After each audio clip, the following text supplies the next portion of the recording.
Having become a prince destined for an untimely demise, Rhaegar has persevered against all odds. Illness cannot vanquish him, nor can the loss of his status as heir lead him to despair.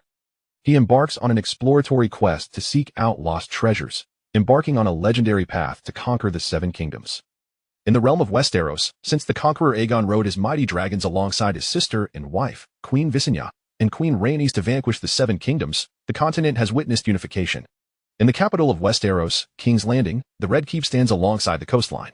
Within its walls lies a secluded garden, difficult for outsiders to access. White Stag, Dirty Handkerchief, bear in the sea a small boy, aged 5 or 6, with silver golden hair and violet eyes, reclines beneath a stout fish beam, mumbling in boredom. Another nightmare, endless as ever. His name is Rhaegar Targaryen, a true scion of dragon blood. His father is Viserys Targaryen, the 5th king of Westeros and the master of the Iron Throne.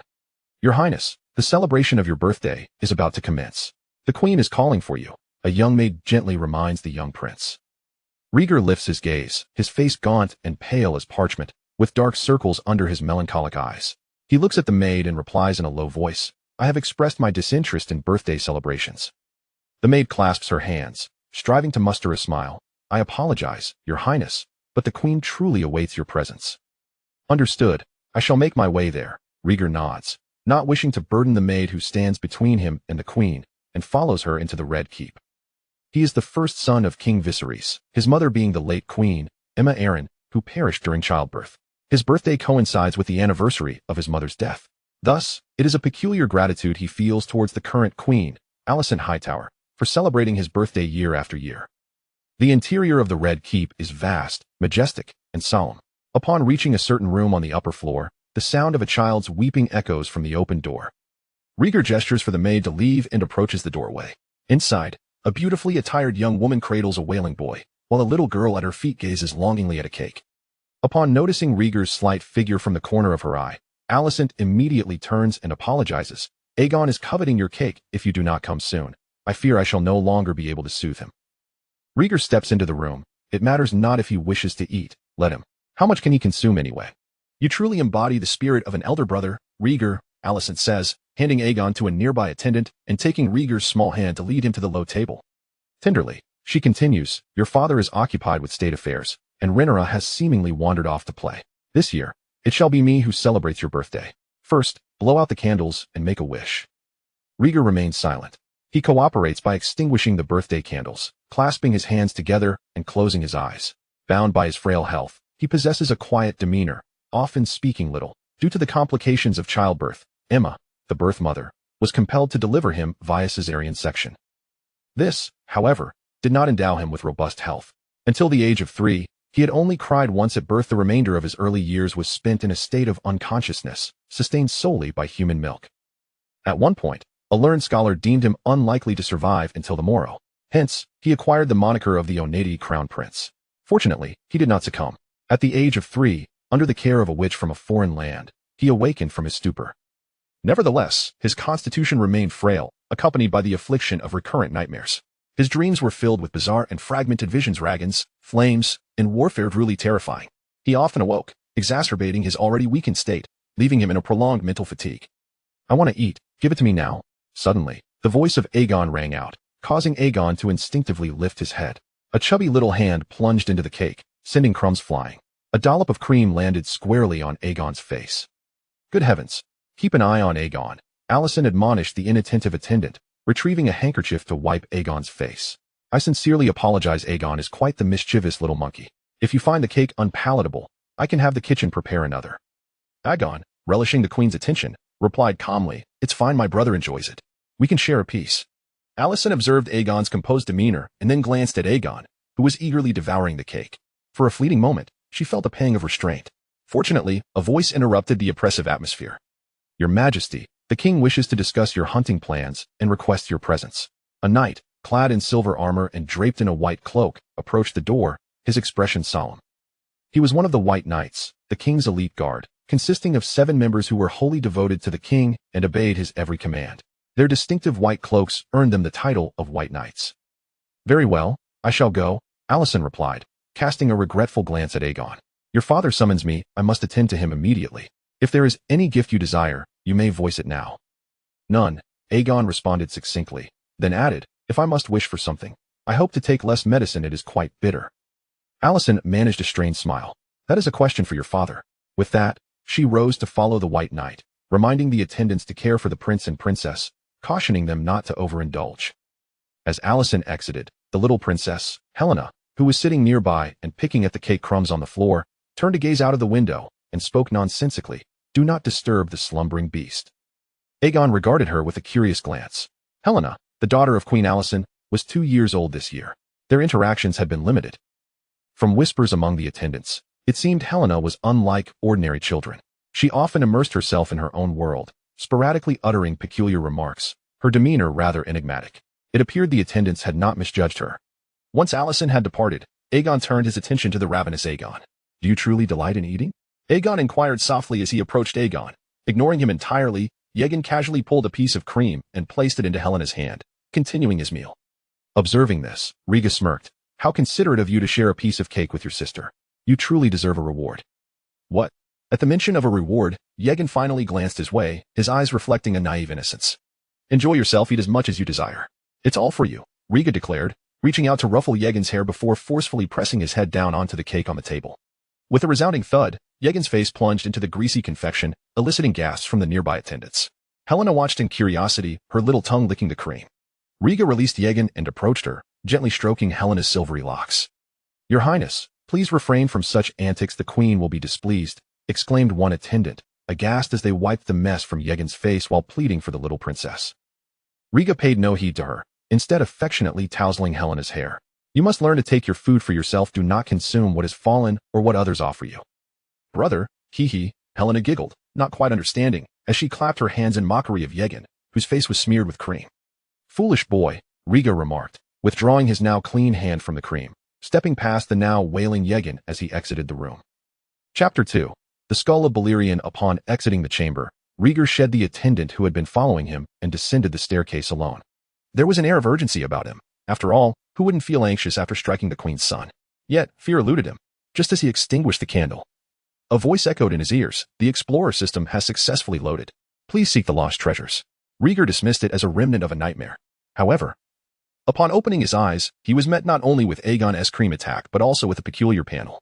Rhaegar Targaryen, Talent, Dreamer, Gold, Bloodline, Ancient Valyrian Dragon, 5, Skills, Literature, Beginner, History, Beginner, Relics, None evaluation. A feeble and frail human whelp, destined to perish before the age of 10, a pity for such a precious talent. This simple, unadorned panel delineated Rhaegar's personal circumstances. Shocked, puzzled, and ultimately accepting, he gathered his thoughts, elated by the advent of the system. During 3 years of nightmares, he had dreamed of many things, including fragmented visions of an unknown continent, green-skinned serpents, iron dragons, towering concrete edifices. He had a vague recollection of the term system, as if it were a tool to aid the downtrodden in their resurgence. Fitting for a pitiful, weak, and helpless human whelp like him. Amidst his joy, he could not resist rewarding his beloved brother Aegon, hoping he would appreciate it. The Explorer. The relics.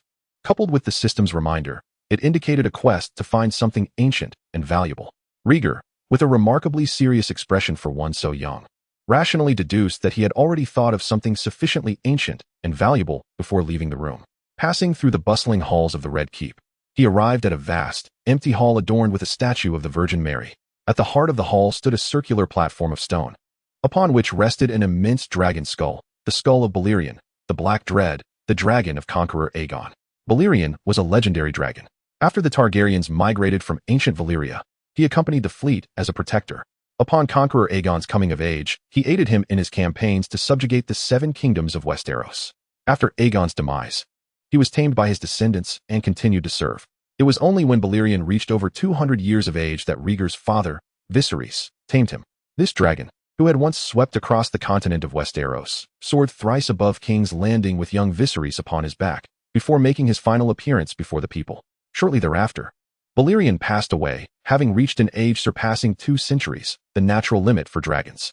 The Targaryen family honored this remarkable dragon by placing his skull in the Grand Hall of the Red Keep, where it became an object of veneration for future generations. Gazing at the colossal skull before him, Rhaegar could conceive of nothing older or more valuable. "Balerion, I thank you for your contributions to the Targaryen lineage. I beseech you to assist me once more." With hopeful eyes, he silently prayed at the altar. Climbing atop a round stool, Rieger ascended the altar, which stood over a meter high. He caressed the jagged dragon teeth of the skull, each one taller and thicker than he. Cautiously, he entered the skull's interior from the unobstructed rear, his small hands gliding over the pale bone. The exploration mission commenced, targeting the skull of the Black Dread, Balerion. A sudden system notification startled Rieger, causing him to glance anxiously around. Children who scurry about are often reprimanded, and he too was but a child, fearful of his secret being uncovered. Fortunately, the hall was seldom visited. Rieger exhaled in relief as a prompt panel materialized before him. Balerion S skull, exploration progress, 0. 2. What does this mean?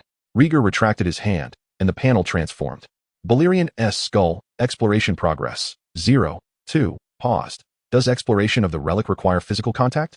A realization struck him. He touched the skull once more. Indeed, the exploration progress resumed its ascent. Now, it was merely a matter of patiently waiting. Rieger plopped down and rested against the skull, occasionally attempting to touch it with his cheek and feet. His frail body struggled with the exertion. After a few steps, he found himself gasping for breath. Today, he was grateful for the adrenaline that fueled his exploration of Balerion's skull. As dusk fell and the sun sank lower, a voice broke the silence, rousing the slumbering Rieger. Exploration complete. Please retrieve the lost treasure. Drowsy, Rieger stirred as the system panel materialized. Balerion S skull, exploration progress, 100. He had completed it. What treasure awaited him? Rieger immediately perked up and examined the panel, which displayed but 2 scant lines. He tilted his head in confusion, recalling the term retrieve from the previous notification. Rising to his feet, he cast a glance around. A red halo, the size of a watermelon, hovered above the closed dragon teeth of the skull. Intrigued, Rieger approached and gently reached out to touch it. The moment his fingers made contact, the red halo burst like a bubble, transforming into a small cluster of crimson motes that danced into his hand. Relic successfully retrieved. Analyzing. Analysis complete. Designated as a legendary relic, Dragon's Legacy. Legendary grade? It seemed he had struck gold. Rieger whispered, and as a shimmering dragon scale materialized in his mind. With a thought, the scale appeared in his hand. It was a jet black scale, marred with scars, barely the size of an adult's palm. How was he to utilize this scale? As he pondered, the system panel's text shifted. Blood and fire share a bond. To wield the dragon's legacy, one must be a true dragon. Blood and fire. An epiphany struck Rieger. It was widely known that dragons were synonymous with fire. Therefore, the means to activate it must involve blood, specifically, the blood of a true dragon. A smile broke across his face. Though he was not a dragon, he was a pure Targaryen. Clutching the dragon scale in one hand, he pressed the other against its sharp edge. With determination, he bit down. The scale sliced through his thumb, blood trickling forth. As the scale absorbed the blood, it radiated a brilliant red glow. Congratulations, the dragon's legacy has been activated. You have gained Blood and Fire Bond, level, legendary, red, effect, fire resistance 50 evaluation. A true dragon fears not the flames. The Targaryens are the same. The scale shattered, disintegrating into dust that was carried away by the wind. Before Rieger could fully comprehend, a blush appeared upon his pale cheeks, and his skin began to warm. This sensation was not unpleasant. It felt akin to curling up in bed on a winter's day next to a cozy fire. His body was suffused with warmth. The feeling was fleeting, however. As the heat dissipated, Rieger's skin became smoother, and his once pallid visage improved, at least alleviating the frail appearance that had once threatened his life. What power did this fire resistance bestow? Rieger moved to the edge of the altar, where countless candles formed a tight circle. Lighting one, he held his hand over the flame, pondering whether to test it. As his hand neared the fire, the first sensation was warmth. As time passed, the heat intensified, and he began to feel the burn. A drop of wax fell onto his hand, prompting a slight frown as he registered the pain. Extinguishing the candle, Rieger understood the effect of the fire resistance. Though the flames caused pain, the damage was significantly mitigated. Chapter 3. The Light of the Kingdom. Rieger Targaryen. Talent. Dreamer. Gold. Bloodline. Ancient Valyrian Dragon King. 8. Skills. Literature. Beginner. History. Beginner. Artifact. Bloodfire Convergence. Fire Resistance 50. Evaluation. The ancient bloodline shows signs of revival. Should a miracle occur, it might escape its predicament. Rieger gazed at the panel, pondering deeply. The bloodline, artifact, and evaluation had all undergone transformations. The ancient bloodline. Rieger murmured softly. Has bloodfire convergence awakened the true dragon blood? Never mind. It is futile to dwell on the incomprehensible. It is better to continue the quest for lost treasures. Feeling considerably lighter, Rieger attempted to leap from the altar and succeeded. The explorer will surely restore my frail health.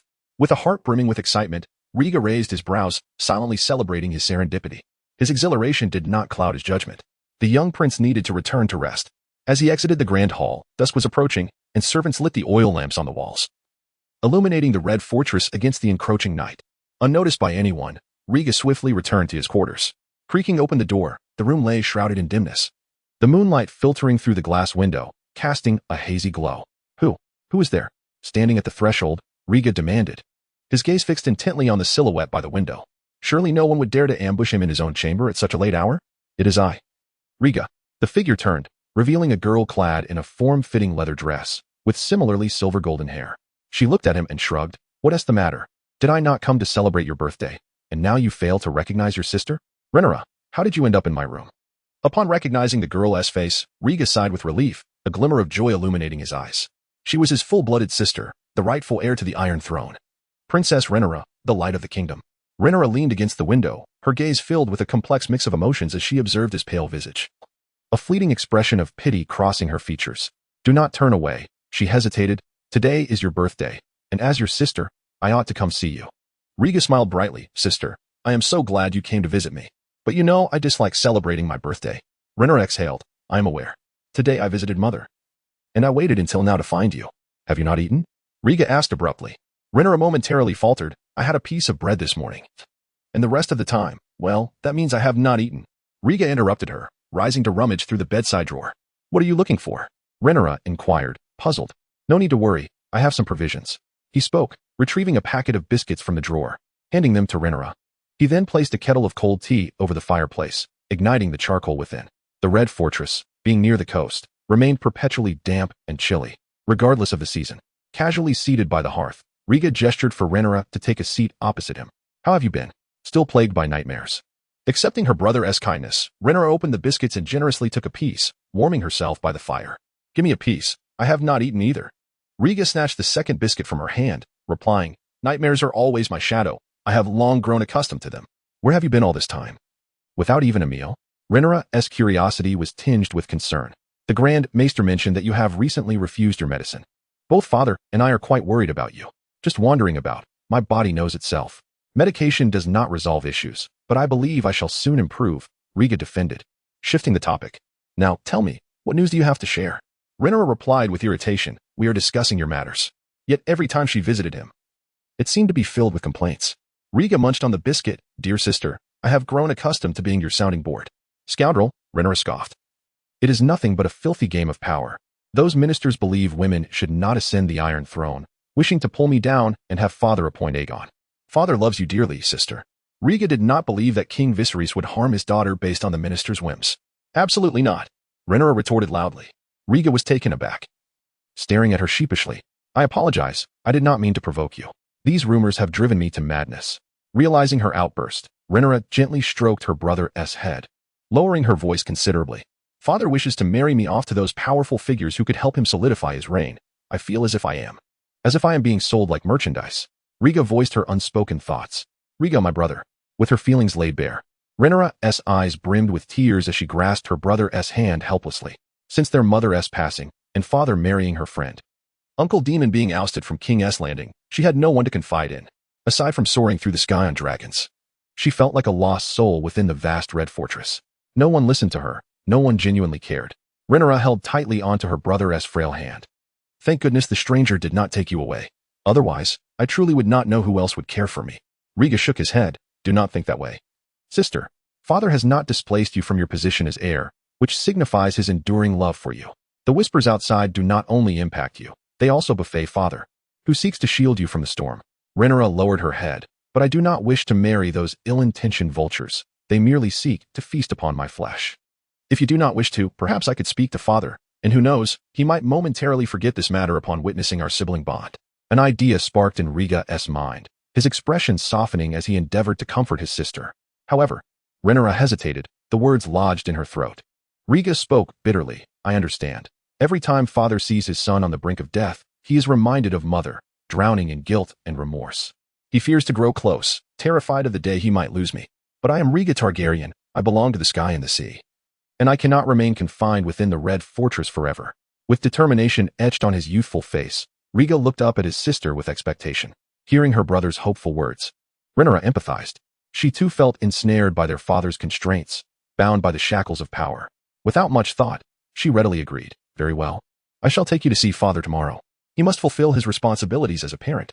Riga's cherubic face broke into a smile as he affectionately snuggled into Rhaenyra's not-so-abundant embrace, nuzzling against her chest. Sister, this is the birthday gift I desired. Forget the absurd cake and birthday festivities. All I yearn for is the love of family. This was not greed. Rhaenyra wrapped her arms around her brother, resting her chin on his bony shoulder, her eyes clouded with confusion and helplessness. After a prolonged silence, she lamented, "How I wish you had a healthy body. Then you could fulfill everyone's expectations and protect me. Before the stranger takes me away, I will stay with you, sister." Feeling the warmth of her embrace, Riga murmured in response. In his young world, there were only his father, Viserys, and his sister, Rhaenyra. He wished for no harm to befall either of them. Chapter 4. The plea for help from the stairs. The following day, the first rays of dawn illuminated the Red Keep, and the servants commenced their daily toil. After indulging in a sumptuous breakfast of milk and bread, Rhaegar and Rhaenyra made their way directly to the council hall. Along their path, neither the servants nor the knights dared to obstruct them, granting them unfettered passage. Upon entering the Grand Council Hall, a lively atmosphere enveloped them. King Viserys, in his 30s, wore a radiant smile as he engaged warmly with several ministers. It was well known that Viserys was a monarch characterized by his tolerance and benevolence, always greeting others with a cheerful countenance. "Rhaenyra, we are discussing the royal hunt. Your timing is impeccable," Viserys remarked as Rhaenyra entered the hall with an air of composure, instantly capturing his attention and prompting an invitation to join the discourse. "Father, do you remember me?" Rhaegar inquired, grasping his sister's hand while casting a melancholic gaze toward his father. "Oh, Rhaegar, how is it that your sister has led you astray?" Viserys exclaimed, his eyes widening as he beheld the small figure at the entrance, and he immediately rose. "Your Highness," the courtiers greeted, hastily standing to acknowledge Rhaegar, the king's eldest son, who naturally commanded their respect. Had it not been for the frail prince's prolonged slumber since birth, the position of heir would not have fallen to Rhaenyra. Surveying the ministers, Rhaegar raised a hand to indicate they need not be overly formal, displaying a gentle smile that momentarily captivated them. It must be noted that in terms of appearance, Rhaegar bore an uncanny resemblance to King Viserys, composed and kind-hearted. As Rhaenyra held her brother's hand, she spoke. "Yesterday was Rhaegar's birthday, and we were not present. He wishes to see our father." Viserys, moved by her words, hastened towards the siblings, kneeling before them. "Forgive me, my son. As king, my duties are never-ending, and I hope you do not hold it against me." Rhaegar met Viserys' gaze, his smile unwavering as he discreetly glanced at his sister, who feigned indignation, and softly replied, "It is of no consequence. How could I blame my king? I merely wish to see my father as his son. Since you absolve yourself of guilt with your royal title, I too may invoke my role as a son to pierce your conscience." As anticipated, Viserys appeared momentarily taken aback, his expression betraying a hint of remorse. He lowered his gaze, gently stroking Rhaegar's pale cheek, his own emotions complex. "You have grown. You resemble your mother so much. Perhaps. I only hope that in my lifetime, father, you do not forget me or cast me aside." Rhaegar's voice was tinged with disappointment as he pressed on, unrelenting in his pursuit of Viserys' vulnerable heart. He was no longer a mere 3-year-old child easily swayed by sweet words. At 6 years old, he understood the power of his words and the effects they could wield. Viserys felt a tremor in his palm, particularly as he observed his son's gaunt and pallid visage, as though his heart were being struck by a hammer. Taking a deep breath, Viserys rose, lifting Rhaegar into his arms as he returned to his throne. He tousled Rhaegar's silver hair and asked, "You have never sought me out before. As a father who has failed in his duties, is there anything I might do to make amends?" As he spoke, Viserys discreetly stole a glance at Rhaenyra, eager to discern what the siblings might be plotting. Rhaegar gently shook his head, resting against his father. "No, the more one speaks, the more mistakes one makes. The hunter who strikes first becomes the prey." Viserys chuckled and turned to Rhaenyra, inquiring, "How is it that I was unaware of the strength of your sibling bond?" "He is my brother, closer to me than Aegon," Rhaenyra retorted without hesitation. Viserys' smile faltered, and he ceased to engage with his prickly daughter. Redirecting his attention to the ministers, he regained his royal composure and stated, "Rhaegar has been granted permission to listen to our affairs today." "Where did we leave off in our discussion?" "It would do no harm for the prince to hear some minor matters," affirmed the Minister of Finance and Chief Treasurer, Lyman Beesbury. Rhaegar turned to the elder, who possessed a mix of black and white hair and a kindly demeanor. Upon noticing Rhaegar's gaze, Lyman offered a friendly nod, indicating he was approachable. Rhaegar smiled in return. The brief interlude between them was soon overshadowed as Lord Lionel Strong, the king's hand, steered the conversation back on course.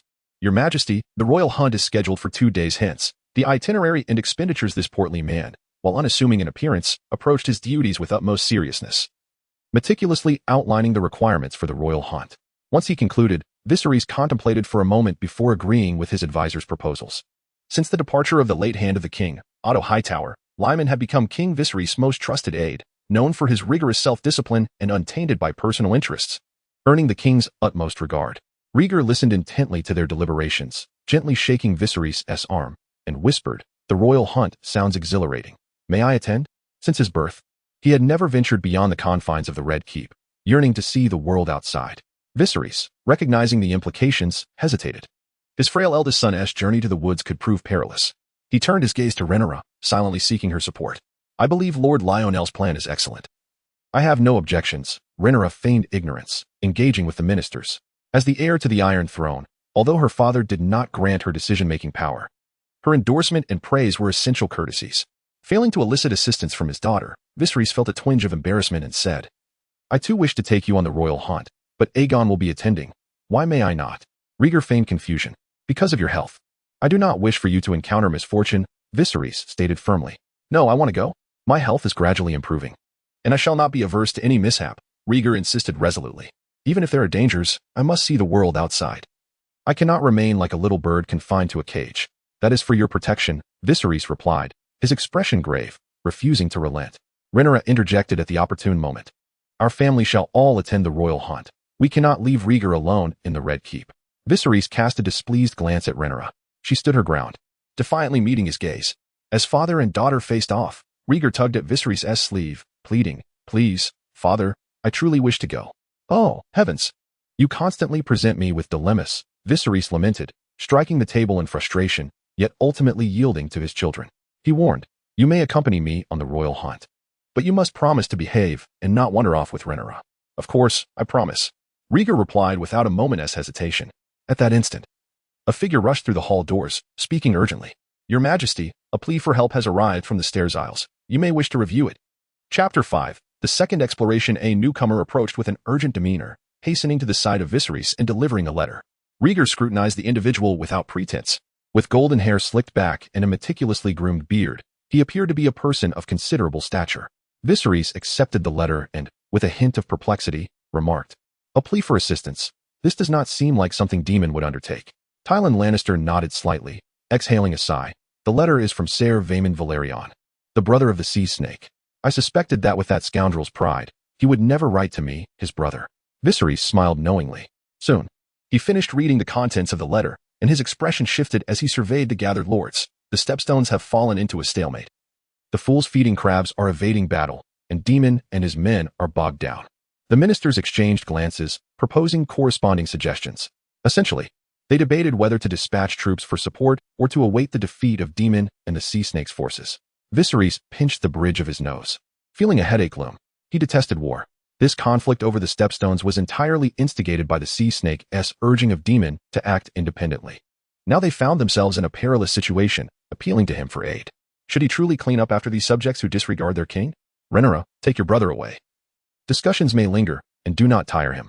Viserys bestowed a gentle kiss on Rhaegar's forehead before entrusting him to his daughter's care.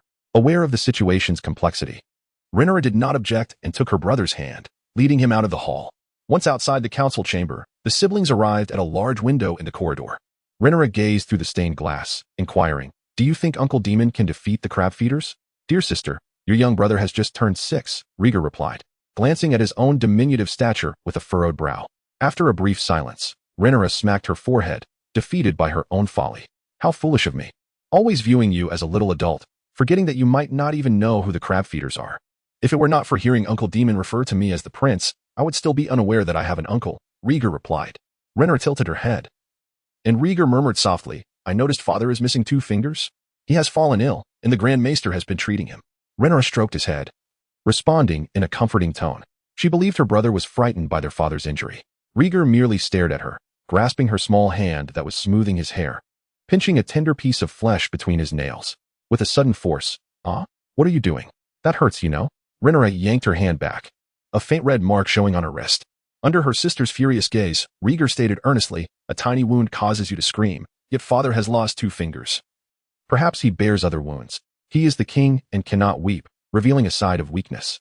"As his children, we should not concern ourselves with a war instigated by personal whims, but rather focus on strengthening ourselves to aid our father." Rhaenyra was momentarily stunned. stammering as she pointed at her brother. You just said you were 6, and now you're lecturing me? Rieger replied matter-of-factly, age may limit my experience, but books will inspire my wisdom. Sister, you ought to read more, lest you become ensnared in dragon riding and the swirling rumors. Rieger pretended to pat Rhaenyra on the shoulder, only to find that even on tiptoe, he could not reach. He settled for a pat on her slender waist before turning with a flourish to leave.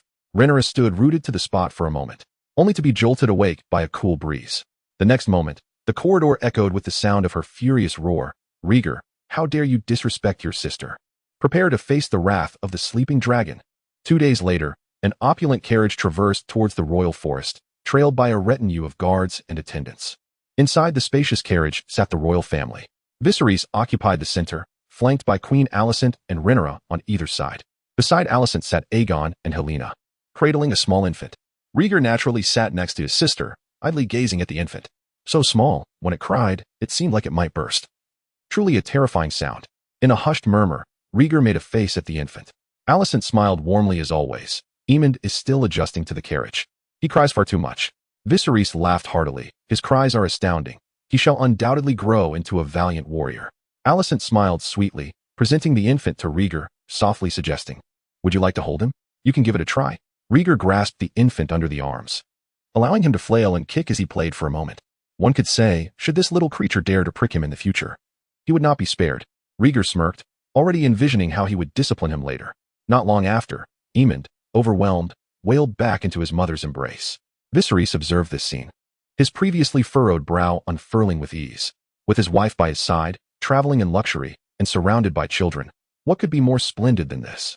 Noticing Viserys' contentment, Rieger seized the moment to inquire, Father, is that the black fire of the conqueror Aegon at your side? Viserys proudly lifted the sheathed sword beside him, exclaiming, indeed, the black fire, symbol of kingship, was wielded by the conqueror to unify the 7 kingdoms. May I have a look? Rieger's eyes sparkled with desire as he gazed at Blackfire. Viserys extended the sword, but then withdrew it midway. Observing Rieger's frail physique, he regretfully said, not just yet. Blackfire is a blade steeped in bloodshed. You must grow a bit more before you can wield it. I wish to try. A sword of such antiquity and legacy, rivaling the skull of Balerion. Rieger was unwilling to relinquish the opportunity. Viserys shook his head, returning Blackfire to its place, denying his request. Rieger's countenance fell, and he lowered his head. If you wish to witness a sharp blade, this would be an excellent choice. Sensing his eldest son's disappointment, Viserys unfastened a dragonbone dagger from his waist, casting it to Rieger with an air of mystery. Rieger fumbled to catch it, bewildered as he looked at his father. Viserys chuckled. This dagger once belonged to the same conqueror Aegon. Before him, it belonged to Aenys. Wow, that's impressively ancient, Rieger marveled, drawing forth the dagger. With a whoosh, the dagger was unsheathed, sending a glimmer of cold light his way. Rieger squinted slightly, observing the dagger adorned with intricate patterns, its material and craftsmanship flawless. Is this Valyrian steel? Rhaenyra, captivated by the dagger, expressed her astonishment. Viserys nodded. The heirlooms passed down from our ancestors possess their own extraordinary qualities. Meanwhile, Rieger's ears caught the sound of a system notification, discovering a lost treasure containing trace magical elements, initiating automatic detection. Magic? Rieger's spirit surged. The system notification chimed again. Detection successful. Dagger recording the song of ice and fire. Would you like to commence exploration? Chapter 6. The Ancient Valyrian Language. An adventure unfolds. Once again faced with an exploration task, Rieger could not let this opportunity slip by. He silently intoned the activation, and the exploration progress panel regarding the dragon's horn dagger materialized before him. Valyrian steel dagger. Exploration progress. 2. 5 hooray. Rieger silently cheered, his face beaming with joy. He had declined Rhaenyra's request to inspect the dragon's horn dagger, feigning fatigue and pitifully claiming that he was sleepy. Very well, then you may sleep with the dagger. You miser, Rhaenyra huffed. Rieger rubbed his dark circles, leaning against his sister, yawning as he requested, before we disembark, I shall return the dagger to you. Casual enough. Just refrain from having nightmares and flailing it about, Viserys joked, watching him with a sense of pride. Heaven knows. Has it been too long since he last saw his eldest son? Rieger seemed more spirited these past few days, not gasping for breath after a few words. As a father, Viserys felt immense joy. The carriage continued its journey from dawn until the sun stood high in the sky. Exploration complete. Please retrieve the lost treasures. The carriage halted just as the driver reined in the docile white horses. Rieger was roused by the system notification, feeling a tickle at the tip of his nose. Upon opening his eyes, he saw Rhaenyra teasingly brushing his nose with a strand of her silver hair. Sister, you are so boring, Rieger said as he propped himself up. Realizing he had unwittingly reclined on the seat, his head resting on Rhaenyra's lap. We have arrived at the camp. Outside await the ministers eager to greet us. Rhaenyra's lips curved into a smile, urging her brother to awaken more fully. Rieger regained his composure and immediately checked the system panel. Valyrian steel dagger, exploration progress. 100. His gaze fell upon the dragon's horn dagger in his hand, where a blue orb clung to the hilt. Rieger subtly glanced at the people in the carriage, noticing they were oblivious to the conspicuous blue orb. Evidently, I am the only one who can see it. For reasons unknown, Rieger felt a sense of relief, secretly delighted. He relished this unique sensation. Upon touching the blue orb, it transformed into small motes of light that entered his hand, just as before.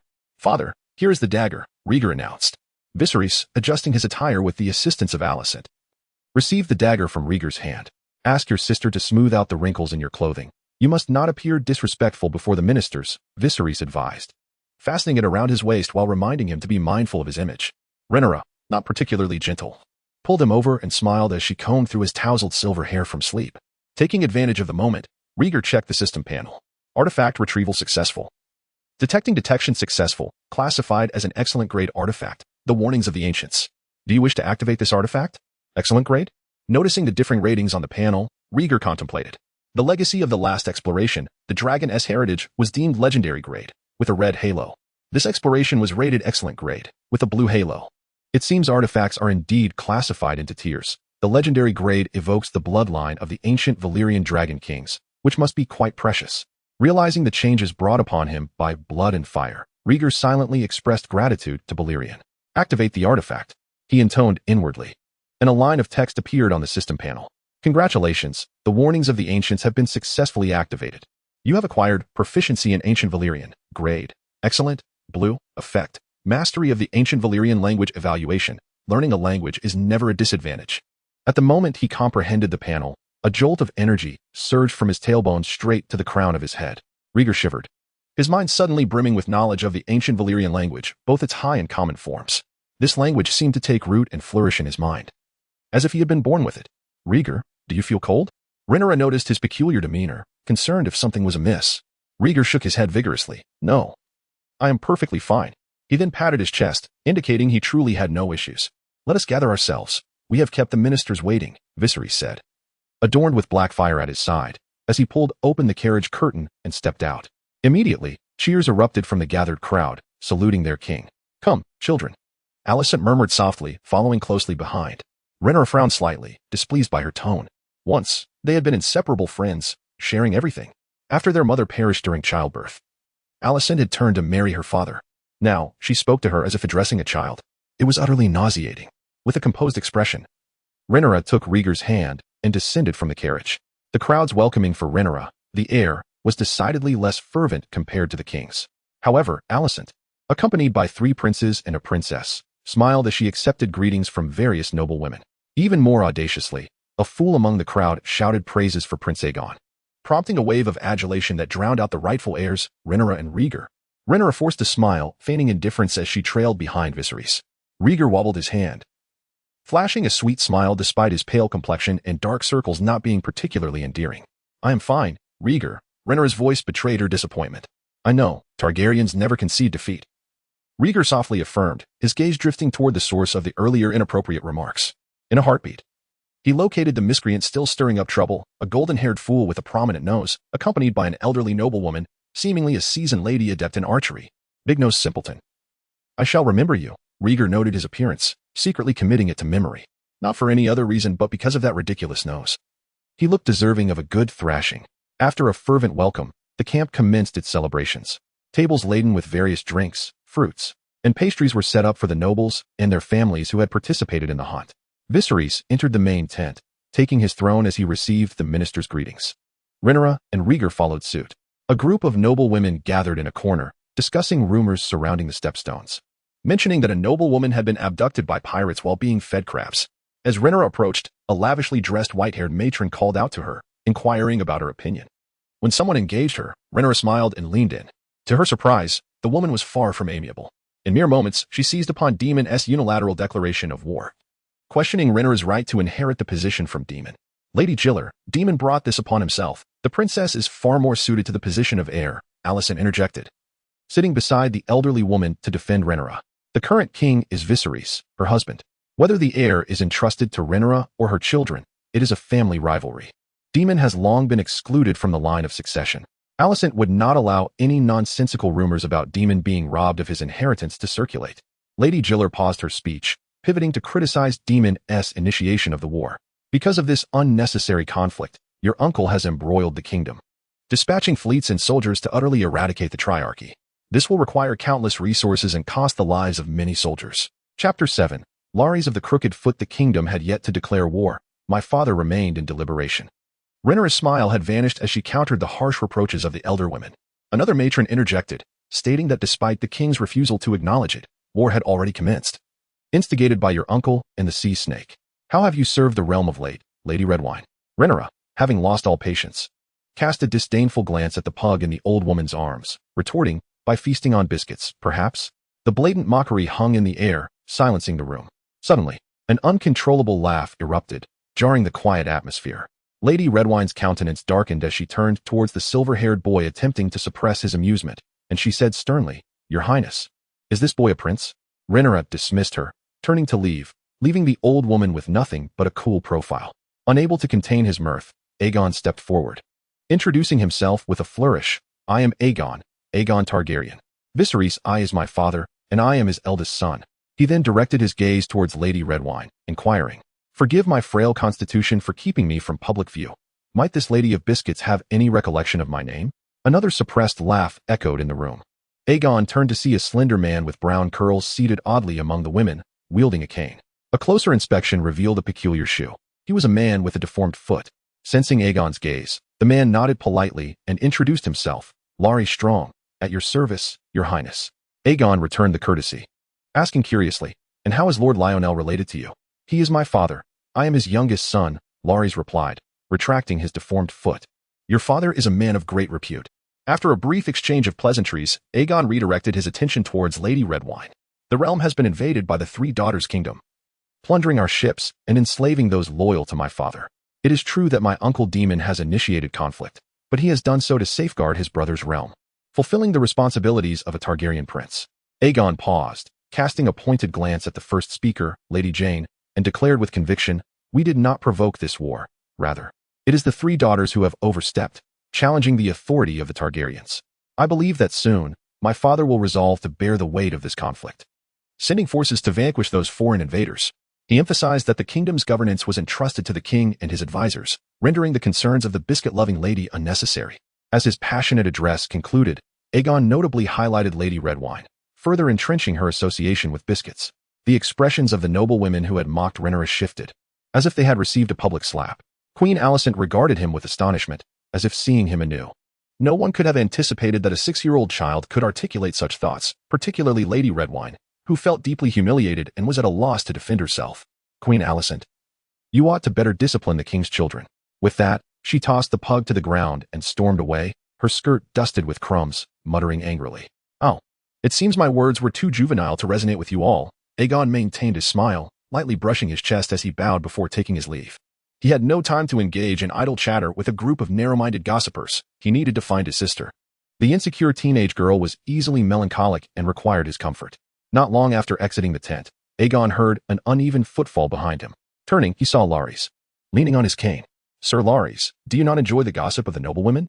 Aegon inquired, puzzled. Lares responded subtly, on the contrary. I relish gathering all manner of news. And what news might that be? Aegon looked at him quizzically. Lares leaned closer, lowering himself to Aegon's level.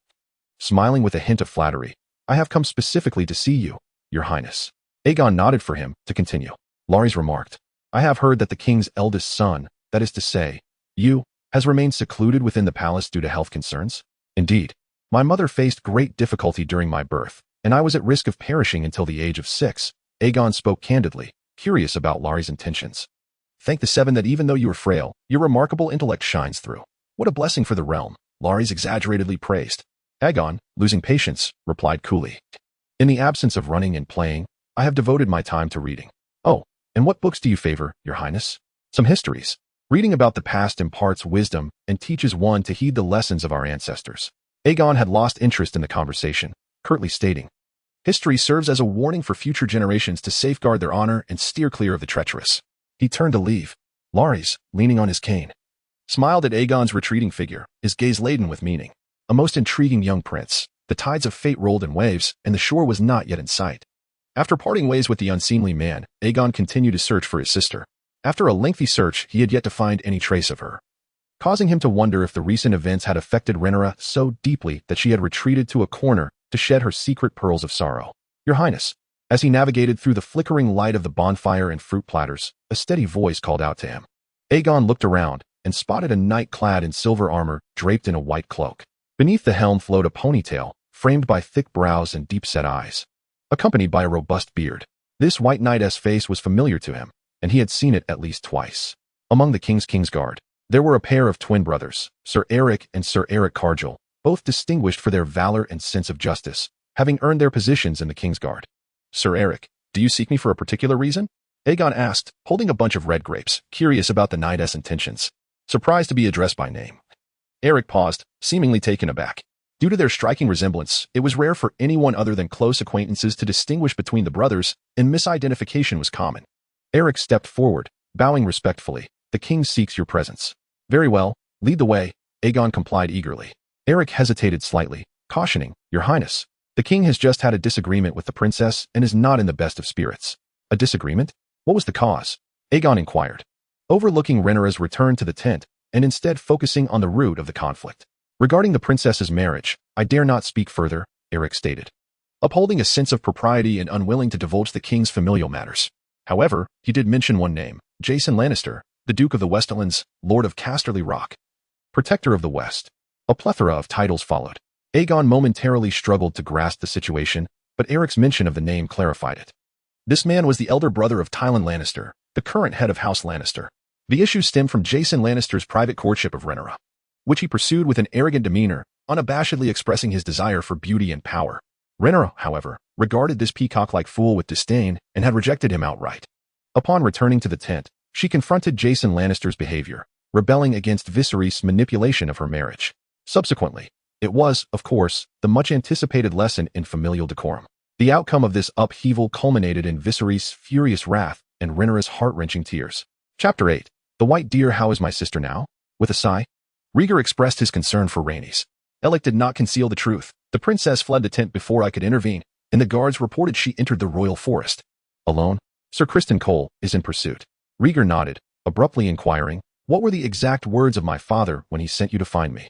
Alec, slightly puzzled, replied honestly, His Majesty commanded me to bring the prince back for your safety. Excellent. A smile graced Rhaegar's face. Then I shall trouble you for that protection. Under Alec's bewildered gaze, Rhaegar dashed towards the nearest horse enclosure, crouching to slip inside.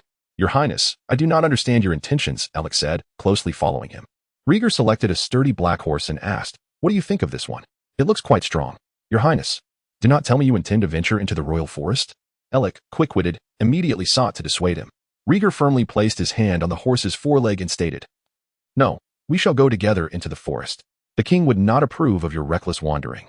With a white knight in tow, it hardly counts as wandering, Rhaegar retorted, not allowing Alec a chance to refuse. Gently tugging at a tuft of horsehair, he whispered, Sir, I believe you would not wish for me to come to harm? As he spoke, he applied a slight pressure. The black horse, sensing discomfort, began to paw the ground nervously and whinnied. Rhaegar stood beside the horse's leg, silently observing Alec. What is your choice, sir?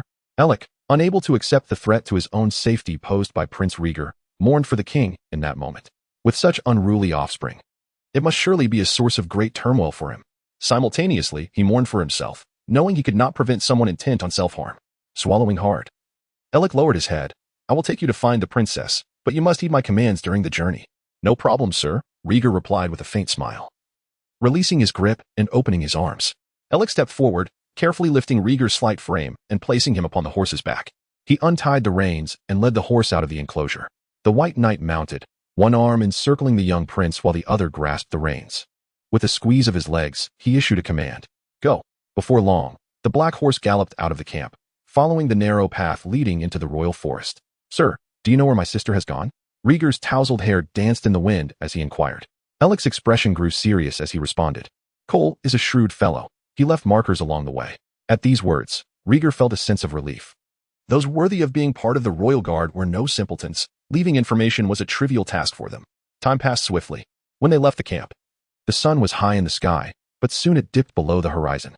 In the glow of the setting sun, Alec led the black horse down the densely wooded path of the royal forest. "Sir, I have reason to doubt my luck. I am ill-suited for this search," Rieger lamented. His lips pale and beads of sweat forming on his brow, his voice weak. Alec sighed. "Perhaps so. Cole's markers may have vanished halfway, and we have become like headless flies." "Huh. It must have been Rainey's. She does not wish to be found," Rieger replied, shaking his head with a wry smile. Alec remained silent, focusing intently on his surroundings, seeking the way back to the camp.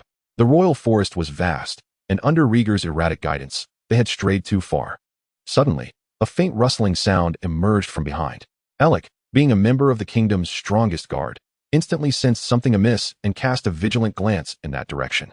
Rieger, already frail, was now exhausted and unaware of the impending situation. Alec slowly backed the horse, one hand moving to the hilt of his sword, whispering, "Your Highness. Something approaches from that direction, and it is no small creature. Is there danger?" Rieger adjusted his position on the horse. "I do not know. We must assess its temperament. Could it be a poacher or a wild boar?" Rieger suggested softly, "Should we hasten away on horseback to avoid conflict?" Alec's voice brimmed with pride. "Fear not, Prince. I shall stand before you." As they spoke, the noise grew closer. A magnificent, snow-white stag emerged from the woods. Appearing before them, "A white deer," Rieger exclaimed, gazing in awe at the elegantly striding creature. Having read much history, he was well aware of various customs.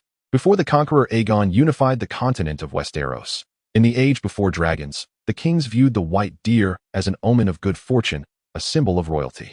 Over a century had passed since the white deer vanished from the sight of men. To think one still roamed the royal forest. "Your Highness, this is not the time for curiosity. The white deer is large, and its charge would be formidable," Alec warned.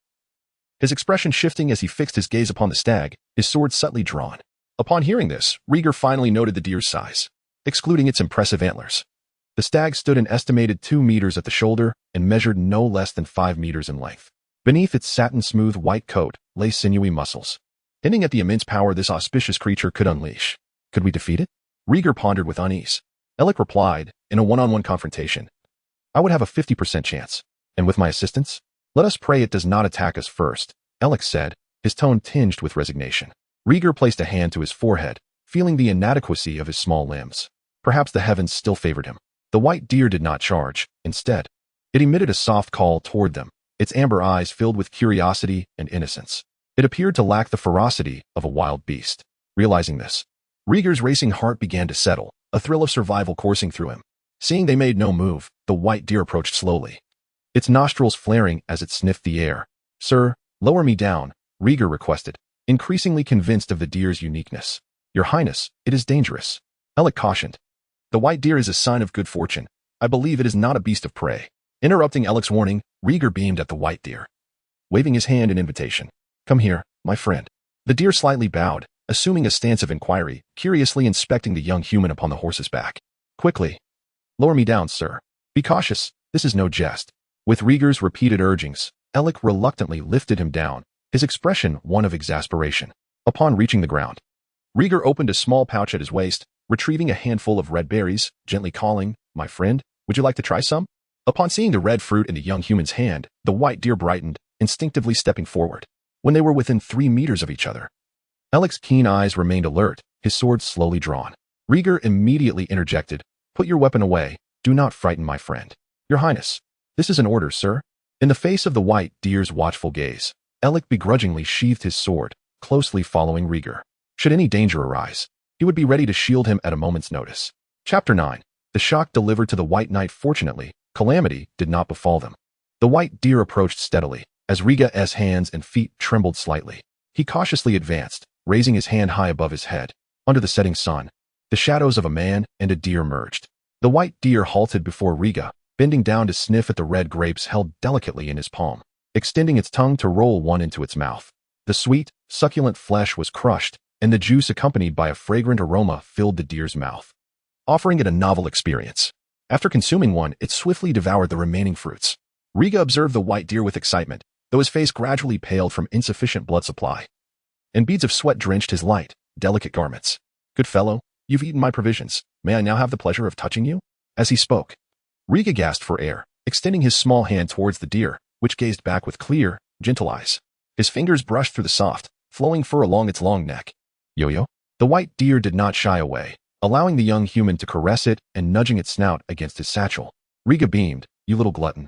Have you caught a whiff of my remaining stock? With one arm draped around the deer's neck, Riga pressed his cheek against its pristine coat, gently nuzzling.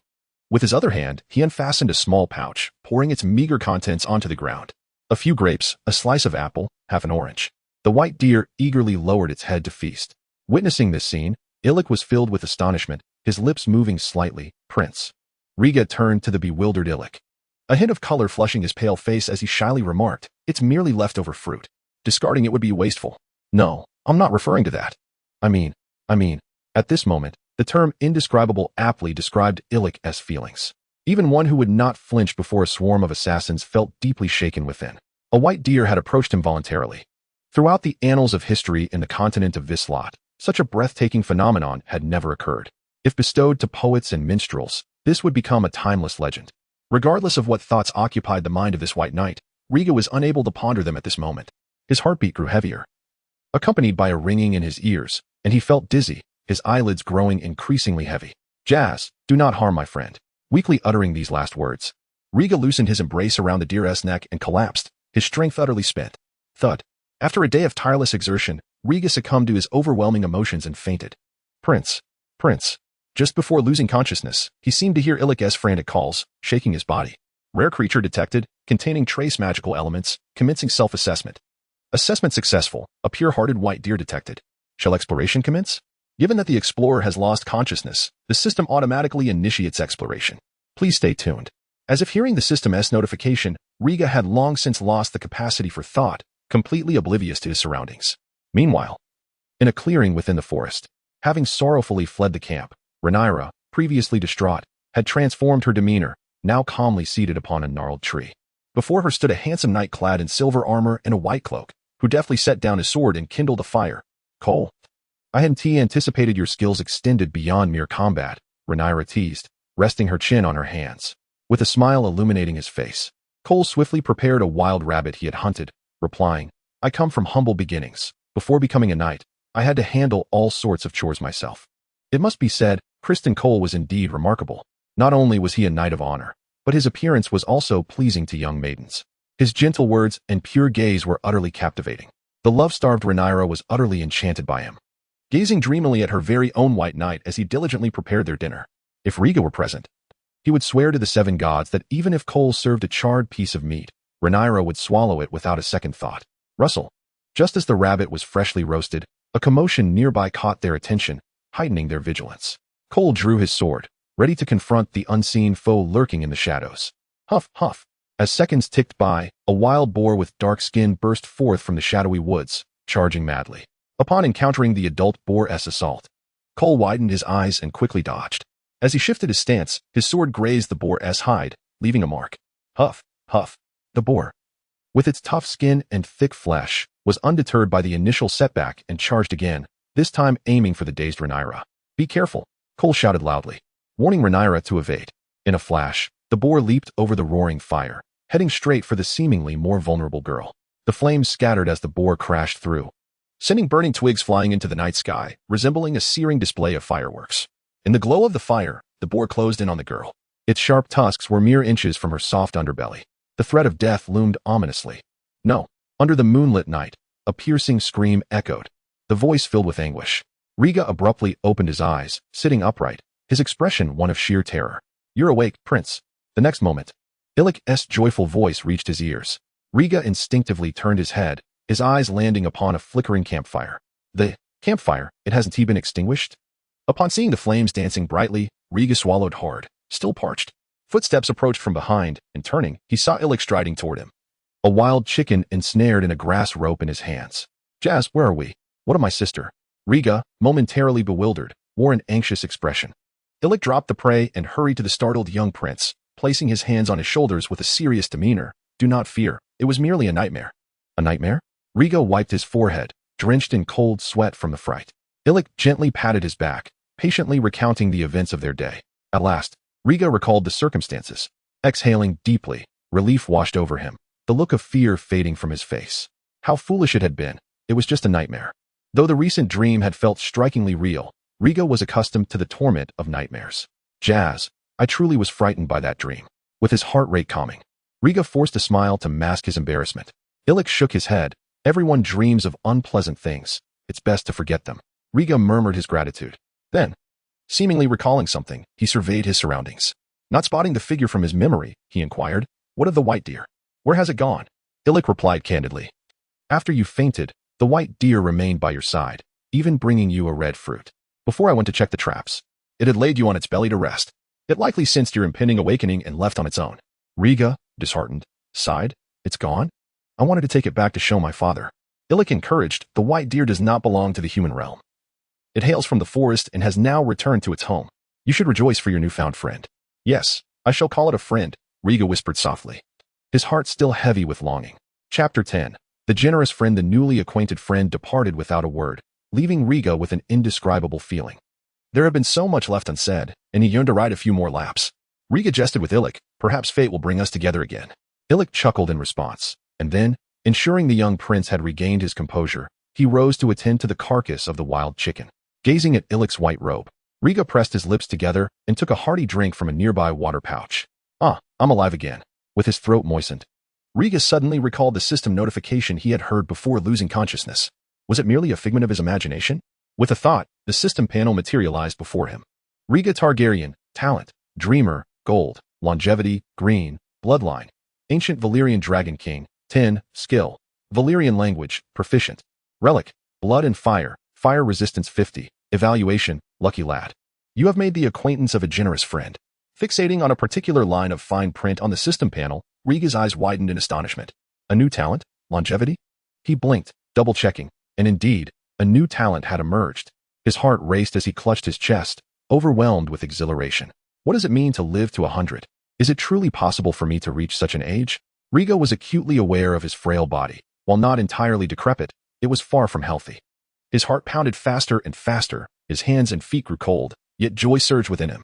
His weakness stemmed from organ failure, causing him to wheeze after a few steps and struggle with sufficient blood flow during moments of excitement. Yet now, he felt as though his heart might leap from his chest, experiencing only slight discomfort and no tremors in his limbs. Haha, I can live to 100. This accursed frailty shall no longer claim my life. Having escaped the clutches of illness, Riga could not contain his jubilant emotions, bursting into laughter.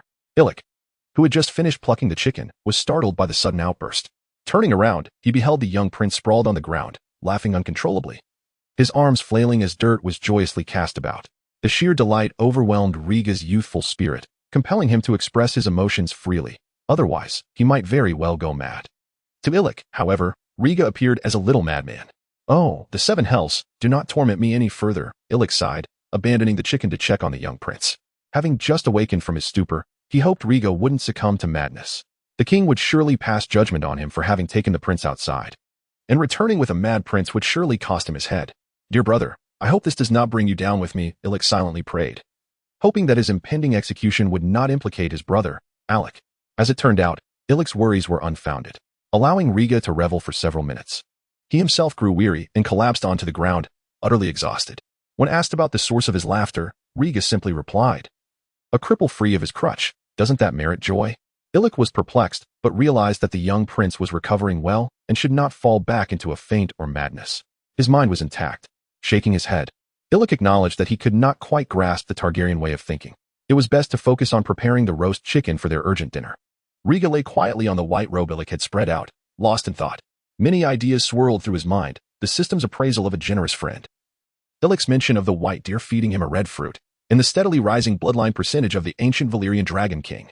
He reviewed the system panel once more. The system detected that the white deer was a rare species and met the conditions for exploration. While Riga lay unconscious in its embrace, the exploration was automatically completed. The red fruit was thus a reward for this exploration. Magical creature, white deer, exploration progress, 100 relic auto pickup, analyzing.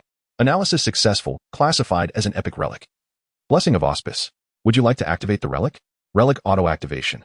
Congratulations, the Blessing of Auspice has been successfully activated, and you have received longevity, level, good, green, effect. A blessing from an auspicious creature to a new friend, capable of fulfilling the most sincere wish. Evaluation, the red grapes are too sweet. The sweet and sour oranges are more to my taste. Upon reading the evaluation imbued with personal sentiment, Riga couldn't help but smile genuinely, dispelling all disappointment at the white deer's abrupt departure. Thank you, dear friend, he silently expressed gratitude toward the white deer. Simultaneously, he recognized a blind spot. The blessing from the auspicious creature was deemed epic, yet the longevity, granted upon activation, was merely classified as good. When compared to the legendary Blood and Fire, or even the excellent proficiency in Valyrian, it fell short. Upon reflection, Riga attributed this to the nature of the blessing. Subconsciously, Riga yearned for robust health. The blessing addressed precisely that, bestowing upon him the health and longevity encapsulated in longevity. Looking up at the crescent moon in the night sky, a newfound lightness filled Riga's eyes, making his dark circles seem less pronounced. From this night onward, at this very moment, I am no longer a frail wretch. A Riga Targaryen, unthreatened by premature demise, shall bring forth a legend that endures for millennia. Raising a fist above his head, Riga resolved to make his name known to the world. Nearby, Illic, cooking, caught the aroma of the golden roasted chicken and furrowed his brow. Strange, it's not burned.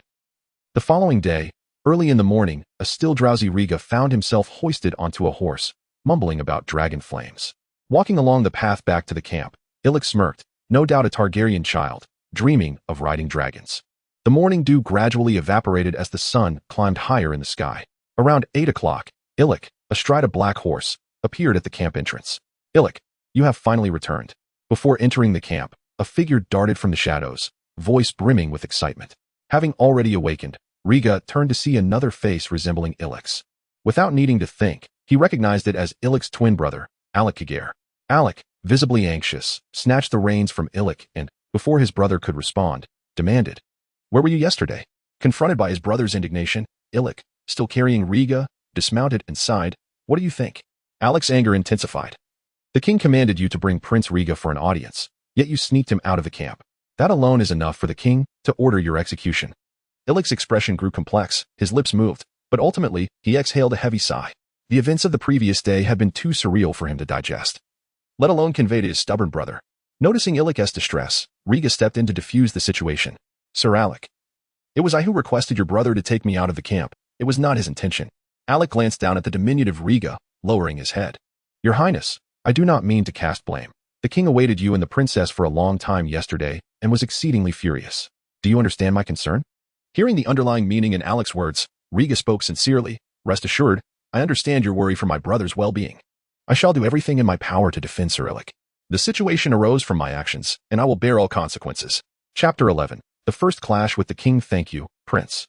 With the assurance of the young prince, Ailing expressed his heartfelt gratitude and led the two into the camp. The king, Viserys, was engulfed in anger and disappointment as his children had not returned home all night. His disappointment stemmed not only from his offspring but also from himself. As a king, his subjects had taken it upon themselves to wage war, revealing his incompetence. As a father, his inability to properly guide his children highlighted his inadequacy. After a night of counsel from Queen Alicent, Viserys uncharacteristically revealed his true feelings and resolved to take action. When Rhaegar entered the royal tent, he immediately noticed Viserys seated at the head. A glance around the room revealed that none of the nobles who had celebrated the previous day were present. Not even the trusted ministers. "Father, I have returned." Rhaegar greeted his displeased father, who ignored him, his cold gaze fixed on Ailing. "White Knight, inform your king of the crime for leading the prince out of camp without permission." Ailing knelt, anxiety gnawing at him. "Your Majesty, it must be treason." "Excellent. You still remember the laws of the realm. I thought you had long disregarded them." Viserys laughed with rage. "Come, take this traitor away and behead him." His fury was palpable. Demon and the sea snake had deceived him into igniting a war. The ministers did not recognize his chosen heir. His beloved daughter failed to comprehend her father's good intentions. Now, even the loyal White Knight dared to defy his wishes, taking his frail eldest son deep into the woods. What did he intend to do? What was he not bold enough to attempt? If he did not impose severe punishment, other lords and ministers would surely follow suit. Undermining the king's authority. As Viserys issued his command, footsteps echoed outside the tent. Ailing resignedly closed his eyes, knowing that the guards were coming to judge him. Ailing, who had been standing guard beside the king, subtly gestured to Rhaegar, despite the dishonor to his white cloak. The young prince was indeed his brother's only lifeline at that moment. Rhaegar did not betray his promise. As soon as Viserys issued the order, he stepped in front of Ailing. "Father, why must Sir Ailing be punished? There must be some misunderstanding." Viserys scowled, rebuking him. "Silence. Do not think that just because I did not mention you, you can remain uninvolved. I have already learned the details from the stable boy. Ailing's fate is your responsibility." Rhaegar's expression stiffened, Realizing his little ruse had been seen through, the guards entered the tent and swiftly stripped Ailing of his white cloak and disarmed him. "Stop! You cannot treat him this way," Rieger interjected, stepping in front of the kneeling Ailing to halt the guards' actions. "Impudent! Do you too wish to defy the king's will?" Viserys bellowed, ordering the guards to take Rieger away. "Let go of me. There is no need to detain me in front of my father." Rieger struggled fiercely, and the guards, unwilling to harm the king's son, could only restrain the unresisting Ailing. "Prince, please do not further provoke the king," Ailing cautioned in a low voice.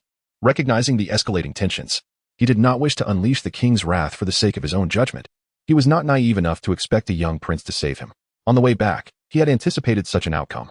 "I have said it before. I will bear all consequences. A Targaryen's word is bond." Rieger pushed past the obstructing guards, striding confidently toward his furious father. "Father, I am well now. Sir Ailing is to thank for my recovery." Viserys scoffed. "I only know Ailing as a knight. I was unaware he also practiced herbalism. Believe me, there is a white stag in the woods. It gifted me a fruit full of blessings, restoring my health." As the emotions reached a climax, Rieger dropped this bombshell, attempting to overturn Ailing's sentence. Viserys' eyes flickered with skepticism at the mention of the white stag. "A white stag cured your illness with a fruit?" Just yesterday, Prime Minister Lionel had reported the sighting of a white stag in the woods.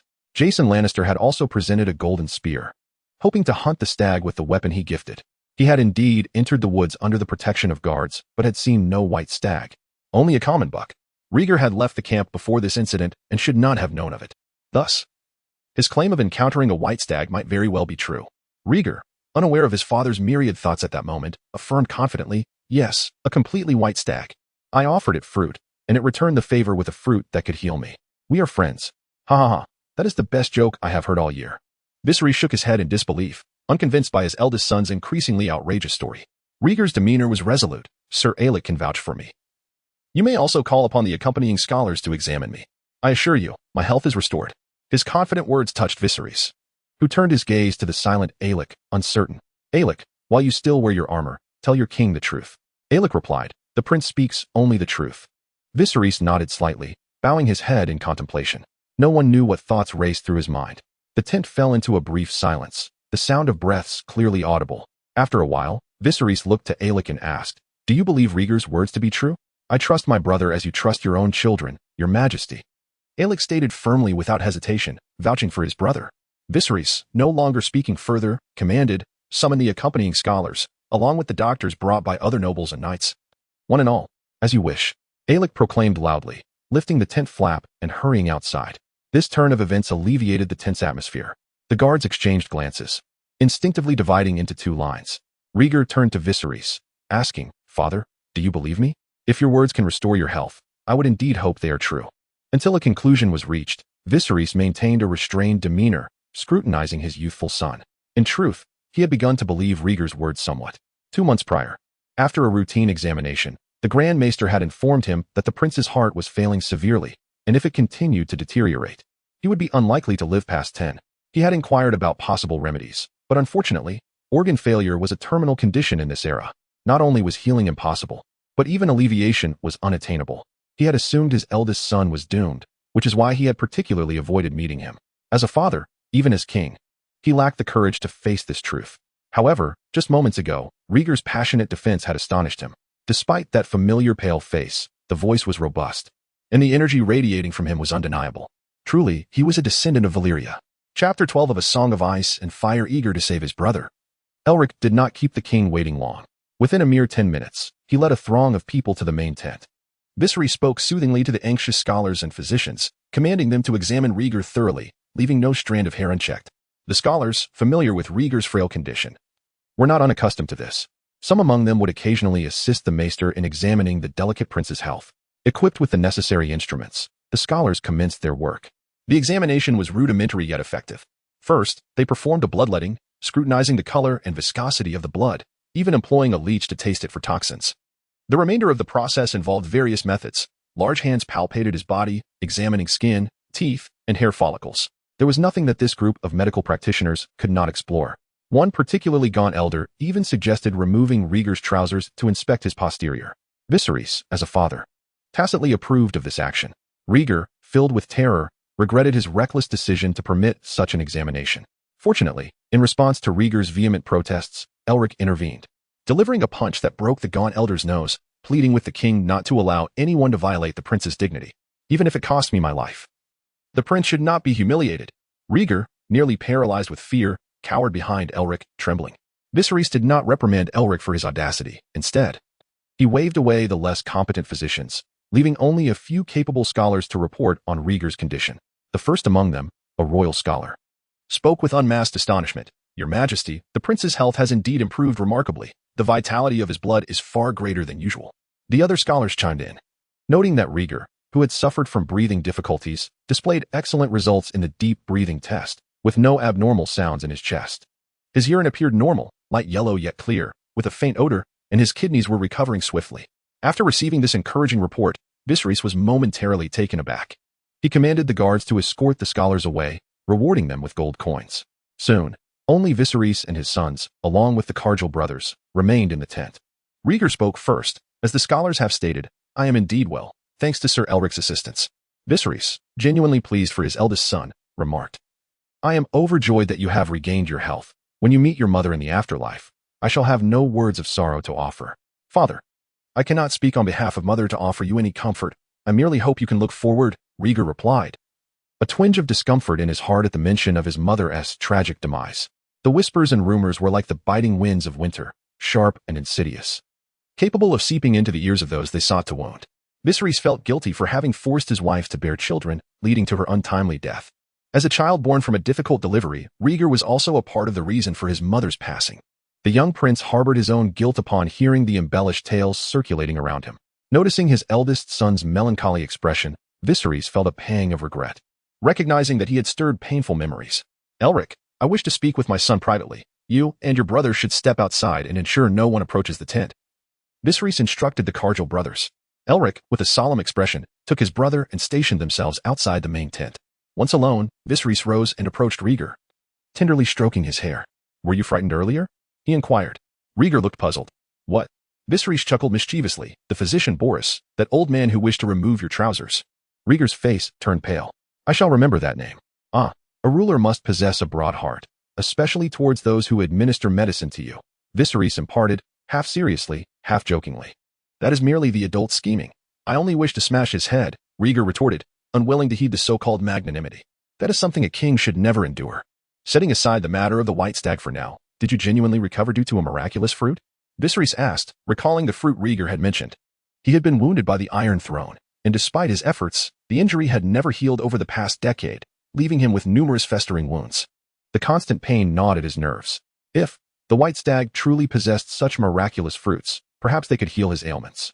Rieger, fully aware of his father's inquiry's implications, replied, I did not speak falsely. The white stag approached me and offered me the fruit that restored my health. Viserys' face brightened with excitement. Then, can you find the white stag again? Rieger answered directly that miraculous fruit is unique and difficult to find a second of. Even if I encounter the white stag again, it would be of no use. How can you know without attempting? Viserys insisted, unwilling to relinquish hope for healing. Rieger, unwilling to betray his friend, firmly declared, the white stag is a symbol of good fortune. Those who are close to it will receive blessings. Conversely, those who dare to harm it will be cursed. Viserys scrutinized Rieger's expression, seeking clues in his demeanor. Rieger remained composed, maintaining eye contact. After a lengthy silence, Viserys relented with a sigh. You are right. I went hunting for the white stag yesterday and saw not a trace. Rieger was taken aback, surprised by this revelation. Viserys ruffled his hair. You were luckier than I to have won the friendship of the white stag. Rieger remained silent, uncertain of what to say. The white stag was his friend, and he could not betray it. Moreover, the fruit was a reward granted by the explorers, not the stag's possession. Even if he helped his father catch the white stag, there would be no second fruit to heal him. Viserys felt a sense of relief in his gaze. Yet another thought lingered in his heart. The white stag was a symbol of royalty, yet as king, he was denied the chance to encounter it. Rieger's ability to meet the creature was more than mere fortune. It was a profound blessing, though countless words swirled in his mind. Viserys reminded himself that his son's fortunate encounter was indeed a rare and wondrous event. With this thought in mind, Viserys took Rieger's hand and led him to the fire pit within the tent. In the midst of Rieger's bewildered gaze, he drew forth the dragon-horn dagger from his waist, placing the blade into the fire. Once the Valyrian steel blade had been sufficiently heated to a glowing red, he grasped the dragon-horn hilt and presented it before Rieger. Observe closely. What do you see? Viserys encouraged. Rieger gazed at the crimson dagger, noticing numerous tiny inscriptions emerge under the heat of the flames. Is that the ancient Valyrian language? Possessing a mastery of the ancient tongue, he swiftly discerned the meanings contained within. Recalling that he had yet to learn the ancient Valyrian language, Rhaegar hesitated to reveal too much, stumbling through the words, prophecy, bloodline, the song of ice and fire. After a moment, Rhaegar feigned a loss for words, looking helplessly at Viserys.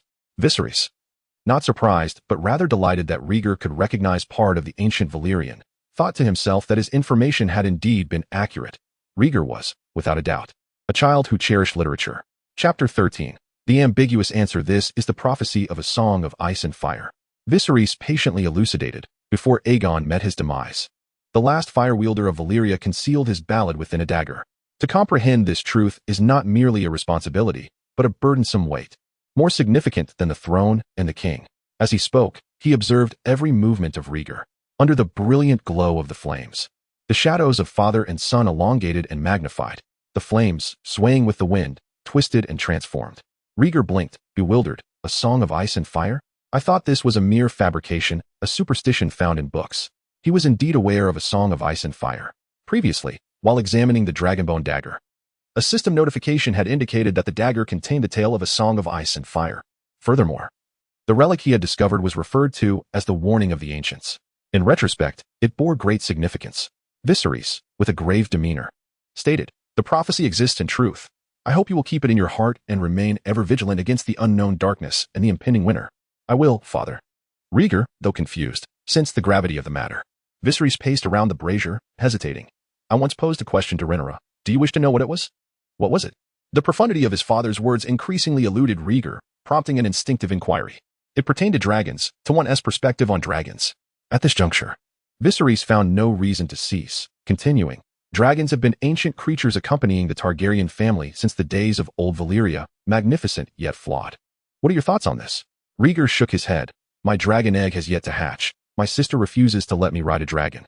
The closest I have come to a dragon is the skull of Balerion. As a Targaryen, he possessed his own dragon egg, sourced from a colossal dragon named Defies, which Rhaenyra personally selected from the dragon's lair before his birth. Years have passed, yet that dragon egg has shown no signs of hatching." Viserys, undeterred, emphasized, "It matters not. I only require your thoughts on dragons." Observing his father's serious expression, Rhaegar understood the importance of the matter. He recalled the immense skull of Balerion. Even stripped of scales and flesh, the oppressive aura emanating from the skull was formidable. And then there was his dragon egg, placed within a specially designed hearth. Impervious to high temperatures, its texture resolute, unlike any bird or chicken egg he had encountered. Finally, there was Rhaenyra. She had become a dragon rider at the tender age of 7, soaring through the skies. Each time he encountered her, in their moments of intimacy, Rhaegar could detect a faint scent of sulfur. He recognized it as the essence of dragons. After a moment's contemplation, Rhaegar organized his thoughts and responded, "Dragons are the most formidable controllable weapons in the current world." Aegon the Conqueror, despite his astonishing wisdom and courage, unified the 7 kingdoms riding on the back of a dragon. Dragons are perilous, yet only by mastering them can the Targaryens rise above ordinary mortals. Otherwise, they are destined to fall from the Iron Throne. This is my heartfelt truth, the most objective perspective I can express at present. Viserys listened intently, a hint of satisfaction gracing his face as he inquired, "If one day you ride a dragon and confront the rebellion of the disrespectful, how would you respond?" "Burn them." Rhaegar uttered this without hesitation. "You mentioned that dragons are dangerous?" Viserys furrowed his brow. Rhaegar saw no fault in his answer, for without dragons, the Targaryen authority cannot intimidate the insubordinate. When necessary, dragon fire will obliterate those who defy, ensuring that Westeros echoes with a singular voice. Hearing his eldest son's conviction, Viserys fell into contemplation. Subjectively, Rhaegar's assertions were not without merit. The Targaryen family's ascension to kingship over the 7 kingdoms was undoubtedly bolstered by the prowess of dragons. Yet the thought of the prophecy of a song of ice and fire made him reluctant to overly rely on them. Old Valyria was consumed by its hubris in wielding dragons, perpetually insatiable in its greed and desires, which summoned a cataclysmic demise. He recalled several years prior. On the eve of establishing Rhaenyra as his heir, he had posed a similar question. Rhaenyra's response bore a striking resemblance to Rhaegar's initial answer. However, Rhaenyra possessed a deeper understanding of the relationship between dragons and the Targaryens. She did not believe that merely mastering dragons would yield everything. Her character mirrored that of her father, Viserys, both disinclined towards warfare and holding themselves to stringent standards. In contrast, Rhaegar's response echoed that of a certain individual, Daemon Targaryen, his own brother. To be candid, there was a time he had contemplated naming Daemon as his heir. setting aside demons' treacherous deeds against him. His perspective on dragons was exceedingly radical. Dragons were a weapon in his grasp, and the saying holds true. With a blade in hand, the desire to kill naturally arises. With such an unparalleled weapon at his disposal, he would inevitably succumb to his desires, instigating conflict. For reasons unknown, jealousy stirred within Viserys. In the face of Rhaegar's perplexed expression, he calmly remarked, "I comprehend your sentiments. Do not forget the prophecy of a song of ice and fire. You may retire now." Rhaegar refrained from pressing further, responding maturely, "Very well. Do take care to drink less, father." Viserys offered a warm smile as he watched him exit the tent. In the dim light of the fire, his features grew indistinct. Upon leaving the tent, the midday sun struck Rhaegar's face, blinding him momentarily. A shadow fell over him, shielding him from the dazzling brilliance. It was Ser Herrick. Rhaegar tilted his head to discern the figure blocking the light. Herrick held a white cloak over the young princess' head, sincerely expressing, "Thank you for interceding on my brother's behalf, your highness." Rhaegar gently shook his head. "Do not mention it. I merely compelled Illyric to escort me out of the camp. He should bear no responsibility for my actions. The king's guard obeys the king's commands. My brother's failures are indeed grave." Herrick, a shrewd individual, recognized the young prince's standing in the king's eyes and showed him great respect. "What of Ser Illyric?" Rhaegar shifted the topic. Herrick replied, "There has been a disturbance at the camp's entrance. He has gone to investigate. If there is excitement, I shall join you." Rhaegar's interest piqued, yet he did not forget to caution, "My father remains inside. Do exercise caution, Ser Duty calls." Herrick raised his hand in salute. As Rhaegar moved away from the royal tent, he did not immediately rush to the commotion. Instead, he first sampled various delicacies and roasted meats, satisfying himself to a reasonable extent. Having traveled since dawn, he had only sipped a few mouthfuls of water. Poor child, bereft of a mother. Rhaegar, while he lingered by a barbecue stand, he heard Rhaenyra's voice from behind. He turned, startled. At that moment, Rhaenyra was drenched in blood, her silver hair stained dark from congealed blood, as though she had just emerged from a battle. "Rhaenyra, what has happened to you?" Rhaegar, forgetting his meal, hurriedly approached her with small, quick steps. "I came to find you yesterday, but alas, I could not." Rhaenyra playfully tapped his forehead, admonishing, "You must call me sister. Rhaenyra is not what you should address me as, and you ought not to wander about. What does it matter to feign such formalities now? Are you injured? Is it serious?" Rhaegar anxiously examined her wounds. Rhaenyra pushed him away, calmly stating, "This is not my blood. I am unhurt." Chapter 14. Harwin Strong.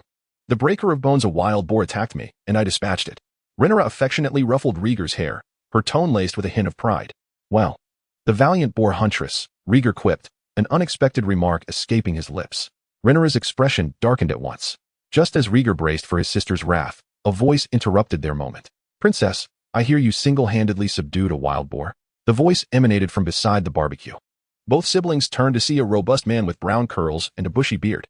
Rhaegar felt a flicker of familiarity in the man's features, though they had never met. Rhaenyra, however, recognized him and smiled politely. It was merely luck, Ser Harwin Strong. Upon hearing the surname Strong, Rhaegar's realization dawned. He understood the source of his discomfort, that unsettling Larry Strong. Rhaenyra, noticing his reaction, murmured, "He is the eldest son of the Hand of the King, Leonor, a renowned knight known as the Breaker of Bones." "Breaker of Bones? Does he shatter the bones of his enemies?"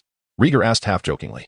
Harwin, deftly skinning a pigeon, chuckled in response. "Indeed, during one battle, I crushed a poor fellow's skull with my warhammer, and the survivors dubbed me the Breaker of Bones." "Impressive. It seems you truly are a formidable warrior," Rhaegar replied, his tone betraying an acknowledgement of Harwin's pride. A knight with such an intimidating title certainly had grounds for self-esteem. Swiftly finishing with the pigeon, Harwin casually wiped his hands on a cloth and approached with joviality, "My roasting skills are quite commendable. I just witnessed the prince enjoying quite a feast.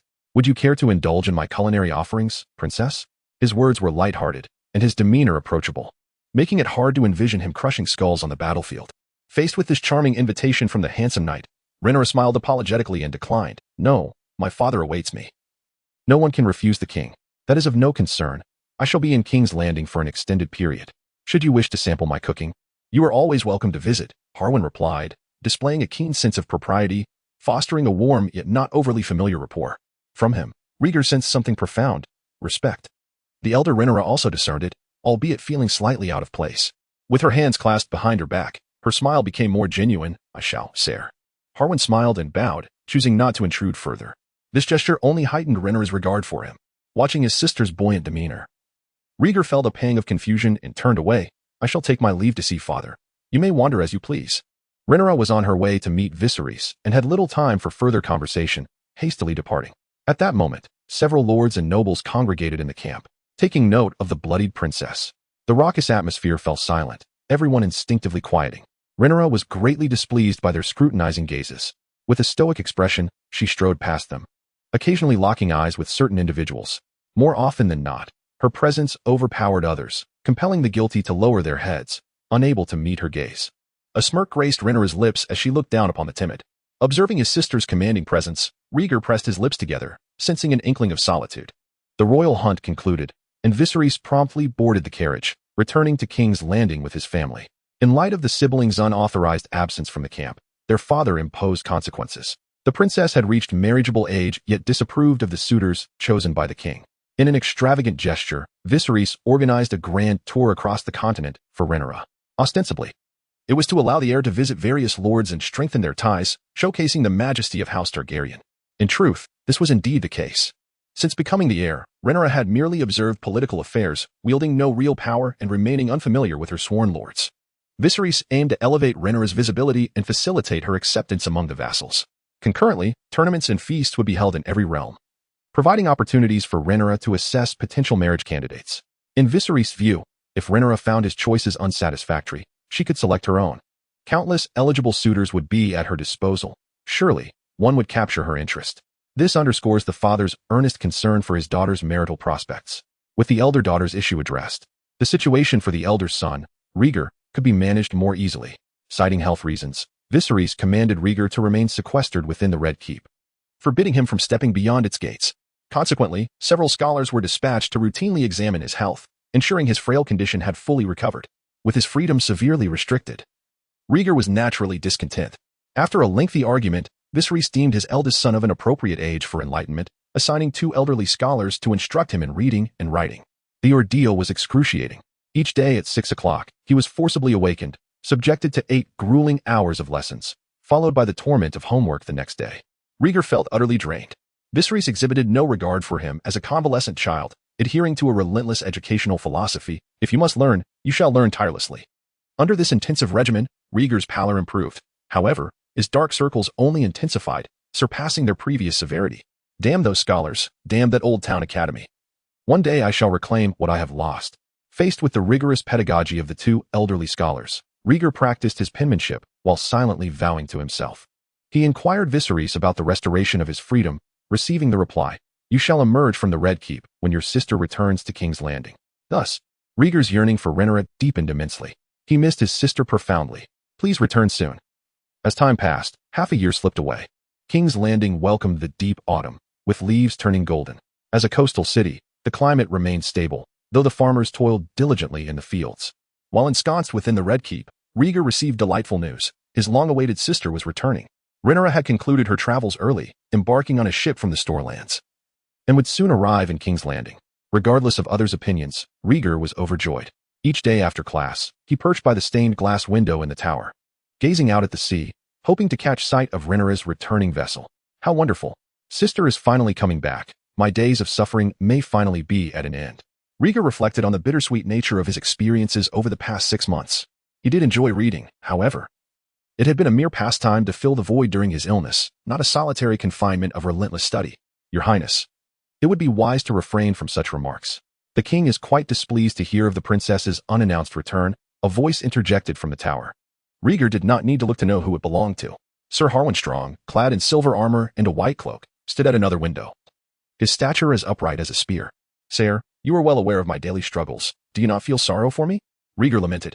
Harwin could not help but chuckle. "Indeed, the king hopes you acquire knowledge, but the combination of 8 hours of lessons and subsequent assignments is rather inhumane."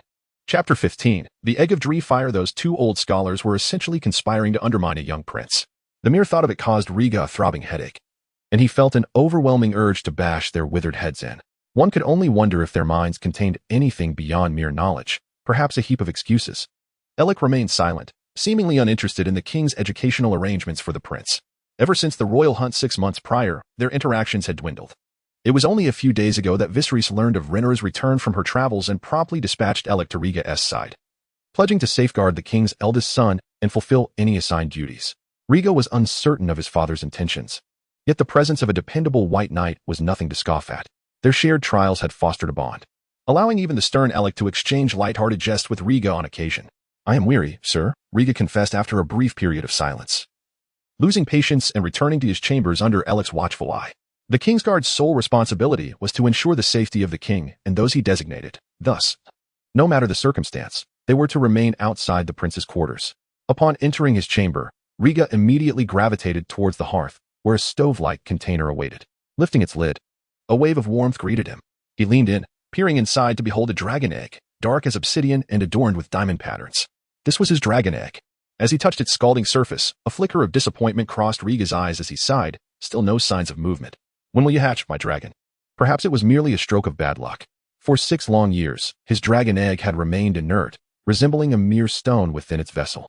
Accustomed to caressing the egg and conversing with it, Riga believed such dialogue might aid in its hatching. Once his thirst grew unbearable, he closed the container. Concluding today's session with the egg, pouring himself a cup of hot water, he muttered to himself, "At least that fool Aegon's egg hasn't hatched either. That would be quite the embarrassment." The thought of his foolish brother also lacking a hatched dragon lightened Riga's spirits, though his own egg remained unhatched. The prospect of his brother's hatching would have been far more troubling. As days turned into weeks, Rhaenyra finally returned to King's Landing, seeking to preserve face.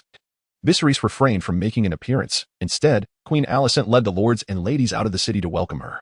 The two women embraced as if they were long-lost friends, their arms entwined, laughing and chatting under the watchful eyes of the populace. Such a harmonious scene naturally incited cheers from the crowd. Riga's house arrest was lifted, allowing him to join the welcoming procession. Following closely behind the two women, he observed their amiable exchanges, feeling an inexplicable unease. Tugging at Alec's white cloak, Riga discreetly inquired, "Is this how women interact?" Alec glanced around to ensure their conversation went unnoticed before replying in a hushed tone, "For the most part, yes. The queen and princess are the matriarchs among women, making them somewhat formidable. Is it because of power? Yet my sister is already the heir." Riga expressed his confusion. Alec shook his head, cautioning, "It is a grave mistake to speak ill of royal members. I can only advise you to remain vigilant, and I too might be at risk." "Though I have no designs on the throne?" Riga questioned. "One can never be too cautious. As the old saying goes, one must always guard against betrayal." Alec replied with a knowing look. Riga chuckled, "Then I shall rely on you to protect my safety, sir." "That is my duty," Alec affirmed. With the presence of many eyes, their conversation dwindled as they accompanied the two leading ladies through the day's events. As evening fell, the group finally entered the Red Keep. Despite his anger over Rhaenyra's unilateral decision to return, Viserys spared his daughter any humiliation, hosting a grand feast to celebrate her homecoming. Riga, disliking chaotic environments, hastily consumed a few pastries and dishes before excusing himself, taking with him a gift prepared by Rhaenyra. Rhaenyra's return proved most beneficial for Riga, granting him the freedom to roam outside the Red Keep and significantly reducing his daily lessons. No longer bound to 8 hours of study, he now had only 3 hours of learning in the morning, with the rest of the day for leisure. Even homework was abolished. In response, Riga jubilantly cheered, overwhelmed with delight. When Rhaenyra visited him, he showered her with fervent kisses. This blissful routine persisted for some time until the Red Keep buzzed with excitement once more. As the King and Queen Alicent celebrated their 5th wedding anniversary, to express gratitude for Alicent's 5 years of companionship, Viserys decided to host a grand tournament, inviting nobles and knights from across the realm to participate, with lavish rewards for the victor. This spectacle aimed to invigorate the impassioned youth, promising thrilling clashes of blood and steel. Regardless of Alicent's feelings, Viserys reveled in the prospect of the tournament, thanks in large part to the wealth accumulated by his esteemed grandfather, the late King Jaehaerys. Viserys had the means to host both feasts and tournaments. The servants of the Red Keep, accustomed to such extravagance, worked tirelessly under Alicent's guidance to ensure the tournament was a resounding success. Before long, the anniversary of the King and Queen arrived.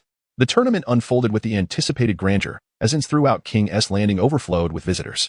Rumors swirled that even brothels saw a surge in business, with courtesans scarcely able to keep up with demand, as many noble lords were willing to fight for the thrill of the event.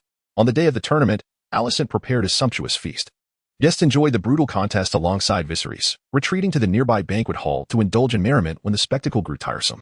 Riga and Rhaenyra sat at the lower end of the dais, watching the jousting below. The arena was alive with knights charging forth, clad in armor, wielding sharp lances as they galloped towards one another. In the midst of the clash, a knight in black armor thrust his lance upward, striking his opponent squarely in the shoulder. With a thunderous impact, the opposing knight was catapulted from his mount, his body tracing an arc through the air before crashing heavily onto the muddy ground. Upon landing, the knight let out a pained cry, his leg twisted grotesquely beneath him. As he writhed and screamed, Riga noticed he could only flail one arm. The other hung limply, likely shattered at the shoulder. Without prompt treatment, he risked lifelong disability. Ailing, standing nearby, quietly explained the situation to Riga. Having never witnessed such brutality, Riga felt a pang of sympathy. With timely care, this knight could have avoided such a fate. This is the nature of tournaments. The aim is to distinguish victor from vanquished, Ailing reassured him, urging Riga to accept the harsh realities at play. It was hard to fathom why so many capable young men would willingly participate in a tournament, knowing few would return unscathed. Riga's mood soured as he struggled to comprehend the purpose of such contests. Ailing patiently elaborated, in times of peace, the youth often seek an outlet for their fervor, desiring to capture the king's attention. Chapter 16. The Dornishman. You are right, my lord. Riga fell silent, yet his disdain for the bloody tournament remained unshaken. He informed Rhaenyra of his hunger before rising and making his way towards the banquet area, seeking a refreshing fruit to cleanse his palate from the senseless carnage. Sarah Lirio shrugged and followed closely behind. Once the charge segment concluded, the events transitioned to mounted archery, MLE, and duels. After several rounds of exhilarating and brutal contests, they entered the duel phase. The rules were straightforward. Two combatants donned in armor would engage in unrestricted combat until one conceded or perished, a duel, as it is commonly known. The first two duels were quite thrilling, with knights wielding swords and flails, their clashes igniting fervor among the spectators. Thanks to the excellent protection offered by their armor, injuries were common, but fatalities were rare. The duelists were not fools. They fought for honor and gold, and since they had already revealed themselves before the noble lords, there was little reason to engage in a fight to the death. As long as the combat was fierce enough, the nobility would cheer and wager, unable to discern between genuine conflict and mere performance. The third duel commenced swiftly. One contender was Ser Bart, the Hammer Knight from Iron Oak in the Vale, a towering figure clad in silver-gray armor, wielding a warhammer and a shield. His opponent was a young man of brown skin, dressed in light armor and brandishing a spear, likely hailing from Dorne. It is pertinent to note that although Aegon had unified the Seven Kingdoms, the Dornish had never acknowledged their submission to the Targaryen dynasty and had long been in rebellion. It was only a few years prior to Aegon I's death that Prince Martell of Dorne sent representatives to reach a reconciliation, thus concluding hostilities between the Targaryens and the Dornish. However, while the Great Wars had ceased, minor skirmishes persisted. The fierce Dornish frequently raided surrounding territories, causing trouble for the realm. As Rhaenyra observed the Dornish face below, a flicker of intrigue ignited within her previously indifferent heart. She had not anticipated that a Dornish warrior would participate in this tournament. Turning to her protector, Ser Cole, she inquired, "Who do you believe will emerge victorious?" Cole chuckled softly. "It is premature to determine a victor before the contest has even begun. It is said the Dornish are fierce and relentless warriors, akin to savage beasts. I wonder how much of that is true." Rhaenyra awaited the spectacle with keen anticipation. The referee sounded the horn, signaling the commencement of the duel. Bart, concealing his face beneath his helm, advanced with his warhammer, determined not to let his guard down. He had heard the tales of the Dornish, ferocious and ruthless. He could not afford to be complacent. Who knew whether his opponent would strike with deadly intent? In contrast, the Dornish youth appeared relaxed, pacing gracefully with his spear while taunting, "Clumsy giant, should you not be at the blacksmith's, rather than wasting your time with that pitiful hammer?" As he spoke, he danced nimbly, applying psychological pressure on Bart. Having never seen battle, Bart's composure faltered under the insult, and he retorted with fury, "You brown-skinned monkey. May your head be as hard as your mouth, and not crumble under my hammer." Seizing the opportunity as the Dornishman leaped, Bart lunged forward, swinging his warhammer in a sweeping arc, his momentum fierce. The audience watched with bated breath, eager for a display of bloodshed. "Fool, you are too slow." The Dornishman rolled away, evading the strike, and then thrust his spear into the vulnerable joint of Bart's greaves, causing blood to spurt forth. "Ah, damnable Dornishman." The pain ignited Bart's fury, and he bellowed, raising his warhammer once more to crush the Dornish youth's skull. Unfortunately, the Dornishman was too agile. Skillfully maneuvering out of the way, and with a swift motion, he thrust his spear into Bart's lower back. With a sickening thrust, Bart staggered and collapsed, blood seeping from his armor. Instead of pressing the advantage, the Dornish youth circled the fallen knight, mockery etched upon his face. "This knight from the Vale seems to harbor ill feelings towards us Dornishmen." He withdrew his spear from Bart's wound, continuing, "You call me a brown-skinned monkey. What do you Vale folk call yourselves? Hairless goats?" As Bart struggled to rise, the Dornishman delivered a swift kick, sending him crashing back to the ground. Humiliation flooding his spirit.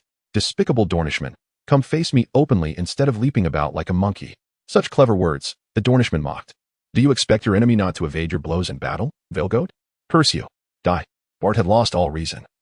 Seizing the moment of the Dornishman's taunt to swing his warhammer, aiming to shatter his opponent's ankle, the Dornishman was prepared, leaping nimbly to evade the anticipated strike. And with a deft thrust, pierced Bart's right hand, severing his grip on the hammer. Bart's shriek pierced the air, filled with agony. As the cry escaped his lips, the Dornishman swiftly kneed Bart under the chin, forcing him to stifle his voice. He then yanked off Bart's helmet, exposing his vulnerable head. With a cruel smile, the Dornishman delivered a brutal kick to Bart's mouth, sending teeth and blood cascading forth, leaving him to emit desperate whimpers. With Bart incapacitated, the Dornishman pressed the spear against his throat, surveying the audience with a triumphant shout, "Behold, a most valiant knight from the Vale, who swears never to surrender." He then ground his heavy boot into Bart's face, mercilessly trampling it. Witnessing this spectacle, the audience gasped in horror. This was no mere duel. It had devolved into a one-sided slaughter. King Viserys' face turned a deep shade of fury as he turned to his chancellor, Lionel, and bellowed, "What manner of Dornish barbarian is this, devoid of honor or decorum? Is he attempting to demonstrate his prowess to all present?" Lionel wiped his brow, unbothered by non-existent sweat, and explained, "Your Grace, the Dornishman is named Digga Orlean. Upon entering the tournament, he expressed great respect for you and wished to provide a memorable performance." "This is your idea of a memorable performance?" Viserys seethed. "The Dornish have never known gratitude. You should have him arrested for theft and imprisoned in a water cell until death." "I apologize, Your Grace," Lionel replied, lowering his head in remorse. "We can only hope he concludes this knight's life swiftly to mitigate any further negative repercussions. Must you state the obvious?" Viserys scoffed, dismissing him. Meanwhile, the Dornish youth continued to prance and boast. "I have heard tales of the warriors from the Vale. How is it that this knight appears so feeble? Surely, no one bribed their way in?" Chapter 17. Inciting public fury pointing at the dazed Bart, he derided, "This knight seems quite hostile towards me, and harbors prejudice against our Dornish people. Such behavior is unacceptable." With a long spear, he severed one of Bart's ears, as the Dornish youth remarked, "I've heard it said that women from the Vale are less beautiful than goats. Is that truly the case? To be honest, I have yet to experience the charms of a Vale woman, so I cannot ascertain if they indeed fall short of goats." He kicked Bart's head mockingly, taunting, "Hey, knight from the Vale, share your thoughts. Give me something to ponder." With multiple wounds causing him to bleed profusely, Bart felt dizzy. As the Dornish youth continued his incessant chatter, Bart mustered a breath, his lips twitching as if he wished to speak. The Dornish youth crouched down, yanked Bart's hair to lift his head, and sneered, "Speak up if you have something to say. Cough, you son of a Dornish monkey." With a couple of coughs, Bart spat blood and phlegm all over his tormentor, weakly cursing with a grimace. Damn old Vale dweller. The filth incensed the Dornish youth. Yet he refrained from delivering a fatal blow. A swift death would be a mercy he was unwilling to grant so easily. The spear pierced Bart's limbs one after another, twisting within his flesh, inflicting excruciating agony for a full 10 minutes. Only when Bart could bear it no longer did the spear's tip finally pierce his throat, ending his suffering. "Damn Dornish, you shall face retribution." Suddenly, a voice from the stands erupted in curses, followed by an empty wine cup thrown into the muddy arena. The sound seemed to herald a wave of outrage. More and more spectators stood up, hurling objects at the Dornish youth. Wine cups, apples, plates, even several ladies' high heels. Renly, amidst the crowd, stared expressionlessly at the mocking Dornish youth, her disdain for them deepened by her lineage, as her mother, Emma Arryn, hailed from a noble family of the Vale. The Dornish youth not only tortured the knight loyal to her, but also brazenly mocked the women of the Vale, undoubtedly igniting Renly's murderous intent. "Cole, you must duel him and avenge Sir Bart." Renly turned to Cole with urgency. Cole looked troubled. "I would gladly serve the princess. And that Dornish is indeed loathsome. However, as a member of the King's Guard, I cannot engage in combat without the King's command. Then I shall seek someone who can." Renly dismissed Cole and approached Viserys, whispering, "Father, that man is far too arrogant. He is insulting the realm. I can call upon Cole. He will surely avenge Sir Bart." Viserys, already agitated, acknowledged his daughter's proposal but maintained his composure, advising, "Wait a moment. The realm has many valiant knights. The King's Guard must not act impulsively. We must allow the younger knights their opportunity to prove themselves." Though Renly found his reasoning sound, she suppressed her retort. The tournament must continue. As Leonor called for an end to the spectators' insults and attacks on the Dornish youth. Under the watchful eyes of the crowd, the Dornish youth, emboldened, exclaimed, "The knights of the Vale are feeble. Is there no one stronger? I crave a true opponent, not these cowards, these weaklings." His laughter echoed with arrogance. "I shall step forth." A middle-aged knight clad in silver-gray armor emerged, wielding a longsword. "I am Ser Sol Baratheon from Storm's End. Allow me to teach you the importance of respect." The Dornish youth smirked. "Is that so? I hope you can maintain your bravado, Knight of Storm's End." Meanwhile, In the banquet area, a lavish spread of delicacies adorned the tables, with numerous noblewomen and young ladies gathered around one table, chatting as if at a tea party. Rieger occupied a table alone, clearing a large space before him to savor a certain pastry. It resembled a chocolate biscuit, but was shaped like a tart, with a delightful sweetness and chewiness. This is exquisite. Who crafted this? Rieger pondered, thoroughly enjoying the treat. He thought, once I return, I must inquire with Allison about which chef is responsible. I want him to prepare pastries for me in the future. While he indulged, a figure unexpectedly sat beside him, grabbing a plate of chocolate pastries and devouring them with evident delight. Where did this person come from? Why is he eating my pastries?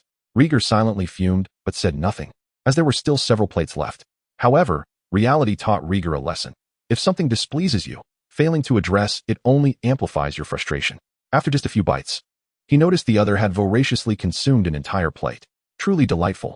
A commendable chef, the interloper mumbled, not waiting for Rieger's reaction before snatching another plate. Then came the third, the fourth. When only the final plate remained, Rieger could no longer contain himself. With a sudden surge, he stood, shielding his last plate of pastries, and loudly demanded, "Do you know who I am? How dare you steal my pastries? Are you always this bold?" His tone was commanding. But alas, he was too young. His voice was high-pitched, and his increasingly round face lacked any menace, resembling a child's playful banter. The other, exasperated, tousled his curly hair and offered a sheepish smile. "You are a prince, but pastries on the table are meant for guests." Rieger's anger flared, knowing I'm a prince. Yet you still steal my pastries? You won't spare the last one? Are you so shameless as to rob a child of his food? In the presence of food, age is irrelevant. Besides, you are a child, and too much sweet food will rot your teeth. If you cannot manage, you should relinquish the pastries to me. I fear no cavities. The other countered shamelessly. You scoundrel! Do you think I am a mere 3-year-old? Rieger pointed accusingly and ordered Ser Illich, "Sir, teach him a harsh lesson so he remembers not to act like a rogue again." "Very well, my prince," Illich replied, though he was reluctant to resort to violence at the banquet. Nonetheless, seeing the prince bullied due to his youth, he felt compelled to uphold the prince's dignity. Without drawing his sword, Illich strode towards the other, intending to seize his shoulder. No, good night. I believe we have a misunderstanding. I care not. To provoke the wrong person carries consequences. Illich had no time for further dialogue and grasped the shoulder, attempting to throw him down. In a flash, a swift strike landed on Illich's hand, sharp and accurate. The pain caused him to instinctively release his grip, a bruise blossoming on his hand. Chapter 18. The wandering swordsman Illich was taken aback by the sudden and ferocious attack. Upon looking up, he saw the man who had just been subdued, sitting comfortably in a chair, twirling a silver chopstick between his fingers. "White Knight, I harbor no ill intentions. I am merely a hungry soul seeking something palatable to eat," the man declared with a self-satisfied smile. Observing this, Rieger quietly set down his plate and took cover behind Illich. The speed of the man's strikes indicated he was a skilled fighter, and Rieger felt he could not contend with such prowess. "You are indeed generous, your highness," the man said, his face lighting up at the sight of the pastries, and he bowed respectfully to Rieger. He appeared to genuinely lack malice. Seizing the moment, Rieger took note of the man's appearance. He had curly brown hair, brown eyes, and a face weathered by time, perpetually adorned with a cheerful expression. He was quite short, standing no taller than 160 centimeters. Among ordinary folk, he was unremarkable, yet when compared to the skilled knights, he seemed diminutive. Noticing Rieger's gaze, the man chuckled. "I am aware of your identity, but it seems you are yet to learn who I am." "And who might that be?" Rieger inquired. "A nameless wanderer," came the reply. Rieger felt a sense of indignation. Just then, the man extended a plate toward him, whispering, "I am Shiru Flyer, a wandering swordsman from Bravos, and I wish to share this meal with you, Prince." Rieger locked eyes with him. The man's black pupils were as tranquil as still water, concealing his true thoughts. He glanced back at Illich, seeking confirmation. Illich nodded slightly, indicating that all was acceptable. Within the Red Keep, no one would dare to brazenly attempt to assassinate the king's eldest son. Rieger picked up a piece of pastry and smiled warmly. "I would be honored to share with you, Shiru Flyer." Shiru, ever smiling, replied, "You may call me Shiru, though I am not of noble birth. I have temporarily lost my position." "Oh, and what did you do previously to possess such remarkable swordsmanship?" Rieger asked, intrigued by Shiru's evident skill and his overseas origins. "Let us converse over this meal," Shiru suggested. And so, the two sat back down, the earlier tension dissipating as they indulged in pastries and exchanged stories. Through their dialogue, Rieger learned that Shiru had once been a squire to a knight and had trained in swordsmanship from a young age. However, he had always aspired to be a graceful dancer, dedicating much effort to that dream. Upon reaching adulthood, he was noticed by a prince of Bravos, who appointed him as the royal dancer. He had thought his fortunes had turned, but tragically, The prince was assassinated within a few years. Shiro had been dancing for him at the time and became a suspect. To evade capture, he smuggled himself to the continent of Westeros and was later brought into the Red Keep by the admiration of a noblewoman to attend a banquet. Riga listened, entranced, as though enveloped by Shiru's tale, occasionally expressing outrage at the injustices he faced. Shiru, meanwhile, lamented his fate while enjoying his meal, and in that moment, the two found a kindred spirit in one another. Of course, this was merely Ailig's perspective. In truth, while Riga appeared to attentively listen, he was internally skeptical. A dancer from Bravos, gifted with swordsmanship. How rare indeed. Observing Shiru's stature, one could not help but wonder how the Bravosi prince could have been so blind as to hire such a short and unimposing figure for his performances. Did he have an unusual taste? Perhaps he had deceived some noblewoman, sneaking into the Red Keep for a free meal. Riga remained silent, quietly watching Shiru weave his fabrications. After a while, the chocolate pastries on the nearby table were completely devoured, and Shiru reluctantly set down his fork. Suddenly, he mentioned the tournament taking place outside. Your Highness, the duels beyond are quite thrilling. Do you not wish to witness them? Riga shook his head. No, I am still too young. I am unaccustomed to the sight of blood. Shiru laughed. That is true, yet the arena is in chaos. Even the king is enraged. What has transpired? Riga furrowed his brow, sensing hidden nuances in Shiru's words. A Dornishman has slaughtered his opponent and is boasting shamelessly, Shiru replied, taking a sip of his drink. He intends to continue challenging others. The second duel should be commencing shortly. Let us go and take a look, Riga exclaimed, rising promptly and hastening toward the tournament grounds with Ailing in tow. Shiru chuckled and followed suit. Upon arriving at the arena, they found the audience fervently cheering for a single individual. Riga found a spot near the railing to observe closely. Within the ring, a knight clad in silver-gray armor wielded his sword with great ferocity, pressing a brown-skinned youth into retreat with each powerful swing. The crowd erupted in cheers whenever the knight's blade grazed his opponent, urging him to finish the fight. After watching for a while, Ailing whispered, "The knight in the advantageous position is Sir Salon from Storm's End. His opponent is a Dornishman, a scoundrel of the lowest order." Riga nodded, focusing intently on the duel. Sir Salon's assault was relentless, a classic charge-and-strike technique. He executed his strikes with speed and precision, fiercely suppressing his opponent's movements and leaving no room for counterattack. The Dornish youth clearly recognized this, utilizing his light armor to dart left and right, evading each blow. His spear served as a shield against the knight's long sword, the clashing sounds resonating throughout the arena. As the intensity heightened, Shiru suddenly remarked, "The outcome is already determined. The shift in offense and defense is imminent." Riga cast a doubtful glance at him. "Why do you say that? Sir Salon is formidable. Indeed, he single-handedly holds his ground. But the Dornish lad need only delay until Sir Salon's stamina wanes," Shiru explained. Riga scrutinized the combatants. Upon closer inspection, Sir Salon was indeed beginning to breathe heavily, his longsword struggling to close the distance to his opponent. In contrast, the Dornish youth appeared to have reserves of energy, retreating while still managing to taunt, "My noble knight, had you been mounted, I would not dare confront you, but alas, you are mired in the muck. Huh, even without my steed, I could easily sever your head." Sir Salon scoffed, though his raspy tone belied his fatigue, sweat glistening on his brow. Riga tugged at Ailing's sleeve. "Sir, is it true that Sir Salon may lose?" Ailing's expression grew serious. "It is uncertain. The cunning Dornishman denies him close combat." The weight of Sir Salon's armor made every passing moment more detrimental to him. Shiru interjected at an opportune moment. "Armor may save a life at a critical moment, yet it also restricts the body's agility. Much like the Dothraki across the sea, who eschew armor, believing that agility is the key to victory on the battlefield. Let us watch closely. I have faith in Sir Salon." Riga, with a furrowed brow, silently cheered for the knight. Chapter 19. The Ranger Prince Demon awaits with bated breath. Shilio nonchalantly clasped his hands behind his back. It became evident that the discerning gaze of a master swordsman was ruthlessly sharp. Within 5 minutes, Shilong significantly reduced the frequency of his sword strikes, ceasing the futile pursuit. The young Dornishman grinned, knowing that the moment for counterattack had arrived. Employing the same tactics as in his previous encounter with Bart, he deftly maneuvered around Shilong, maintaining distance while thrusting with his spear. Shilong raised his sword in defense, yet even the most meticulous plans can falter. The Dornish youth cunningly feigned an attack, enticing Shilong to strike. Just as victory seemed imminent, the young Dornishman executed a swift maneuver, blinding Shilong in one eye with a sudden thrust. "Ah, I concede. Halt the duel." Aware of his impending defeat, Shilong gritted his teeth against the searing pain and, in humiliation, shouted for an end to the fight. Losing all will to continue. Bart's grim fate loomed too large in his mind.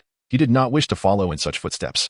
With Shilong's surrender, the Dornish youth's arrogance swelled, as he brazenly taunted those remaining knights, disregarding them entirely. He had come here solely to humiliate this band of noble lords. As for the consequences, he chuckled softly, for he had come prepared. On the platform, Viserys' piercing gaze fixated on the young Dornishman, who was pounding his chest in triumph, his knuckles turning white as he gripped the armrests of his chair. Damn those Dornishmen.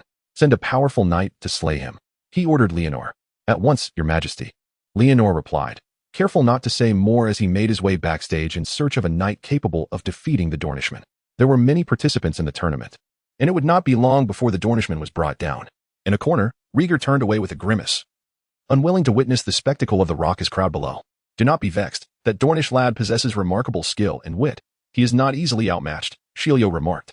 I know, the warriors of the realm are numerous, and that fellow down there will eventually fall, Rhaegar replied resolutely.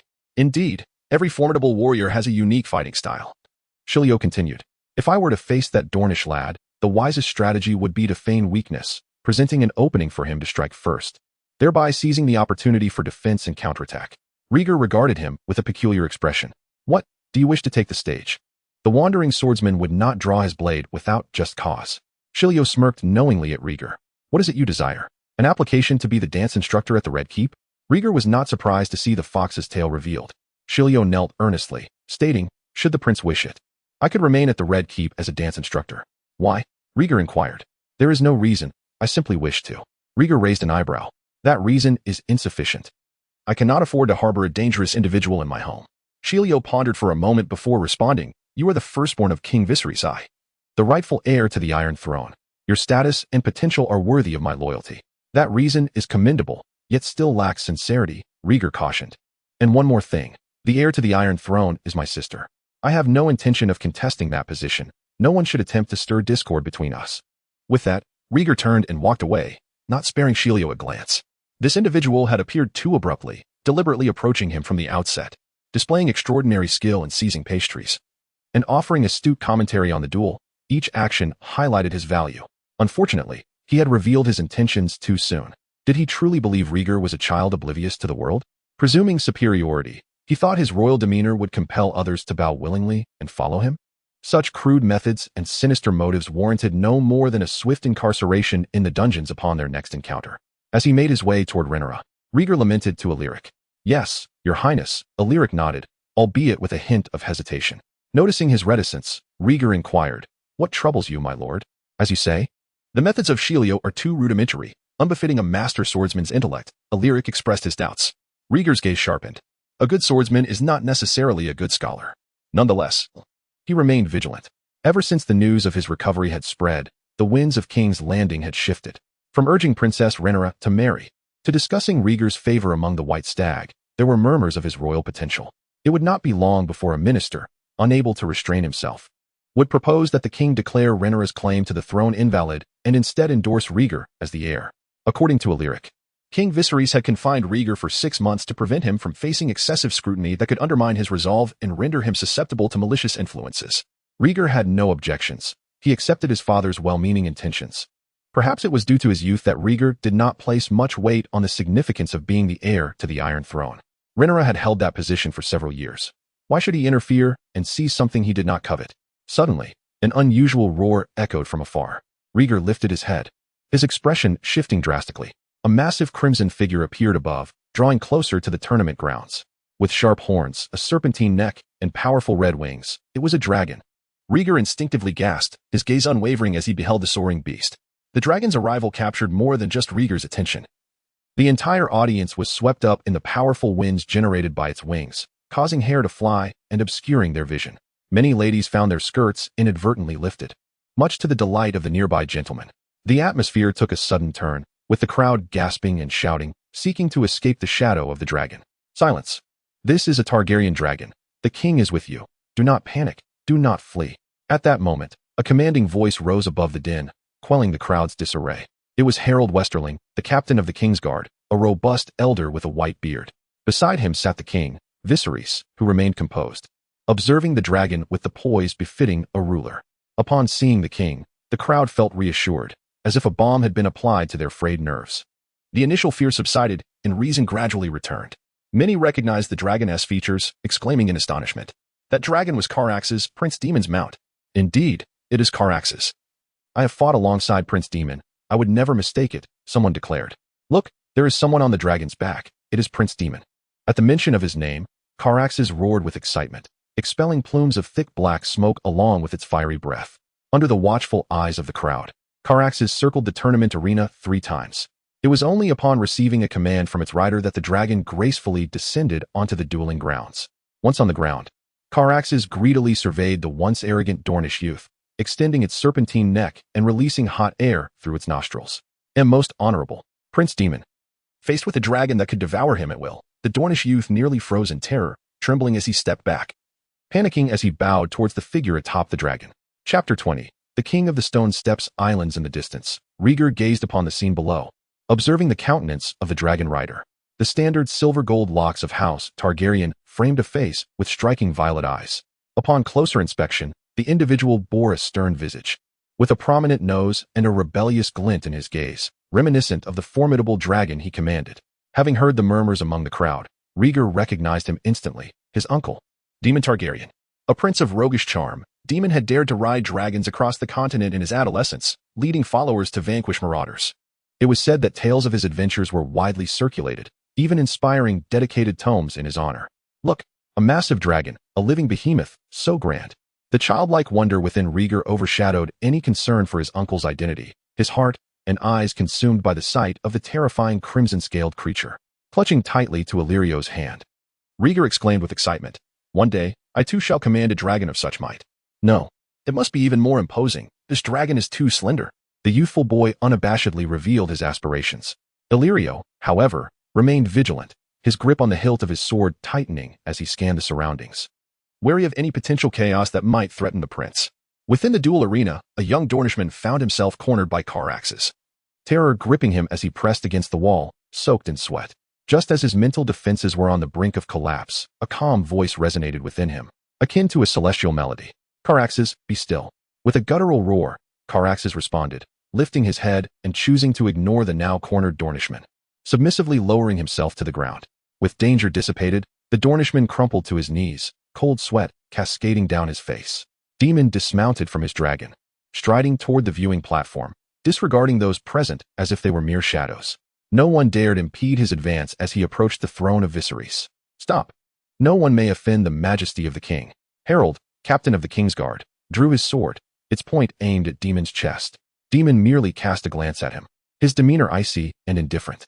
Viserys remained motionless, his eyes deep as the ocean, scrutinizing his once brother. Daemon returned the gaze, neither speaking, and the atmosphere grew tense. The nearby lords and ministers were visibly anxious, uncertain of how the two brothers would reconcile. After a moment of silence, Daemon took a step back, easing Harold's apprehension. He then drew a double-headed axe from his waist and cast it at Viserys' feet, raising his chin defiantly. "Add this to the Iron Throne." Viserys remained unfazed, looking up at Daemon's crown, his voice steady. "You wear a crown, do you now proclaim yourself king? When the 3 daughters was breached, I was hailed as the king of the narrow sea." Daemon recounted his exploits, pausing briefly to add, "But I know, your majesty, there is but one king in all the realm." With that, Daemon knelt on one knee, removing the vine crown from his head and bowing his noble brow. "My crown and the Stone Steps Islands belong to you." This gesture far exceeded the expectations of those present. Who could have anticipated that the typically proud Prince Daemon would voluntarily submit, granting his elder brother the respect and dignity befitting a king? Looking down at his humble brother, Viserys remained patient, inquiring, "Where is Lord Corlys?" "He has set sail back to Driftmark," Daemon replied honestly. Viserys continued, "Who currently guards the Stone Steps Islands?" "The tides, crabs, and 2,000 souls." Nailed to the beach as a warning to the pirates of the 3 daughters. Daemon responded in a low voice, understanding the importance of this information to his brother. Receiving an answer that was less than ideal, Viserys pondered briefly before nodding, as if coming to terms with it. Rising, he approached Daemon, first accepting the vine crown he had presented. After a cursory inspection, he handed it to Captain Harold, clearly unimpressed by the symbol of the king of the narrow sea. Noticing the expressions of the surrounding lords and ministers, Viserys' gaze flickered, and he said lightly, "Rise." Daemon looked up at his brother with hope, recognizing the signal of forgiveness, and gradually stood tall. Viserys' cold demeanor melted away, replaced by a smile. "Welcome home, brother." Without hesitation, Daemon embraced Viserys. Before the eyes of all, the bloodline of Prince Baelon was reconciled once more. Those with discernment understood this as a signal from the king. A welcome to his brother Daemon's return did not imply that others could exploit the situation for their gain. Daemon was equally aware of this, hence his demeanor remained respectful throughout, a far cry from his previous capriciousness. Rhaenyra stood before the gathered crowd, witnessing this intricate power play with undisguised joy. Her clear and naive violet eyes struggled to discern reality from illusion, filled only with genuine delight at her uncle's return. Rhaegar. At some point, he had squeezed through the throng to stand beside Rhaenyra, taking her small hand in his. Upon hearing his call, Rhaenyra noticed him for the first time, smiling softly. Uncle Daemon is back. He has always been so kind to me. Indeed, he appears quite handsome, Rhaegar replied, forcing a smile while complimenting Daemon's striking features. He was at a loss as to which admirable quality to associate with this uncle he had never met. Despite his limited knowledge of the outside world, he was aware that the title of heir to the throne had been uttered from Daemon's lips. And Daemon had long wished for Rhaegar's demise to claim the Iron Throne for himself. How could Rhaegar possibly harbor affection for him? With Daemon's arrival and the reconciliation of the brothers, the day's tournament hastily concluded, and the assembly moved to the banquet hall to welcome Daemon back. As for the young Dornishman, who had thoroughly soiled his trousers, he was gently escorted by the Chancellor, Lionel, to a fine inn within the city, where arrangements had been made for his comfort. Not only was his lodging paid for, but a caretaker was assigned to ensure he felt at ease. The spectacle was grand, and many curious souls inquired about the situation. Receiving a consistent response, the king admired this valiant Dornish warrior who had traveled great distances and thus prioritized the triumphant return of his brother Daemon. The tournament would continue the following day, inviting him to partake in the duel once more. Refusal was not an option, as the banquet preparations unfolded. Viserys and Daemon walked side by side, followed by a host of ministers and invited nobles. One could not deny that Alicent was an understanding queen. Upon receiving news of Daemon's return, she immediately ordered the servants to clear the remnants of the previous feast and replace them with a selection of dishes prepared in advance. By the time Viserys and his entourage arrived at the banquet hall, everything was impeccably arranged, devoid of any hint of hasty planning. Viserys was deeply touched and publicly praised Alicent as his wise partner, always sharing his burdens. Alicent, unperturbed by the accolades, gently linked her arm with Viserys, replying, "You toil tirelessly with state affairs. You should not be vexed by trifles." Taking the queen's delicate hand, Viserys' eyes sparkled with gratitude. "Thanks to you. My life is far from lonely. Enough of such sentiment, or the ministers will tease us. Let us join the feast." Alicent's cheeks flushed, her bashful demeanor enchanting. Chapter 21. The mysterious bracelet. She adeptly played the role of a virtuous wife and mother, walking among the ministers while Rhaenyra observed everything with a sardonic smile. The tension around them made Rhaegar shiver. "Sister, your grip is rather painful," he complained, attempting to withdraw his small hand from Rhaenyra's hold. Rhaenyra quickly released him. "My apologies. I momentarily forgot you were there." "It's all right. Just be mindful of your image. There are many eyes upon us," Rhaegar gently reminded his sister.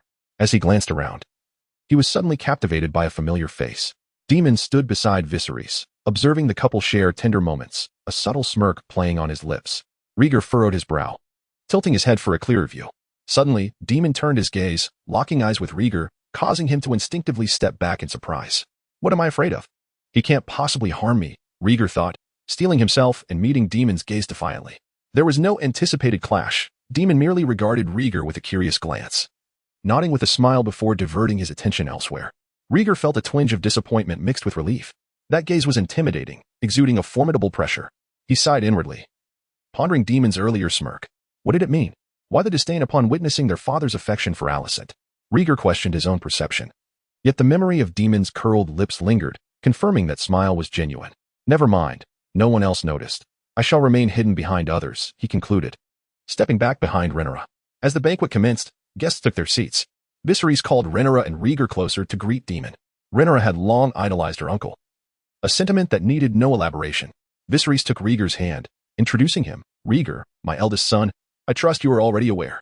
Daemon nodded, forcing a somewhat awkward smile onto his stern visage. Viserys, ever the accommodating brother, remarked, "The seven bless us. Rhaegar recently encountered a fortuitous event, recovering from his illness, alleviating my greatest worry. I have heard of this, the miraculous fruit gifted by the White Stag. It sounds like a tale from a storybook," Daemon replied. "Huh. I didn't believe it myself at first, but the will of the gods is often profound. Rhaegar is indeed a favored Targaryen." Viserys' gaze sharpened at Daemon's words, which sent a ripple of alarm through those present. The king's eldest son, favored by the White Stag, spoken of as divinely favored. What did the king imply? Was there truly the hint of a succession change, as whispered outside? A single statement struck the hearts of the assembly like a heavy hammer. Rhaenyra's expression shifted slightly as she glanced at her increasingly lively brother. Daemon, nonchalant, ruffled Rhaegar's hair, blessing him. "May you always remain healthy, free from suffering." Alicent's demeanor faltered for a moment. She subtly dug her nails into her thumb, forcing a smile. She had anticipated this day would arrive. Rhaegar had once been gravely ill. With little time left, once the king's eldest son passed, she could position her son Aegon for the throne, even if the king opposed her. The council would likely support her, urging a change in the air. Yet Rhaegar's miraculous recovery delivered a crushing blow to her aspirations. From this point onward, even if some resented Rhaenyra's claim as a female heir, they would rally behind her eldest son Rhaegar rather than support her younger son Aegon. Had all her years of effort been in vain? Alicent felt despair, her thumb now stained with blood. To avoid drawing attention to her discomposure, she lowered her head, seeking to diminish her presence. In response to her uncle's blessing, Rhaegar felt a bit uncomfortable but politely replied, "Thank you, uncle. I previously spoke thoughtlessly. I hope you can forgive me. This is our first meeting, and a new future awaits us." Daemon easily perceived his nephew's subtle intentions.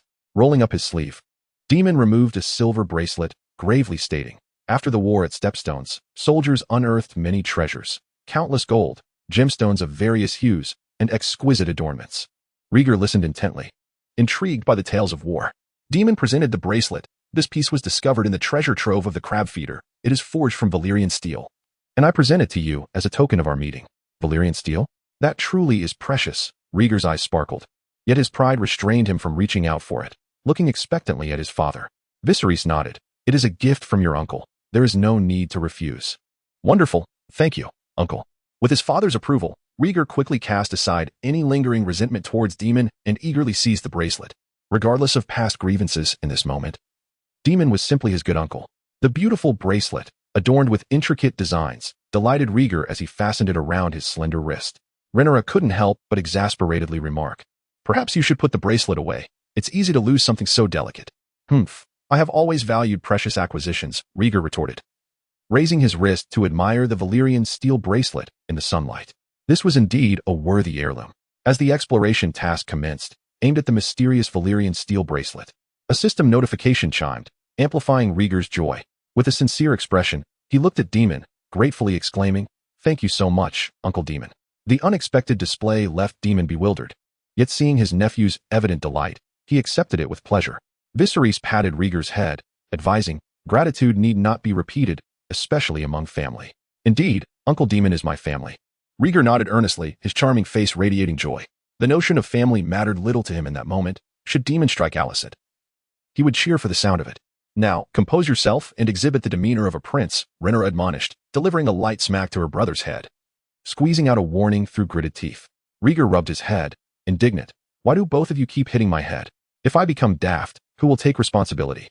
If you truly become foolish, I shall confine you to the little black room in the Red Keep." Rhaenyra smiled sweetly. Chapter 22. A distinctive dream. The soiree extended late into the night, with the fervor simmering within the aristocrat's veins finding its release in the dimly lit atmosphere. Prior to the dance, Rhaegar took his leave, retreating to his chambers, drowsy and in need of rest. As the clock struck midnight, the silvery moonlight streamed through the stained glass window, casting its glow upon Rhaegar's bedside.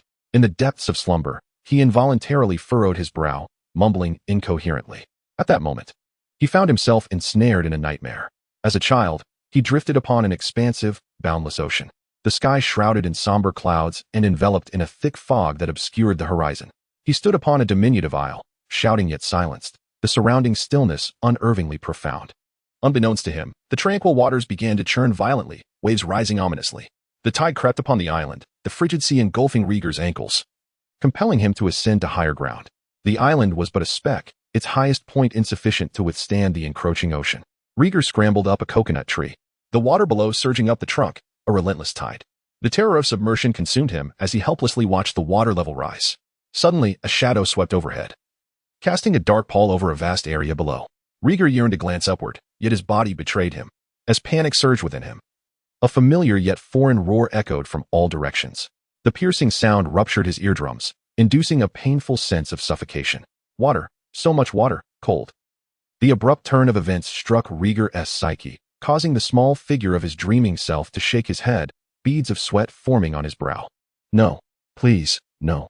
The water in his dream engulfed his ankles, and terror jolted him awake, his eyes flying open as he gasped in alarm. A series of knocks resounded at the door, accompanied by the voice of a lyric. "Are you well, my prince?" "I'm fine. Just a nightmare," Rhaegar replied, regaining his composure as a lyric's concern eased. "Should you need anything, do not hesitate to call out. A lyric reassured him, accustomed to Rieger's nocturnal disturbances. Rieger offered no further words, curling into his blankets, clutching his pillow in melancholy. This nightmare had been strikingly vivid, more harrowing than any he had previously encountered. The rapid thumping of his heart was a testament to the intensity of the experience. Another nightmare. If this is the dreamer's gift, I would rather forego it. A shadow loomed over his heart as he recalled the golden talent described in the system panel, murmuring to himself in despondency. Having not dreamt for some time, he had hoped for a return to a normal sleep pattern. Yet tonight's nightmare had come unexpectedly, catching him off guard. Rieger felt utterly disheveled, akin to a stray kitten or puppy lost in the cold. The exploration had concluded. Please collect the lost treasures. Just as he was lost in thought, the system notification shattered the gloom. Rieger extended his arm, glancing at the silver bracelet upon his wrist, remembering the exploration task yet to be completed. Mysterious Valyrian steel bracelet. Exploration progress. 100. The system panel materialized, and Rieger suddenly recalled the duration required for the retrieval of such artifacts. The exploration task had commenced around 2 or 3 in the afternoon. A glance at the flickering flame of the barrier indicated that it was approximately 10 o'clock in the evening. It seemed like 8 hours. Rieger calculated silently, picking up the blue aura that had fallen onto his bed. Artifact collection successful, undergoing detection. Detection successful, classified as an excellent artifact, a fire mage's magical tool. Curiosity about the fire mage's possessions overcame his fear, and Rieger activated the artifact without hesitation. Congratulations, the fire mage's magical tool has been activated. You have acquired. Spatial bracelet, quality, excellent, blue, function. The bracelet contains 3 cubic meters of space, incapable of storing living beings. Evaluation, a magical product traceable to the ancient Valyrian era. Its spatial properties render it invaluable, sought after even by noble dragon lords. With a gentle tremor, the Valyrian steel bracelet on his wrist revealed a network of cracks, disintegrating into dust. When Rieger next beheld the bracelet, the marks of time had vanished entirely. Its hue transformed into a subtle silver gray, the patterns more intricate, as if a master craftsman had recarved it. A magical bracelet coveted by the ancient Valyrian dragon lords? Rieger marveled at the unexpected fortune that had come his way. He felt compelled to express gratitude to Uncle Demon for presenting him with such a splendid gift. The explorer's instructions accompanied the spatial bracelet, and Rieger read them with great care.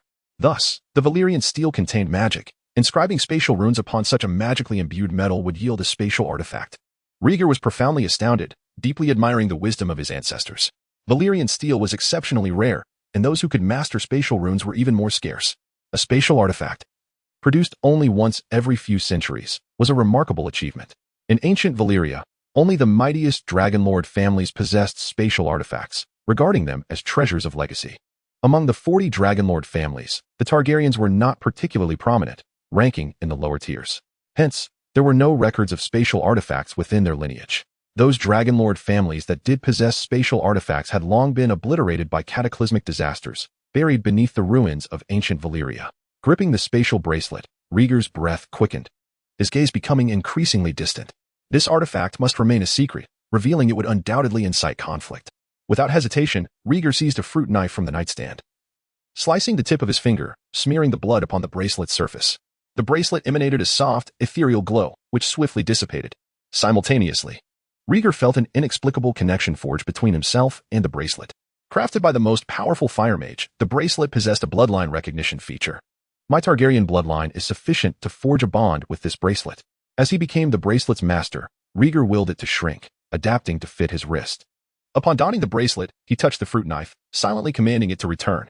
With a swift motion, the knife vanished into thin air. Rieger felt the interior of the bracelet expand, now containing the fruit knife. The novelty of the experience ignited his curiosity, and he continued to retrieve and return the fruit knife, as well as various objects in his room. After tiring of this new game, Rieger uncovered a veritable treasure trove within the bracelet. A mound of gold, stacks of ancient Valyrian textbooks, a badge emblazoned with a dragon motif. The rest consisted of unfamiliar garments and trinkets, mostly deemed worthless.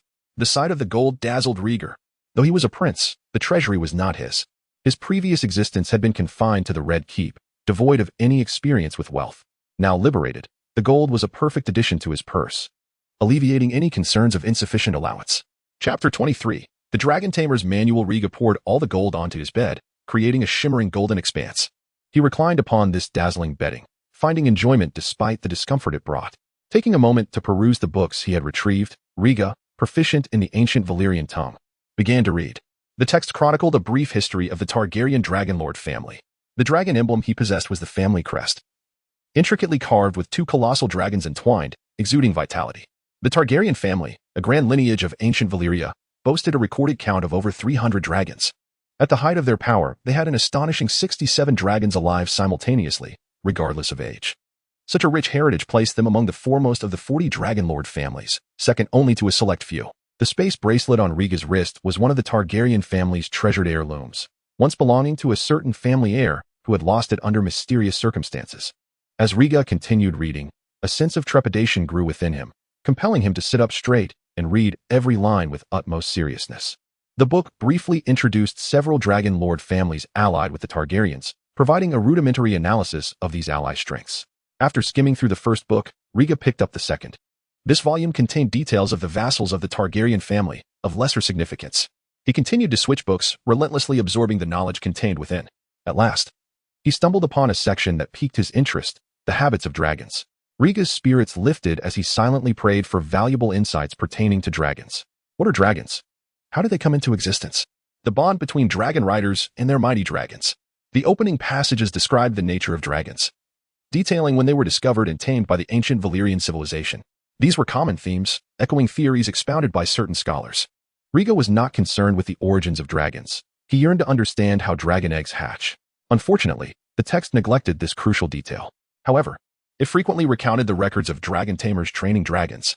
Those possessing the blood of dragons could forge a connection with them, ascending their backs to become dragon riders.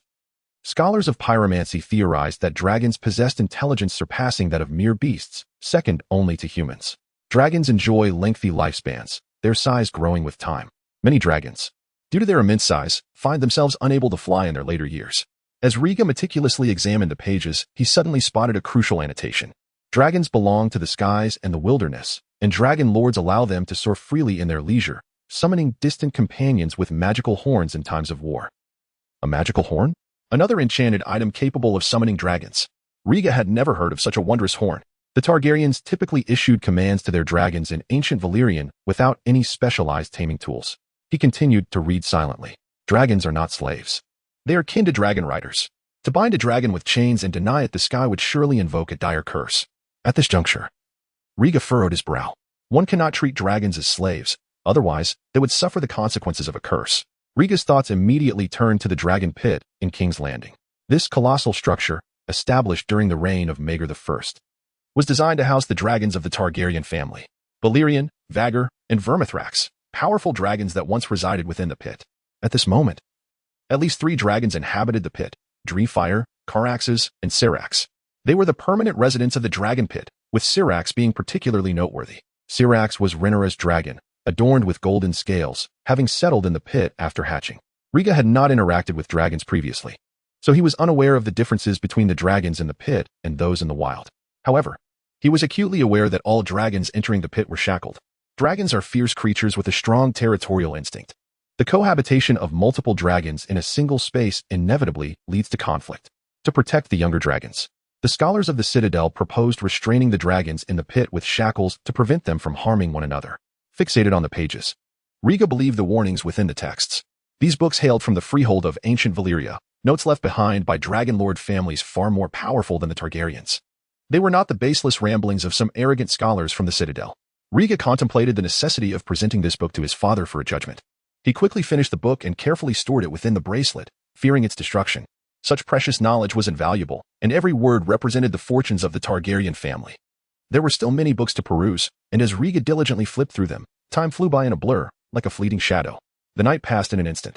Morning dawned, with the sun breaking through the darkness, bestowing warmth upon the earth. Having spent the night awake, Rhaega suddenly noticed the sunlight streaming into the room. Surfacing from the ocean of knowledge, he cautiously glanced at the door, swiftly gathering the books and the gold strewn across his bed. Stowing them within the small bracelet on his wrist, he wished to keep his secret concealed, at least for now. Oh, the depths of hell. When will my dark circles vanish?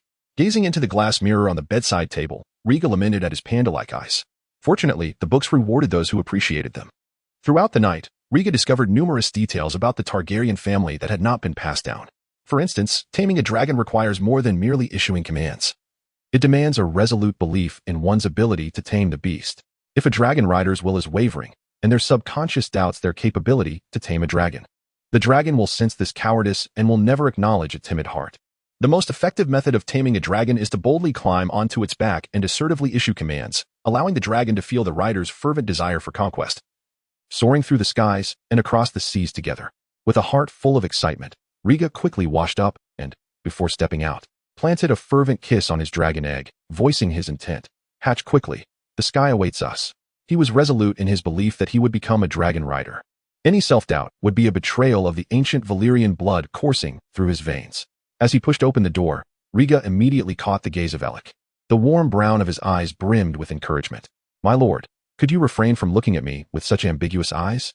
It troubles me greatly." After breakfast, Riga shared his thoughts with Alec, who paused momentarily before responding. "Very well, I support your ambitions." Riga's cheeks flushed, feigning indifference. "Let us not dwell on trifles. There is a tournament to witness today." The tournament had concluded early the previous day in anticipation of Demon's arrival. However, it spanned 7 days in total, with events held daily. That arrogant Dornishman remained confined within the walls of King's Landing. Today, powerful knights would undoubtedly defeat him, earning the king's favor as a reward. Chapter 24. The swordsmanship of Shalou. The martial arts tournament has always been a symbol of the kingdom's prosperity, eagerly anticipated by many nobles. When Riga arrived at the venue, the audience was already in a fervor. He quickly spotted his father on the platform and approached with a light step. As he drew nearer, he realized that the area surrounding his father was crowded with people. Viserys sat at the head of the table, with Prime Minister Laenor seated to his right and his uncle Daemon to his left. Rhaenyra occupied the position of honor beneath Laenor, not diminishing her status as an heir. Perhaps buoyed by the success of the previous evening's banquet, Viserys wore a constant smile. Upon seeing Riga, he waved him over, saying, "Come here, you rested early last night. Today, you must spend time with your father." The scholar mentioned that children should rise early and sleep well for their growth. Riga, in a moment of defiance, made his way to Viserys' side with an honest gait. He was embraced and seated upon his father's lap, relishing the warmth of paternal affection while casually reaching for a platter of fruit.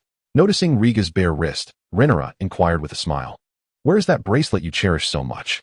"It was too large and inconvenient to wear," Riga responded nonchalantly. The bracelet was cumbersome in its usual form, and its reduced size could raise suspicion. He had concealed it within the hatching container for dragon eggs, intending to find an excuse to wear it later.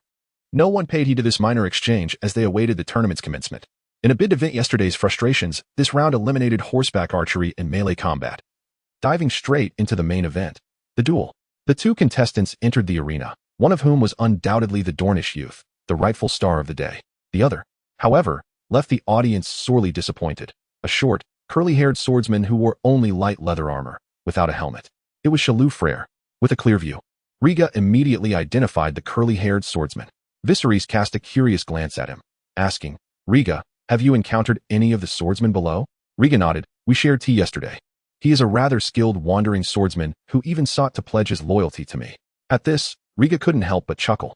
Viserys, with a barely perceptible frown, stroked his chin. "Let me guess, you did not accept his offer?"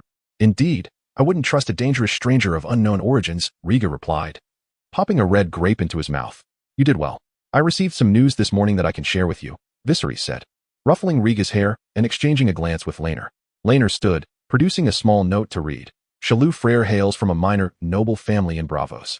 After reaching adulthood, he joined a cult and frequently undertook perilous tasks. 2 months ago, he assassinated a notable figure in Braavos and has since been wanted throughout the realm. He clandestinely crossed into Westeros.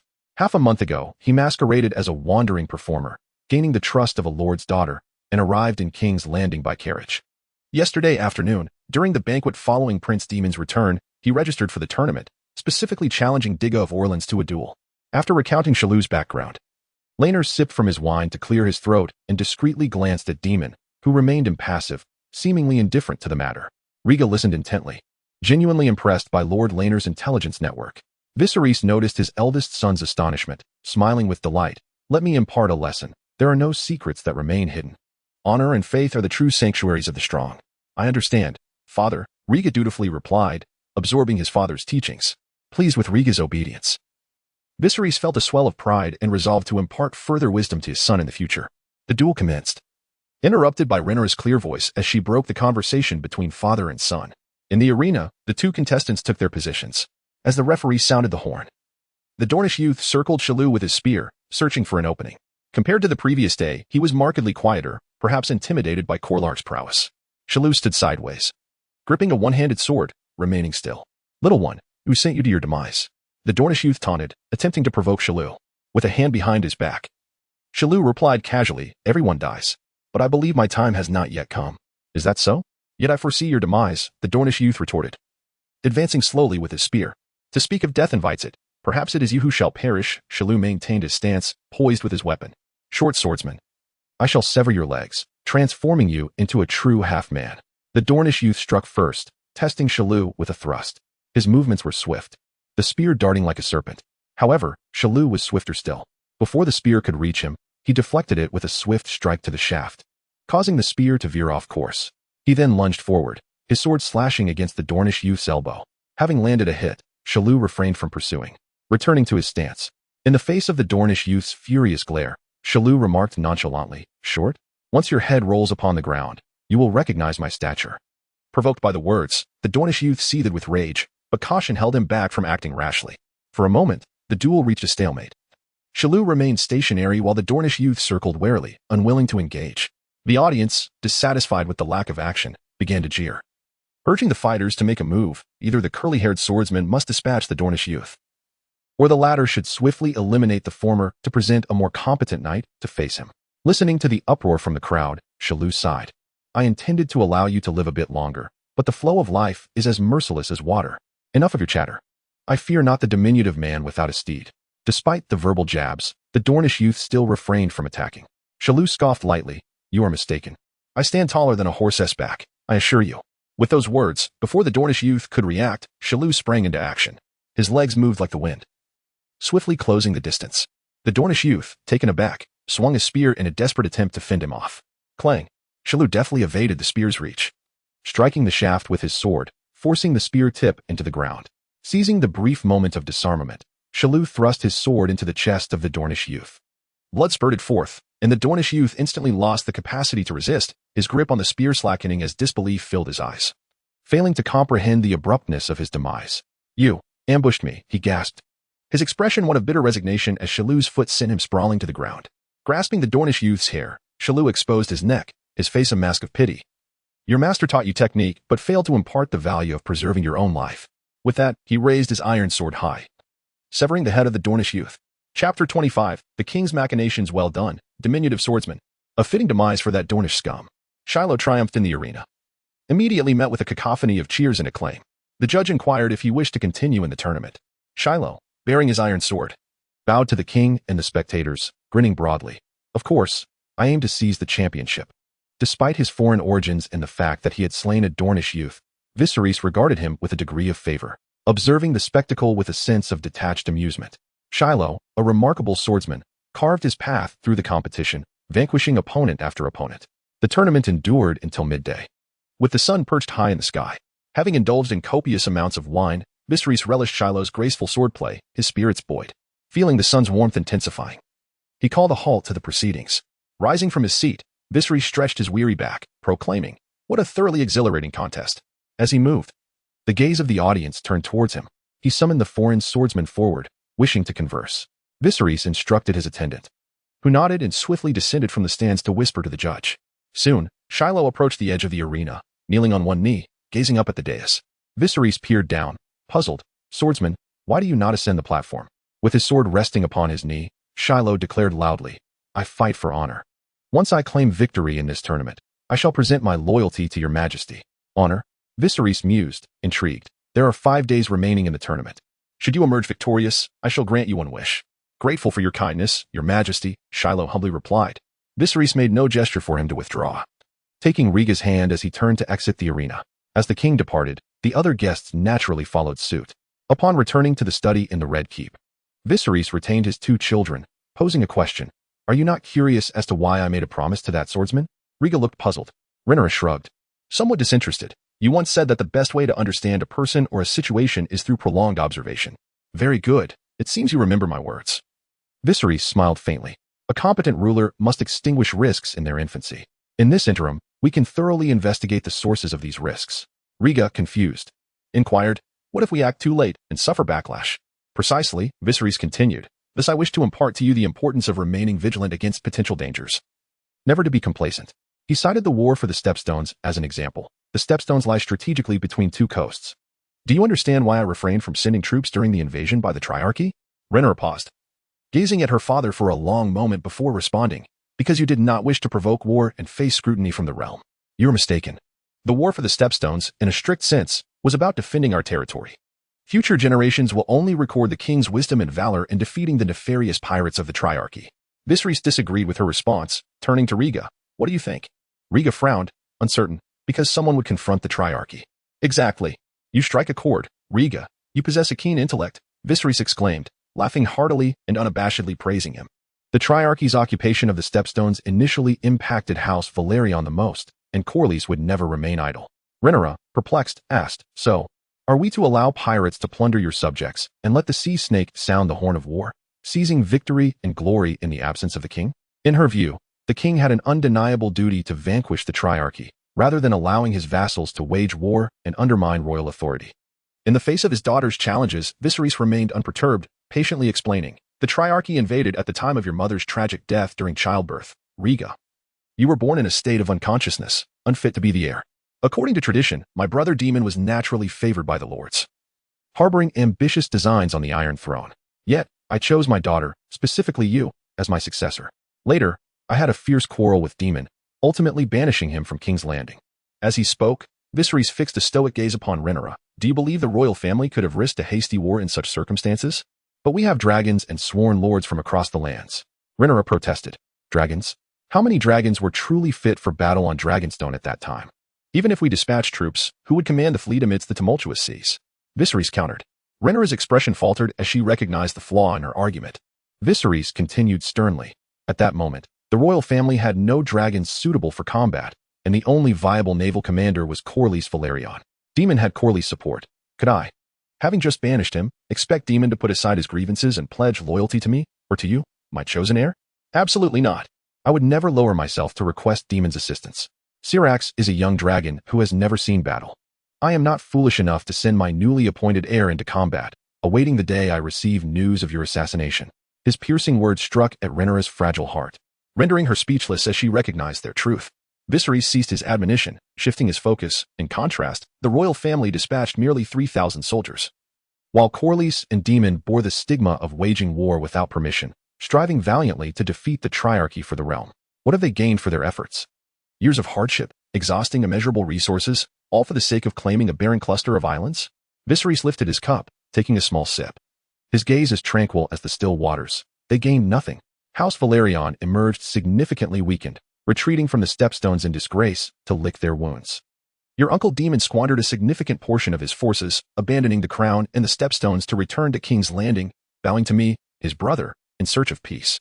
During that same period, my chosen heir matured successfully, while peace and tranquility reigned throughout the kingdom. Approaching Rhaenyra, Viserys articulated each word with care. My daughter, do you understand? Rhaenyra was profoundly moved by her father's foresight. Her innocent heart had never contemplated such intricate machinations. In that moment, the figure of her father before her intertwined with the memory of the man who always wore a genial smile, familiar yet foreign. Rhaenyra bit her lip, lowering her gaze. Father, the seven have bestowed upon you unparalleled wisdom, and yet I have doubted you. For this, I feel immense shame. Chapter 26. The Dreamwalker. Viserys gently patted his daughter's shoulder, whispering, There is no rush. You have a long journey ahead of you, and in due time, you shall learn how to wield power. I am truly sorry, father. Feeling the profound affection emanating from him, Rhaenyra's eyes glistened with unshed tears as she willingly nestled into his embrace. It is all right. As a father, it is my duty to smooth the path for my children, ensuring they traverse it without hindrance. Viserys tenderly stroked her hair, offering comfort. Upon hearing her father's words, Rhaenyra felt a mix of emotions and nuzzled closer. All right. Don't let Rhaegar mock you, Viserys teased. Humph, he wouldn't dare, Rhaenyra retorted with a hint of defiance, obediently extricating herself from her father's hold. What do you think? She added, casting a warning glance at Rhaegar. Rhaegar, feeling rather excluded, muttered, I am utterly speechless. We were having a lovely family chat, and you two suddenly become sentimental. I am left here feeling quite awkward. What more do you want from me? Viserys lifted Rhaegar into his arms, admonishing, Do not bully your brother. He possesses talents in certain areas that far surpass your own. Rhaenyra remained noncommittal, turning her head away in defiance. Viserys chuckled and inquired of Rhaegar, Why not share with your sister what insights you have gleaned from this experience? Do I really have to? Rhaegar hesitated, casting a sidelong glance at his sister. Of course, excellent qualities should not be buried, Viserys affirmed. Rhaegar nodded slowly and said, I dreamt of a succinct phrase, to kill with a borrowed knife. To kill with a borrowed knife? Viserys paused, taken aback by this unfamiliar expression, contemplating its meaning. After a long silence, he chuckled. Indeed, it is to kill with a borrowed knife. What a phrase rich in meaning, encapsulating much wisdom. Viserys turned to Rhaenyra and asked, So, do you perceive your brother's wisdom? Everyone dreams. Rhaegar's dreams are merely more peculiar, Rhaenyra replied, her pride preventing her from conceding inferiority to Rhaegar. No. Rhaegar's dreams are extraordinary. Do you remember the dreamwalker Daenerys?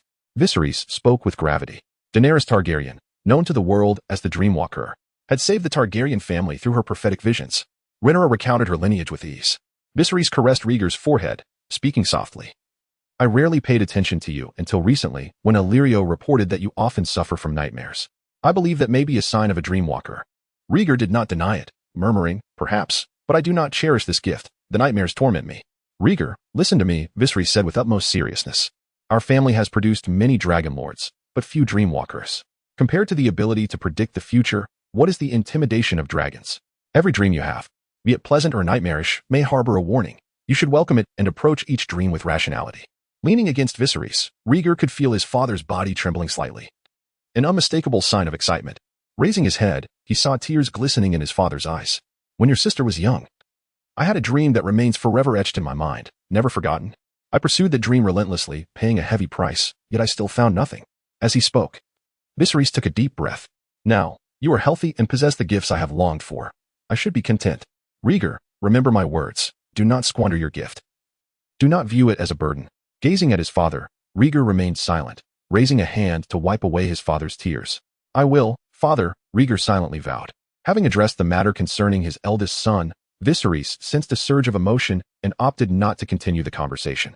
He instructed the siblings to return to their rooms, wishing to be alone for a while. As they exited the study, the siblings wandered aimlessly down the long corridor. Rhaenyra suddenly inquired, Can your dreams truly foretell the future? Most of the time, they are merely bizarre snippets that I find difficult to comprehend, Rhaegar confessed candidly. Really? What have you dreamt of? Rhaenyra halted, squatting to meet Rhaegar's gaze. Rhaegar, feeling uncomfortable, distanced himself. A thought flashed in his mind, recalling the events of the previous night.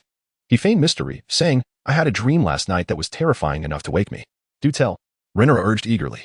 Rhaegar's eyes darted, and he mused. I dreamt of an invisible dragon that wished for me to become its dragon lord. If it is invisible, how do you know it is a dragon? Rhaenyra interrupted, puzzled. I heard its roar. It was particularly loud, Rhaegar replied, visibly irritated. And please, do not interrupt me while I am speaking. All right, continue, Rhaenyra relented. Unwilling to argue further, Rhaegar continued, but the dragon said it could not meet me yet, for there exists something in King's Landing that it despises. What is it? Rhaenyra could not help but ask. Rhaegar stated seriously, the dragon pit. Why? The dragon pit has existed for many years. Many dragons have nested there, including my Syrax. Upon hearing this, Rhaenyra was left in confusion. Rhaegar fabricated further. The dragon claimed it belongs to the sky and the wilderness. The dragon pit is cramped and restrictive, stifling its growth. It also said it would not wear shackles or chains like a slave. Did the dragon truly say that? Or are you merely spinning a tale? Rhaenyra regarded him with deep suspicion. Believe it or not, that is how it was in the dream. Rhaegar retorted, shaking off Rhaenyra's grip with a huff.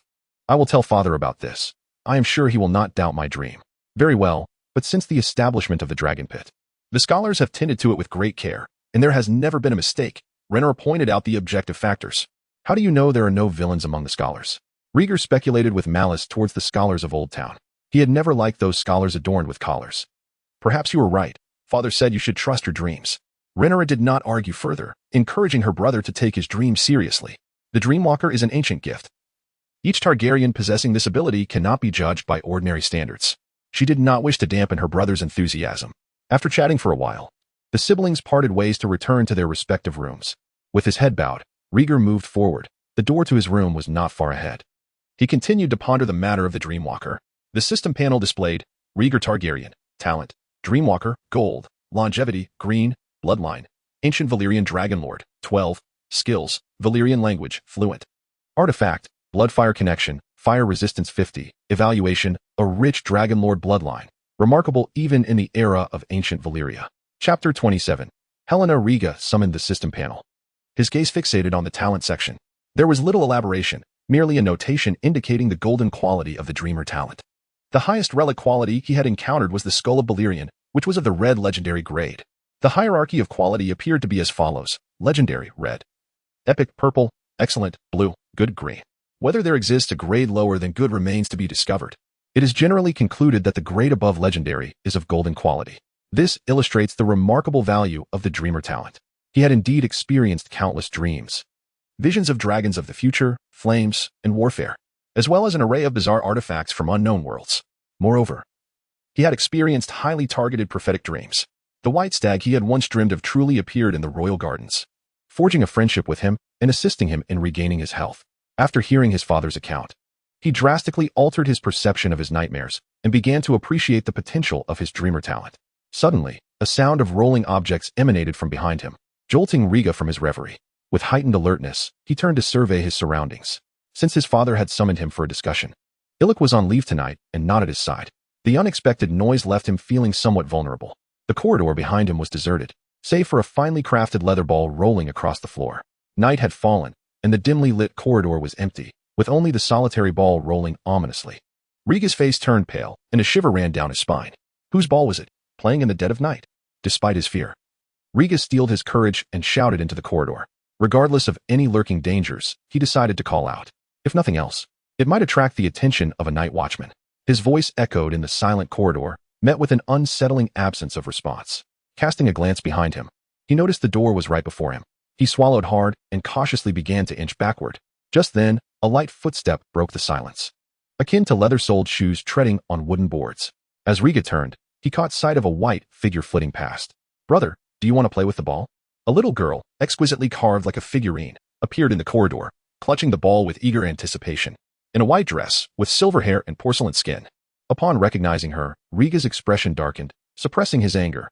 "Helena, what are you doing sneaking out to play with a ball at this hour?" The little girl was his half-sister, Princess Helena. Leaning against the corridor wall with the ball in her arms, she replied softly, "Ailing played with the ball during the day, so I wanted to play at night." Seeing her fragile figure, Riga hurried closer. "What are you playing at night for? Children ought to go to bed early." Startled by the sudden approach of her seldom-seen brother, Helena lowered her head. "Ailing won't let me play with the ball, so I can only sneak out when he is asleep." Riga paused, taken aback. "Doesn't your mother intervene when he doesn't play with you?" Helena shook her head gently. "When mother is around, Ailing plays with me, but when she leaves, he won't let me." "That Ailing, how can he claim to be a brother?" Riga's frustration surged, and he grasped Helena's small hand. "I will take you back to your room to rest. Tomorrow, I will ask a craftsman to make you a special ball, so you won't have to rely on him." Helena remained unmoved, leaning against the wall in silence. "What's wrong? Why aren't you happy?" Riga inquired again, unable to pull her along. Helena merely shook her head, clutching the ball, reflecting on Aiglin's past behavior. Riga cautiously probed. "Are you afraid that Ailing will take your ball?" Helena glanced up at him, her lips pursed in silence. After a moment's hesitation, Riga suggested, "Then why don't you give the ball to me? You can take it out to play when you wish, without Ailing seeing." Helena's purple eyes sparkled, her little head nodding eagerly as she whispered, "All right, I will give you the ball." Ailing won't dare to take it. She extended her hand, offering the ball she had cradled in her arms. Though the little girl often appeared silly, like a gourd with a sawed-off mouth, she was quite shrewd and understood that Ailing would not dare to provoke Riga. Riga chuckled, shaking his head. "Not that. Tomorrow, I will gift you a new ball, and the old one can be left for Ailing to play with." Helena's delicate cheeks lit up with a smile, and she no longer resisted as Riga led her away. Helena's room was on the same floor as Riga's. Originally, she lived with her biological mother, Allison, alongside Ailing. However, with the arrival of the baby, Eamon, Allison found it unbearable to endure his cries. Hence, she rearranged the 3 rooms to accommodate her children. Helena mentioned that the attendants caring for her had often been summoned for tasks lately, leaving her and Ailing to spend their days together. This had led to Ailing frequently bullying her, forcing her to sneak out at night to play. Riga had no reason to doubt this. Recently, the Red Keep had been bustling with the return of Rhaenyra and the hosting of jousting tournaments, making the shortage of personnel quite understandable. After escorting Helena back to her room, Riga leaned against the doorframe, reminding her, "No more wandering about. There are ferocious dragons lurking in the Red Keep at night. Be careful not to be eaten." He feigned a menacing demeanor to frighten his little sister. Helena was unfazed, stifling a giggle behind her hand. "Ah, the little girl possesses quite the courage." Observing her adorable expression, Riga reached out to pinch her cheek. Before he could, Helena suddenly shivered, her smile vanishing in an instant. "What is it, Helena?" Noticing her abrupt change, Riga felt a twinge of worry. Helena stared at him intently, her voice trembling. The hungry wolf is eyeing the lamb. What does that mean? Helena, have you seen or heard something? Riga immediately recalled the rumors surrounding Helena, connecting them to his own dreamer talent. He speculated that Helena might possess a similar prophetic gift, sensing something amiss. However, Helena abruptly withdrew, closing the door in silence. Riga found himself standing outside, intent on knocking but hesitating with his hand raised. Helena's current demeanor was clearly unusual, likely a form of self-protection after her premonition. Rousing her from this state might not yield positive results. Helena, rest well. I will remember to have a ball made just for you. He softly called through the door before departing to his own chamber. He still had many ancient tomes stored within his spatial bracelet that remained unread. To comprehend the dreamer talent, it was possible that he might need to delve into this knowledge. He paid particular attention to the bloodline section on the system panel. Riga Targaryen, Bloodline. Ancient Valyrian Dragon King, 12. Ever since awakening as an explorer, the bloodline section had frequently fluctuated. Initially, the percentage in brackets was merely 5, but after acquiring the Bloodfire symbiosis, it surged to 8. Subsequently, it continued to rise gradually. Riga speculated that the percentage represented the purity of his bloodline. Just as the evaluation section indicated, a rich Dragon King lineage was exceptionally remarkable even during the era of ancient Valyria. Over the course of 6 months, the purity of his bloodline had reached 12, more than double its initial value. The disappearance of the percentage prior likely indicated that the effects of Bloodfire symbiosis had reached their limit, and there would be no further increase. He contemplated revisiting the text to understand the significance of bloodline purity among the numerous Dragon King families of ancient Valyria. Following Viserys' reminder about the dreamer talent, Riga placed great importance on all his advantages, unwilling to squander even a fraction of his potential. Chapter 28. Whispers. The sky was shrouded in dark clouds, the sea roiling with tumultuous waves. A slender figure, Riga, ascended a coconut tree, his heart racing as he gazed at the ever-rising water. The frigid sea enveloped his ankles, gradually swallowing his calves. He yearned to cry out for help, yet his throat felt constricted, rendering him voiceless. Thunder rumbled as a bolt of lightning split the dim sky. Akin to a shattering silver vessel, its deafening roar echoing through the air. The clouds churned ominously, and suddenly, torrential rain began to pour, drenching the forlorn Riga. How cold! Where am I? The icy rain soaked his skin, stirring a maelstrom of confusion within him, accompanied by a crack of thunder. The distant roar of a colossal beast reverberated ominously. Riga, bewildered, raised his head, illuminated briefly by the flash of lightning, revealing a gigantic creature breaking through the heavy clouds. Soaring into the distance, he strained to discern the beast's form, yet the incessant patter of rain drowned out all other sounds. Water streamed down his cheeks as he wiped his face with trembling hands. When he opened his eyes again, the creature had inexplicably returned, its vast wings descending upon the island where he stood. Ah, don't come closer. The indistinct shadow loomed overhead, and Riga could not suppress a scream. Darkness enveloping his vision. In the next moment, Riga awoke, springing from his bed with a start. What was that? His chest heaved violently. Nerves taut as he scanned his surroundings, which were familiar yet unsettling. After a brief moment of shock, he wiped the cold sweat from his forehead and collapsed back onto the bed, his voice trembling with dread. Damn it, another nightmare. And it's the same one as last time. It was strange, as his nightmares had always been sporadic, yet this one had haunted him for 2 consecutive nights, proving too much to bear. With a sigh, Riga mused, perhaps this is what they mean by daytime thoughts manifesting in dreams. I was up until dawn perusing ancient texts, my mind consumed by the dreamer, and here I am, plagued by nightmares. Strange occurrences must surely herald something ominous, he lamented, tugging at his hair in frustration. After completing his morning routine, a servant brought him bread, milk, and eggs. Are you going to watch the tournament today, Your Highness? As he swallowed the last sip of milk, Ailing entered, timing his arrival perfectly. Riga dabbed at the milk stains on his lips and replied nonchalantly. There is nothing of interest. I'll visit the Dragoness Lair instead. I haven't been there yet. Very well, Ailing responded solemnly. Before departing, Riga grabbed a piece of drawing paper from the table, carefully rolling it up. The dragon's lair was a considerable distance from the Red Keep, so the servants had prepared a carriage in advance. Once they left the confines of the Red Keep, they entered the city of King's Landing. Ailing occasionally stole glances at Riga, who appeared pensive. Annoyed by the scrutiny, Riga inquired, Sir, is there something amiss with my attire? Why do you look at me so? No, it's just that you seem a bit down today. Ailing expressed his concern. They had traveled quite a distance, and the usually cheerful prince had been silent, causing Ailing to worry. Riga, wearied and melancholic, confessed, I had another nightmare. Upon hearing this, Ailing noticed the dark circles under Riga's eyes, which were becoming increasingly pronounced. Your Highness, perhaps you should seek counsel from a scholar regarding your psychological well-being. Insomnia and troubled dreams are not auspicious signs. Riga smiled mysteriously. No need for that. My father advised me to learn to accept dreams, whether sweet or bitter. Forgive my candor, but you seem to prefer the sweet, Ailing remarked, brow furrowed. Do not worry about me. Life encompasses a spectrum of flavors, and experiencing them early is not necessarily a misfortune.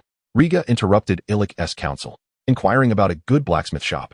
Ailing replied, there's a reputable blacksmith on Silk Street. Old Orin's craftsmanship is well known. Let us visit this establishment and purchase a few items, Riga decided, prompting Ailing to instruct the coachman to head to their destination. The royal carriage was not only splendid but also swift, drawing attention as it passed through the bustling streets, finally halting outside an unassuming blacksmith shop. Riga peered through the curtain, spotting a burly young man hammering away at the forge, sparks flying. This was old Orin's grandson, an apprentice blacksmith. Ailing gestured to Riga. Go call your grandfather out. Inform him that a distinguished guest wishes to see him. He tossed a gold coin to the apprentice without hesitation. Yes, noble white knight. The apprentice replied, quickly abandoning his work to fetch the master. Before long, a stout, bearded old man emerged from the shop, the proprietor of the establishment. Old Orin approached them with a booming voice. Esteemed guests, blacksmith Orin welcomes your arrival. He bowed laboriously to Riga. Riga observed the rotund figure with amusement. Standing face to face, old Orin was not much taller than Riga, but considerably broader. Riga unfurled the rolled-up drawing paper and stated, this is a design for a bracelet. I wish for you to craft an identical one with utmost speed. Not a problem. Is it to be made according to your wrist size? Indeed. This bracelet is intended to replace a gift that did not fit. After clarifying the requirements, old Orin patted his chest confidently, rest assured.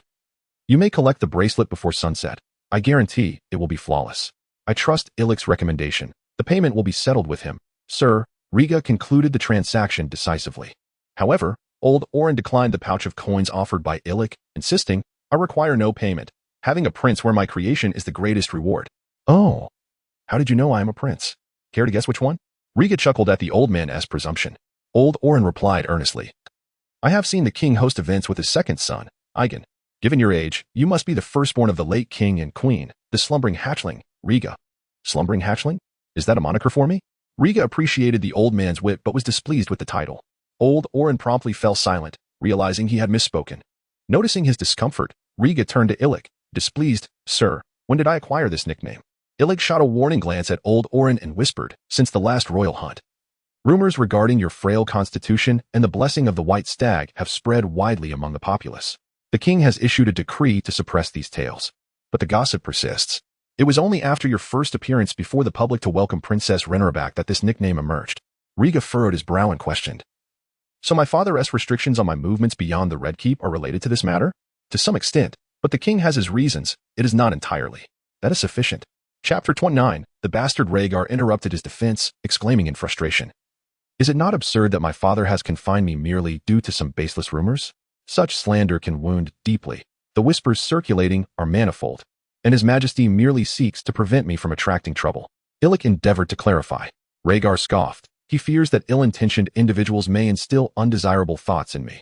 Consider the current version of the prefix, the sleeping dragon. Sleeping refers to my former frailty, while dragon connotes both youth and the specter of untimely demise. Pray tell. When a young dragon awakens from slumber, what is its foremost priority?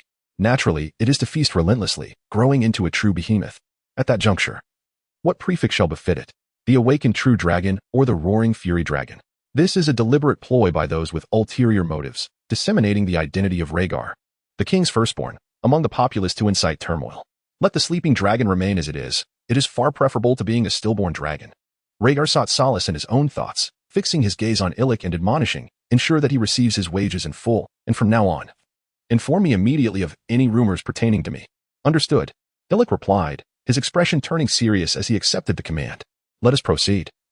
Take me to procure some toys for children, and then to the dragon lair. Rhaegar turned and entered the carriage, his already troubled mood further dampened. The carriage halted on Silk Street for a spell while Ailing scurried about, acquiring an array of toys. Once they were stowed in the carriage, they made their way to the dragon lair. Nestled against the hills, the lair was far more tranquil than the bustling city, as it was a spur-of-the-moment decision. No one awaited them at the entrance, save for 2 armored guards. Upon seeing the royal carriage approach, one of the guards jogged forward, inquiring, Might I ask which noble is visiting? Rhaegar Targaryen, firstborn of Viserys, Ailing proclaimed, disembarking from the carriage alone. although the princess' visage remained unseen. The guards recognized the white cloak of the White Knight and performed a respectful bow, granting them passage. The dragon lair was vast, with multiple entrances. Beyond the main gate, there were caves in the mountainside and clearings within the cliffs, all accommodating the passage of dragons. The carriage halted outside, attended by guards. Rhaegar opted to enter on foot, stepping into a spacious area reminiscent of a grand training ground. At the far end stood a towering, magnificent domed structure. Not long after, scholars overseeing the dragon lair and dragon keepers arrived. The dragon keepers, primarily descendants of Valyria, had served the Targaryen family for generations. They were well versed in High Valyrian, capable of soothing the dragon's restlessness and responsible for their care. Your Highness, they greeted with bows. Rise, Rhaegar replied curtly, I mean to see what the dragon lair is like. Very well, as Bachelor Bas is absent today, I shall serve as your guide. A young scholar with black hair and yellowed complexion stepped forward. What is your name? Rhaegar inquired politely, adhering to basic courtesy. Minas Visher, Your Highness, the young scholar replied with a bashful smile. Visher? Rhaegar paused, recalling that this was the surname of bastards. Each region of Westeros had its own surname for illegitimate children. In the north, it was Snow, while in the Crownlands, it was Visher. Rhaegar scrutinized Minas, noting his modest attire, even patched in places. It seemed he was not faring well. Indeed, bastards were often looked down upon. Even an educated bastard would find little acceptance among scholars. Sensing Rhaegar's gaze, Minas's expression shifted, a wave of inferiority washing over him as he clenched his teeth. As a bastard, he had endured countless disdainful looks throughout his life. Endure, and it shall pass, he thought. Lift your head. Your parents have bestowed upon you a face that is not unpleasing. Do not hesitate to use it, Rhaegar suddenly remarked. Minas obediently raised his head, managing a humble smile. I cannot advise you to disregard your origins, for the world will remind you of them. Yet you possess your own talents. Not everyone can become a scholar. So do not undervalue yourself. Rhaegar encouraged him, noting Minas's self-doubt, and chose to say no more. The circumstances of one's birth can shape a life profoundly. This was an injury too deep for Rhaegar to remedy. Thankfully, his mother had fought valiantly to bring him into this world, gifting him with honor. Thank you, mother. He silently prayed for his deceased mother before motioning for Minas to lead the way. The time for sorrow was for the night. And now he had to fulfill his role as a guide, keeping personal emotions at bay. Along the way, Rhaegar inquired, how many dragons currently reside in the lair? There are 3 in total, Defies, Caraxes, and Syrax, Minas replied, his demeanor shifting swiftly, shedding any trace of earlier melancholy as he responded dutifully. Take me to see them. I have yet to encounter a dragon up close. That may not be possible, Your Highness, Minas replied. Why not? Do dragons also reject strangers? Rhaegar asked, puzzled. Not for that reason, but before you entered, Princess Rhaenyra and Prince Daemon arrived ahead of you, intending to ride the dragons. Minas explained candidly. Rhaenyra is here? Let me there quickly. I must see the dragons. Upon hearing of his sister's presence, Rhaegar's spirits lifted, eagerly hoping to persuade her to take him for a ride on a dragon. Very well, the princess has not been here long. We should still be in time. Minas calculated the time and did not refuse. Then what are we waiting for? Let us hurry. Rhaegar urged Minas to lead the way, and they entered the dragon lair, heading towards the elevated area within. Hastily climbing the high platform, Rhaegar arrived breathless, just in time to witness several dragon keepers soothing Syrax, unshackling its hind legs. Meanwhile, the Crimson Caraxes was prepared. Daemon and Rhaenyra, clad in dragon-riding attire, stood between the 2 dragons, engaged in conversation. Sister, Rhaegar called out loudly, disregarding Illich's admonitions as he excitedly ran towards Rhaenyra. Hearing his voice, Rhaenyra turned in surprise, questioning, Rhaegar, what brings you to the dragon lair? Rhaegar approached, adeptly taking his sister's hand, and proudly declared, did I not mention last night that the dragon in my dream said the lair was unwell? I came to investigate. I never expected to hear that you were here. I thought you were at the tournament. Rhaenyra chuckled at his enthusiasm, playfully inquiring, so, dear brother, have you come to find me, or the dragons? Certainly to find you. The dragons come second. Seeing the 2 dragons up close filled Rhaegar with exhilaration, his eyes darting back and forth between them. This yellow dragon must be Syrax, just as beautiful as you. In contrast to the slender, horned Caraxes, Rhaegar preferred the well-proportioned Syrax and offered praise. Syrax is named after the goddess of harvest. Thus, she is undoubtedly beautiful. Rhaenyra, having seen through Rhaegar's intentions, crossed her arms and, feigning ignorance, asked, so, my dear brother, now that you have seen them, is there anything else you require? Chapter 30. Refusal of a request to ride the dragon. I wish for you to take me on a dragon flight. Rhaegar expressed his eagerness without hesitation. Rhaenyra couldn't help but chuckle, ruffling his hair. I knew you must have come to me for something. Otherwise you wouldn't have sought me out first. So, my dear sister, might you grant your brother's request? Riga allowed his sister to tousle his hair, gazing at her with hopeful anticipation. I'm afraid I must disappoint you. I have made plans with Uncle Demon to fly to Dragonstone and then return, which will take quite a while. Rhaenyra gently declined. I can accompany you to Dragonstone. It's been ages since I visited our ancestral lands, and the late hour doesn't concern me. The yearning to ride a dragon overwhelmed Riga's reason, and he grasped Rhaenyra's hand, shaking it. Observing the plea in her brother's eyes, Rhaenyra hesitated, casting a glance towards Demon, her gaze filled with inquiry. Noticing his sister's demeanor, Riga also looked at Demon, eager to see how this generous uncle would respond. To their surprise, Demon displayed an indifferent attitude, calmly stating, if he wishes to go, then take him. However, your father may not be pleased to know I am taking his heir and eldest son on an excursion. The implication was clear. I can take him, but should anything happen, who will be responsible? A rather clitch refusal. Upon hearing this, Rhaenyra found herself at an impasse. Tightening her grip on Riga's hand, apologetically saying, I'm sorry, Riga. The journey is truly too far today. How about I take you flying over King's Landing next time? Rejected, Riga felt a profound disappointment. Being of noble birth, he could not throw a tantrum like Aegon. It would tarnish the image of a prince. Pulling his small hand from Rhaenyra's grasp, he stepped back and forced a smile. All right. I'll hold you to that promise. Though he spoke with understanding, the melancholy in his eyes was unmistakable. Be good. And return to Red Keep after visiting the dragon pit. Don't wander off. Rhaenyra, well aware of his disappointment, could only turn a blind eye, thinking to herself, I will make it up to you later, Riga. At that moment, the dragon keeper unshackled Syrax, reporting to Rhaenyra in High Valyrian. Princess, you may now ride Syrax. Rhaenyra responded in the same language, I am aware. She took Riga's hand once more, leading him to a clear area away from the dragons, where she entrusted him to Illyrio. Look after my brother, and do not let him wander in the dragon pit. Illyrio nodded. Yes, princess. After ruffling Riga's hair and offering a few comforting words, Rhaenyra approached Syrax. Demon remained quiet, observing the exchange between the siblings. Uncle, let us depart. Rhaenyra called out as she mounted the dragon, securing her safety harness. I thought you would take him with you, Demon remarked as he mounted Caraxes, engaging in casual conversation. Riga is still quite young. Riding a dragon all day would be too much for him. Rhaenyra laughed, explaining, you were riding dragons at 7. Riga is a boy. And early exposure to dragons can only be beneficial. Demon's words were reasonable. Members of House Targaryen were all dragon riders, after all. There will be opportunities in the future. Rhaenyra disliked the notion of gender distinctions and interjected, let us not talk about Riga. Let us race to Dragonstone. Demon shrugged and fell silent. Meanwhile, Riga stood at the edge of the crowd, watching the two dragons take flight, gradually disappearing into the clouds. Illyrio kept a watchful eye on Riga, relieved to see his calm demeanor, indicating a lack of emotional turmoil. Riga was not the only one being observed. Minas stood among the crowd, his gaze locked onto Riga's clenched fist behind him. An excellent opportunity. Minas maintained a stoic expression while inwardly shouting, his hands trembling slightly. He had grown weary of being looked down upon. The noble scholars held him in contempt, despite his knowledge surpassing that of most he had encountered. Assigned to the dragon pit, he had hoped that diligent work would earn him recognition, perhaps even the attention of royal members. After all, if members of House Targaryen could ride dragons, who knew when he might meet a benefactor and soar to greatness? Regrettably, such scenarios belonged only to dreams. Dragon riders merely needed to guide the dragons. There was no requirement for scholars to report on the dragon's feeding and habits. He had no opportunity to interact with royal members. Yet now, a splendid chance lay before him. The young prince, neglected by his sister, was in need of companionship and comfort, provided that the endeavor was engaging enough. With a mind racing with possibilities, Minas summoned his courage and spoke with a quivering voice. Prince, do you not wish to see a dragon?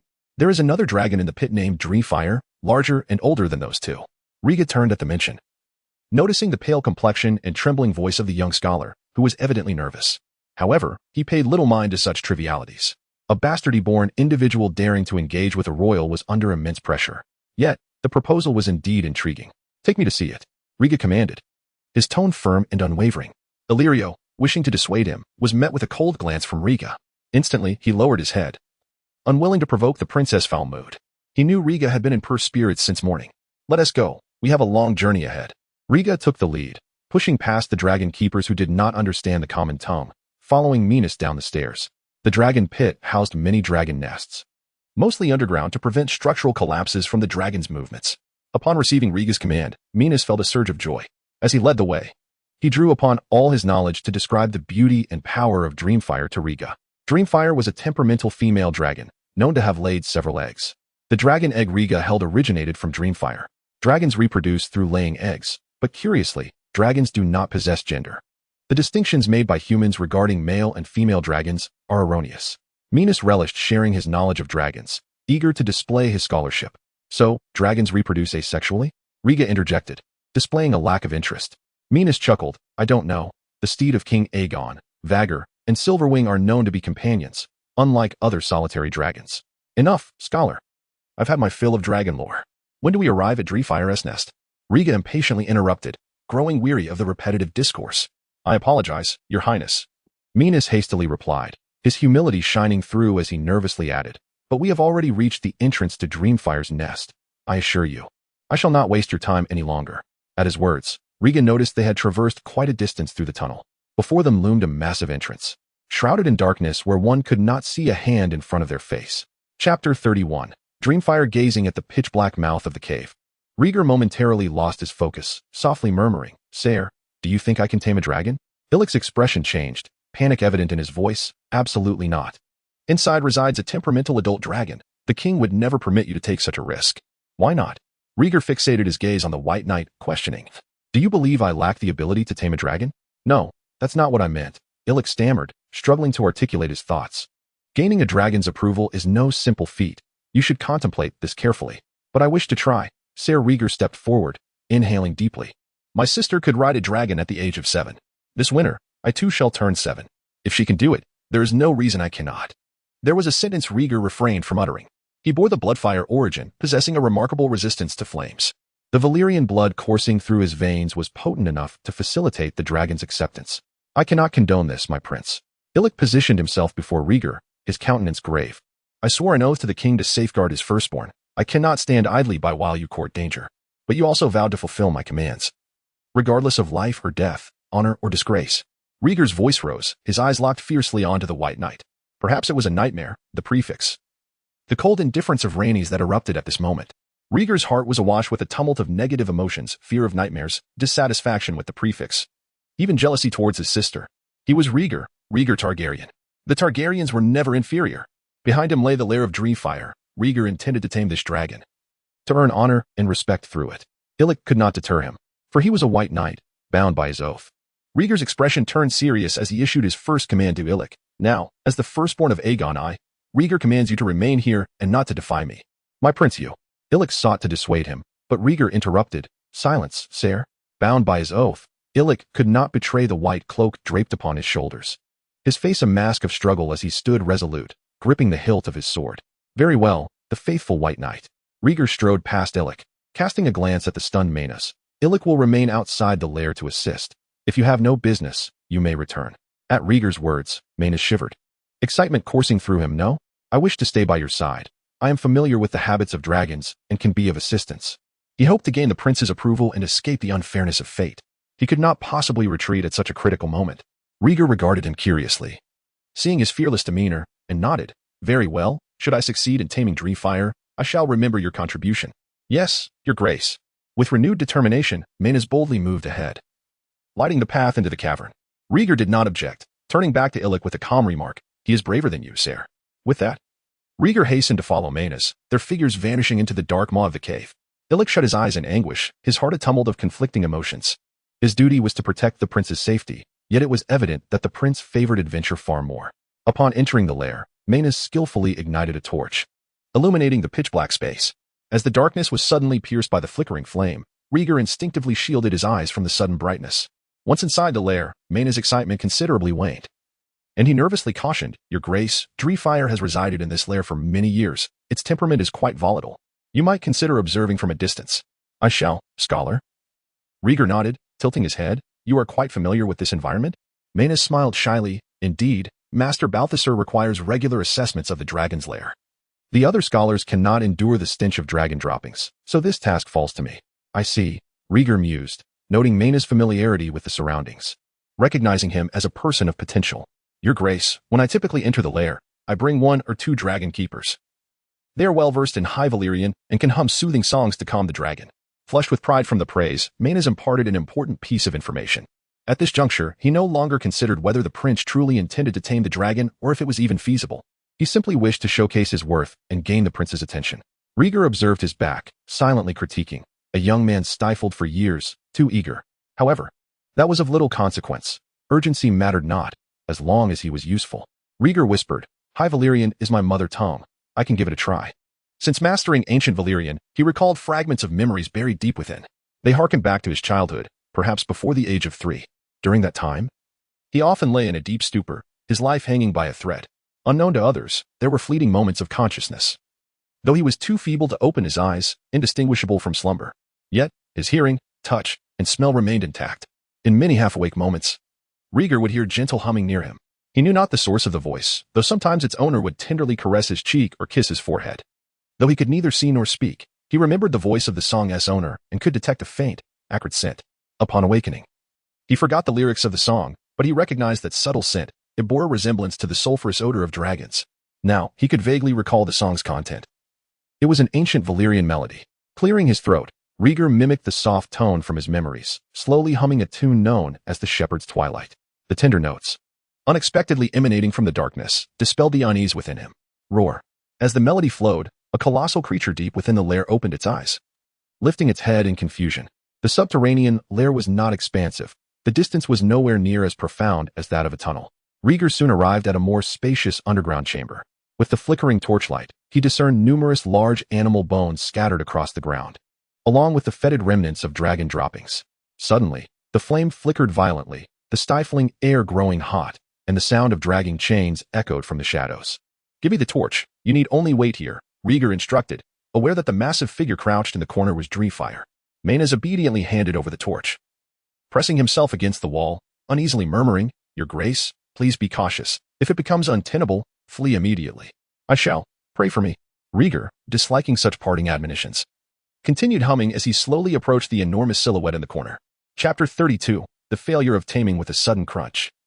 Rieger inadvertently stepped on a bone riddled with bite marks after traversing a mound of foul dragon dung, the sound jarring in the still, dim space.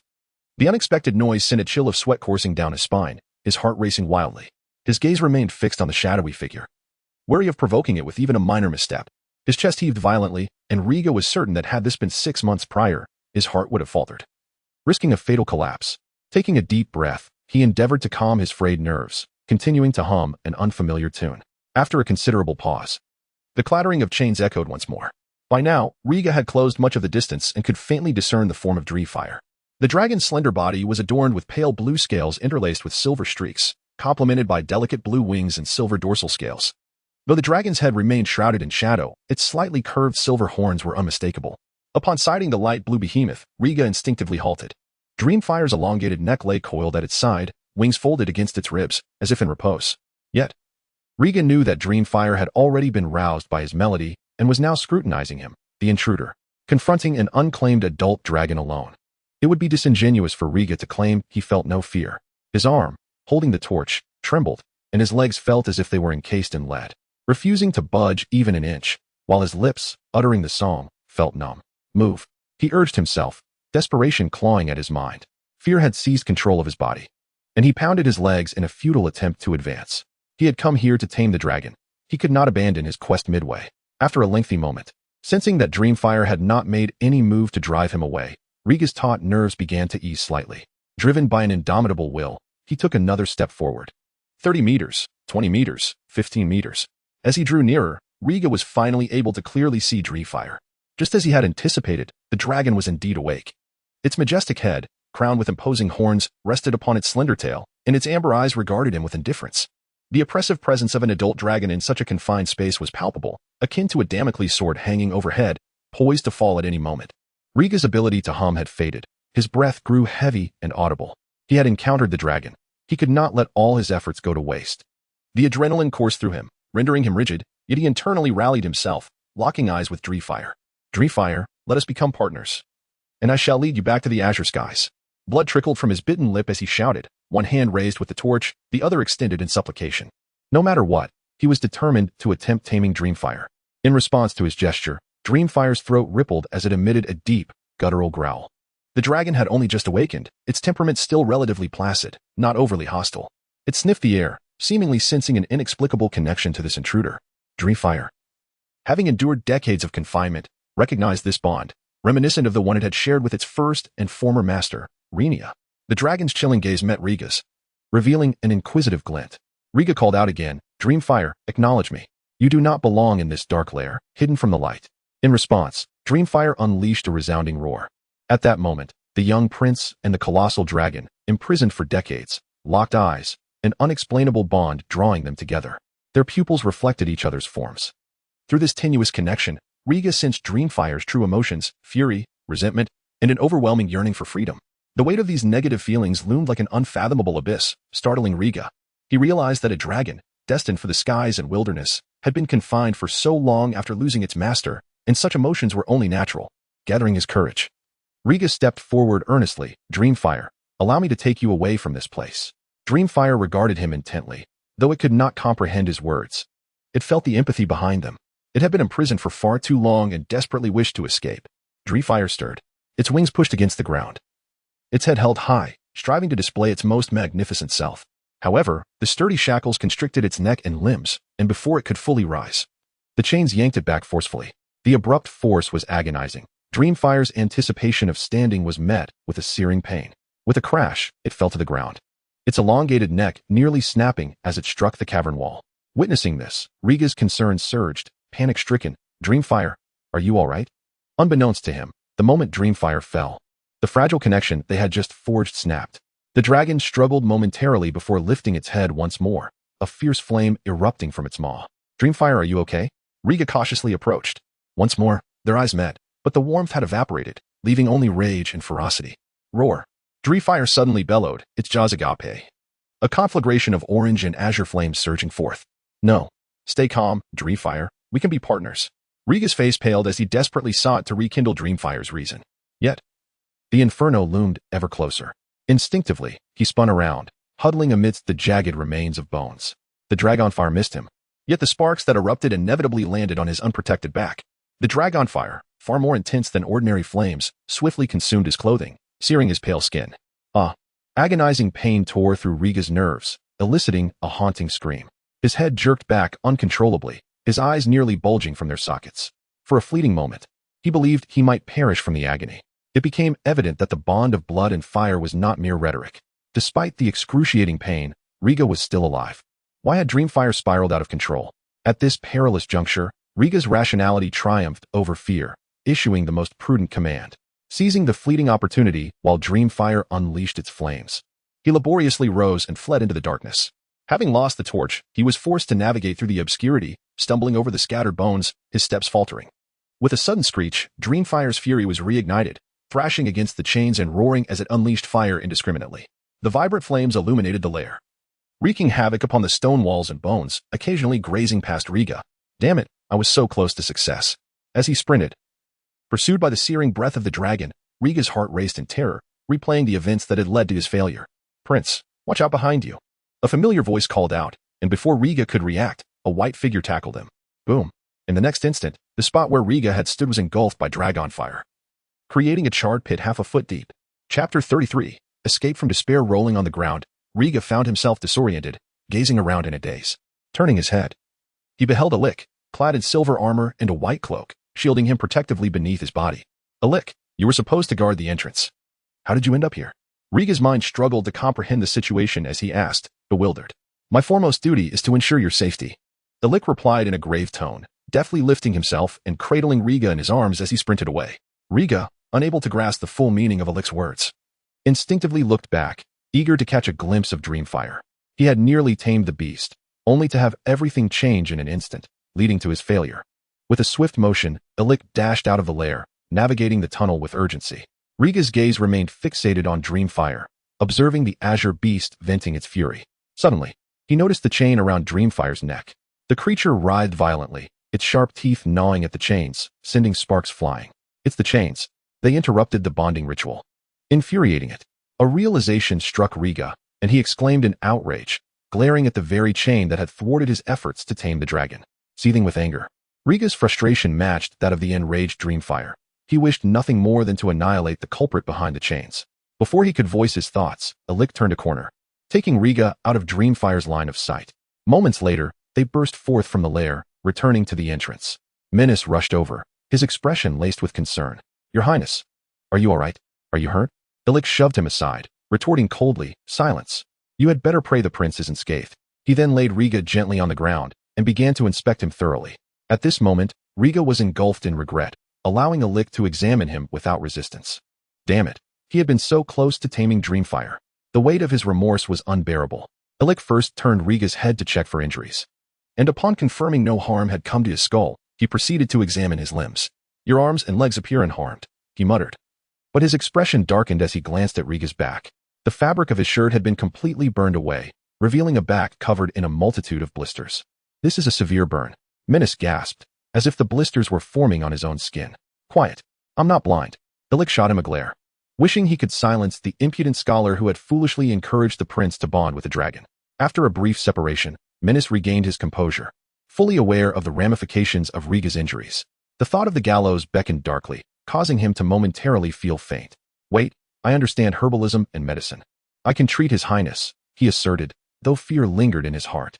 He feared Ailing would dismiss his offer, so he quickly produced a collar adorned with black iron, silver, and gold links. "Step aside, I do not trust you," Ailing declared, as he scooped Riga up and prepared to leave. In the heat of their near-death experience, Riga had not felt the pain, but now, as Ailing moved, he gasped in agony, nearly losing consciousness. "Sir, wait. It hurts too much." The severe burns on his back and neck sent waves of fiery pain that pierced his nerves, threatening to numb him completely. "Let me treat his highness temporarily. He cannot withstand jostling in this condition and needs immediate care," Menace pleaded, stepping in front of Ailing. Ailing, recognizing the urgency of the situation, hesitated and glanced at Riga. "Go ahead, I can bear it," Riga gritted through clenched teeth. Ailing nodded, casting a wary glance at Menace. "If I discover you attempting any tricks, you will regret it." "I value my life more than you think," Menace retorted lightly, instructing Ailing to carry Riga steadily out of the tunnel. "My dwelling is near the dragon's lair. There are herbs and instruments there." Upon exiting the tunnel, Menace led them up a staircase into a narrow, dilapidated wooden cabin at the edge of the dragon's lair. "You reside here?" Ailing surveyed the shabby furniture and musty smell, astonished that a scholar had fallen to such depths. Menace hurried to the bed, pulling out a square wooden box from beneath it. Inside, various jars and vials filled with powders and pills awaited. "Place the prince on the bed. I will perform a preliminary cleaning," Menace urged, his tone urgent and devoid of any banter with Ailing. "Be gentle," Ailing warned Riga, as he positioned him on the bed. Grimacing in pain. "Ouch. That warning came a bit late." Riga grimaced, his face twisted in discomfort. "Do not speak. Save your strength, your highness," Menace admonished, retrieving 2 ceramic jars and sprinkling a layer of medicine onto Riga's back. "It hurts." Riga gritted his teeth as spasms racked his body. Turning to Ailing, he lamented, "Why haven't I fainted? Isn't this level of pain usually enough to make one lose consciousness?" Ailing, at a loss for words, replied, "One typically faints from unbearable pain. Your persistence suggests it is not yet sufficient, but it feels more than enough." Riga protested hoarsely. He was not one to chatter incessantly, but without distraction, he feared he might truly succumb to the pain. 7 hells. Such extensive burns, and from dragon flame no less. "How has the prince survived?" Menace exclaimed while tending to Riga's wounds, unable to contain his astonishment. According to his knowledge, the flames of a full-grown dragon could melt steel. Direct contact with dragon fire would reduce a human to ashes almost instantaneously. It was unfathomable that Riga remained conscious after such an encounter. Hearing Menace's exclamation, Riga inquired, "Weren't you waiting for me by the lair? Why did Sir Ailing come to my rescue?" Menace faltered, embarrassment washing over him. "I was momentarily foolish and led you into Dreamfire's lair. The moment you entered, I regretted my decision and rushed out to seek this noble knight's aid, fearing for your safety. I did not anticipate Dreamfire's rapid descent into madness, which led to your grave injuries." Riga chose not to respond, turning his gaze to Ailing. Without denial, Ailing knelt on one knee, proclaiming, "The duty bestowed upon me by the king is to protect you at all costs. Allowing you to venture into danger alone was a grave dereliction of my duty. I apologize for failing the white cloak I bear." With that, Ailing bowed his head, tearing away the charred remnants of his once pristine white cloak. Observing the ruined fabric, Riga turned his gaze to Ailing's back, asking with concern, "Are you injured, sir?" Ailing paused momentarily. "No, your highness." Riga sighed in relief, his voice tinged with bitterness. "That's for the best. It would be unbearable for me to think that my recklessness caused you harm." "It is my duty," Ailing replied nonchalantly. "No, your task was to remain at your post." Riga buried his face in his arm, lost in despair. "Sir, thank you for putting aside past grievances to save me. I am truly sorry." Chapter 34. Leono's proposal. There is no need for apologies. Every Targaryen is captivated by dragons, and it is not uncommon to make erroneous judgments in moments of impulsiveness. Observing Riga, who lay in bed enduring pain, Illich felt no right to be angry. The mere mention of dragons ignited fury in Riga's eyes as he gritted his teeth and exclaimed, "I was on the verge of taming Defies. An accident?" Illich discerned the gravity of the situation and furrowed his brow in inquiry. Riga, brimming with rage, declared, "Defies was about to accept me, but a chain binds it, preventing it from even rising to its feet. My bonding ceremony with Dreamfire was forcibly interrupted by that chain." By the end, Riga nearly roared the words from deep within his throat. Veins surged with crimson in his eyes, merging with his violet irises to create a grotesque contrast. Failure is not to be feared. It is the thwarted success that is truly reprehensible. Illich had not anticipated such a turn of events, and, with a menacing grip, seized Minas, threatening, "You are to regularly inspect the dragon's lair. What is the meaning of this chain?" Even with limited experience with dragons, he understood that chains meant to restrain them were typically of sufficient length to allow for freedom of movement. As Riga had indicated, Dreamfire's situation was anything but ordinary. Illich had reason to suspect that this bastard scholar was conspiring against the prince. Lifted by his collar, Minas was terrified and blurted, "It wasn't me. I only handle the cleaning of bones and dragon dung, tasks no one else dares undertake. How could I possibly approach a dragon? If not you, then who, mongrel? Or perhaps that bachelor by you speak of?" Illich, evidently intent on exacting retribution, delivered 2 swift blows to Minas's face, causing blood to spurt from his nose. Minas cried out in agony, desperately explaining, "It truly wasn't me. Only the dragon keepers have the ability to change the chains. They are the only ones who can soothe the great dragons." He pleaded, his voice hoarse from exertion. Riga, further irritated by the commotion, grimaced in pain and insisted, "Find him. We must return to the Red Keep immediately. This matter must be reported to my father." In agony, he could concentrate on only 2 thoughts, to seek guidance from his parents and to uncover who had surreptitiously changed Dreamfire's chains, then feed that traitor to the dragon. Illich assented, "Yes, your highness." He forcefully threw Minas to the ground, removed his belt, and bound his hands behind his back, subduing the defenseless bastard scholar. Illich gently hoisted Riga and carried him outside. The carriage awaited just beyond the dragon lair's entrance, and Illich moved with steady haste. Ignoring the terrified expression of the driver, he laid Riga flat upon the spacious seat within the carriage. With a swift kick, he sent Minas into the driver's embrace, instructing, "Bind him to the back of the carriage and let him run alongside." Finally, he cautioned, "The prince is injured. The carriage may go fast, but do not jolt him." "Yes, my lord." The driver, taken aback by the scene, complied, securing Minas to the rear of the carriage and using a rag to gag him. Task completed. He set off to return to the Red Keep. In the Red Keep, within the king's chamber, Viserys returned from a morning of watching the tournament. Feeling weary and drained, he summoned the chancellor, requesting a discussion. After a brief stretch of his back, Viserys called out towards the door. A servant responded from outside. Within 10 minutes, Chancellor Leono entered the room. "Your Majesty, what matters require discussion?" Leono, his corpulent figure standing by the table, inquired respectfully. Viserys waited for the servant to pour wine for the 2 of them before signaling for him to exit. Once alone, Viserys swirled his wine glass, a hint of melancholy in his voice as he remarked, "The letters proposing marriage to Rhaenyra have piled up like a mountain. I have been indecisive about what kind of suitor to choose for her." Leono's expression reflected hesitation as he pondered, "Your Majesty, I believe there is a matter of greater importance waiting for your decision than selecting a husband for the princess." "Oh, is there something more pressing than Rhaenyra's marriage?" Viserys asked, bemused. Leono struggled to smile, his eyes fixed intently on the king's face since entering. His rich life experience had shaped him into a man of few words. Yet he possessed a keen insight into human nature.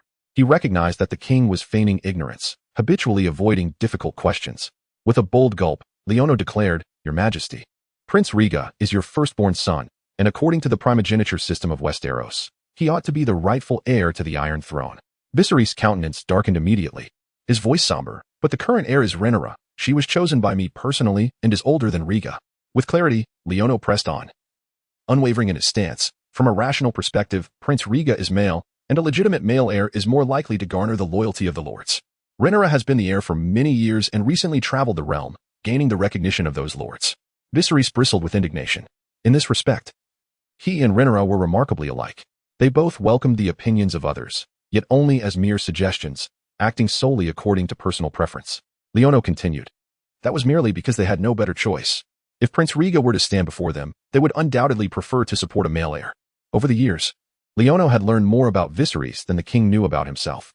He understood how to speak and act to persuade the monarch. Unfortunately, when it came to the matter of succession, Viserys' resolve was unyielding, and he would not relent.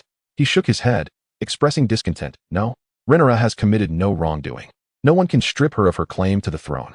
And what of Prince Riga? Leono, unperturbed by the question of Rhaenyra's mistakes, calmly stated. Prince Riga was born to be the heir.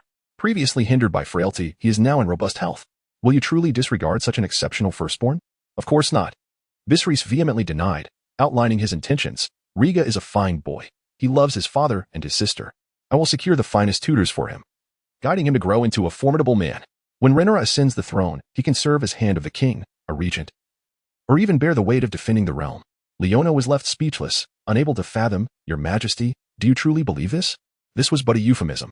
Leono's mind raced, contemplating the king's words about Riga as the firstborn. Ought he not to be the heir? Moreover, would such an exceptional prince truly remain in the shadows, quietly serving others? Sibling rivalries in lesser noble families often led to fierce battles over inheritance, to the death if necessary. How much more potent would the allure of a kingdom be? Not even blood siblings could escape that temptation. Viserys, undeterred, insisted, I trust Riga. He will aid his sister in managing the affairs of the realm and protect our kingdom from harm. Leono opened his mouth, momentarily at a loss for words. He poured himself another glass of wine from the decanter, downing it in one swift motion. Very well, I shall trust in your judgment. Chapter 35. The water of life does not flow to outsiders. After a considerable pause, Leonor ceased to dwell on the issue of the heir and expressed his acquiescence. He discerned the potential calamities that such a decision could sow for the kingdom's future. As prime minister, he felt compelled to devise a subtle resolution to this enigma. He had contemplated strategies regarding the heir more times than he could count, and thus it posed no challenge to him. Returning to the topic of the princess's marital prospects, he stated, I have a candidate who merits deep consideration. Who? Replied the king, recalling that Leonor had previously mentioned the son of the sea serpent, Lenino Valerian. As long as the subject of changing the heir was not broached, Viserys was quite agreeable, his face breaking into a smile. Sir Lenino was indeed a commendable choice for an alliance, but that was a proposal made 6 months prior. Leonor, impatient to play coy, spoke candidly, Your Majesty. From various perspectives, I believe the most suitable consort for the princess would be Prince Rhaegar. Rhaegar? Viserys' smile faltered, filled with confusion. Rhaegar is but 6 years old, while Rhaenyra is already 14. By the time Rhaegar reaches marriageable age, Rhaenyra will be nearing spinsterhood. Leonor, exuding confidence, countered, This is not a dilemma, in truth. The age difference between the princess and the prince is merely 8 years. In a decade at most, they could wed. Until then, an engagement could be arranged to quell any external ambitions toward the princess. His profound insights showcased Leonor's wisdom and loyalty to the kingdom, stirring something within Viserys. During Rhaegar's convalescence over the past 6 months, he had not openly expressed his thoughts, yet internally he had been weighing his options repeatedly. He did not wish to revoke Rhaenyra's claim to the throne for the sake of his eldest son, as that would only breed resentment in his daughter. He felt indebted to Rhaenyra, burdened with guilt for the young girl who had lost her mother. Simultaneously, he recognized that Rhaegar was a more fitting heir than Rhaenyra. Privately, advisors had hinted at a change in succession, but he had deftly deflected their suggestions. To that end, he ordered Rhaegar to be confined, forbidding him from freely entering the Red Keep or hearing whispers regarding the succession. He was deceiving himself. Perhaps if Rhaegar remained oblivious to the discussions, he would not be dissatisfied with his loss of status. This would alleviate some of his guilt toward his 2 children. However, he was aware that one could not hide the fire beneath the paper forever. He could not indefinitely restrict Rhaegar's freedom or silence his ears. Thus, he became increasingly invested in Rhaenyra's marriage. If she were to secure a powerful ally, the Iron Throne would be her eventual seat. At that point, even if other siblings harbored ambitions, they would lack the means to counter her. Leonor had presented him with a commendable suggestion, prompting him to consider an alternative path. Encouraging the union of Rhaenyra and Rhaegar could not only deter ambitious outsiders from coveting the crown but also foster unity between the siblings, preventing any rifts over the matter of succession. Leaning toward this notion, Viserys replied nonchalantly, but a marriage between siblings might cause discomfort for Rhaenyra and Rhaegar. That need not concern you. The Targaryen family has a long-standing tradition of close kin unions, a custom that dates back to ancient Valyria, Leonor assured, perceptively recognizing the king's hesitations. The prince is still quite young and unaware of romantic entanglements. As long as the princess is comforted, everything will unfold naturally. Having received the desired reassurance, Viserys smiled warmly. Leonor, you are truly my most capable aide. At times, I ponder how I might navigate without you. Leonor straightened his disheveled collar and replied earnestly, as the hand of the king, I serve you without seeking accolades. I shall heed your proposal and discuss it with Rhaenyra shortly. Viserys, accustomed to the prime minister's humility, offered his approval. In comparison to Leonor's unwavering dedication to the public good, the previous prime minister, Otto Hightower, seemed woefully inadequate. Consider Otto's overreaching behaviors, marrying off his daughter to ascend to power, covertly rallying support for his grandson Aegon, even repeatedly pressing for a change in succession. Were it not for these transgressions, Viserys, with his aversion to offending others, would never have dismissed him from his post and sent him back to Old Town for respite. Just as the two were reaching a consensus over goblets of fine wine, a series of urgent knocks echoed from the door. Viserys furrowed his brow, irritated. What is it? I am in deliberation with the Prime Minister regarding matters of state. Outside, the voice of Ser Harold, captain of the Kingsguard, resounded. Your Majesty, Prince Rhaegar has just returned from the Dragon Pit, and the attendants report he has sustained severe injuries. Rhaegar injured? What transpired? Upon hearing of his eldest son's injury, Viserys could no longer remain seated, hastily rising to open the door. Harold's expression was grave as he informed. The attendants say Prince Rhaegar has suffered burns, apparently from a failed dragon taming attempt. Curse those responsible for the Dragon Pit. How dare they allow Rhaegar to attempt taming a dragon unsupervised? Viserys raged. Leonor interjected calmly. Your Majesty, this is not the time to assign blame. We must first ascertain the prince's condition. Injured by dragon fire, he was fortunate to still be alive. A minor misstep could spell disaster. The young prince held immense significance for the kingdom and was an invaluable asset to House Targaryen. His life must not be jeopardized at such a critical time. Viserys grasped the urgency and exclaimed, Yes, take me to Rhaegar at once. Summon the Grand Maester immediately. In his haste, Viserys found himself moving uncontrollably toward the door. Your Majesty, the prince's chambers are downstairs. Allow me to escort you, Harold urged, guiding him down the staircase. They soon arrived at Rhaegar's room. Standing in the corridor, they found the door ajar, and Viserys caught sight of Rhaegar lying unconscious on the bed, his back exposed and unmistakably burned. In an instant, Viserys' eyes widened, and he felt a wrenching pain in his heart. Rhaegar, he gasped, rushing to the bedside, anguish etched across his features. Beside him, Grand Maester Mellos was unrolling bandages, cautioning, Your Majesty, it would be wise not to disturb the prince. He is gravely injured. Viserys turned to him, urgency in his voice. What is Rhaegar's condition? Mellos shook his head solemnly, responding, The prognosis is not promising. He has sustained extensive burns over a large area of his body, inflicted by dragon fire. Recovery will be arduous. Procure any necessary remedies. I implore you, ensure Rhaegar recovers, Viserys urged. The thought of losing his eldest son, who had previously been frail and on the brink of death, was unbearable. The guilt of failing to protect him from dragon fire was unfathomable. He could not bear to face Rhaenyra or his late wife, Aemma Arryn, under such circumstances. No extraordinary remedies were required. Rhaegar's wounds had been tended to with remarkable skill. Mellos wrapped the bandages around Rhaegar's body to prevent moisture loss and infection. His efforts stirred the unconscious prince from his slumber. Before he could open his eyes, he heard Viserys' sorrowful plea. Grand Maester, I beg you. Do everything in your power to save him. I cannot bear to lose another loved one. Chapter 36. The Curse of the Chain's Father. I am well, Rhaegar spoke, his back numb as he summoned his strength. Rhaegar, my child, have I disturbed you? Viserys sat helplessly at the bedside, reaching out to touch his son but hesitating to make contact. No, I was not deeply asleep, Rhaegar replied with a smile, grasping his father's large hand in a gesture of comfort. I have the blessing of the White Stag. I could live to 100 years. Viserys tightened his grip on his son's hand, nodding repeatedly. You are right. You are a child favored by the Seven, and pain cannot make you yield. Striving to muster a smile, Viserys cautiously inquired, Tell me, there are whispers that your injuries were the result of trying to tame a dragon. Is it true? Rhaegar sighed with regret. Yes, I nearly succeeded in taming Defies. By the Seven Hells, how dare you attempt to secretly tame a dragon behind your father's back? That beast is notorious for its volatility. Viserys nearly broke down, unable to comprehend the boldness of his eldest son. Rhaegar explained, But I truly came close to earning Defies' recognition. What you claim I did not witness. All I see is my beloved child lying in a sickbed, his back marred by painful blisters.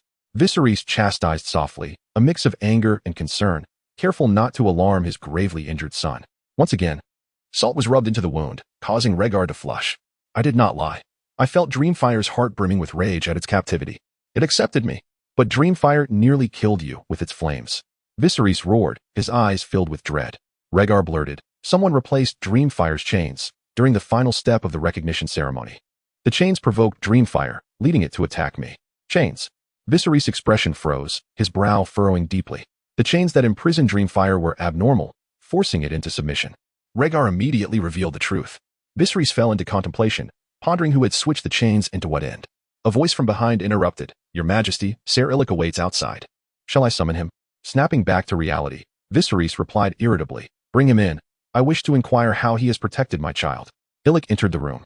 Kneeling before the bed, Viserys fixed him with a piercing gaze and coldly commanded, "Explain today's events thoroughly, especially how Rhaegar was injured.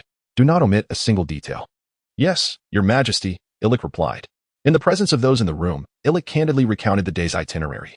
From departing the Red Keep to the blacksmith shop, from entering the dragon's lair to encountering Princess Rhaenyra and Prince Daemon, from Rhaegar's solitary endeavor to tame the dragon to his narrow escape within minutes. Illic relayed every detail. Viserys' expression darkened with each word, glaring at Illic in frustration for not closely following Rhaegar. Leono spoke at an opportune moment. "Your Majesty, the scholar named Minas appears suspicious. We can investigate this matter further through him." "Where is that bastard?" Viserys asked, nodding in agreement and glaring at Illic. Illic quietly replied, "Minas is confined in the dungeons. Ser Harold, you will personally handle this matter," Viserys instructed, nodding in approval and sending the experienced herald to the task. With the suspect in custody, Viserys' anger began to wane, shifting his focus back to Rhaegar. Rhaegar hesitated. "Father, I don't believe Minas has the audacity to harm me. Could we spare his life?" Viserys scoffed. "To still be concerned for others at this moment, I cannot discern if you are kind-hearted or foolish." However, he did not reject his son's plea, instructing Harold to spare Minas' life. Rhaegar turned to Illic, speaking softly. "Ser Illic has been dutiful. I was too arrogant." "You enough. I know what you wish to say," Viserys interrupted, pressing down on his hand impatiently. "I will not punish him. Is that satisfactory?" "Thank you, Father," Rhaegar replied, warmth flooding his heart as he lay obediently on the bed. In that moment, father and son fell into silence. Seeing this, Leono gestured to Illic and Melas, discreetly exiting the room. After a while, Viserys gazed out at the evening glow, hesitating. "You truly came close to taming Defies?" "Yes. Had it not been for those cursed chains, I would have succeeded," Rhaegar responded despondently. Viserys fell silent again, his lowered eyelids reflecting a glimmer of severity. Defies was a fully grown dragon. Its size, though not comparable to that of Vhagar, was far more ferocious than the youthful Syrax and Vermax. It even surpassed the Red Queen, Melisandre, and the Bloodworm, Caraxes. His eldest son could have tamed such a formidable ally, yet was thwarted by a ludicrous chain, nearly losing his life. The loss and psychological disparity were intolerable for Viserys. Gently stroking Rhaegar's tousled hair, he spoke solemnly. "Good child, your father will take care of this." Rhaegar said, "I recently had a dream concerning the dragon lair. You told me to trust in my dreams, and I wish to share it with you. Speak. You possess the gift of the dreamwalker. Whatever you say, I shall listen intently." Upon hearing it was related to prophetic dreams, Viserys became eager. Rhaegar presented the discourse he had with Rhaenyra, emphasizing the dangers of the dragon lair. Dragons cannot be bound by chains. Otherwise, they will be cursed. Viserys pondered. "Are you implying that Defies' rampage was the so-called curse?" "No. Defies' outburst was primarily due to human factors. It cannot be deemed a true curse." Rhaegar warned ominously. "This may merely be a reminder. Should chains continue to restrain a dragon's freedom, far graver consequences will surely follow." He was convinced that the experiences documented in ancient texts were no mere folly. Had Defies not been shackled, he would not have suffered injury. Viserys' expression fluctuated, ultimately resolving. "Dreams do not lie. I will initiate a thorough investigation of the dragon lair, purging the hidden vermin. However, our family's dragons cannot be without a lair in King's Landing. We shall retain the lair but remove the chains appropriately." Rhaegar concurred with his father's course of action, declaring, "As long as we refrain from binding the dragons with chains, the curse shall find no ground to manifest." As night fell, Viserys looked at his son with compassion. Bidding farewell, "Rest well. I shall return to see you tomorrow." "Until tomorrow," Rhaegar replied obediently, watching his father exit the room. Once the room was empty, silence enveloped it. Rhaegar lay despondently on the bed, gritting his teeth. How could such extensive burns leave him unscathed? It was merely a fade put on before his father. The power of dragon fire was no mere exaggeration. A tiny spark nearly claimed his life. As he gasped in pain, Rhaegar couldn't help but feel a wave of panic. Were it not for the effects of bloodfire, his frail body would surely have succumbed to the dragon's flame. He would have been charred from back to chest. Once more, he expressed gratitude to Balerion. Rhaegar recalled the skull of Balerion, displayed in the heart of the chapel, a flicker of relief crossing his eyes. Chapter 37. A fit of petulance, a gentle knock echoed from outside the door, pulling Rhaegar from his thoughts. Puzzled, he furrowed his brow, wondering who might visit at such an hour. "Brother, I've come to see you." Helena's soft, childlike voice floated through the door. Rhaegar recalled the promise he had made the previous night and replied, "Come in. The door is unlocked." With a creak, the door slowly opened, revealing Helena, clad in a silk nightgown, cautiously peeking in.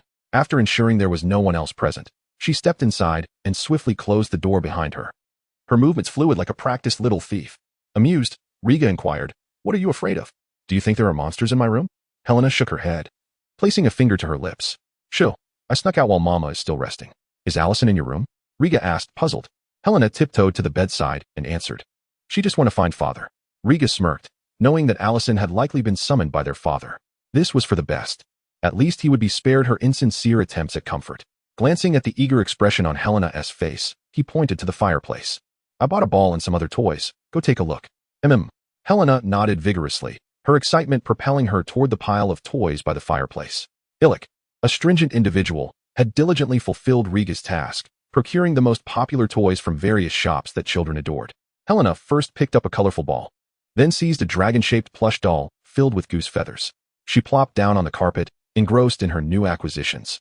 Riga chuckled softly, choosing not to interrupt her enjoyment, and lay on his bed, closing his eyes to rest. He had promised Helena she could play in his room, and there was no reason to refuse her. Moreover, this half-sister of his seemed to possess prophetic abilities, so spending time with her could prove beneficial. Who knows? It might assist him in deciphering the patterns of his dreaming gift, even though he was uncertain whether such patterns existed at all. The two siblings sat in silence, the room enveloped in tranquility.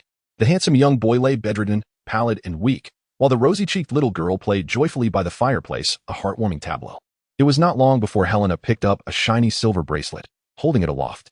Brother, is this bracelet for me too? Riga looked over, recognizing it as a replica crafted by the blacksmith, and replied casually, No, that's my accessory. Oh, Helena responded, her voice trailing off as she quietly set the bracelet aside. Observing her disappointment mirrored the moment when Rhaenyra had rejected him, leaving him with a heaviness in his chest. With a slight hesitation, Riga smiled softly. It's yours now, if you like it. Wear it as my gift to you. He did not wish to deny Helena, just as he did not desire Rhaenyra's rejection. Helena's face lit up with a smile. Thank you, brother. I really like it. No problem. You should strive for what you love. You deserve it. Riga replied gently, feeling a pang of pain in his back as he spoke. Helena finally noticed something amiss with Riga and, clutching the bracelet, returned to his side, her expression one of confusion. Brother, why are you lying there without moving? I've sustained an injury and must rest for a while. Riga answered truthfully. Does it hurt a lot? Sometimes Aigon pinches me, and it really hurts. Helena innocently believed that Riga had also been pinched by someone, and she climbed onto the bed, puffing up her cheeks. Let me blow on it. Blowing will make it feel better. Riga couldn't help but chuckle at the silly girl. However, laughter tugged at his back muscles, intensifying the pain. Damn the chains. Why wouldn't they just kill me? In his frustration, he cursed the wretched scoundrels who had swapped the chains, venting his despair. Helena was startled by his outburst, retreating to the corner of the bed, wary of approaching him. Don't be scared. I'm angry at the one who hurt me, not at you. Once he regained his composure, Riga offered a wry smile to comfort his sister. It was indeed a challenge for him. His back ached, and he had to soothe this naive sister. Helena, though oblivious to his inner turmoil, had her own peculiar way of thinking. She stealthily crawled closer to Riga, puffing air onto his bandaged back with determination. Watching this scene unfold, Riga felt an inexplicable sense of comfort wash over him. Gently, he ruffled Helena's silver hair and said, All right, my wound doesn't hurt anymore. Helena ceased her efforts, staring at him with wide, bewildered eyes, as if to inquire whether he truly meant it. Noticing the bracelet in her hand, he suggested, Would you like me to help you wear it? Helena tilted her head in contemplation before nodding eagerly. Taking the bracelet, Riga clasped one of her tiny hands and slipped it onto her wrist. Thanks to Riga's previous frailty, his slender physique made the bracelet fit perfectly on Helena's slightly chubby wrist. Riga expressed his satisfaction. This plump little girl is just right for this bracelet. Unexpectedly, Helena's demeanor shifted in an instant. Her previously rosy cheeks flushed with embarrassment, and she withdrew, pouting and curling into a ball away from Riga. Taken aback, Riga was surprised that even a 2-year-old girl would be concerned about her weight. He called out her name several times, but she remained unresponsive, silently protesting. In light of her reaction, Riga sighed with resignation and turned his head, preparing to sleep. As for an apology? The men of House Targaryen never apologize. Time passed, and the night deepened. Helena glanced back at the sleeping Riga, and seeing him still, she slid off the bed and exited the room. Meanwhile, Rhaenyra had just returned from Dragonstone. As soon as she entered the Red Keep, a servant called out to her, informing her that the king wished to speak with her. All right, let me change my clothes first. Having enjoyed a day of frivolity, Rhaenyra freshened up before heading to see her father. Arriving at the doorway of Viserys' chamber, she was about to knock when the door swung open, revealing Allison in her splendid gown, stepping out of the room. Feeling cheerful, Rhaenyra greeted her stepmother and friend warmly. Allison forced a smile, quietly warning, Riga is injured. Your father is quite upset, so do not provoke him. Though Allison had begun to show signs of disloyalty toward their former camaraderie, She had not yet severed ties with Rhaenyra, swayed by the influence of their father, Otto Hightower. She offered Rhaenyra a modicum of kindness, attempting to maintain their already strained friendship. Upon hearing of Rhaegar's injury, Rhaenyra's mind buzzed, prompting her to ask urgently, how did Rhaegar get hurt?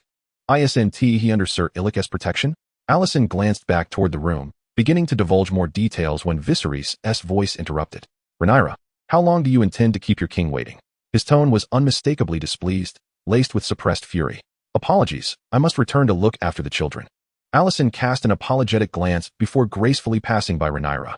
Confused, Rhaenyra furrowed her brow as she entered the room. Viserys sat at the stone model of the dragon-shaped table, fiddling with a dragon-shaped stone carving. Chapter 38. A dispute between father and daughter. Rhaenyra approached with determined strides, her demeanor fierce. She said Aegon was injured. What happened?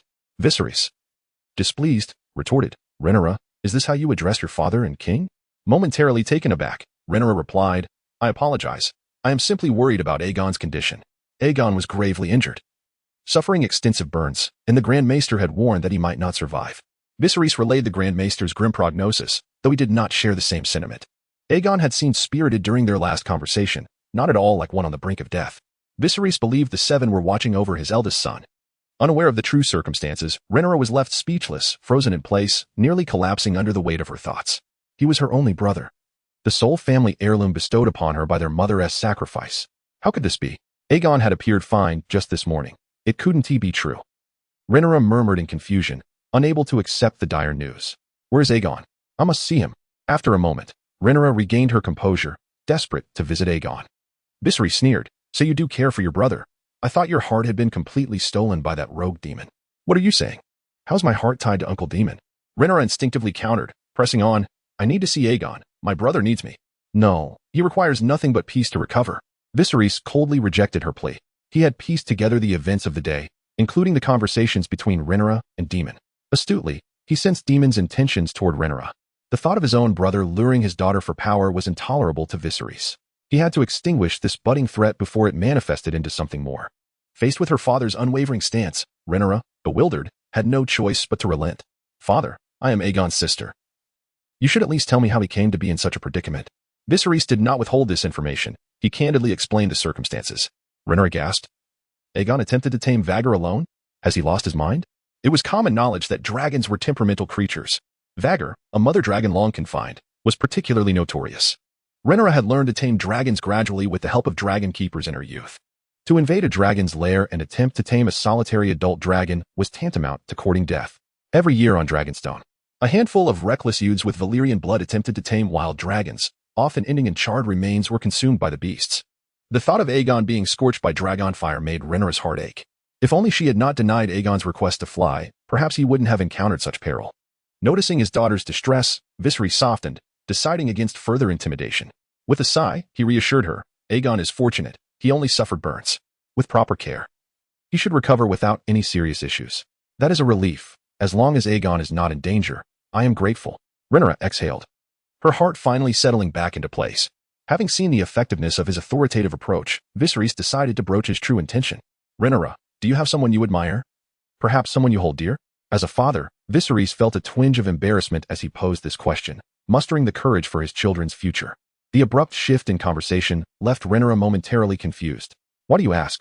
Has some lord approached you with a proposal? Cough, of course not.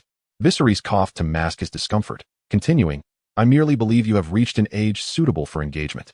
If there is someone you genuinely care for, you may share it with me. No, the men I have encountered are mostly fools, and those few who are intelligent are insufferably arrogant. Rhaenyra's expression visibly soured as she dismissed the peacocking suitors before her. Viserys rubbed his temples, hesitating. What if I were to arrange a suitable match for you? What would you think? Father, we agreed not to discuss this until the tournament is over. Rhaenyra expressed her aversion to the subject of marriage. Viserys quickly countered. You should at least hear the candidate. You might find it acceptable. Suit yourself. After all, I cannot escape the grasp of those families. Rhaenyra turned away angrily, unwilling to face her father at that moment. With her attention diverted, Viserys felt a weight lifted and blurted. What if Aegon were to be your betrothed? How would you feel about that? Rhaenyra's body stiffened, and she turned back slowly, disbelief etched on her face. Aegon, he is only 6 years old, my own brother. With rising anger, Rhaenyra demanded, you would sacrifice my marriage for the Iron Throne? Now you even plan to exploit Aegon?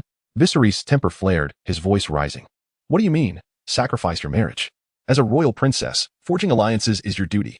Even I, as king, cannot evade this responsibility. Rhaenyra retorted defiantly. If you wish to forge alliances, do it yourself. I have no interest in those scavenging vultures, nor will I allow you to meddle with Aegon. Rhaenyra, do you comprehend the foolishness of your words? Viserys slammed his hand on the table, pointing at her with fervor. You are a princess of the realm, the heir to the Iron Throne, enjoying the most esteemed honor on the continent apart from me. But now, look how selfish you are. You indulge in the privileges your status affords while refusing to make sacrifices for it. Viserys glared at Rhaenyra, demanding, is this what it means to have the sense of duty expected of an heir to the Iron Throne? Rhaenyra clenched her teeth, resolute in her stance. Power is not about yielding to others. Everything must be earned through one's own efforts. What have you accomplished? Besides your status as an heir, what else is there to be proud of? Viserys questioned sharply. Rhaenyra offered a bitter smile, dismissing his inquiry.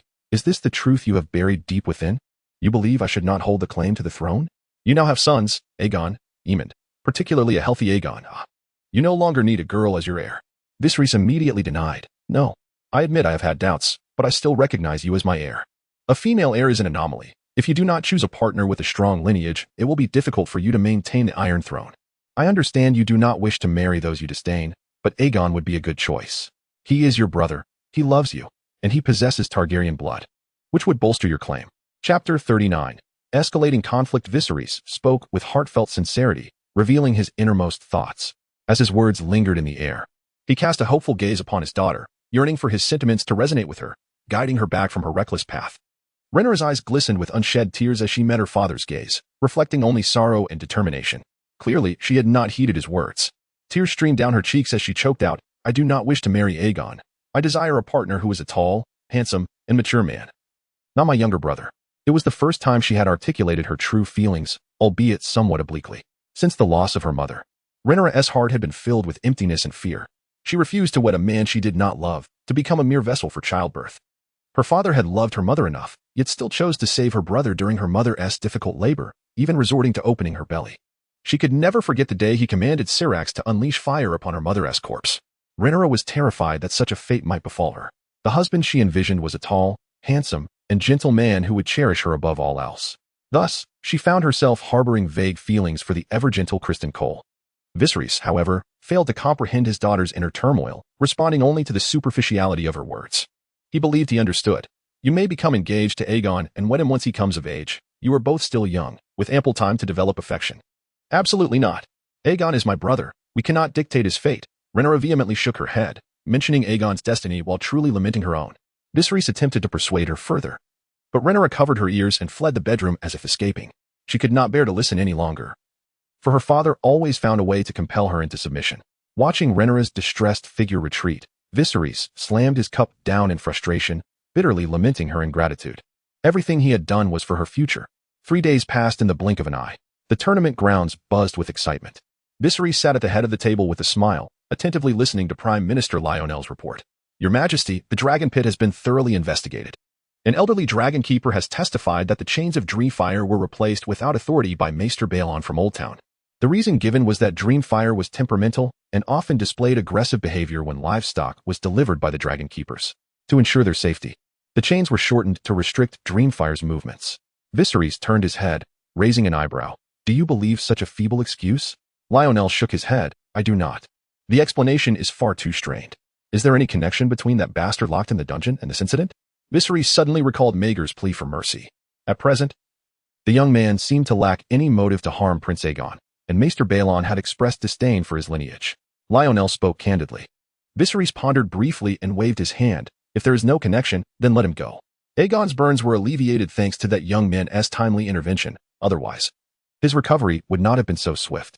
Lionel smiled gently. The prince's healing abilities are indeed remarkable. It is truly a blessing from the Seven for a Targaryen. After a pause, he quietly added, Maester Baelon is quite suspicious. I am uncertain how to proceed. A cold glint flashed in Viserys' eyes as he replied ominously. The maesters of Old Town are servants of the people. How should we judge a servant who meddles with his master's belongings? Is it sufficient to sever his hands? Lionel answered appropriately. Let it be so. If he wishes to serve as a night's watchman at the wall, do not hinder him. Viserys nodded in agreement. Lionel bowed and took his leave, as he had numerous state affairs to attend to. Once the Prime Minister departed, only Daemon and Rhaenyra remained beside Viserys. Today marked the final day of the tournament, and most members of the royal family were in attendance. Rhaenyra, having overheard the conversation, turned back and remarked discontentedly, "That wretched maester nearly caused Aegon's death, and you plan to forgive him so easily?" Viserys frowned. The maesters belong to Old Town. No one can arbitrarily judge them. Severing his hands or sending him to the wall is not a light punishment. Aegon nearly perished because of him. He should pay with his life, Rhaenyra declared. It cannot be that way. Power is not a tool for arbitrary execution. A rightful king must uphold justice. Viserys, unwilling to become entangled in this matter, silenced Rhaenyra with a glance. With a huff, Rhaenyra felt her suggestions consistently dismissed, and she adjusted her posture in annoyance. Daemon silently observed the father-daughter dispute, a sardonic smile playing upon his lips. He had long recognized his brother's weakness and indecision in governance. Viserys, oblivious to his brother's disdain, continued to enjoy the spectacle of the tournament below, convinced that his approach was justified. A king must restrain his desires. He cannot violate the law for personal gain. The battles in the tournament arena were fiercely contested. Charges, melees, and archery contests had already determined their victors, with only the paramount duel remaining to crown the champion. Amidst the gaze of thousands, the final confrontation unfolded between two contestants, a towering knight from Casterly Rock clad in heavy armor wielding a broadsword, and the dark horse of the tournament, the water dancer, Sir Hilary Fry. Hilary's swordsmanship was as exceptional as ever. His body was as supple as a serpent, and he moved with the agility of a rabbit. Each strike he delivered deftly evaded his opponent's blows, targeting the weak points of their armor, drawing forth splashes of vibrant blood. In less than a quarter of an hour, the duel concluded with Hilary unexpectedly triumphing over his opponent, earning the title of champion. As the cheers of nobles and commoners alike echoed through the stands, it was time for the king to bestow rewards. The winners of the preceding events received their prizes and the king's commendations in turn. Soon, it was Hilary's turn. Looking down at Hilary, who knelt on one knee, Viserys smiled sincerely. "I remember you. You claimed you would win the championship, and it appears you did not boast." Hilary replied respectfully, "Your Majesty, I would never dare to boast in the realm." "Very well. I promised you a request. You may speak it now." Viserys held great value in his words. Hilary did not hesitate, stating plainly, "I hail from distant Bravos, and here I have no kin, no family, no honor. I beseech you, allow me to remain at the Red Keep, even if it is merely as a dance instructor." "Why would you wish to stay at the Red Keep? I assumed you would aspire to become a knight?" Viserys inquired, perplexed, harboring an underlying wariness of this skilled assassin. Hilary answered without hesitation, "Because of your eldest son, Prince Aegon." "Aegon?" Viserys was taken aback. Hilary continued, "As your eldest son, Prince Aegon possesses both character and wisdom unlike any I have encountered in my life. A kingdom with such an exceptional prince is fortunate indeed. I wish to remain at the Red Keep, to instruct the prince in swordsmanship in my spare time, ensuring he possesses remarkable skills before he comes of age, becoming a valiant knight." Chapter 40. The abolition of chains. Shilio's voice resonated powerfully, echoing throughout the arena and drawing countless curious gazes. It was the first time anyone had publicly revealed the identity of the crown prince, openly declaring their support. Faced with such incisive rhetoric, Viserys pondered thoughtfully and replied candidly, "Swordsman, I am aware of your origins. If you truly wish to serve my son, you must first pledge your allegiance with a heart illuminated by conviction." Shilio drew his iron sword, raising it above his head with both hands, and solemnly declared, "I am willing to swear." He then proclaimed loudly his vow to support Rhaegar Targaryen and uphold his authority until he reached maturity. Many observant individuals noted this scene, keenly observing the expression of Princess Rhaenyra seated above. They were eager to witness how the heir apparent would react to someone pledging loyalty to her brother. Rhaenyra maintained a composed smile, seated elegantly in her chair, seemingly pleased for her brother and unfazed by the event, treating it as a mere instance of a knight choosing to follow a lord. Unbeknownst to many, Rhaenyra discreetly pinched the flesh of her thigh beneath her sleeve. Viserys too was attuned to Rhaenyra's demeanor and, seeing her unperturbed, nodded in approval. He accepted Shilio's iron sword and placed it upon his shoulder, announcing with great authority, "I hereby appoint you as the royal dancer and bestow upon you the title of knight. May you never forget your oath." "Thank you for your grace, your majesty," Shilio replied with utmost respect. Thus, the tournament held to commemorate the 5th anniversary of the king and queen concluded. Nobles and knights descended from the stands, following the king back to the Red Keep for the ensuing feast.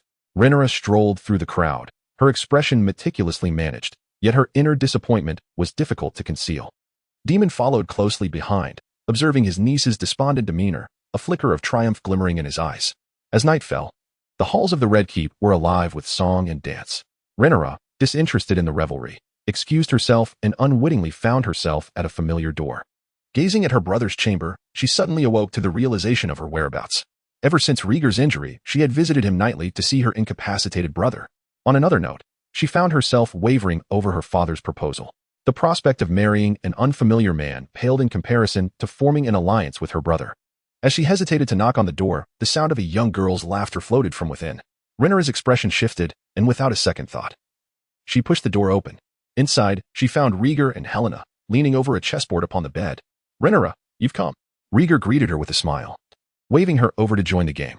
Rinara gently closed the door behind her and sat beside Helena, affectionately ruffling her sister's hair, puzzled by their newfound camaraderie. "When did you become so close with Helena?" Rinara inquired.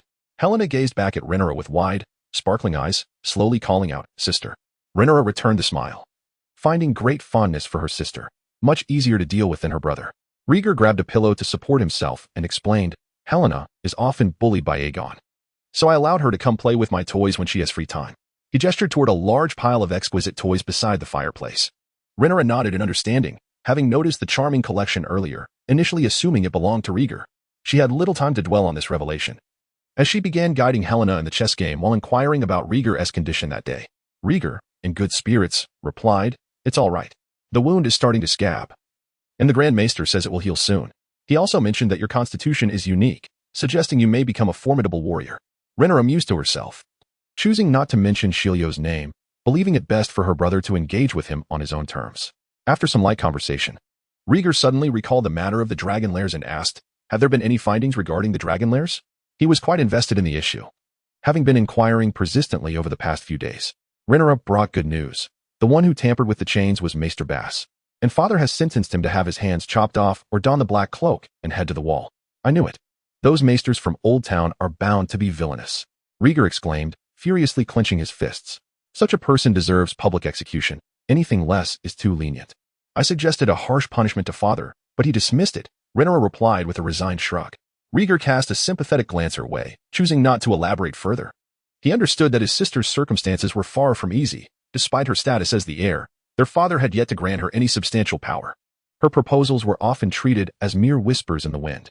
Rieger then shifted the topic, recalling the light blue dragon, and asked earnestly, "What about Dreamfire? Have the chains been removed?" "Do not worry," Rinara reassured him.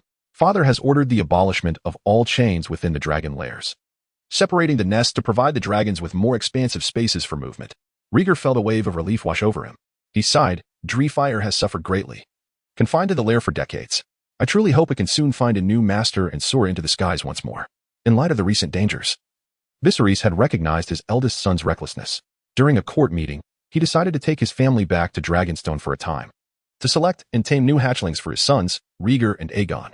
Fortunately, 2 suitable young dragons were available on Dragonstone, perfectly suited for the 2 boys. Consequently, Rieger abandoned his aspirations of taming Dreamfire and looked forward to the upcoming journey to Dragonstone. Noticing her brother's melancholic disposition, Rinara smiled knowingly and suddenly asked, "What would you do if father decided to arrange a marriage for you?" Rieger paused in his chess game, raising an eyebrow, and replied, "If necessary, I would accept my responsibilities." Though still young, he had gleaned many insights from his readings. In examining the Targaryen family history, he noted that, aside from a few reckless fools, both men and women were compelled to enter into political marriages. Conqueror Aegon had 2 wives, one for duty, Visenya, and another for desire, Rhaenys. Subsequent monarchs either wed daughters of noble families or engaged in close kin marriages. Even their father, Viserys, and uncle, Daemon, had married into the nobility of the Vale to ensure loyal supporters of the crown. In light of this tradition, Rieger did not believe he could escape the fate of arranged marriage. He merely wished to marry a beautiful, gentle woman within the realm of possibility. To think beyond that would be greedy. Listening to her brother's response, Rinara lowered her head into contemplative silence. She recognized that he spoke the truth. Perhaps she should not be so willful and ought to bear the responsibilities that lay upon her shoulders. After a moment, Rinara brightened her expression, exchanged a few more words with Rieger, and took her leave. Gazing at the closed door, Rieger remained silent for a long while. He surmised the reason behind Rinara's visit tonight. She was likely prompted by their father to discuss marriage and sought solace from him. However, he could not provide her with the comfort she sought. To utter words merely to placate her thoughts could lead to consequences beyond measure. Wearing a crown was not a symbol of superiority, but rather a responsibility to illuminate the lives of all beneath its light. Chapter 41. A stealthy escape. Upon leaving Lager's chamber, Rinara's heart felt increasingly heavy with despondency. All she yearned for was to retreat to her own room, indulge in a warm bath, and nestle under the cozy blankets for a restful slumber. Today had been overwhelmingly oppressive for her. She longed for the dawn of a new day upon awakening. Ser Cole stood guard outside her door, and Rhaenyra greeted him before stepping into her room. As she began to remove her earrings, a familiar habit led her to pour herself a cup of clear wine from the table. Suddenly, her peripheral vision caught sight of an oddly placed package on the table. The unexpected parcel piqued Rhaenyra's curiosity.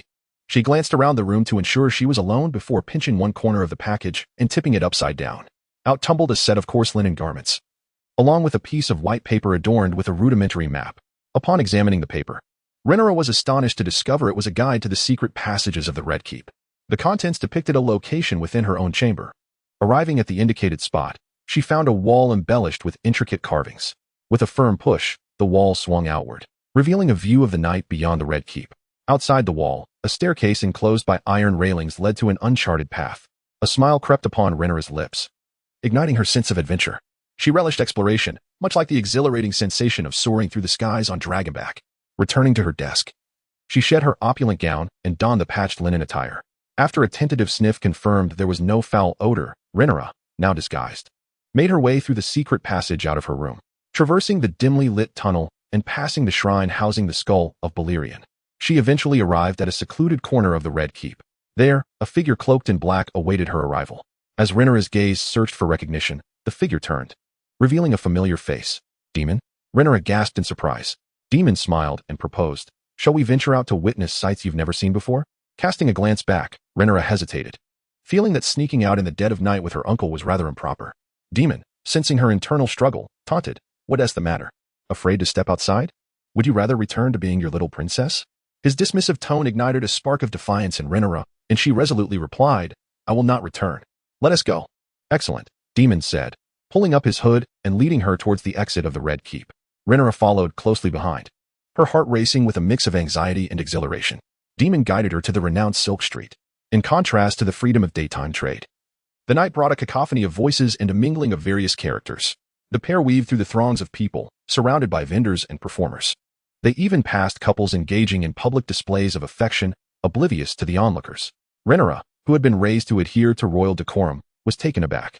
She instinctively raised her hand to shield her face, as if to protect her eyes from the sordid scene, yet curiosity compelled her to peer through her fingers. How seldom had she encountered such spectacles? They ambled along, eventually arriving at a bustling circus stage where numerous spectators had gathered. The performers were enacting a play centered around the Targaryen royal family, and the moment was particularly captivating. Two men portrayed children, while a jester represented a princess clad in white. The lead actor delivered a comically exaggerated narration. "Now let us discuss the illustrious Iron Throne, and who shall claim its seat. Our benevolent king has designated his daughter as heir, a mere girl. The former queen bore a son, perpetually in a stupor, while the new queen has also given birth to a healthy boy. So, which heir shall ascend the throne? The king's brother? His daughter? Or the two sons born of different wombs?" As the narrative reached its climax, the two child actors began to shove each other, shouting their names. "I am Aegon, bearer of the Conqueror's name, the pride of man. I am the slumbering dragon. The king is my father. Tremble before the wrath of the sleeping dragon." The audience erupted in cheers, reveling in the absurd performance. However, Rhaenyra's smile faded as she watched in confusion. Soon, the actor portraying Laegar forcefully pushed his counterpart to the ground, mounting him while shouting, "I am the king's firstborn. None can rival me." The fallen actor writhed in desperation, eliciting even more excitement from the spectators. Rhaenyra's dissatisfaction grew, and she glared at Demon, indignantly exclaiming, "Is this what you brought me to witness? A tiresome farce?" Demon responded nonchalantly, "Indeed, it is a farce, yet many commoners believe that as male heirs, Laegar and Aegon should be the rightful successors. What they think is irrelevant." Rhaenyra retorted, her interest waning. Demon followed closely behind, casually remarking, "If you intend to rule someday, their opinions will matter greatly. Sometimes, I wish I could cast aside the burden of being an heir," Rhaenyra admitted, her tone tinged with self-mockery. If you relinquish that position, it will merely benefit others." Demon hinted. Rhaenyra shot him a disapproving glare, declaring, "Including you." Demon smirked, neither confirming nor denying her assertion. Witnessing his indifference, Rhaenyra seized a piece of candied fruit from a nearby vendor and tossed it at him before bolting away. The clamor of the crowd could not overshadow her exhilarated laughter. Demon, expressionless, pushed past the obstructing vendors and hurried after her. In the Red Keep, as the night deepened, Helena returned to her chambers, exhausted from her play, while Laegar extinguished the lights and prepared for rest. Lying on his bed, Laegar slipped into slumber once more, finding himself ensnared in a vivid dream. He envisioned himself draped in a white robe, wielding a sword, surrounded by a landscape littered with remnants of battle, corpses, and rivers of blood. Confusion settled in as the stench of blood made him feel nauseous. He lowered his head to vomit, only to find the white robe cascading to the side, revealing an emerging bloodstain. Lager noticed this unsettling detail just in time. Initially a small dot, the stain began to spread. In an instant, it marred half of the robe. Droplets of tainted blood falling to the ground. A chilling wind swept through, lifting the robe above him. At that moment, an inexplicable fear gripped Lager. He realized that when the wind ceased, the blood-soaked garment would fall upon him, staining his face and hair with filth. A thought flashed through his mind. He must flee to escape the impending descent of the robe. Yet the half-white, half-red fabric seemed to pursue him relentlessly. No matter how fast he ran or where he sought refuge, it lingered above, awaiting the moment the wind would die down. Overcome with dread, Lager could run no longer. The robe was poised to descend. No, he cried out, jolting awake from the nightmare, his heart racing. As he attempted to sit up, the pain from the scabs on his back jolted him back to reality. Not again. Another nightmare. Tears welled in his eyes as he pounded his pillow in frustration. The agony was unbearable. Cuckoo, cuckoo. Just as the pain began to subside, the sound of a cuckoo bird echoed from outside. Lager found it peculiar. Typically, the night was filled with the sound of cicadas, not cuckoos. Cuckoo, cuckoo. The rhythmic calls continued, striking him as odd. Lager realized something was amiss. There were no cuckoos within the Red Keep, as they had all been devoured by the foolish cats roaming about. Chapter 42. The eccentric informant driven by curiosity. Riga slowly propped himself up. Cautiously avoiding any movement that might aggravate his wound, he shuffled to the window. Peering down, he discovered it was not a cuckoo calling, but rather a short swordsman with curly brown hair. Chalou cupped his hands around his mouth, mimicking the sound of the cuckoo. Standing in the garden while gazing up at Riga's window, Riga opened the glass window and shouted down, "Hey, what are you making such a racket for at this hour?" Upon seeing Riga, Chalou bowed respectfully and silently departed. "Madman," Riga scoffed, closing the window. Yet, he couldn't shake the thought of whether his recent nightmare held prophetic significance. What was it foretelling? Wait, how could Chalou be at the Red Keep? Suddenly, recalling Chalou's background, Riga called out, "Alec, I need you." With a creak, Alec entered, bowing respectfully. "What can I do for you?" Riga recounted his encounter with Chalou. Alec responded, "Chalou has won the championship in the martial arts tournament and requested to remain at the Red Keep as a fencing instructor, pledging his service to you." "Chalou swore allegiance to me?" Riga was momentarily taken aback, still unaware of the tournament's events. Alec explained thoroughly before Riga realized that Chalou wished to be his sword instructor, hence his decision to stay. Since he has achieved his desire, why would he disturb my peace in the middle of the night? Does he wish to see me? That is quite possible, but given the late hour, it may not be safe to meet him alone. The king has specifically instructed that you should not have private contact with Chalou, and one must always be cautious. Riga acknowledged the wisdom in Alec's words. However, the haunting nightmare lingered in his mind, suggesting a connection to Chalou. After a moment's hesitation, he resolved to meet him. "Sir, take me to the garden. I wish to see what he desires." Alec adjusted his sword hilt and nodded. "Climb onto my back, Prince." Riga accepted without protest, as his injuries still rendered him unable to walk unaided. Descending the numerous flights of stairs, they avoided the hall where servants were tidying up and entered the small garden. Chalou awaited beneath a fish-leaf tree. As their eyes met, Riga could hardly contain his inquiry. "Chalou, why have you sought me out at this late hour?" With a beaming smile, Chalou replied, "I apologize for the disturbance. It was merely an unexpected occurrence that piqued my interest. Pray, tell me what you witnessed." Riga's intuition increasingly tied Chalou to his nightmare. Chalou explained, "After the banquet concluded, I was wandering in the garden when I happened to see two figures sneaking by." "Who were they? Did you see their faces?" Riga asked, filled with curiosity. "One was clad in coarse linen and a tattered hat, but I would never mistake that beautiful visage. It was your sister, Princess Rainerla." Chalou described the two figures, adding, "The other was tall and bore a sense of familiarity, if I am not mistaken." Prince Demon left his seat before the banquet concluded. At this, Chalou fell silent, yet his implication was abundantly clear. Rainerla and Demon had sneaked out of the Red Keep. Riga's brow furrowed in deep thought as he scrutinized Chalou. It was well known throughout the Red Keep that Rainerla and Demon shared a close bond. From childhood, Rainerla had idolized her uncle, and Demon had doted on her, always bringing gifts and showering her with affection during their outings. Their clandestine escape, therefore, did not seem particularly alarming.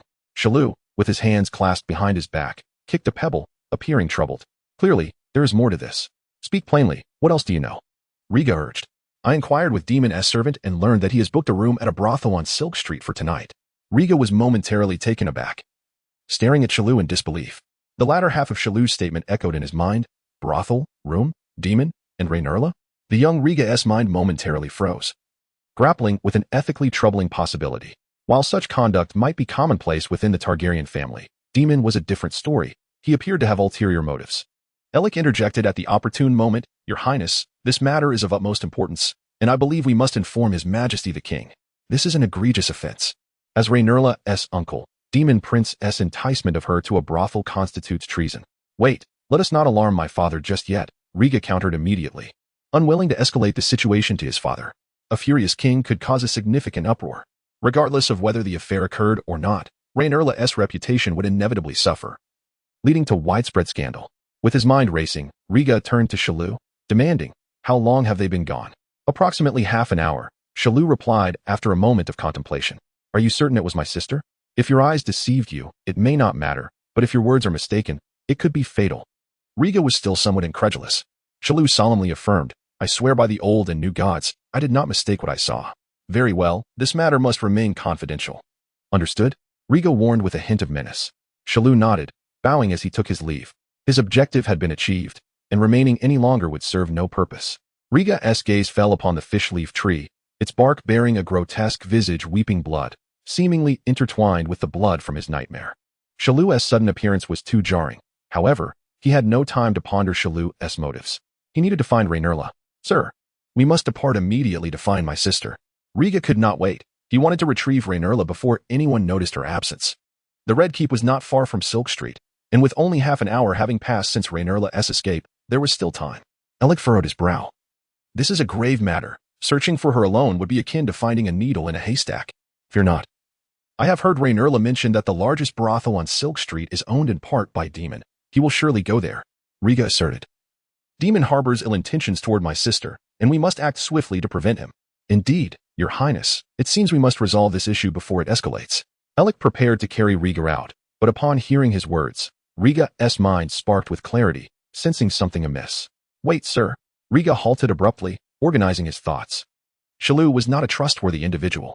His sudden appearance and informant role might be a faude to curry favor with Riga while secretly harboring ulterior motives. Riga realized he needed to contemplate deeply and unravel the tangled web of thoughts in his mind. The idea of Demon enticing Rhaenyra did not seem fabricated. Demon had long coveted the throne. If he could win Rhaenyra's heart, he could reclaim his position of power, even overshadowing Rhaenyra as the rightful heir. Shalou's act of informing Riga might be a strategic move to gain his trust. What role would Riga play in this intricate scenario? Would he be the Na'vi child alerting his father, provoking the king's wrath and resulting in Demon's arrest? Or would he seek to protect his sister's honor by stealthily leaving the Red Keep to find Rhaenyra? Perhaps he might choose to feign ignorance and let events unfold.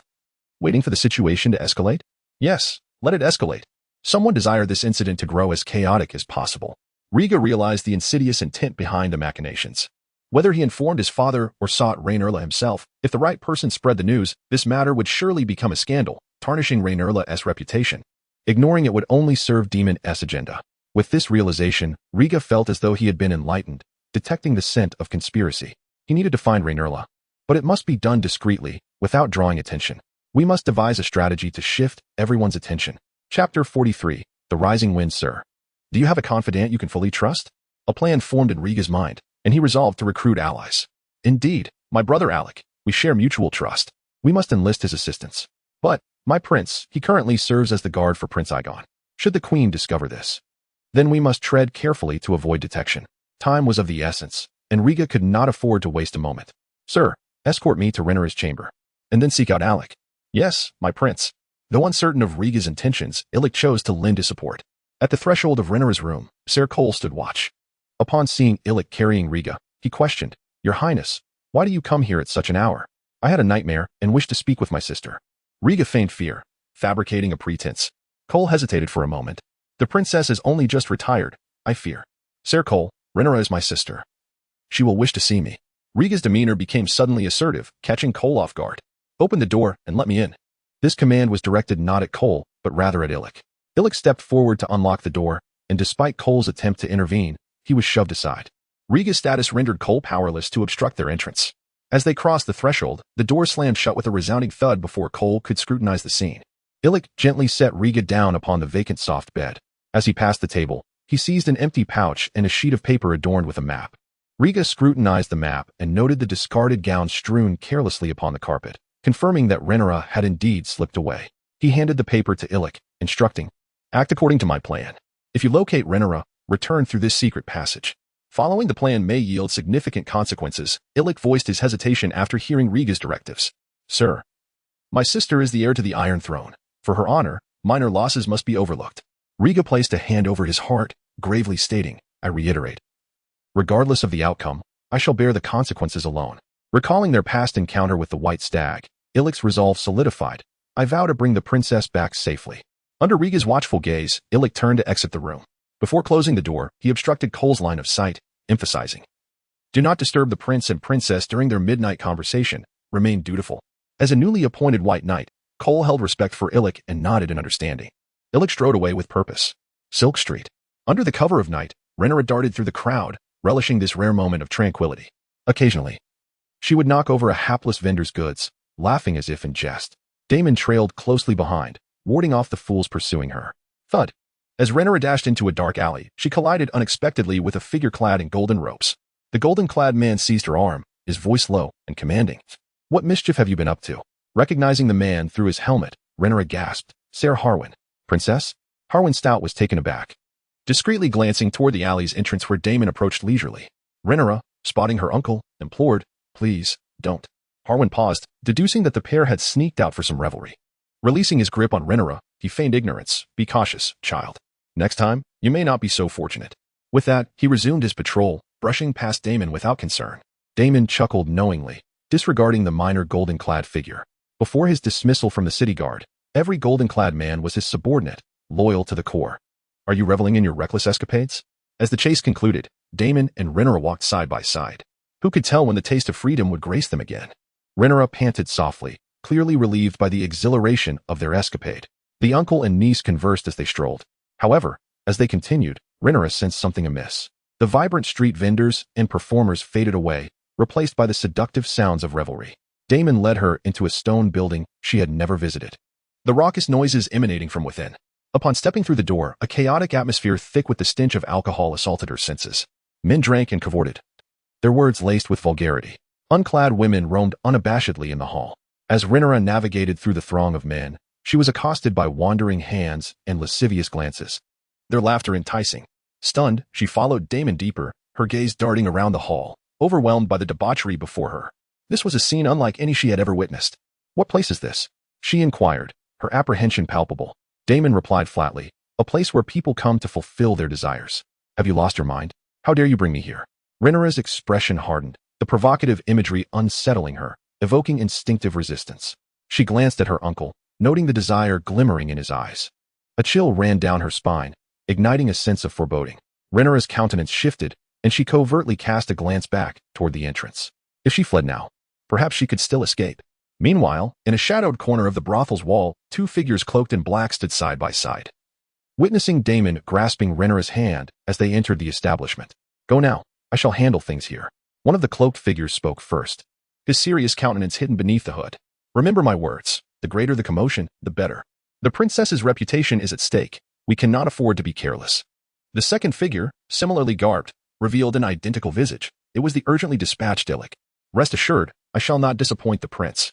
Alec patted his brother's shoulder and ignited a nearby pile of hay with a torch. The hay caught fire, sending thick smoke billowing upward.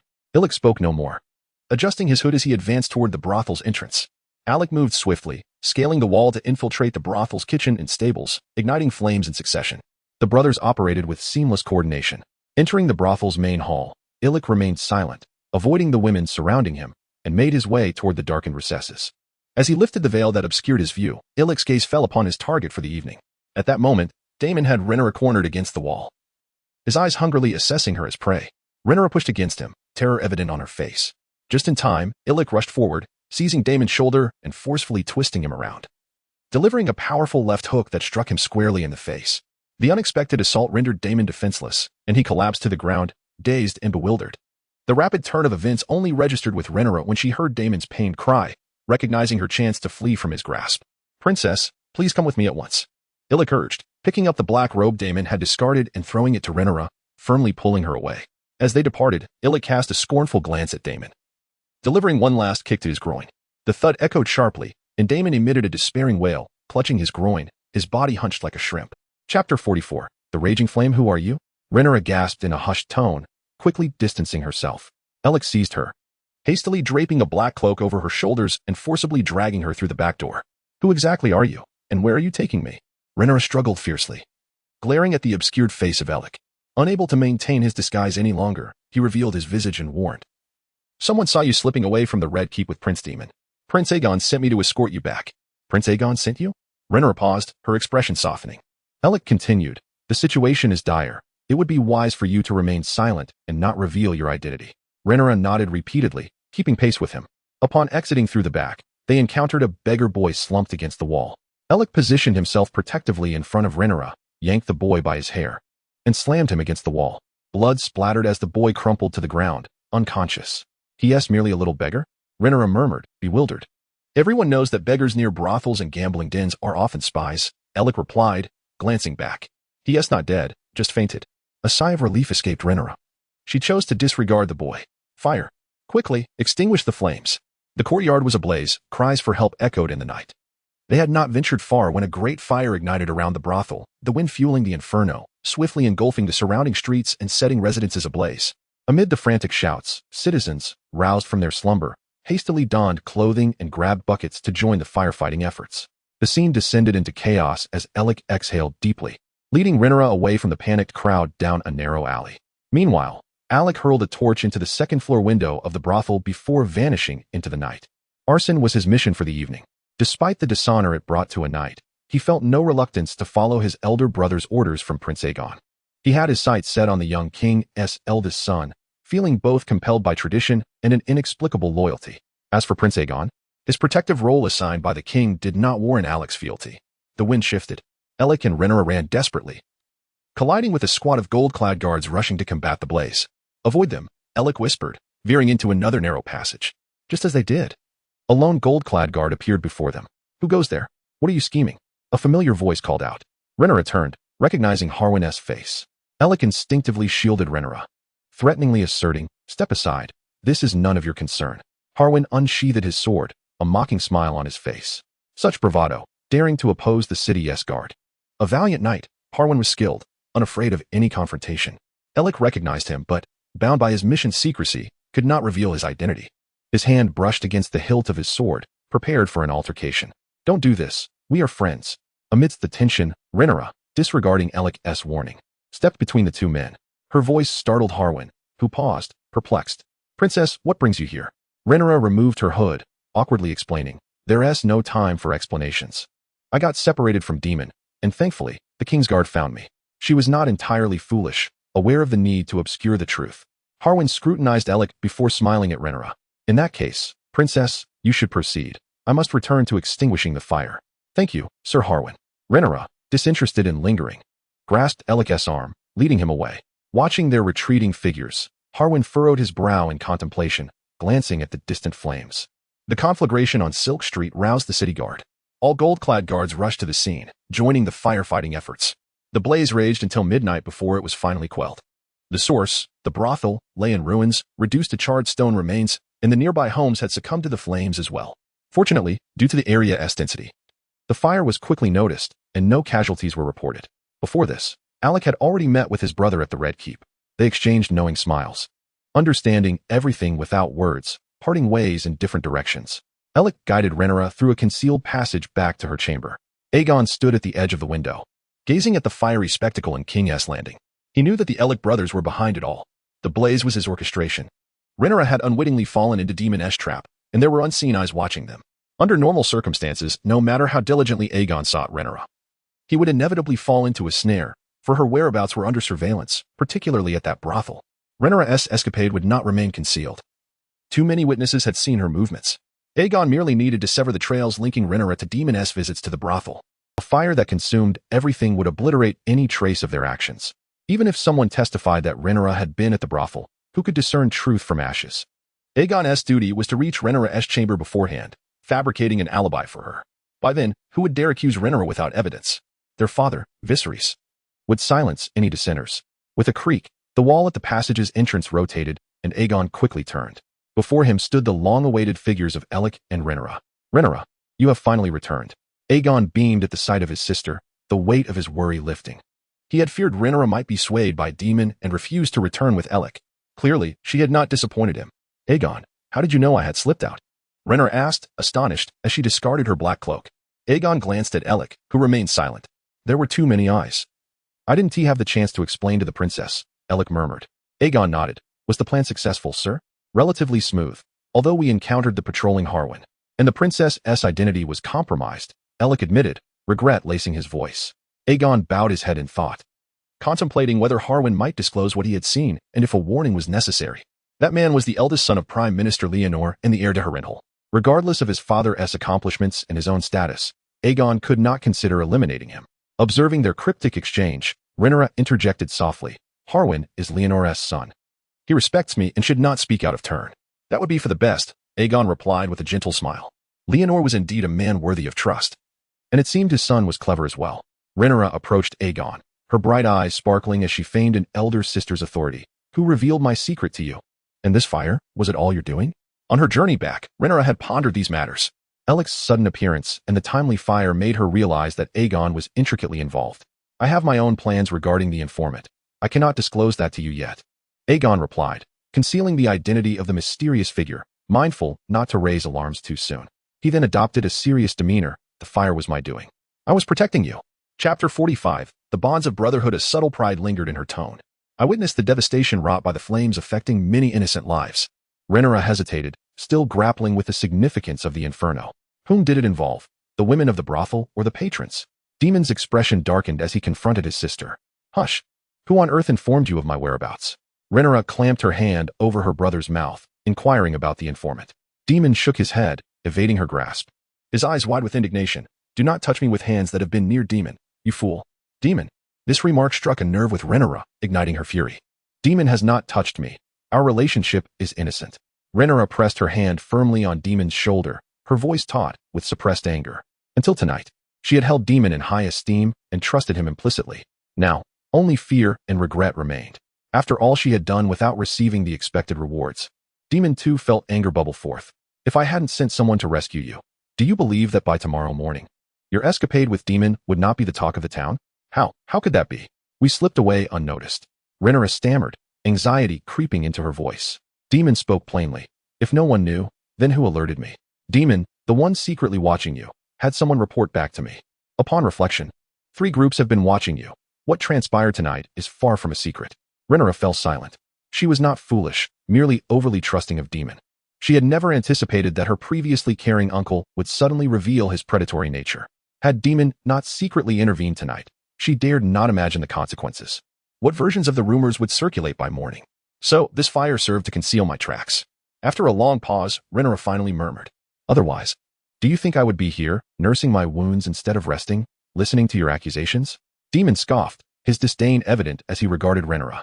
This sister of his was too naive, a puppet being manipulated, bringing him shame. What kind of look is that? I am your sister, Rhaenyra retorted, unable to withstand her brother's incredulous gaze. Daemon quietly watched her fury unfold, shaking his head. With a sudden burst of laughter, Rhaenyra found humor in his demeanor. Daemon turned to meet her gaze. In that fleeting moment, their eyes locked, an invisible emotional tether binding them together. In the next heartbeat, Rhaenyra enveloped Daemon in her embrace. Tears streaming down her face. They are all unworthy. They treat me like a piece of meat, eager to devour me whole. You must bear your burdens and pressures with grace, Daemon sighed. I cannot withstand them. No one truly aids me. Only seeking to exploit me, Rhaenyra sobbed softly. Daemon pressed his cheek against her hair, speaking gently.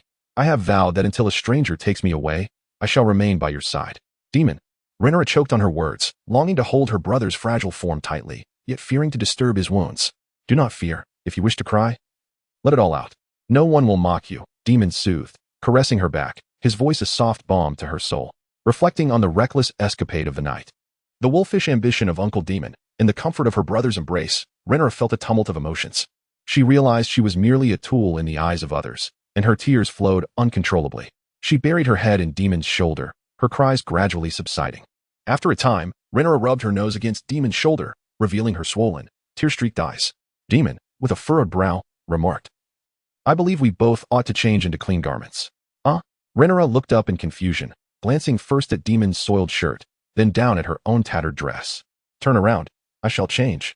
Rhaenyra lifted Demon, forcing him to lie on the bed while she stepped out of his line of sight to remove her patched garments and don a nightgown. She then rummaged through the wardrobe for a small nightgown to toss to Demon. I do not have your size. Wear this for now. Demon scowled at the pink nightgown that landed atop his head, refusing without a second thought. I have wounds on my back. I cannot wear clothing while I sleep. No. You must sleep with me tonight, and you must wear something. Rhaenyra insisted, reaching to remove Demon's shirt and replace it with the nightgown. Absolutely not. I would rather return to sleep alone than wear that. Demon protested vehemently. After a playful struggle, the candles in the room were extinguished. Rhaenyra held Demon, clad only in his undergarments, as she closed her eyes, breathing steadily. Demon, reluctantly playing the role of a pillow, shifted to find a comfortable position to rest his face. The siblings remained silent, awaiting the embrace of slumber. The following morning, a spy entered the Red Keep to relay a message to the Prime Minister. Leonor sensed trouble and quickly sought out Viserys, who was having breakfast, to inform him of the previous night's events. Leonor's expression was grave. A scout reports that last night, the princess was seen with Prince Demon at Silk Street, and later at a brothel. Strangely, that very brothel caught fire, and while Demon was escorted out, the princess was nowhere to be found. Viserys' countenance darkened. He was well aware of his brother's character, a man utterly reckless and capable of anything. He shook his head, forcing a smile. This must be a fabrication. You have been deceived. I wish that were true, Your Majesty, Leonor replied, his expression heavy with concern. Viserys immediately understood the gravity of the situation. Leonor was not Otto Hightower. He would not undermine Rhaenyra, the rightful heir, for the sake of his grandchild. His words and actions were always just and devoid of selfishness. Demon, he is a ravenous wolf. Viserys slammed his fist on the table, akin to a furious beast. The mere thought of Demon compromising his daughter drove him to the brink of wanting to strangle his wretched brother. Only his remaining rationality calmed him as he pondered. This cannot be true. Rhaenyra may have merely slipped away, leaving before Demon entered the brothel. He refused to believe his daughter would visit a brothel, let alone engage in impropriety with Demon.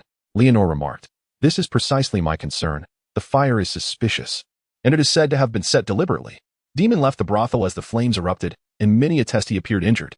Conversely, the princess has vanished without a trace. No one has seen her since." Viserys seized upon this glimmer of hope, exclaiming, "Exactly. If no one has seen Rhaenyra, then no one can attest to her presence at the brothel. All is well." Yet beneath his smile lay a deep-seated fury. "Summon Rhaenyra. Tell her father invites her to breakfast." Viserys called out to the servant at the door, intending to probe Rhaenyra first. Regardless of the truth, her innocence was paramount. As a father, he must clarify this matter to determine its course. "That will not be necessary. I was just about to do so." The door swung open from the outside, and Rhaenyra gracefully entered, her face adorned with a radiant smile. Viserys, taken aback, inquired, "Rhaenyra, what brings you here? Did you not wish to share breakfast with me?" A perplexing question indeed. Rhaenyra confidently seated herself upon the round stool, betraying no hint of the guilt that might accompany her recent indiscretions. Viserys exchanged a glance with Laenor, both discerning the shared uncertainty reflected in each other's eyes. Chapter 46. The Ultimatum. Rhaenyra, it has come to my attention that you clandestinely left the Red Keep last night with your uncle Demon and ventured to an inappropriate location. What do you have to say for yourself? Viserys sensed something amiss and inquired tentatively. Rhaenyra, tapping her chin with her finger, replied with an air of contrition, "Indeed. I did sneak out with Demon to Silk Street to witness a theatrical performance." Viserys pressed further, "Is that all?" "That is indeed all," Rhaenyra asserted confidently. "Very well. I have no further questions. I believe the hand of the king has matters to discuss with you." With her father's unwavering assurance, Viserys felt his spirits lift as the conversation turned to Laenor. Rhaenyra glanced at the hand, asking, "My lord, what is your counsel?" The situation was becoming increasingly convoluted, and Laenor, gathering his thoughts, spoke slowly. "Your Highness, it was reported that you and Prince Demon were seen entering a brothel last night. Of course, that is mere hearsay, but I would appreciate your clarification." Rhaenyra vehemently denied it. "Since you acknowledge it as unsubstantiated, does that not imply the matter is false? Someone is attempting to sully my reputation, which is a treasonous act." Laenor nodded, understanding her point, and solemnly declared, "I will uncover the source of this slander and seek justice for the princess." At this juncture, the truth was of little consequence. The information could only prove that Rhaenyra and Demon left the Red Keep. Any other evidence had long since perished in the flames. As long as Rhaenyra steadfastly claimed she had not entered a brothel, no one could question her virtue. Laenor gestured affirmatively to Viserys, stating, "I will work to suppress the rumors." With that, he exited the room. Father and daughter exchanged glances, and Viserys, unable to contain his impatience, spoke first. "Rhaenyra, there was a great fire on Silk Street last night. Do you know? Thanks to the fire, I evaded prying eyes. You know, Rieger informed me. Someone alerted him, and he set the fire to facilitate my return to the Red Keep. Rhaenyra did not withhold the truth, recounting the events. Viserys was taken aback, his eyes widening in disbelief at the cunning of his young son. After a moment, he regained his composure and smiled with pride. Rieger is a good boy and an excellent brother. That is beyond question. Rhaenyra beamed with joy. She had come here to accept Rieger's proposal. The best way to counter a conspiracy was to strike first. Rhaenyra was innocent. As long as she held enough confidence, no one could tarnish her name.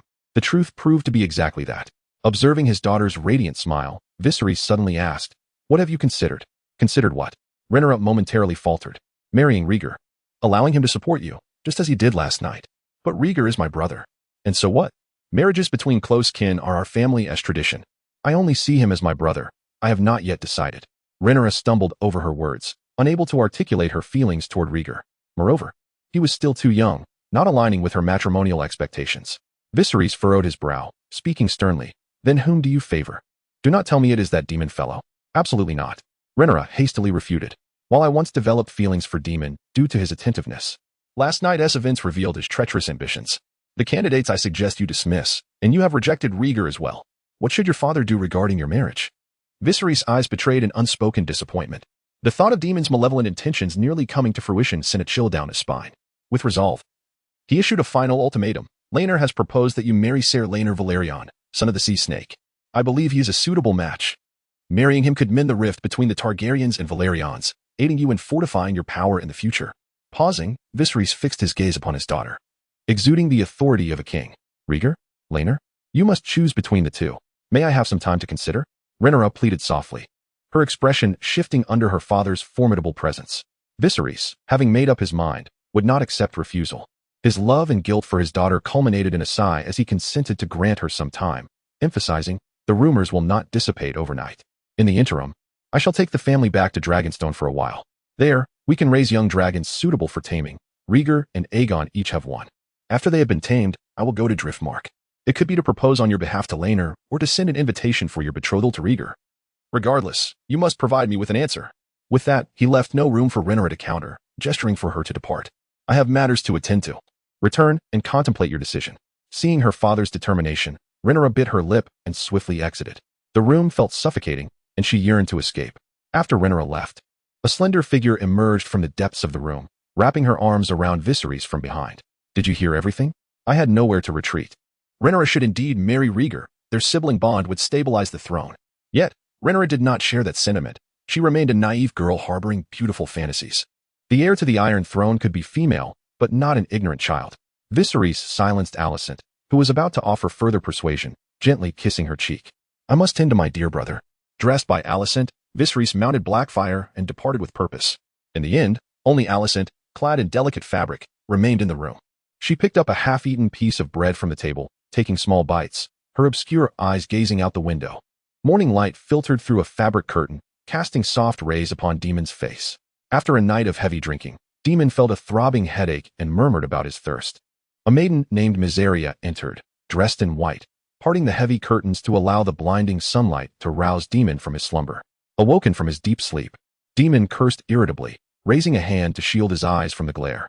Miseria squatted down, presenting him with a bowl of water. Demon drank voraciously, then asked in a low tone, "Is there any news?" "My informant has been gravely injured. Last night's blaze was evidently orchestrated by someone." Miseria lamented in her husky foreign accent. "That was merely a young boy, and the cost of his treatment will not be trivial." Demon propped himself up, rubbing his face in frustration. "Someone has abducted Rhaenyra. It appears my brother has never trusted me, keeping watch over my every move." "Would you have committed incest with your own niece if no one had intervened?" Miseria replied flatly. "Perhaps. Power is always an alluring poison." Demon stretched lazily, pulling Miseria closer by her slender waist and planting a kiss on her cheek. "At such a time, you still have the audacity to tease?" "I do not. Last night I received a kick, testing whether my vigor remains." With renewed determination, Demon released the beauty from his embrace, dressing and preparing to depart. Miseria, her expression unchanging, reminded him, "Remember to settle the bill before you leave." Chapter 47. The deception of Alicent under the pressure of her father. Rhaenyra returned to her chamber, feeling despondent. By this time, Aegon had already departed. The emptiness of the room deepened the solitude of Rhaenyra's wounded spirit. She could never comprehend why her father insisted on her marrying. Did he believe that without a husband she could not inherit the Iron Throne? Would the world oppose her claim? Knock, knock, knock. As she wrestled with her emotions, a knock sounded at the door. Turning around, Rhaenyra saw Ser Criston Cole, clad in silver armor and a white cloak, entering the room. "Cole, do you need something?" she asked, hastily wiping the corners of her eyes, feigning nonchalance in the presence of the knight she had once held affection for. With concern etched on his face, Cole replied softly, "Princess, the queen has requested your presence in the garden for a discussion." Alicent. Upon hearing Alicent's name, Rhaenyra felt a flicker of suspicion. The timing was too coincidental. After adjusting her attire, she said, "Understood, I shall go at once." In the garden, Rhaenyra arrived alone to find Alicent already waiting beneath the fishbone tree. As they met, Alicent's face was a mask of worry as she asked impatiently what transpired last night. "What do you mean?" A shadow of doubt crossed Rhaenyra's eyes as she countered coolly. Alicent continued, "I heard troubling accusations concerning you. Were you with your uncle?" The question raised Rhaenyra's guard instantly. With a faint smile, she replied, "I have not seen Daemon in years. He merely took me into the city for a day of leisure. I am your sister. You must speak the truth to me if you desire my assistance, Rhaenyra." Alicent stepped forward, grasping Rhaenyra's hand earnestly. "What am I being accused of?" Rhaenyra retorted, "Did I drink? Did I leave the castle under the cover of night?" Alicent, with urgency, responded, "They say you were with Daemon in a brothel." The weight of her words hung heavily in the air, revealing her apparent concern for Rhaenyra. "Such accusations are utterly vile," Rhaenyra exclaimed, refusing to acknowledge any truth in them. Yet Alicent remained unconvinced. "Is that so? The Targaryen family is known for its peculiar customs. Daemon is clearly reckless, a man with ulterior motives." "Silence, Alicent." Rhaenyra's voice rose sharply, cutting off her friend's words. If she had truly erred, she would not dare to raise her voice so defiantly. But she was innocent, and she would not allow Alicent's baseless slander to stand. Shaking off Alicent's grasp, Rhaenyra's eyes hardened. "To question my virtue is treasonous. Who told you such lies?" Alicent, taken aback by Rhaenyra's sudden outburst, stammered, I was in your father's chamber this morning." "Excellent. You bring forth doubts that my father and the hand have already settled." Rhaenyra caught her in her own words, her tone frigid. "Alicent, your majesty, we once shared everything, yet now I scarcely recognize you." In a flurry of panic, Alicent attempted to amend her approach. "It is not as it seems. I overheard something and was merely concerned for your well-being." "So you resort to fictitious slander to accuse me and tarnish my name?" Rhaenyra's voice grew more vehement, refusing to accept Alicent's justification. Alicent, flustered and at a loss, defended herself. "I only wish to help you, Rhaenyra." With a bitter smile, Rhaenyra replied, "We went to a tavern to drink, and as the night wore on, I expressed my desire to return home, yet Daemon insisted on seeking out a courtesan. We parted ways on the street. I returned to the Red Keep just as the city erupted in flames. I know not where Daemon chose to linger. I spent last night caring for Aegon." Rhaenyra had prepared her words well, deftly dodging Alicent's inquiries. After delivering her retort, she offered no opportunity for further discussion and departed with a chill demeanor. She recognized Alicent's ulterior motives, attempting to coax from her whether she had engaged in any indiscretions with Daemon, all to tarnish her reputation. Alas, Alicent had miscalculated. Meanwhile, Daemon, disheveled and unsteady, returned to the Red Keep, clearly still inebriated. Sir Harold, the captain of the Kingsguard, approached hastily with 2 guards at his side, colliding directly with Daemon. Without a word, the guard seized Daemon by the arms and detained him on the spot. Harold looked down at Daemon with a detached gaze, stating flatly, "The king wishes to see you, prince." The guards hoisted Daemon up and began to drag him away. "Release your filthy hands." Daemon protested, squirming uncomfortably and cursing.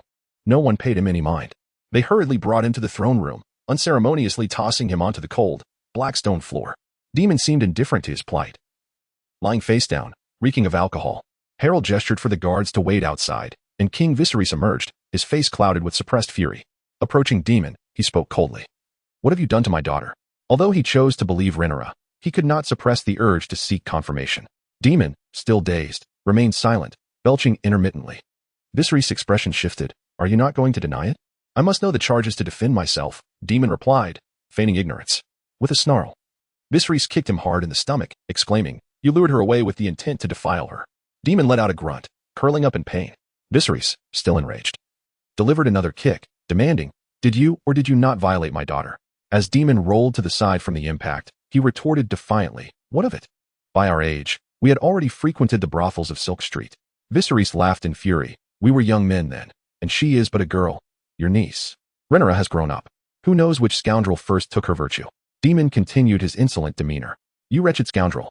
Viserys' anger reached its peak as he lunged at Daemon, seizing his collar and delivering 2 fierce punches to his face. Daemon turned his head, blood and a tooth spilling from his mouth. Viserys still clutched his collar, rebuking him. You will ruin her. After such an incident, who among the lords would wish to marry her? Who cares what those foolish lords think? You are the king. Your word is law.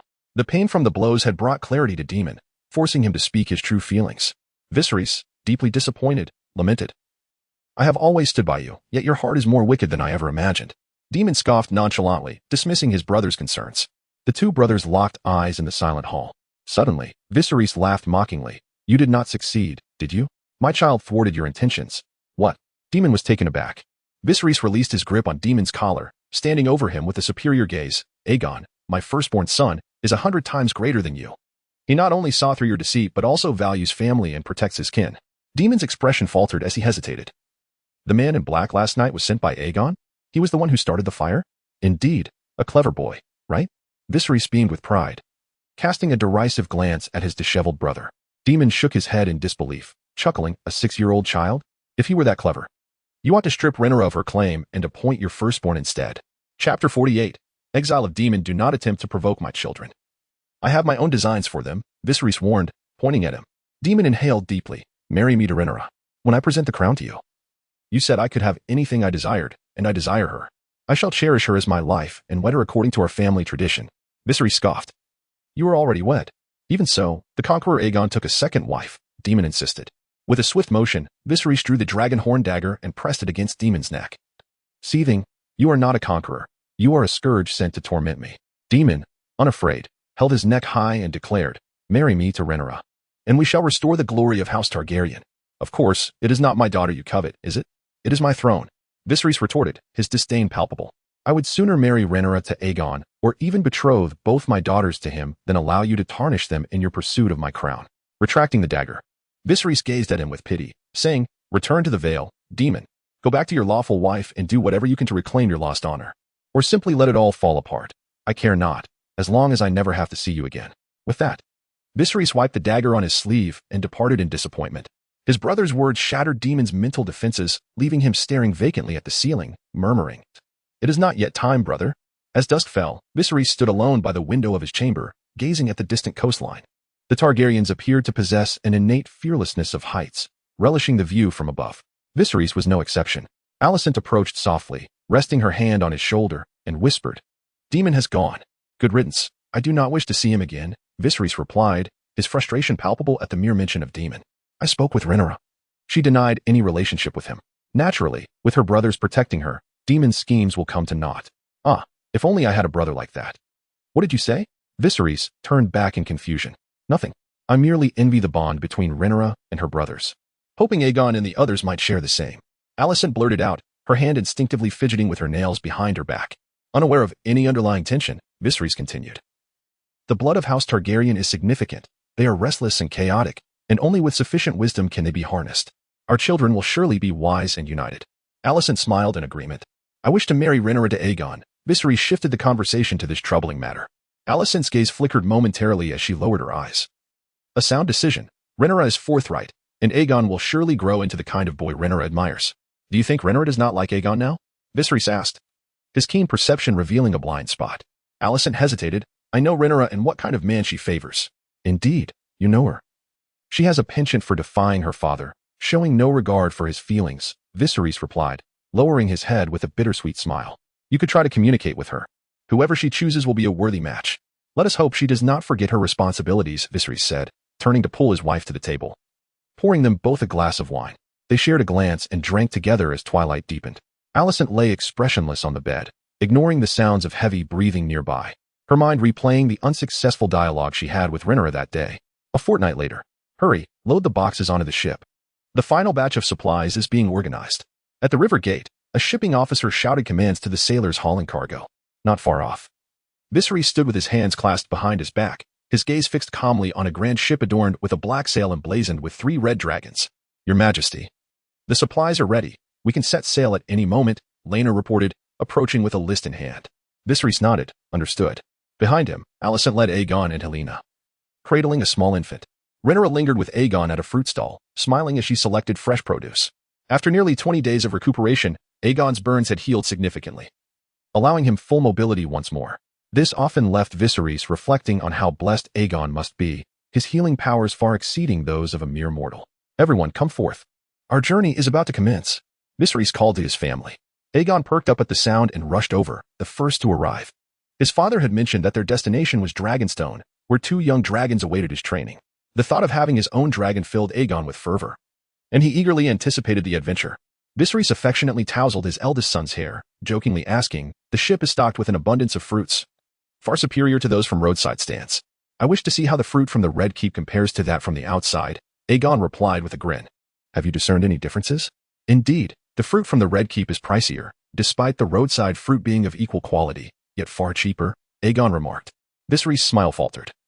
Momentarily speechless, Laenor interjected, "The fruit from the Red Keep is procured from various regions. It is not the same as local produce. The taste may be similar, but the price differs due to the clientele." Aegon muttered quietly, "The prince is indeed clever, sometimes too clever for his own good." As they conversed, Alicent and Rhaenyra approached hand in hand.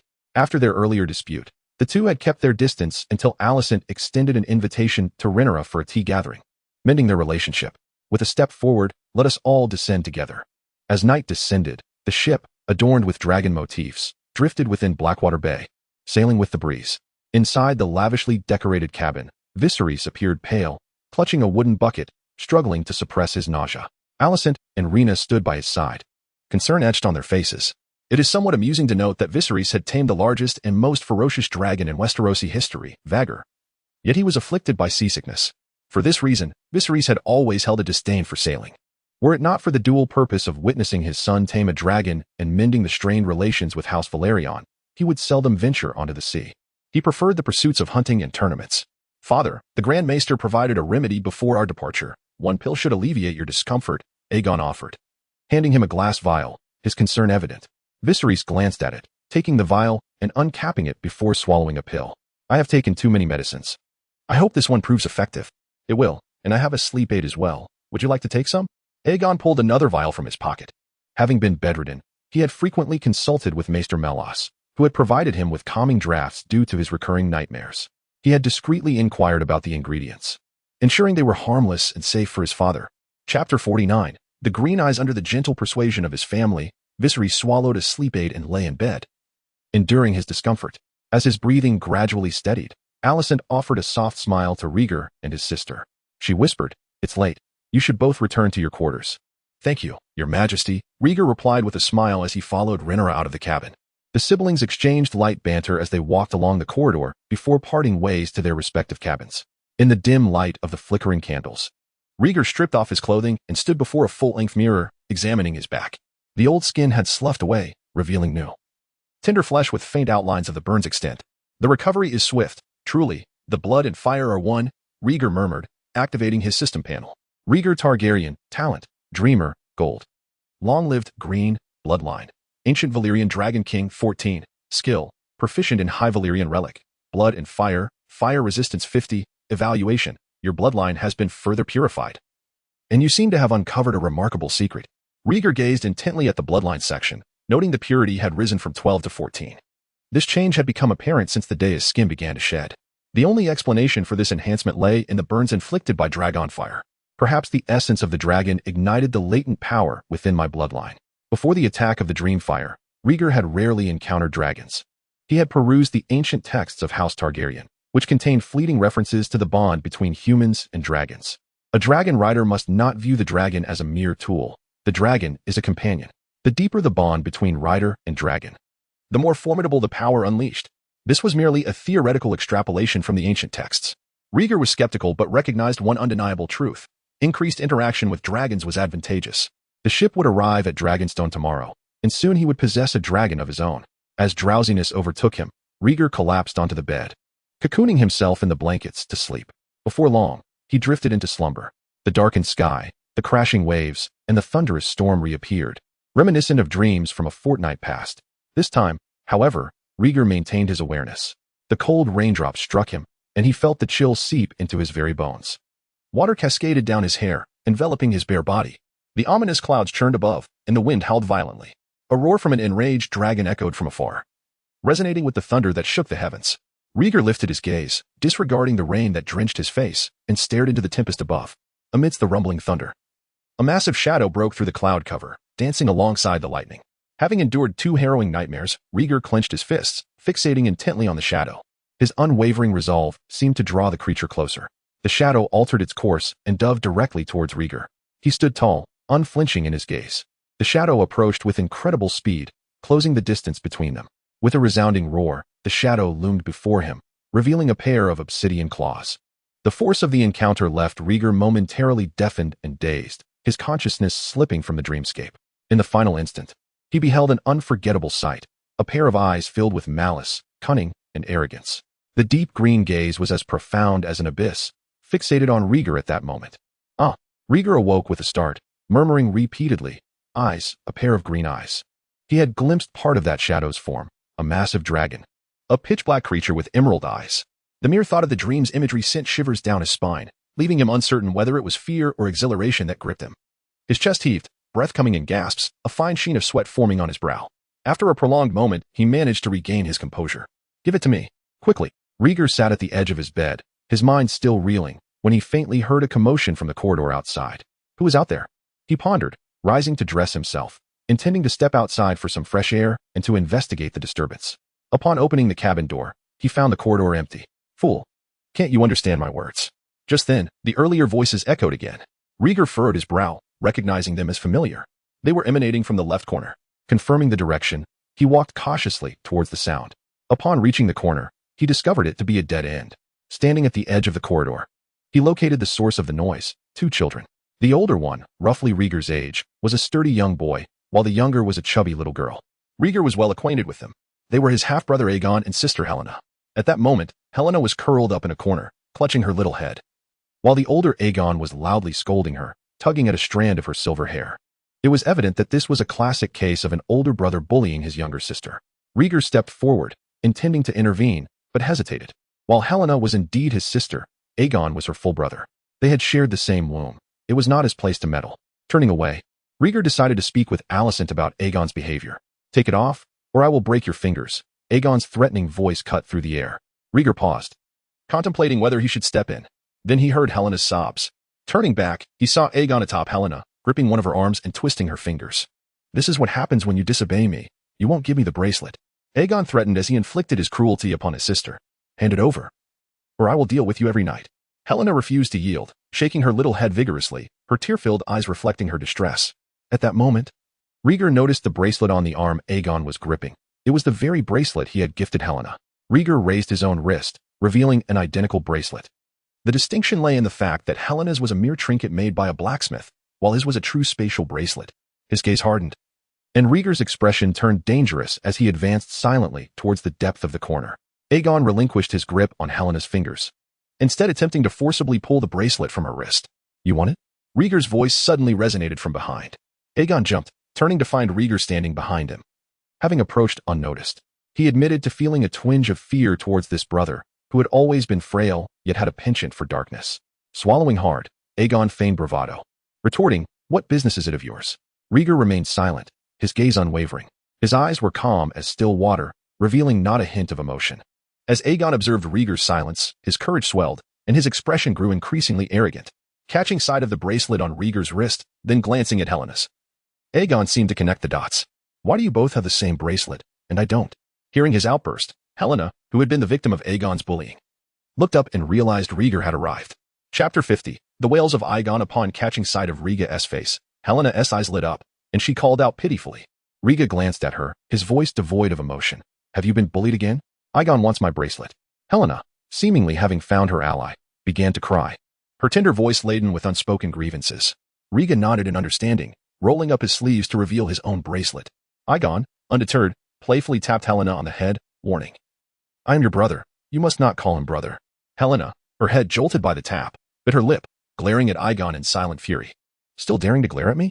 Just wait and see how I will teach you a lesson," Aegon retorted, then turned to Rieger, reaching out for his bracelet, shamelessly declaring, "Give me your bracelet, Helena, and I will each have one. I want to take hers." Rieger chuckled at Aegon's pudgy little hand. Before it could reach the bracelet, he swiftly grasped it. "What are you doing?" Aegon's expression shifted, anxiety creeping into his voice. With a smile, Rieger replied, "Since you like bracelets, I shall gift you one." He then yanked Aegon backward, causing him to stumble and fall. As Aegon landed on the wooden floor, he let out a small gasp.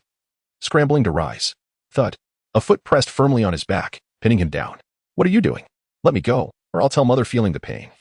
Aigon attempted to invoke Allison's name as a threat, but was abruptly interrupted. Riga mounted him, twisting his arm painfully, and queried, "You twist your sister's fingers. I shall twist my brother's arm. Fair? Isn't it? No. I was wrong. Let me go." Aigon cried out in distress. After a moment of torment, Riga, unable to bear Aigon's wailing, removed his deer-hide shoes and stuffed his yellowing socks into Aigon's mouth. "Your own socks. Don't be picky." With a playful smile, Riga then seized Aigon's hair, dragging him outside. He gifted Helena a bracelet to cover her distress. Later, he had another one custom-made, which was conveniently intended for Aigon. As Riga dragged Aigon away like a rag doll, Helena rose from the ground, standing frozen in place. She wished to follow, but horrific images flashed in her mind. "Fire! Beware of the flames!" Startled, Helena gasped and burst into tears. Her cries attracted the attention of the night watch maid. Riga continued to drag Aigon to his cabin. In Aigon's terrified gaze, he tossed him inside and shut the door. With a cold smirk, Riga proclaimed, "The bracelet was a gift for Helena. By stealing from her, you disrespected me. Now, you shall learn the price of disrespect." Feigning to search beneath the bed, he retrieved a counterfeit bracelet from his spatial bracelet. Holding it up before Aigon, he taunted, "Do you like it? It will soon be yours." The ship sailed through the cold, damp sea. As a royal vessel, each cabin was equipped with a heating stove. The stove's base was filled with charcoal, separated by a layer of iron, ensuring excellent fire safety. Riga opened the stove, removing the iron plate, exposing the glowing coals. He tossed the fake bracelet into the embers.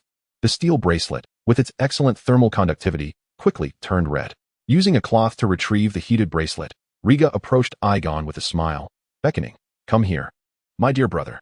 "No, you cannot do this to me. Father would never allow it." Aigon, having freed his mouth from the socks, looked in horror at the glowing steel bracelet, collapsing to the ground and retreating. Thud. Riga kicked him in the chest, forcing him to the floor. Kneeling, he brought the steel bracelet close to Aigon's face. "Didn't you say you liked it? I promised to give it to you, and I shall." Evading Aigon's frantic pushes, Riga held his head high, pressing down on the steel bracelet. Meanwhile, the maid, carrying the unconscious Helena, hurried to Allison's cabin. Ignoring Harold's protests, she knocked frantically on the door. Upon seeing the fainted princess, Harold's expression shifted. "What has happened?" The maid, flustered and unable to articulate, continued to knock. With a creak, the door swung open, revealing Allison in her nightgown, her eyes widening at the sight of her daughter. Instantly, a wave of unease washed over her. Taking her daughter from the maid, Allison asked anxiously, "What happened? Why is Helena unconscious?" The princess fainted from crying. Repeating Aigon and Riga's names, the maid trembled in response. "What about Aigon? What has Riga to do with this?" Upon hearing her son's name, Allison grew increasingly frantic, scrutinizing the maid. The maid quivered, whispering, "The princess said to beware of fire. I do not understand what it means." Seeing her daughter in a faint state, Allison's eyes widened, her anxiety reaching a peak. "Take care of Helena," she instructed the maid, then turned to Harold, declaring, "Sir, something must have happened to Aigon and Riga. I will find Aigon. You go to Riga's room." With that, she hurried outside. After taking a few steps, Allison halted. Recalling the incident during Riga's birthday when Aigon had been pushed into the cake, her pupils dilated as she turned back, exclaiming, "I will go to Riga's room. You find Aigon." Sensing her son was in danger, Allison rushed to the location she had in mind. The ship's cabin layout was compact, and as she traversed the dim corridors, the cabins allocated for royal family members were in close proximity. Upon reaching another corridor, she heard Aigon's anguished screams echoing. "May the seven gods protect my child." Allison's expression changed dramatically, her lips murmuring prayers as she dashed toward Riga's cabin. The cabin door was tightly shut, but Allison, fueled by an unknown strength, kicked it open. Inside, she saw Aigon cornered, pleading desperately, tears streaming down his face. Riga had one foot on Aigon's back, brandishing a glowing steel bracelet beside his cheek. Witnessing her son's torment, Allison's fury erupted. "Stop. Let him go." Riga turned to see Allison charging in, and before he could react, she forcefully shoved him aside, cradling the sobbing Aigon in her arms. Clang! The steel bracelet fell to the ground, leaving a dark mark on the wooden floor. Allison's rage intensified at the sight, and she yelled at Riga, "You lunatic! Aigon is your brother. How could you torment him with a burning bracelet?" Riga rose from the floor, rubbing his sore backside, his voice cold. "I am not Aigon. He may torment his sister, but I shall not harm my brother." He picked up the bracelet from the floor, the scorching heat failing to burn him. Pointing at the terrified Aigon, he mocked. A coward, relying solely on age to bully a little girl, with less courage than a mouse. Chapter 51. Displaying talent, utter nonsense. I clearly saw you harming him. Allison exclaimed, her heart racing as she glared at Rieger. In his fevered state, Allison was deaf to reason. Rieger smirked mockingly. If I truly intended to harm him, you wouldn't have had time to cradle him and nurse him. Feeling the dampness on her chest, Allison instinctively covered her heart, lowering her gaze to find her nightgown soaked. It was not just Igen's tears and snot. There was also milk spilled in her agitation. Rieger tossed her a cloak, turning away as he remarked, if you cannot discipline your son, as his elder brother, I have the right to correct him. I trust only my own eyes. Allison glared at him with seething hatred, turning Igen's head towards her to wipe the filth from his face, asking, Igen, tell mommy, did he hurt you? Igen sobbed violently, fearfully glancing at Rieger, his body trembling and unable to speak. Rieger shrugged, raising an eyebrow with pride. Allison clenched her teeth, resolute, and delivered a sharp slap to Igen's face, admonishing, wake up, Igen. Quickly tell mommy, did Rieger hurt you? Her voice grew shrill by the end. Igen, stunned by the slap, felt his cheek swell into a red imprint, stuttering, he hit me, and he burned me with fire. Rieger frowned slightly, glaring at him. You little brat. How dare you exaggerate? With Igen's testimony, Allison erupted, her voice rising. Did you hear that? Igen said you hit him. I witnessed you branding him with a heated bracelet. What did he do to deserve such cruelty from you? Faced with Allison's accusations, Rieger remained silent, dismissing her as a mere nuisance. As he remained mute, resentment flickered in Allison's eyes, believing he looked down on her. Just as she was about to unleash her wrath, hurried footsteps echoed down the corridor. Rieger lifted his head to see Captain Harold of the Kingsguard supporting Viserys as they approached, followed closely by Rhaenyra, her hair disheveled. Viserys, fighting off dizziness, surveyed the three within the chamber and weakly inquired, what is happening? Why are you making such a ruckus at this hour? Upon seeing her husband, Allison immediately broke down in tears, crying, look at Igen. If I hadn't arrived in time, Rieger would have tortured him to death. Igen, not foolish, joined his mother in wailing. For a moment, all eyes were on the sobbing mother and son. Viserys' gaze sharpened with suspicion as he turned to Rieger. Speaking in a low voice, Rieger, is what your mother says true? She is not my mother. She is merely a stepmother, Rieger replied defiantly. A standoff ensued, and Rieger dismissed Allison's claims with disdain. His true mother had perished during childbirth, and he had long viewed Allison as a stepmother coveting her sister's claim to inheritance. Silence. Even if Allison is a stepmother, she fulfills the role of a mother, caring for your daily needs. You must show her respect. Viserys reprimanded his eldest son for his lack of respect. Rieger opened his mouth to argue that it was the servants who cared for him. But recalling that Allison was the queen, he wisely chose to remain silent. Seeing her brother's indignation, Rhaenyra shifted the topic. Rieger, what on earth is happening? Why does Her Majesty say you bullied Igen? Her phrasing was intriguing, substituting torment for bully. In her eyes, Rieger was a well-behaved child, incapable of inflicting torment. Allison, catching the implication, immediately countered, he is a demon, branding Igen with a heated steel bracelet. Viserys, upon hearing this, noticed the red bracelet in Rieger's hand, exclaiming in astonishment, Rieger, the bracelet in your hand. He could not be mistaken, it was indeed a piece of red-hot steel. Rieger's bare hand grasping the steel bracelet shocked his father profoundly. With Viserys' observation, others began to notice as well, including Allison, who had confronted Rieger earlier. Faced with the astonished expressions from everyone, Rieger nonchalantly remarked, once the burn healed, my tolerance for fire improved significantly. See, I told you he is a demon. Who wouldn't he fear fire? Allison seized upon this, clutching Igen tightly and shouting. However, beyond her belief, no one else concurred. Viserys, now fully alert, ordered Captain Harold, block the corridor, do not let anyone approach. Harold nodded, his gaze lingering on Rieger as he departed. Only the family remained within the chamber. Viserys, breathing heavily, asked again, Rieger, do you not feel pain? No, just a little warmth, Rieger replied truthfully. Ever since being scorched by dragon fire, it seemed the effects of blood and fire had been enhanced. Ordinary flames could hardly harm him now. Grasping the heated steel bracelet, he felt only a slight warmth in his palm, without even a blister forming. Viserys was utterly astonished, gazing at Rieger as if he were a rare treasure. Excitement barely contained. It appears dragon fire has awakened your ancient bloodline, granting you the ability to withstand flames. As a time-honored family, the Targaryens had a rich history of extraordinary individuals. During the Valyrian era, dragon lords worshipped fire sorcerers, and a select few with dragon blood could master magic. Though the Targaryen family had no known ancestors who were immune to fire, Viserys believed this was part of the abilities bestowed by their lineage. Just as their family motto claimed, blood and fire are one. Rieger offered no further explanation, tacitly accepting his father's speculations. His abilities could not remain hidden forever. Revealing them gradually would facilitate acceptance in the future. Observing the father-son exchange, Allison, with urgency, interjected, Viserys, Rieger harmed Igen. You must take a stand for him. She had witnessed Rieger tormenting her child. Children were her emotional anchor, and she would not allow anyone to bully them. Viserys' earlier fervor dissipated as he scrutinized the disheveled Ailing, noting the red, swollen imprint on his face, his expression turning grim. He then turned to Rieger, filled with disappointment. He is your brother. Why did you hit him? He bullied Helena and tried to steal the bracelet I was given when I caught him, Rieger stated plainly. Humorously pointing at Aegon's face, the most severe injury on him was not inflicted by me. Aegon trembled at Rieger's pointed finger, clutching his mother tightly. Too afraid to show himself. Viserys pondered, realizing the imprint on Aegon's face was not something a boy of Rieger's age could inflict. Moving closer to Alicent, he took Aegon's hand, sternly instructing, Aegon, look into your father's eyes. Aegon, intimidated, began to cry, prompting Alicent to shake him and grit her teeth. Your father will advocate for you. Show your spirit. If you have backbone, hit Rieger just like you did to that little girl. Rhaenyra's voice dripped with sarcasm, openly mocking. She understood why Helena sought Rieger's company. Given their statuses, Rhaenyra particularly despised the weak-hearted Aegon. Naturally, she felt compelled to defend her younger brother. Chapter 52. Pick it up. Rhaenyra, be silent. Viserys bellowed, redirecting his attention to Aegon.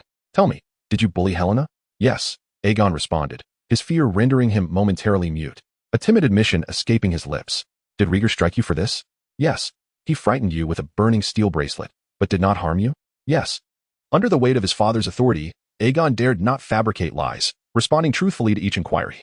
Viserys gently touched Aegon's swollen cheek, casting a glance at Alicent's palm. And clarity dawned upon him.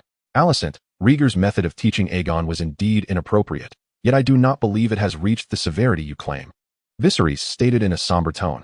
Alicent, dissatisfied with this interrogation-like questioning, retorted stubbornly, if no one intervenes tonight, who knows what Rieger may do to him. But Aegon bears no burns. Rieger did not act in such a manner, Viserys quietly rebuked, casting an irritable glare her way. Alicent, eager to continue her argument, was interrupted by Viserys. It is common for brothers to bicker. I too had my share of such quarrels with Daemon. Did you corner Daemon to the point of tears? Alicent embraced Aegon, her gaze fixed intently upon her husband. Her father had once warned her that Rhaenyra would not spare her children once she ascended the throne. At that time, she had dismissed the notion. Now, it seemed increasingly plausible. Before Rhaenyra made her move, Rieger was already poised for action. Viserys, his patience wearing thin, tousled his hair in frustration, aiding Alicent to her feet, and spoke gently. This ends here for tonight, my dear. Rieger must apologize to Aegon and assure him that he shall not threaten him again. Alicent, well aware of her husband's conciliatory nature, seized the opportunity to advocate for her child.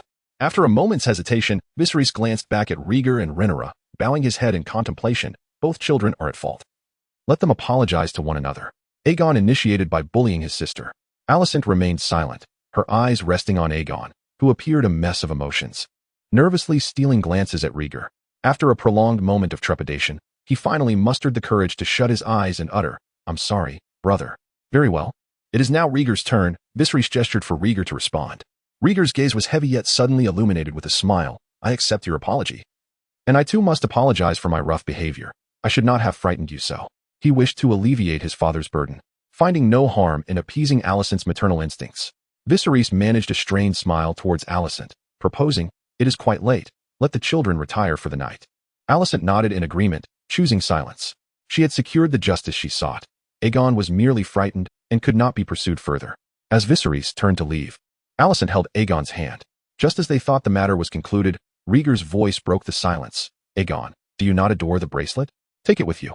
Viserys turned back to see Rieger, his expression devoid of emotion, tossing the scalding steel bracelet onto the floor before Aegon.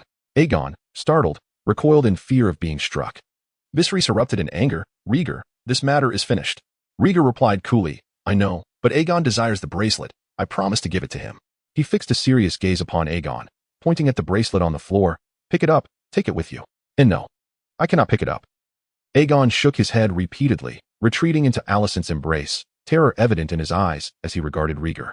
It belongs to you. You must take it, Rieger insisted. I no longer want it. I truly do not desire it, now or ever. Rieger, unyielding to Aegon's pleas, responded with a chilling tone, pick it up. I command you to pick it up. No, I do not want to. Witnessing Aegon's frantic state, Alicent's expression began to crumble.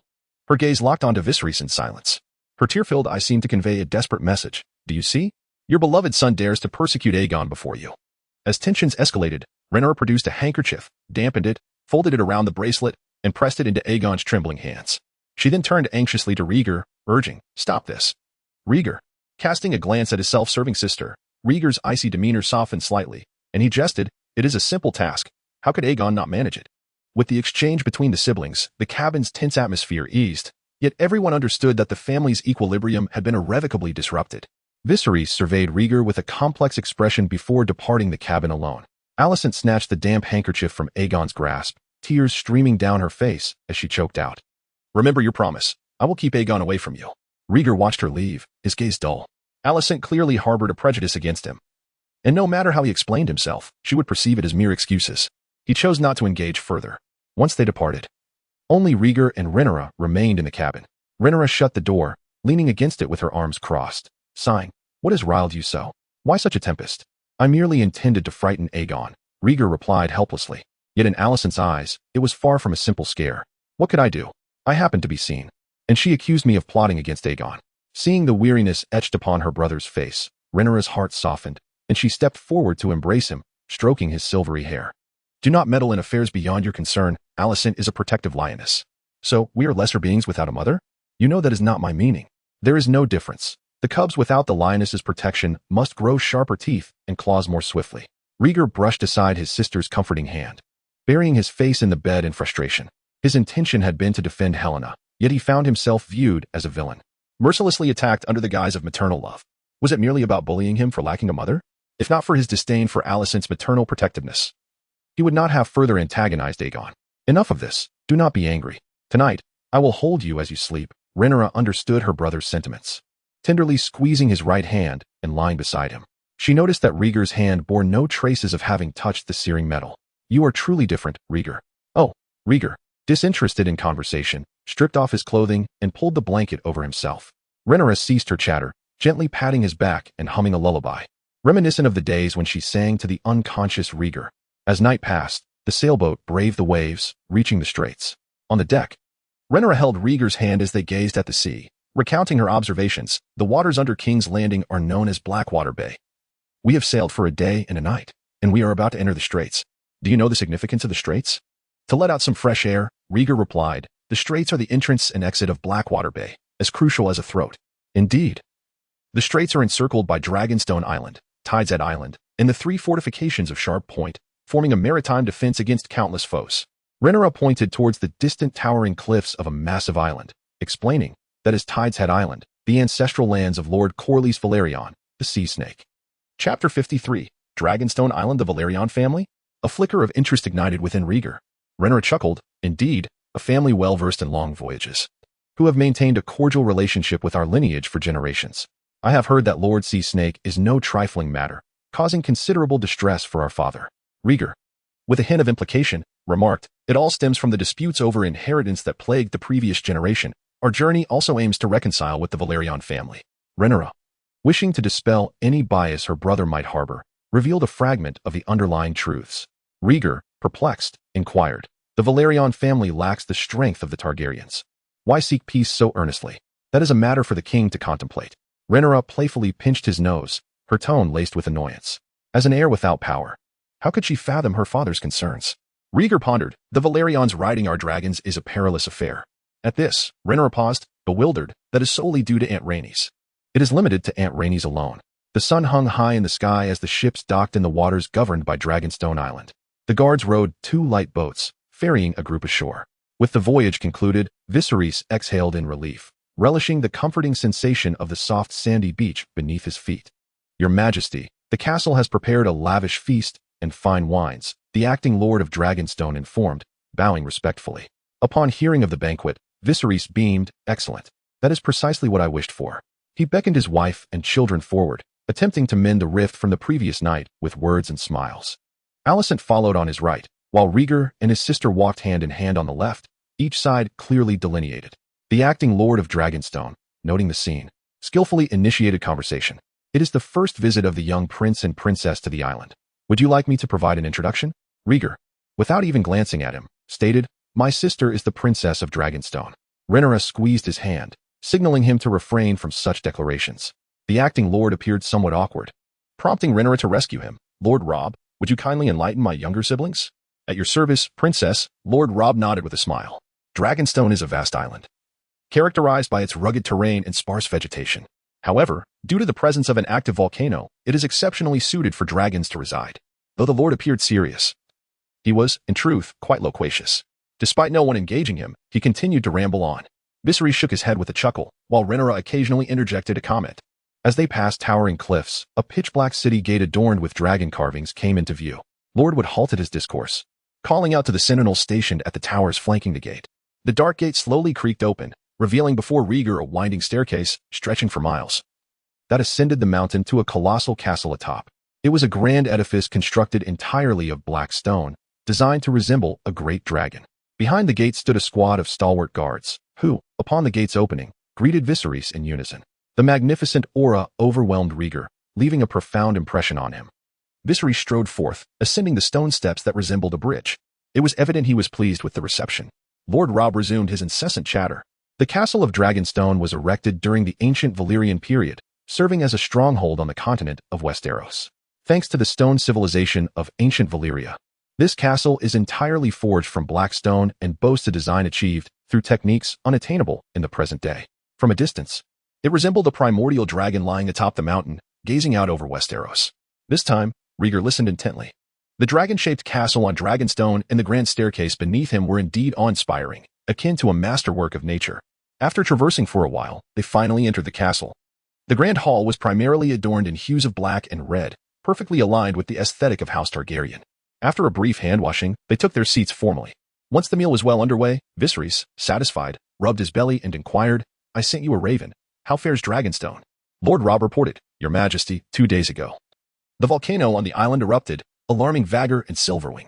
Fortunately, they did not harm anyone and soon returned to their nests. As long as no one was harmed, we can prepare for my 2 sons to bond with their dragons tomorrow," Viserys replied with a smile. Lord Robb shook his head, somewhat troubled, due to the commotion. "The 2 young dragons we had secured beforehand have all hidden away, and we are still in search of them." At this, Viserys' expression darkened instantly. He set down his cup and scrutinized Lord Robb. "Both young dragons have vanished entirely. What are the dragon keepers and dragon guards doing?" Lord Robb lowered his head, akin to a child caught in wrongdoing, and apologized. "I sincerely apologize. The young dragons were originally quite calm, raised freely on Dragonstone, which made us overly complacent. Mistakes are mistakes," and Lord Robb displayed commendable accountability without shifting the blame. Viserys' eyes widened in anger, his recently filled belly appearing even more pronounced, and he scolded, "You must locate the young dragons promptly. It takes time for the princes to establish their bond with them." "Yes, benevolent Majesty," Lord Robb repeatedly bowed, hastily urging the search for the young dragons. With only family remaining at the dining table, Rhaenyra posed a question. "Vhagar and Silverwing have slumbered for many years. How could they still appear?" "There is nothing unusual about that. An erupting volcano is a natural disaster, and dragons possess the instinct to seek safety," Viserys mused, recalling his own dragon, Balerion the Black Dread. That was a dragon larger than Vhagar, with wings that could obscure the sky, and its flames capable of melting stone. Alas, he had taken to the skies on Balerion too late. He had only managed to soar once above King's Landing in his youth, never even making the journey to Dragonstone. Reflecting on days gone by, Viserys chuckled softly, pushing back his chair as he stood. "Your king and father is satisfied and now intends to indulge in a delightful afternoon nap." Upon his departure, the table fell into silence. Having hastily filled their bellies, they each took their leave. As the day was still young, Rhaegar clung to Rhaenyra, beseeching her to show him around Dragonstone. With nothing pressing to occupy her, Rhaenyra acquiesced to his request. The pair first wandered through the castle, admiring the grandeur of the ancient Valyrian architecture, which left Rhaegar in awe. Not only was the castle shaped like a dragon, but there were also 2 towering spires, rising like dragons, their heads surveying the surroundings. As afternoon approached, Rhaenyra, unable to withstand Rhaegar's persistence, led him for a stroll along the beach. Gazing at the towering cliffs, Rhaegar felt his spirits soar, jubilantly exclaiming. Compared to the confining Red Keep, he cherished the natural ambience of Dragonstone. Rhaenyra watched her brother frolic on the beach and chuckled. Poor child, he has never ventured far from home. Rhaegar, yet unaware, did not realize that Dragonstone was merely the doorstep of House Targaryen. Only beyond the realm of the crown did one truly step into the 7 kingdoms. "Sister, come quickly. There is a cavern here, deep and dark." Chapter 54. Dragon Crystal. As Rhaenyra stood upon the soft sandy beach, she shook the water from her boots, her brother Rhaegar's voice calling out from afar. She lifted her gaze, only to find that Rhaegar had vanished from sight. In a moment of panic, she cried out, "Where are you?" "I'm coming to find you." "I will check here first." Rieger's voice echoed back, but it was markedly fainter. Rhaenyra hurried towards the sound, her path lined with moss-covered cliffs, riddled with numerous caves. Where could he have gone? She murmured, scanning the cavernous cliffs, unable to discern which entrance Rieger had ventured into. Rieger, don't play hide and seek with your sister. Come out, she shouted, her frustration mounting as she searched for her brother, convinced he was deliberately teasing her. However, after a prolonged wait, there was no response from Rieger. Panic gripped Rhaenyra as she inspected each cave entrance, finding nothing but bat droppings and shells left behind by the rising tide. Where was Rieger? Drawing a deep breath, her eyes widened with the realization that Rieger was not merely hiding from her. He had ventured into one of the caves. Oh heavens! Who knows how deep these caves are or what lies within? Rhaenyra thought frantically, sprinting back to gather the guards for a search. In the castle, Viserys lay deeply asleep in his chamber. As he entered middle age, his physique had begun to soften, and his vigor had waned. Before Rieger's birth, he would have embraced his wife, indulging in passion before drifting into slumber. Alicent peeked in, noticing him in a deep sleep, and furrowing her brow. She moved to another room. Years of marriage and her genteel upbringing had not dulled her aversion to her husband's smell of wine. Entering a nearby lavishly adorned chamber with fresher air, she entrusted the children to the maid and sought a moment of relaxation. Knock, knock. As she sat in a chair, half asleep, the sound of knocking jolted her awake. Alicent turned towards the door, mistakenly thinking it was her children or the maid calling for her. Yet, the door remained silent, devoid of any maid's voice. Knock, knock. Alicent frowned slightly, following the sound, only to be startled into an upright position. The knocking emanated from the wall of the bedroom, specifically from within it. Panic surged within her as she contemplated calling for help. Just then, the wall of the bedroom began to shift, slowly rotating open. Alicent stood frozen in astonishment, hastily grabbing a small knife from the table and retreating to the door. The wall turned halfway, revealing a pitch-black space. In her wildest dreams, she had never imagined that a simple room could harbor a secret passage. Cautiously, Alicent scrutinized the entrance to the passage, her grip on the knife slick with perspiration. Who is there? She called, her voice trembling. Knock, knock. The sound echoed again, and a gust of wind swept out from the passage. In the next instant, a figure cloaked in black surged forth. In the dim underground chamber, a rustling sound broke the silence. The clatter of flint striking against flint rang out as a torch was ignited. The flickering flame illuminated the space, casting a rosy glow upon Rieger's cheeks. Where's Rhaenyra? She hasn't caught up. Could she have lost her way? Rieger murmured to himself, stowing the flint back into his spatial bracelet. Since acquiring this treasure, he had privately stored a considerable amount of supplies for emergencies. Rieger surveyed his surroundings, realizing he was within a tunnel marked by the signs of past excavation, indicating that someone had been here before. Since I'm here, I might as well explore further. Calming his racing heart, Rieger raised the torch and ventured deeper into the tunnel. It was spacious, with excellent air circulation, encouraging him to take a risk. More importantly, Rieger was eager to locate the fledgling dragons. Perhaps they were hidden within these caves, waiting to be discovered. As he walked, the tunnel gradually narrowed, and the signs of excavation became more pronounced. The walls were adorned with a dark crystalline substance, as if it could absorb the light. Is this dragon crystal? Rieger pondered, recalling the intensive education he had received from 2 scholars over the past 6 months. He had learned that this crystal was known as dragon crystal, a mineral unique to dragonstone, also referred to as obsidian. Dragonstone possessed its own treasures of dragon crystal, used to adorn special garments and weapons, though its practical value was minimal. Rieger carefully pried a piece of dragon crystal from a loose excavation site, delighted to add it to his spatial bracelet. I cannot leave empty-handed. Illuminating the path ahead, Rieger noticed the tunnel extended even deeper, prompting him to continue forward. After all, it was a singular path. There was no fear of losing his way. As he pressed on, the tunnel became increasingly narrow, the dragon crystal becoming more dense, eventually covering the entirety of the walls. Before long, the tunnel reached its end. Beneath the torchlight, Rieger discerned intricate carvings etched into the dragon crystal wall. Shepherds, dragons, giants, and even grotesque monsters. Rieger approached closely, eager to comprehend the significance of these depictions. The Song of Ice and Fire, he suddenly recalled. The carvings represented the prophecies of the Song of Ice and Fire, spanning from the 14 flames of old Valyria to the distant shores of Essos. They also chronicled an ancient long night brought forth by monsters. The prophecy of Aegon the Conqueror was indeed true. Did White Walkers truly exist in this world? Rieger stared, dumbfounded, at the dragon crystal wall, murmuring to himself. The impact of this revelation was far greater than that of a mere dragon. The legendary monsters were real, and someone had foreseen this calamity. Inscribed in the dragon crystal mines of Dragonstone, he reached out to wipe away the dust from the carvings. The moment his fingers brushed the surface, a system notification chimed in his ears. Exploration task initiated, objective, dragon crystal wall. Accessing the system panel, exploration data surfaced before him. Dragon Crystal Wall, exploration progress, 0. An exploration task had commenced. It seemed these carvings were authentic. From the initial progress of the exploration, Rieger surmised that the quality of the Dragon Crystal Wall was considerable.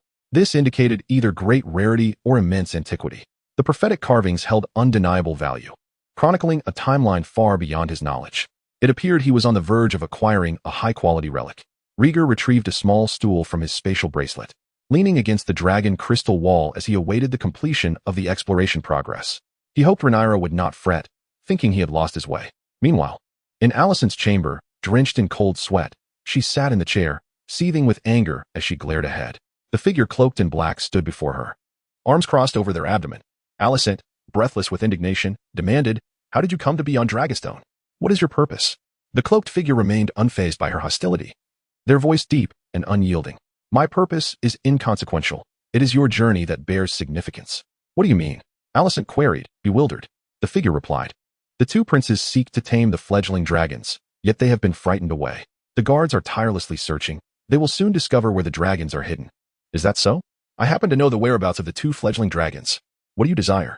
"I will reveal the location of the dragons. Prince Aegon may choose one, but you must share the other location." The cloaked figure spoke with implied meaning. Alicent regarded the cloaked figure with confusion, unable to grasp their intentions. Nevertheless, considering the importance of a dragon to the Targaryen lineage, she inquired, "Where are the dragons?" Chapter 55, The Second Legend as Dusk Descended. Within the Dragon Crystal Cave, the young prince remained ensconced in the embrace of slumber, oblivious to the passage of time in the outside world. Suddenly, Rieger shivered, awakening from his dreams. Groggily, he surveyed his surroundings when the system's notification chimed. "Exploration completed. Please collect the lost treasures." Instantly alert, Rieger's eyes scanned every corner.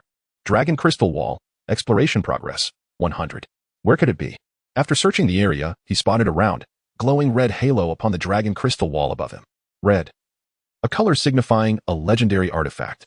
Rieger's eyes widened in excitement as he cautiously punctured the red halo. A display of fiery brilliance erupted, cascading above him. Artifact collection successful. Initiating detection. Detection successful, classified as a legendary artifact, the Last Ember. Indeed, it was a legendary item, comparable to the mysterious relic of Bloodfire's source. With eager anticipation, Rieger rubbed his hands together, examining the flickering flame that appeared on the system panel. The core of the flame glowed an orange hue, its edges flickering in a restless red, resembling an ember that might extinguish at any moment. The last ember seemed perilously close to fading away. Driven by curiosity, Rieger endeavored to activate the feeble flame. Activation failed. Legendary artifacts possess uniqueness, requiring specific conditions for activation. Recalling his first exploration of Balerian's skull, which yielded the legacy of dragons, Rieger remembered that the scarred dragon scales required the bloodline of a true dragon to awaken. Precious items are always one of a kind.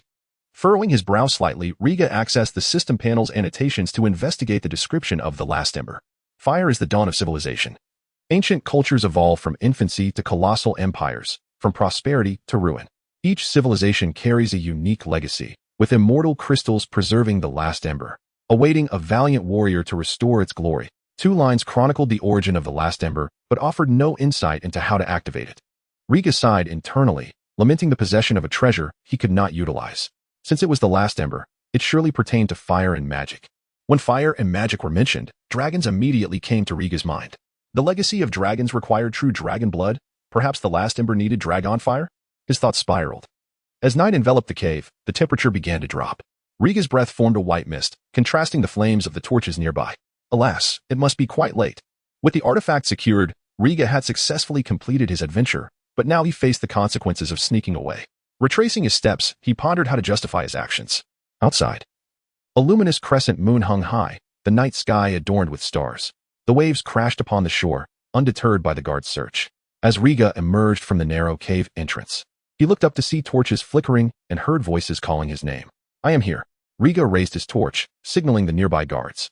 "Your Highness, come quickly. We found Prince Rieger." One of the guards shouted urgently. The chaotic sounds of footsteps rushed towards him, and Rieger was soon surrounded. Before long, Viserys and Rhaenyra appeared before him. Without waiting for the paternal figure to speak, Rhaenyra dashed forward, tackling him to the ground. Her beautiful face was marred with anger, her voice raspy with emotion. "You fool, where have you been?" "I was in the cave. I found something," Rieger replied meekly, avoiding any sudden movements. What could be more important than your safety? You nearly scared me to death. Rhaenyra's fury was palpable, tears streaming down her cheeks as she choked out. You disappeared right before my eyes. If something had happened to you, what would I have done? Mother left you as my only support. Without you, what am I to do? As she spoke, tears rolled down Rhaenyra's cheeks, and in a fit of anger, she pinned Rhaega's arms down and playfully swatted his backside. Faced with his sister's distress, Rhaega dared not resist, covering his face with his hands and allowing her to chastise him. Enough, Rhaenyra. Viserys, who had initially been furious, calmed down upon witnessing the scene and approached his daughter to console her. Your brother has just returned. We wouldn't want to further upset you. Rhaenyra ceased her assault, wiping her tears with her sleeve, her voice laced with a hint of threat. If there's a next time, I will break your legs and drag you back to the Red Keep, locking you in the attic for life. Rhaega nodded fervently, repeatedly assuring her there would be no next time. He then produced a piece of dragon crystal from his pocket, half-truthfully stating, I didn't tee wander off intentionally. I felt an inexplicable calling. Nonsense. Just excuses, Rhaenyra retorted vehemently. Viserys furrowed his brow in confusion, inquiring, Did you enter the dragon crystal cave? Indeed. An unknown presence guided me to the cave, unveiling ancient legends, Rhaega affirmed confidently. What presence? Viserys regarded his eldest son with a mix of skepticism and intrigue. He held the Dreamwalker in high esteem and was eager to hear about his son's adventure. Rhaega sketched a few images in the sand, solemnly declaring, long ago, someone etched the legend of the Song of Ice and Fire within the Dragon Crystal Cave. Viserys studied the sand drawings, quickly pressing for details. Is it truly the Song of Ice and Fire? Which cave did you mean? He recalled the prophecies inscribed on the dragon horn dagger. How could he not investigate similar legends? Rhaega pointed out the cave's entrance, and Viserys instructed, You and Rhaenyra should return to rest. She has been searching for you all day. He then led the captain of the Kingsguard, Harold, and 2 guards into the cave.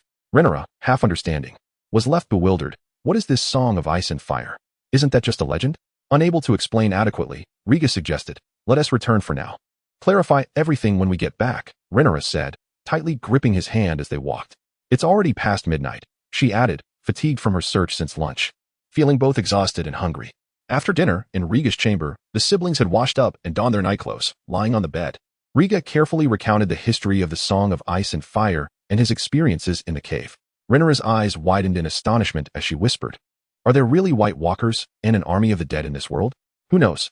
The last time those legends surfaced was thousands of years ago, Rhaega replied, leaning against her, relishing her warmth, and closing his eyes. Our ancestors were the dragon kings of old Valyria. If we trace back, they were merely shepherds. I believe the Song of Ice and Fire is a calamity unique to the continent of Westeros. Rhaenyra raised an eyebrow. Like the apocalyptic disasters of old Valyria? Unlikely. The Long Night was a frigid catastrophe brought forth by the White Walkers.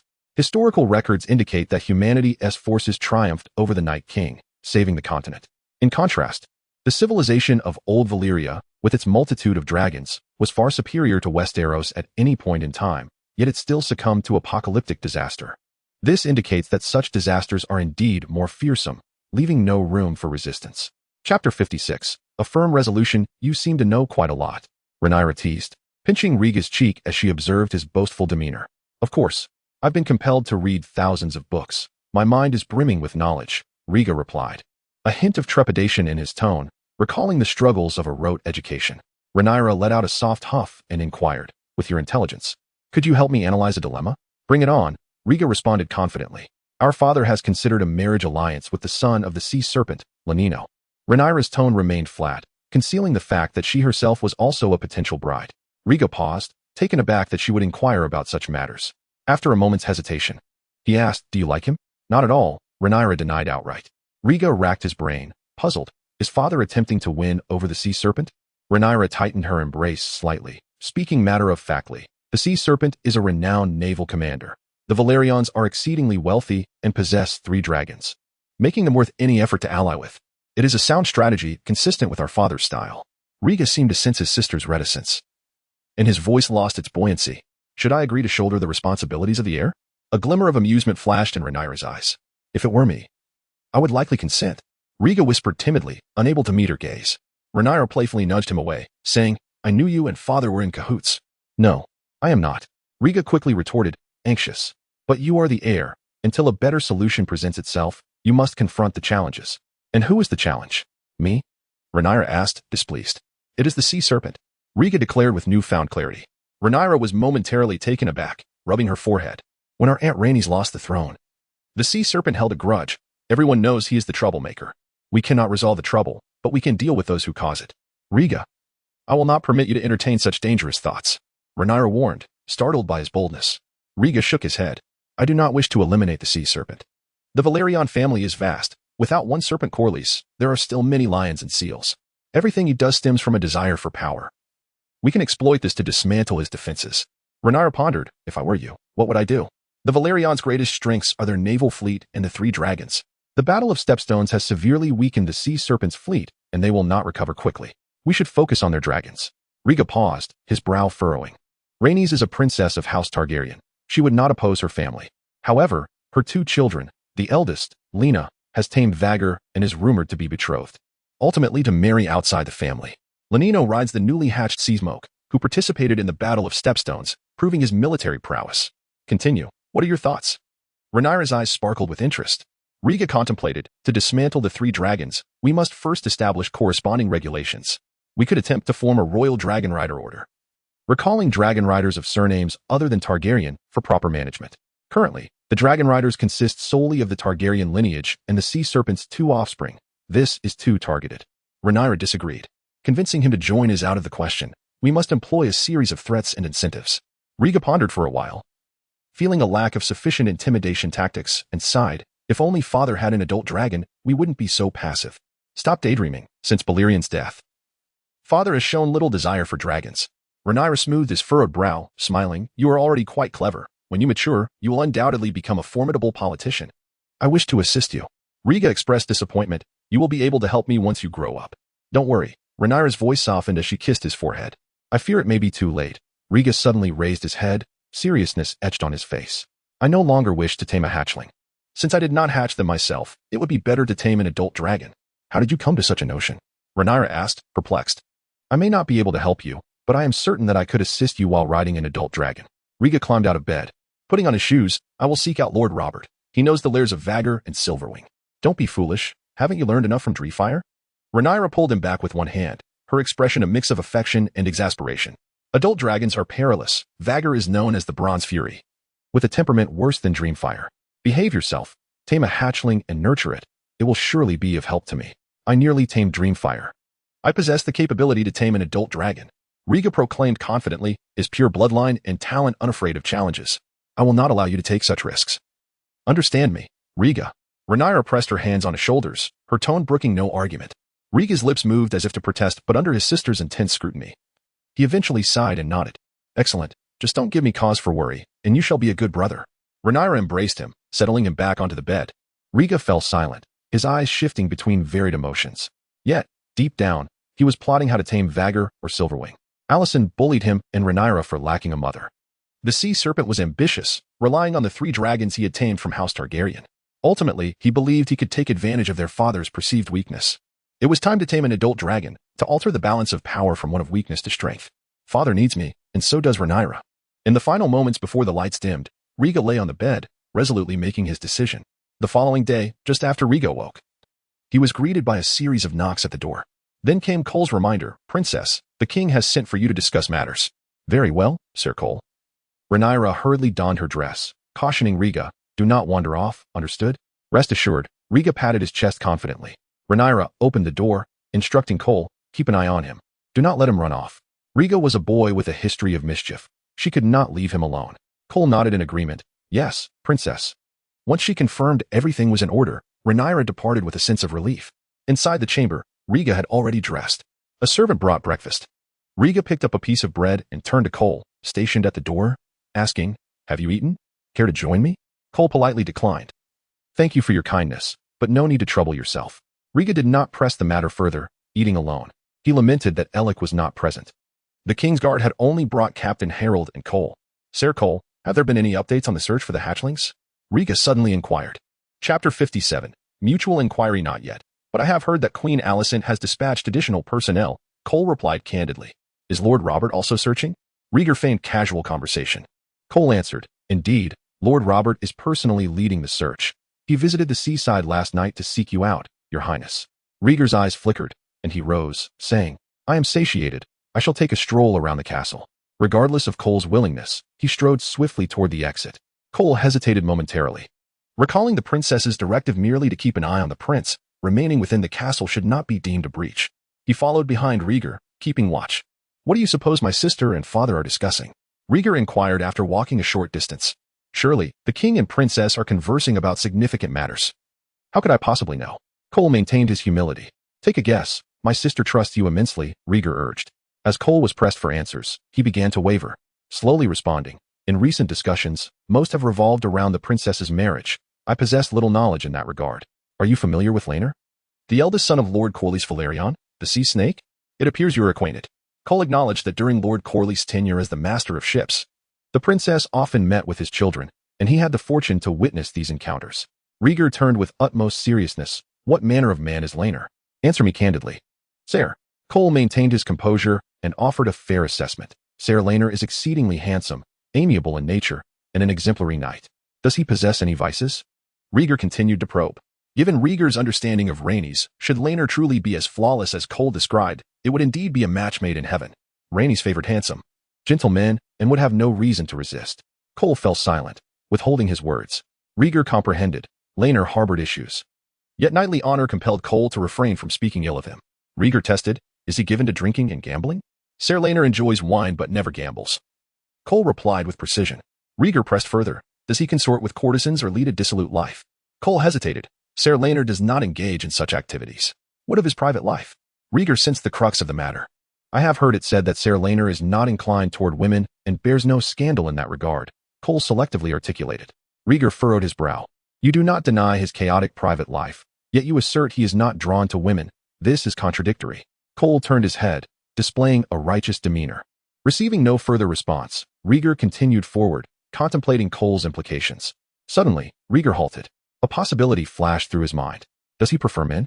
Rieger looked at Cole in astonishment. Cole lowered his gaze, neither confirming nor denying. This reaction was enough for Rieger to understand. Would their father truly betroth Rhaenys to a man whose inclinations were questionable? Did he not fear the discord that might ensue? Rieger mused.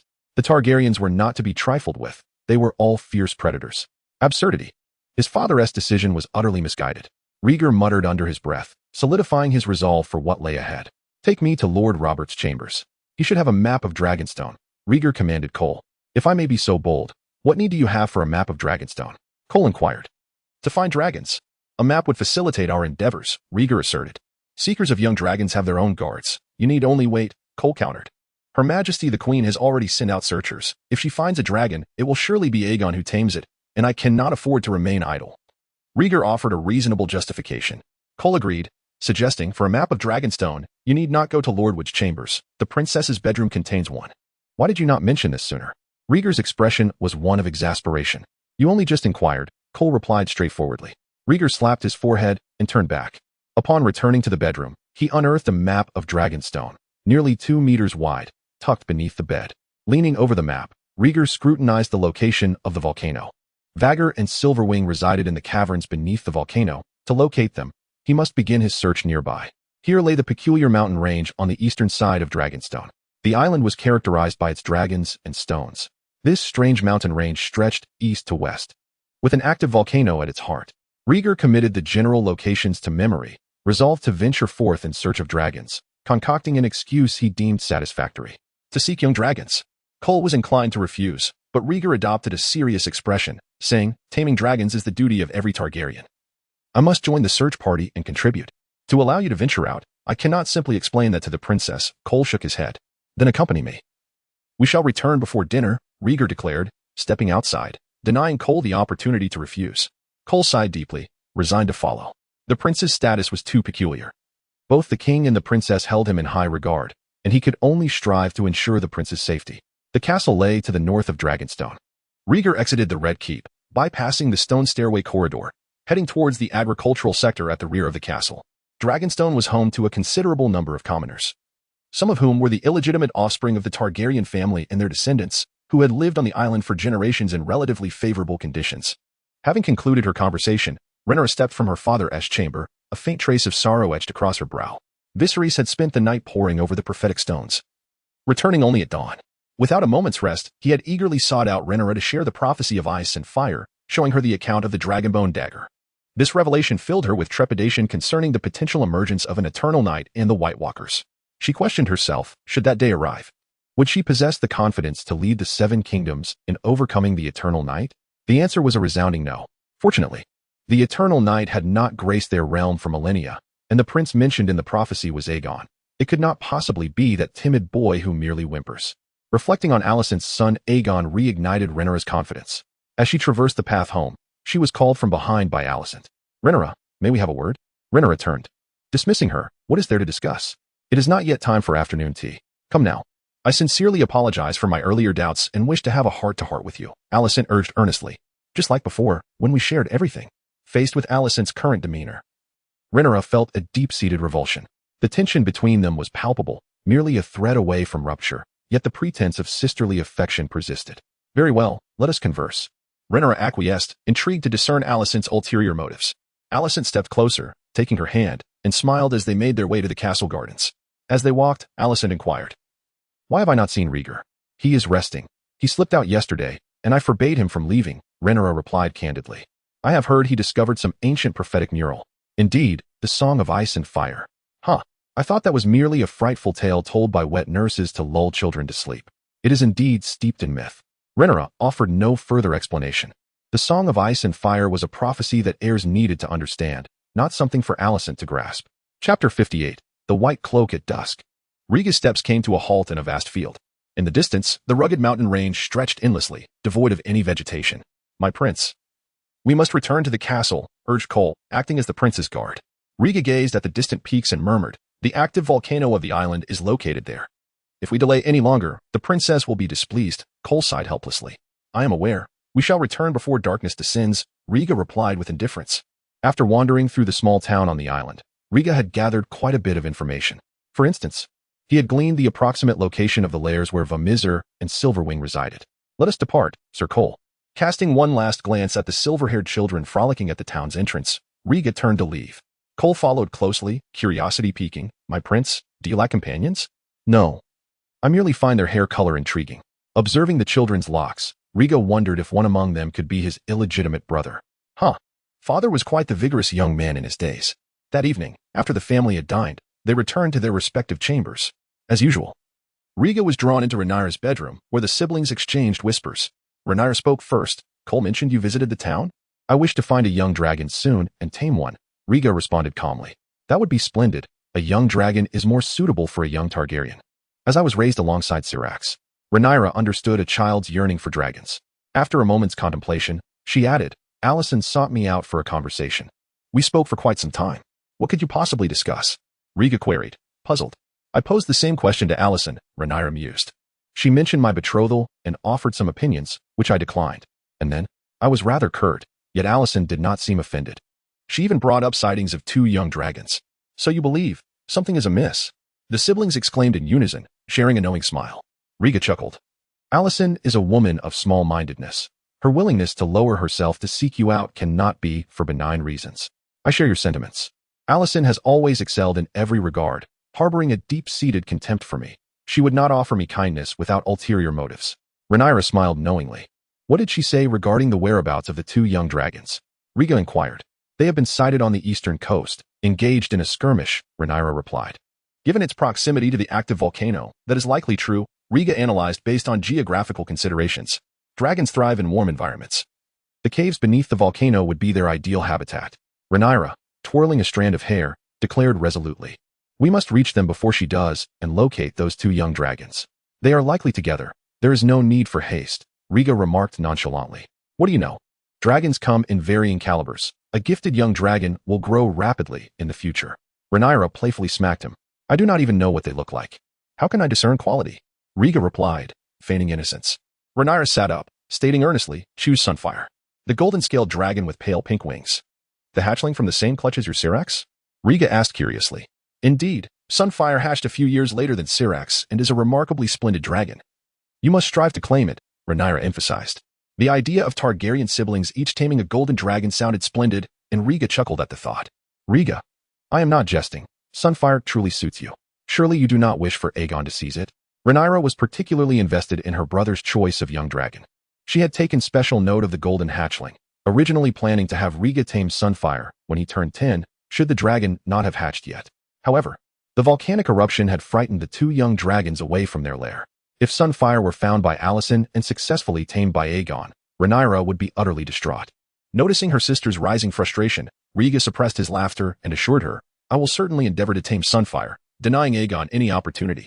"Humph, that is more like it." Rhaenyra huffed, settling back down.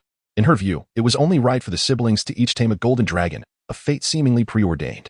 The next morning, Rhaegar rose from his bed and donned a black dragon-riding outfit, assisted by a maid. Touching the dragon scale patterned epaulets on his shoulders, he sighed. "Must I truly dress in this manner?" Rhaenyra, lazily reclining on her bed, replied weakly, "The dragon-riding attire is crafted from excellent materials, durable and breathable, ideal for prolonged activity. As long as you consent to my venture in search of dragons, you may wear whatever you like." After much persuasion the previous night, Rhaegar had finally gained her approval to join the expedition. Before he departed, Rhaenyra called out, reminding him, "I am unwell, Cole will accompany you. And I have dispatched a squad of dragon guards to follow. Fear not.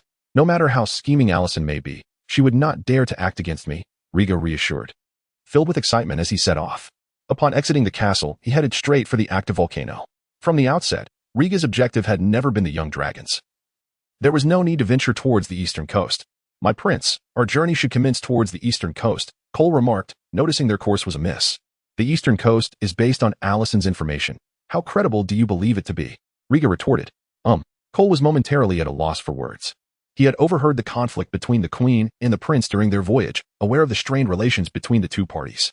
"So, you will follow me without question?" "Correct?" Rhaegar asserted. "Your reasoning is sound, my prince," Cole replied, pressing his lips together, understanding the need to remain silent. Rhaegar glanced at Cole, who was dutifully following, and noticed the white cloak draped across his back. Momentarily taken aback, Rhaegar remarked, "The white cloak represents the honor of the King's Guard?" "Indeed, my prince," Cole replied, gently caressing the fabric, a flicker of pride in his eyes. "I come from humble beginnings. As a youth, I served as a squire to a nobleman and later earned this honor through valor in a war against the Dornish invaders. You must cherish your current life." Rhaegar said with a light laugh. Cole nodded earnestly. "This white cloak has bestowed upon me unprecedented honor and dignity." It was evident that he held his mission in the highest regard. For some reason, Rhaegar felt an odd sensation regarding Cole's white cloak, so pristine, so pure. Suddenly recalling a dream, he mused, if it were to become soiled, would it not then resemble a dirty handkerchief? Turning to glance at the earnest Cole, Rhaegar's expression shifted. "Cole, cherish it well. Do not let it gather dust." Rhaegar spoke in a measured tone. "I shall, my prince," Cole replied. Though somewhat puzzled by Rhaegar's reminder to protect the cloak, he smiled in assurance, his eyes brimming with anticipation for the future. Chapter 59, Grey Shadow. After a brief interlude, the group continued their journey in silence, arriving at a canyon within the peculiar stone mountains before the sun's oppressive heat set in. An accompanying dragon guard explained that the active volcano posed a risk of magma eruptions, prompting the adult dragons on the island to build their nests in the nearby subterranean depths to avoid disaster. This very canyon had once been home to Wormsole and Silverwing, but had since been abandoned for reasons unknown. Rhaegar inquired, "Shall we explore inside?" "Let the dragon guards scout ahead. It is unnecessary for you to take such risks," Cole replied, signaling several guards to step forward and hasten toward the canyon. Rhaegar did not oppose this. After all, it was merely an abandoned nest, and the chances of encountering a dragon were exceedingly low. It hardly warranted a personal visit. After a while, the dispatched dragon guards had not returned, but two soldiers approached from the rear. They bowed respectfully before the group. Rhaegar asked, "What brings you here?" One soldier hastily responded, "Lord Robb has found two young dragons. One is being held captive, while the other was discovered at Dragon Mountain." The Dragon Mountain, located on the western side of the active volcano, boasted towering peaks and had recently witnessed Silverwing laying eggs there, as explained by the accompanying dragon guard. "Then what are we waiting for? Let us depart," Rhaegar exclaimed. Invigorated by the news of Silverwing's presence at Dragon Mountain, Cole leaned closer, whispering, "Your Highness, adult dragons roam Dragon Mountain. We should not venture into danger. We will search the vicinity of Dragon Mountain, and Lord Robb will also send reinforcements. It shall be fine." Rhaegar sought the adult dragons, and the prospect of meeting one excited him. He pointed to a guard to wait for the returning dragon guards, and commanded another to lead the way. The distance was short, and soon they arrived at Dragon Mountain. Due to its proximity to the active volcano, the area appeared even more desolate, strewn with dark, peculiar stones and devoid of life. The temperature was higher than usual, evoking a sense of summer's oppressive heat. Upon entering the cave of Dragon Mountain, Cole questioned, "When will Lord Robb arrive? Our manpower cannot subdue a fiercely resistant young dragon." "He may not have arrived yet, sir," the soldier replied, a hint of confusion in his tone, continuing to guide them deeper. As they progressed, the cave grew increasingly hot, filled with a foul stench. Riga surveyed the surroundings and pointed at the soldier, demanding, "Who relayed this information? Did you see Lord Rob with your own eyes?" The soldier's complexion paled, and he nervously stammered, "Lord Rob is on his way. Please be patient, Your Highness." Seeing the soldier's unease, Riga's voice turned stern. "Cole, apprehend him." Cole swiftly drew his sword, pressing the blade to the soldier's neck, while the remaining 2 dragon guards restrained him on the ground. The soldier pleaded, "Your Highness, I did not lie. The young dragon truly resides in Dragon Mountain. Lord Rob will undoubtedly come." "Silence him," Riga ordered, uninterested in the soldier's desperate excuses, recognizing them as mere fabrications. Furrowing his brow, Riga crouched, fiddling with 2 small stones. This was the east coast. This stone was from the active volcano, Dragon Mountain. Cautiously, he pondered the scant information available. The east coast, as revealed by Allison, and the soldier's claims of young dragons at Dragon Mountain were highly misleading. Riga muttered to himself, "The east coast is a blend of truth and deception. The soldier lured me into Dragon Mountain with some ulterior motive. It cannot be a benevolent intent to lead me to the young dragons." Riga recalled the information about Silverwing laying eggs at Dragon Mountain, and his thoughts expanded. It was highly likely that Silverwing had recently laid her eggs there, and he could be drawn into an encounter with a frenzied Silverwing. This possibility struck him. Realizing the implications, Riga inhaled deeply, his mind filled not with fear of the conspiracy, but with a fervent desire to tame an adult dragon. Silverwing was at Dragon Mountain. Perhaps he could attempt to control her. He understood that a mother dragon recently having laid eggs would be particularly irritable, viewing all living beings within her sight as threats. Yet, he could not resist the urge to try. Just a glance. If it proved too perilous, he would retreat. With a sense of reckless hope, Riga approached the bound soldier. Looking down at him, the messenger claimed the young dragon was here at Dragon Mountain. "Yes, Lord Rob's intelligence conveyed just that. I truly did not lie." The soldier stammered in panic. "Who delivered this information?" Riga pressed further. "It was one of Lord Rob's dragon handlers, a highly regarded individual." "It seems someone has bribed that handler," Cole interjected.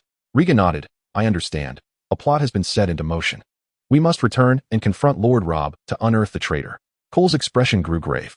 "No, we have already entered Dragon Mountain. We cannot leave empty-handed." Riga steadied his emotions. Determined to continue the exploration, Cole blocked his path, stating firmly, "Your Highness, Dragon Mountain is exceedingly perilous. I cannot permit you to venture further into danger."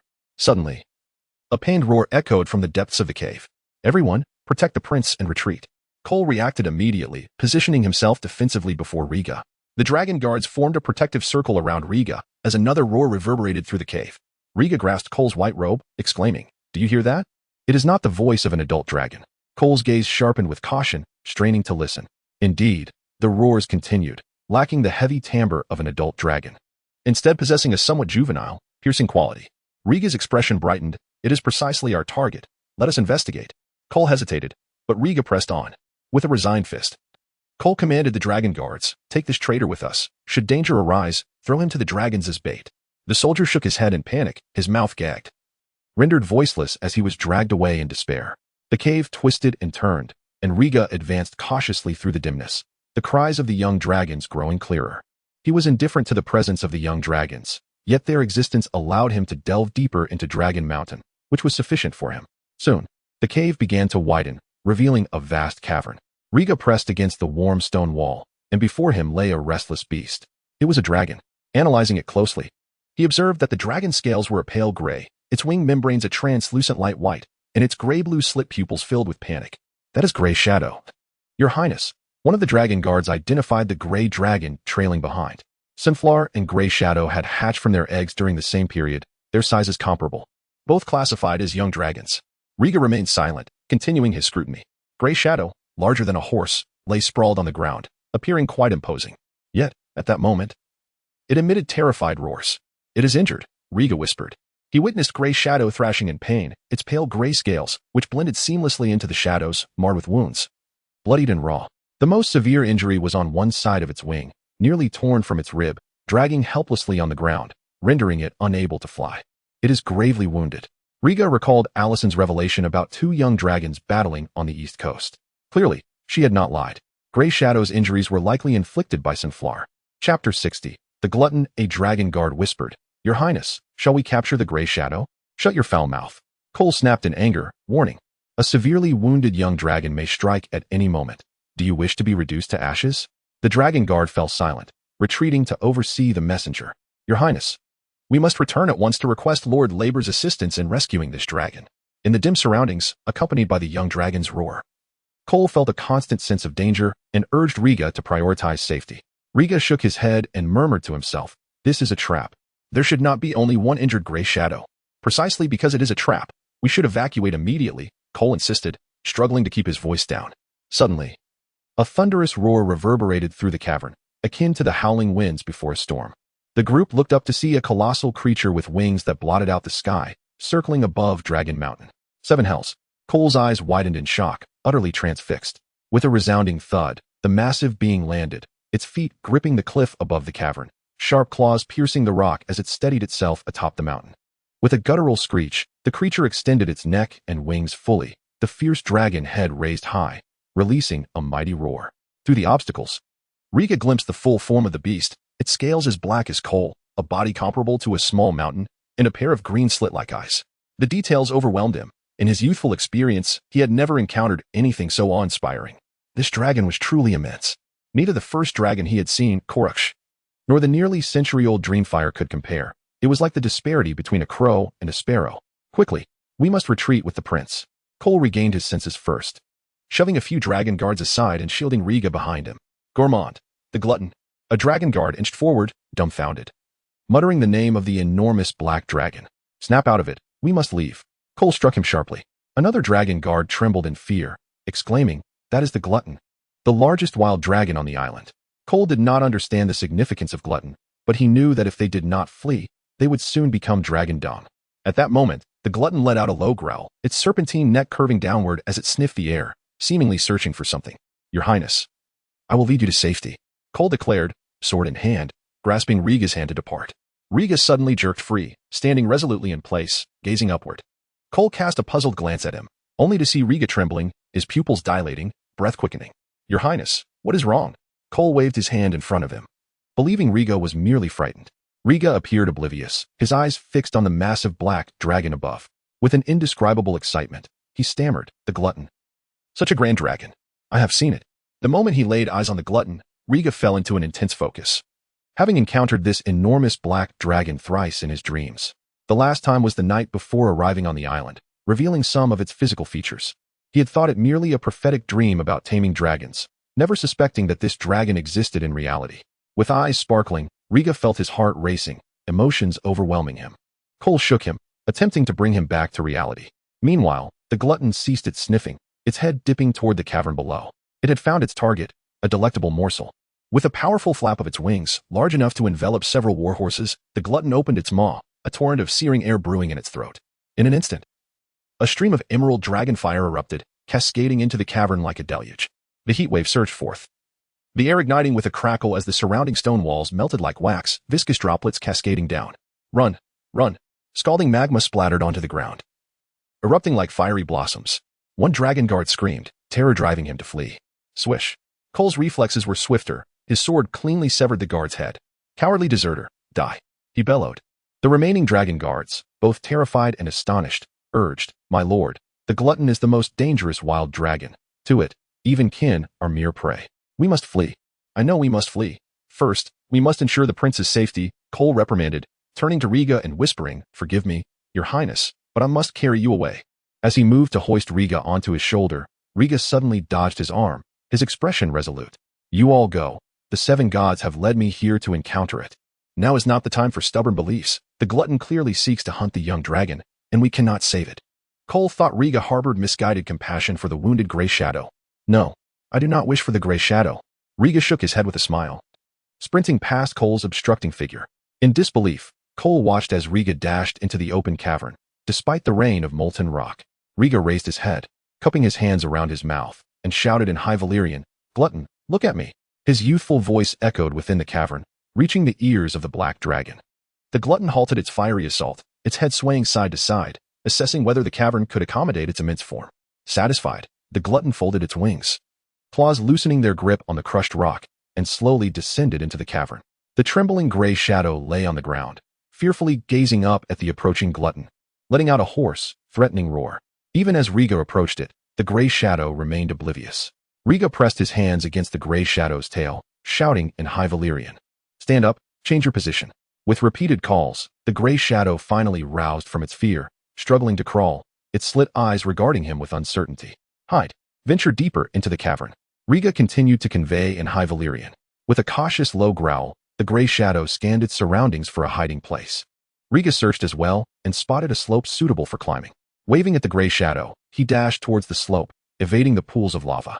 By this time, the glutton had already entered the cavern, its claws gripping the cliff as it descended step by step, like a predator toying with its prey. Cole remained in the cave, dumbfounded as he watched Riga enter the cavern and communicate with the young dragon. He took a step forward. Crack! A large mass of lava plummeted from above, crashing directly in front of him. As the molten rock streaked past his eyes, the hair on Cole's forehead instantly singed, and an intense heat washed over him. In a moment of peril, his survival instincts kicked in. Cole propelled himself backward, narrowly escaping the eruption of lava that followed. He fell to the ground, and the dragon guards rushed to help him up. "My lord, let us leave." "Yes, the prince has put himself in danger. We must return and seek help." The dragon guards clamored in unison, eager to flee. Cole swung his sword fiercely, his eyes blazing with fury. "If you're afraid to die, then go. If anything happens to the prince, none of you will escape." Chapter 61. A bold leap. Witnessing the prince plunge into the fiery rain of magma, Cole's resolve nearly shattered. That was the king's eldest son. Any mishap would bring reproach upon him from the white-robed figures behind. Summoning his courage, Cole yearned to dash from the cave once more. Yet, the temperature within the cavern surged dangerously high. Molten droplets littered the ground, a peril beyond the reach of ordinary mortals.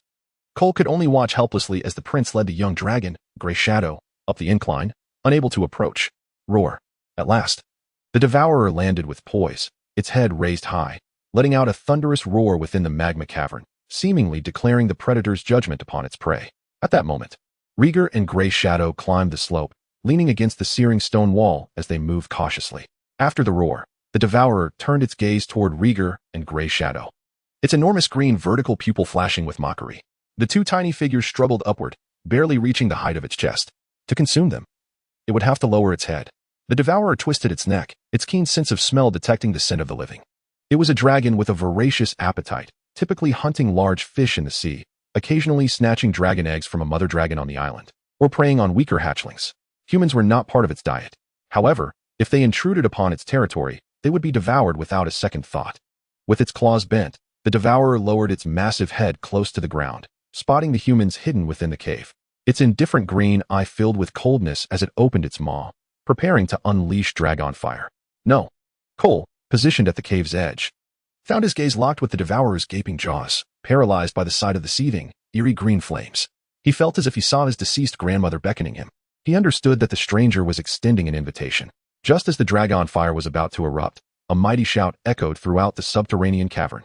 "Devourer, look at me." The dragon could comprehend a modicum of High Valyrian, and as a dragon nearing a century in age, the devourer could discern some of the meaning. Casting a disdainful glance at the astonished humans in the cave, the devourer gathered its flames and turned its head away. In its line of sight, a human child stood precariously on the steep cliff, beneath which lay a tempting hatchling. The devourer regarded the child with indifference, a flicker of annoyance crossing its eyes. Disturbed from its meal, it resolved to first swallow this audacious human child whole. Meeting the gaze of a brutal adult dragon, Riga was filled with exhilaration. No longer feeling the trepidation he had faced before the Dree fire. He was Riga Targaryen, a pure-blood descendant of dragon lords. He had only to face his fear of dragons once in his life. Turning Gray Shadow's fearful head, Riga commanded, "Stay put, timid dragon." The young Gray Shadow, still unable to comprehend High Valyrian, sensed the intent of the human before him. Trembling, it curled its body, burying its head beneath its wings, too frightened to look. Riga found it both amusing and exasperating. "How can you be such a cowardly dragon? You bring shame upon our kind." With a roar, the devourer could no longer contain its fury, unleashing a ferocious growl as dragon fire gathered in its throat. In that moment of crisis, Riga patted Gray Shadow's pale wing membrane and said, "Take care of yourself. I am about to embark on my adventure." With that, Riga stepped forward, fearlessly confronting the prostrate devourer below. "Big fellow, fate has decreed that you will be conquered by me." Shouting in High Valyrian, Riga summoned every ounce of courage within him and leaped recklessly from the cliff. Roar! At the instant Riga leaped, the dragon fire erupted with a low growl, the green flames unfurling a chapter of destruction. From a distance, Cole sat limp on the ground, his eyes vacant. Madman, he thought. The rumors were true. Targaryens are insane. He could never fathom that a 6-year-old child would dare to charge at an adult dragon. But none of that mattered now. He sensed what the dragon was about to do. His life was drawing to a close, and his honor was rendered meaningless. Yet, the dragon fire was delayed just a moment longer than Rieger. As the eerie green flames surged forth, Rieger spread his arms wide, narrowly evading the torrent of dragon fire like a bird. His small frame landed squarely on the broad back of the prostrate devourer. Thud! Rieger fell heavily. The hard dragon scales feeling like steel, the recoil nearly knocking him unconscious. A fierce desire to conquer flooded his mind, tightening the only nerve he had left, urging him to rise. Rieger staggered to his feet, dizzy and disoriented, releasing a triumphant shout to affirm his determination to survive against all odds. Devourer, fly! Remembering the wisdom from the dragon training manual, Rieger issued his first command in High Valyrian. But the reality was harsh. The devourer paid no heed to his command, roaring in anger and thrashing its body wildly, intent on shaking off this human child who dared to tame it, ready to incinerate him into ash. It was the oldest and largest wild dragon king in the history of Dragonstone and the continent of Westeros. Many had tried to tame it in the past, all reduced to cinders. The little creature on its back would be no exception. The ground trembled violently beneath him, and Rieger could barely maintain his footing before toppling down. In a moment of desperation, he grasped the devourer's back scales, exerting all his strength to stabilize himself and avoid being thrown off. Haraha! As the crisis loomed overhead, Rieger felt no fear. Instead, he could not help but laugh heartily. At that moment, he was walking on thin ice. The impending catastrophe could not crush his spirit, but rather ignited the madness and fearlessness hidden deep within his bloodline. Devourer, I command you to fly. To carry me through the skies. Amidst his wild laughter, mingled with High Valyrian, Rieger used all his limbs to steady himself and issued the flying command once more. This time, the devourer did not reject his command. Its furious vertical pupils glowed with rage as its hind legs pushed against the ground, claws digging into the stone wall, swiftly climbing out of the narrow cavern. You wish to fly? Then let us soar. On the steep slope, Grey Shadow, having been attacked by the dragon fire, lay weakened on the ground, its head limply resting on the earth, blood trickling from its dragon maw. In its gray-blue vertical pupils, Rieger's small figure was reflected. As the devourer ascended from the cavern, that clear reflection gradually faded until it vanished, eliciting a mournful cry from Grey Shadow, which gazed longingly at the immense creature. The devourer's body was as colossal as a mountain, yet it remained remarkably agile. In no time, it emerged from the underground cavern, revealing itself beneath the vast, boundless sky. Devourer, fly! The blinding light forced Rieger to squint as he gripped the back scales tightly, repeatedly issuing his command. He was demonstrating his will to the devourer. A dragon would not acknowledge a coward lacking resolve. He had already experienced failure once and would not tread the same path again. Under the blue sky and white clouds, the devourer, its body as dark as coal, resembled a mountain of coal, stretching its magnificent form as it unfurled its wings. Annoyed by the persistent commands, the devourer turned its neck, bringing its fearsome head close to the small creature on its back. Its abyss-like maw opened wide, revealing a bloodthirsty grin. Chapter 62. The sky and the sea. It did not unleash its fiery breath, nor did it intend to rend anything asunder. With a powerful flap of its mighty wings, the gluttonous one ascended from the mountain peak, soaring into the boundless sky. As the sensation of weightlessness enveloped him, Rieger managed to pry open his eyelids just a fraction, realizing that there were no obstructions around him, and above loomed the drifting clouds. I am flying. His eyes widened in astonishment, and he whispered, gazing in awe at the novel vistas before him. Soon, elation surged through him, and he laughed exuberantly. I am flying. I have successfully mounted the dragon. Rieger adjusted his position to better secure himself on the dragon's back, leaning forward to gaze down upon the earth below. The gluttonous one flew with remarkable speed, effortlessly soaring above the clouds. The Dragonstone Island, which would have taken a day to traverse on foot, appeared to Rieger as nothing more than a commonplace isle. He understood that it was not the island that had shrunk, but rather, from the dragon's back, all that had once seemed monumental was rendered diminutive. Just as he allowed himself a moment of relaxation, the gluttonous one unleashed a blast of dragon fire into the heavens, its speed abruptly accelerating as it plunged into the searing flames. Rieger's pupils constricted, and he quickly flattened himself against the dragon's back, evading the torrent of roaring dragon fire. Each dragon possesses distinct characteristics, and the same holds true for their flames.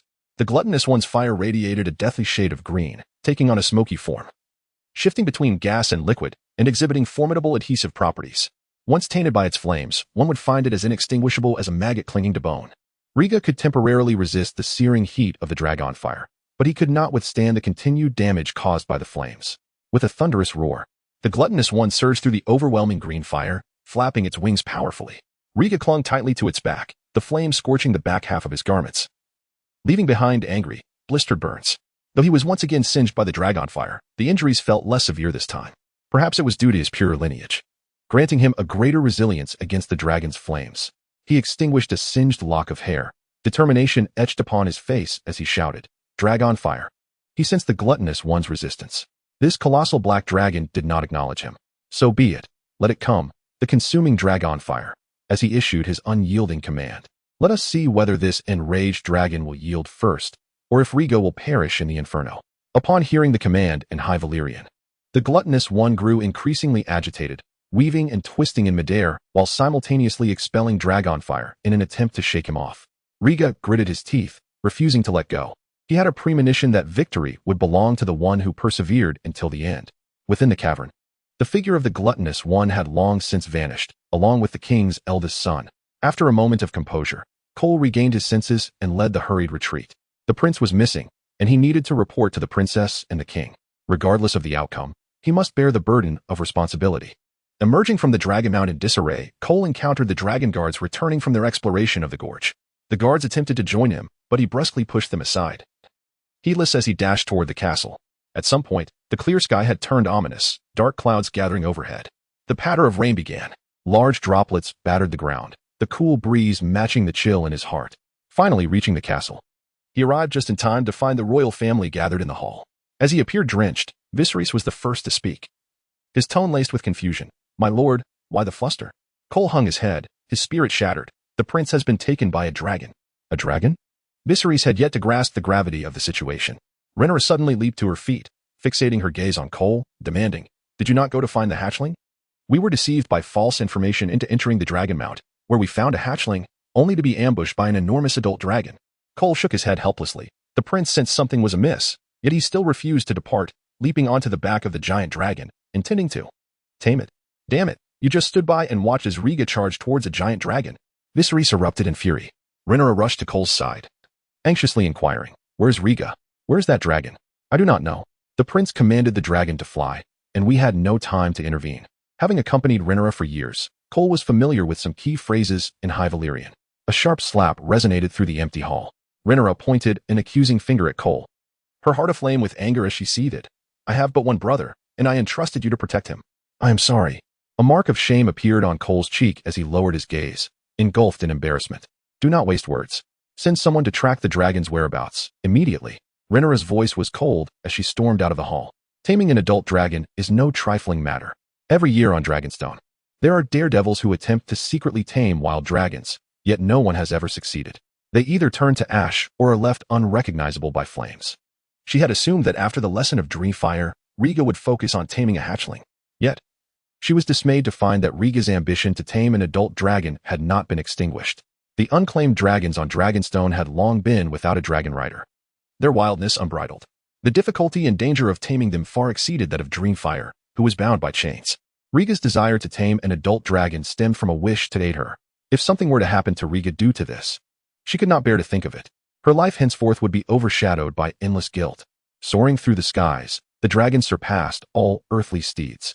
A frenzied dragon unleashed a force potent enough to obliterate any town. No matter how it struggled, it could not rid itself of the human child clinging to its back.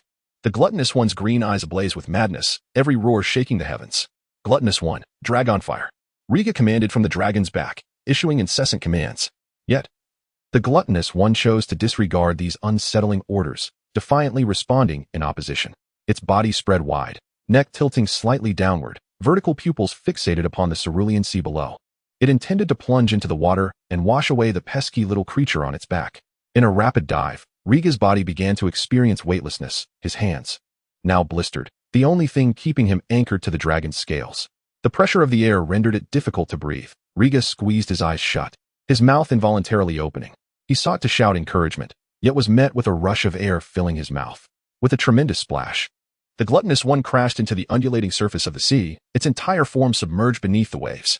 Following the tempest, Riga found himself inundated with seawater. The salty liquid choked him, quickly flowing into his lungs through his mouth and nose. For a fleeting moment, he felt an overwhelming sense of helplessness wash over him, an instinctual desire to release his grip. Roar. The gluttonous one bellowed from the depths, consuming the passing fish as its tail whipped powerfully. Surging upward with great effort, The obsidian giant burst through the surface of the sea, wings unfurling as it ascended into the azure sky. Though dragons can briefly dive into the ocean, they cannot linger for long. The gluttonous one detested seawater, quickly breaking through the waves. This provided Riga with a moment to catch his breath. Seizing the opportunity as the gluttonous one shook off the seawater, Riga pounded his chest, violently coughing up a bellyful of seawater. As he opened his eyes in confusion, he beheld the dark dragon gliding close to the sea surface, its powerful legs churning up waves in its wake. Chapter 63. Successfully mastering the glutton. Do you still not acknowledge me? Riga lay helplessly on the back of the dragon, attempting to communicate with the massive creature beneath him. He had anticipated silence, yet the glutton unexpectedly turned its head, its green slit eyes devoid of their usual frenzy, replaced by a human-like scrutiny. It was undeniable that the presence of the small being atop its back had touched something within it. The glutton snorted at Riga, arrogantly retracting its head as it continued its ascent through the air. In that fleeting moment, Riga gazed into the glutton's eyes, seeing his own reflection mirrored within its vertical pupils. A brief yet fragile connection was forged. Within this hazy bond, Riga perceived the essence of the glutton's heart, ferocious, aloof, and indifferent. It was a portrait of a dark dragon that had never been tamed, one that scorned all and sought solitude without the interference of a rider. Now, the glutton sensed Riga's determination and was willing to grant him an opportunity to prove himself. Understanding its will, Riga smiled broadly. Let the trials grow ever more challenging. They are worth the risk. With a roar, the glutton reared its head back and soared skyward, breaking through the turbulent air. It ascended rapidly, surpassing layers of moisture-laden clouds. Reaching the utmost heights it could attain, the glutton steadied itself, casting a glance back at the small creature clinging to its back, a cruel grin forming on its maw. With a swift motion, the glutton threw its powerful neck back and executed a backflip in midair, once, twice, thrice. Utilizing the momentum of its flips, it straightened its body and dove downward. Riga clung desperately to anything he could grasp, enduring the dizzying spins, his head spinning as weightlessness enveloped him. The glutton roared as it burst through the clouds, but Riga could no longer hold on to its scales and fell from its back. The glutton, ever aware of the small creature behind it, let out a victorious shriek upon seeing Riga finally dislodged. Its considerable mass plummeted faster, stabilizing itself before Riga could. Below it, a vast abyss opened wide, its throat gathering a torrent of dragon fire, ready to incinerate the fallen figure and use the remains for its own amusement. With a thunderous blast, the green flames erupted, painting a brilliant arc against the dim, cloud-laden sky. Riga retained a clear consciousness as he descended, the heat of the dragon fire approaching him with alarming intensity. The pressure of impending death bore down on him, and he opened his eyes wide, contemplating how to save himself. The glutton's body was directly beneath him. His chances of survival were not absolute. With arms and legs outstretched, he exerted all his might to alter his trajectory. The dragon fire surged toward him, unavoidable. I am Riga Targaryen. My will is strong enough to tame any dragon in existence. Repeating this mantra in his heart, Riga closed his eyes and embraced the flames. He possessed the blood of fire. If he could withstand this dragon fire, he would surely conquer the dark dragon. As the dragon fire enveloped him, his clothing was completely incinerated. Just as his flesh began to sear, a system notification chimed in his mind. Congratulations. The final spark has been activated. You have acquired Blood of the True Dragon. Level: Legendary. Red. Effect: 50 Fire Element Affinity Evaluation. An ancient lineage filled with mysterious power. You are the embodiment of blood and fire. A spark hidden within the system panel suddenly ignited, diving into Riga's chest and merging with his heart. In an instant, Riga opened his eyes, a strange flush appearing on his pale cheeks, veins throbbing in his neck. His personal panel manifested before him, shifting. Riga Targaryen, Talent, Dreamer, Gold. Longevity, Green, Bloodline. Ancient Valyrian Dragon King, 20, Skills, Proficient in Valyrian. Relics, Blood of Fire, 50 Flame Resistance. Blood of the True Dragon, 50 Fire Element Affinity, Evaluation. The ancient bloodline has been further awakened, pure as ever. Riga's gaze fixated on the bloodline section. The percentage steadily rising, 20, 23, 27. In the span of a breath, the bloodline surged to 33, and the rise ceased. Unbeknownst to him, a layer of flame erupted from his skin, quickly vanishing within the dragon fire. He felt no anomaly, only a surge of power emanating from his heart, coursing through his veins. His body continued its descent as the emerald dragon fire engulfed every inch of his skin, the scorching heat deeply stimulating his nerves. Riga emitted no cries of anguish, allowing the dragon fire to consume him. His skin remained unblemished, his surface temperature rising. He was adapting to the fire, maintaining his gliding motion. Riga swiftly broke free from the encircling dragon fire. He did not plunge into the glutton's gaping maw, instead altering his trajectory to narrowly evade its dragon kiss. Rolling along its back, The distance between the glutton's head and tail was substantial. After a struggle, just as he was about to fall again, he finally grasped the tip of its tail. Silence. In that instant, the sky and ocean seemed to still. The fierce winds ceased their howling. The rain stopped its relentless patter. The glutton hovered above the ocean, its wings creating gusts of wind, remaining motionless. Perhaps it questioned its own dragon fire. Or perhaps it was taken aback by the small creature clinging to it. Seizing the opportunity, Riga scrambled upwards, climbing back onto the glutton's back, gripping the scales firmly. He braced himself for the creature's resistance. Yet, the glutton remained still. Riga cautiously lifted his gaze, locking eyes with the fearsome dragon head. At some point, the glutton had turned its head, calmly observing Riga. Their eyes met, reflecting each other's forms within them. The dragon kiss was mere meters away, its breath searingly hot. Sensing something, Riga tentatively extended his palm. The glutton's green slit pupils flickered with suspicion as it snorted heavily, nearly unbalancing Riga. Turning his face aside to shield himself from the sulphurous breath of the dragon, Riga's outstretched hand remained poised. After a moment, a coarse texture met his palm. Riga slowly turned his head back, his brow relaxing immediately. The glutton extended its neck, the scales covering its dragon kiss pressing against Riga's hand. Riga stared blankly at this scene, his lips quivering, words caught in his throat. The glutton gazed back at him, its eyes filled with pride. As if to say, "You have one, little one." A smile suddenly broke across Riga's face, his hand caressing the glutton's scales, a profound sense of achievement swelling within him. "Glutton, take to the skies." Riga withdrew his hand, gripping the glutton's scales tightly, issuing commands in High Valyrian. With a roar, the same command echoed forth.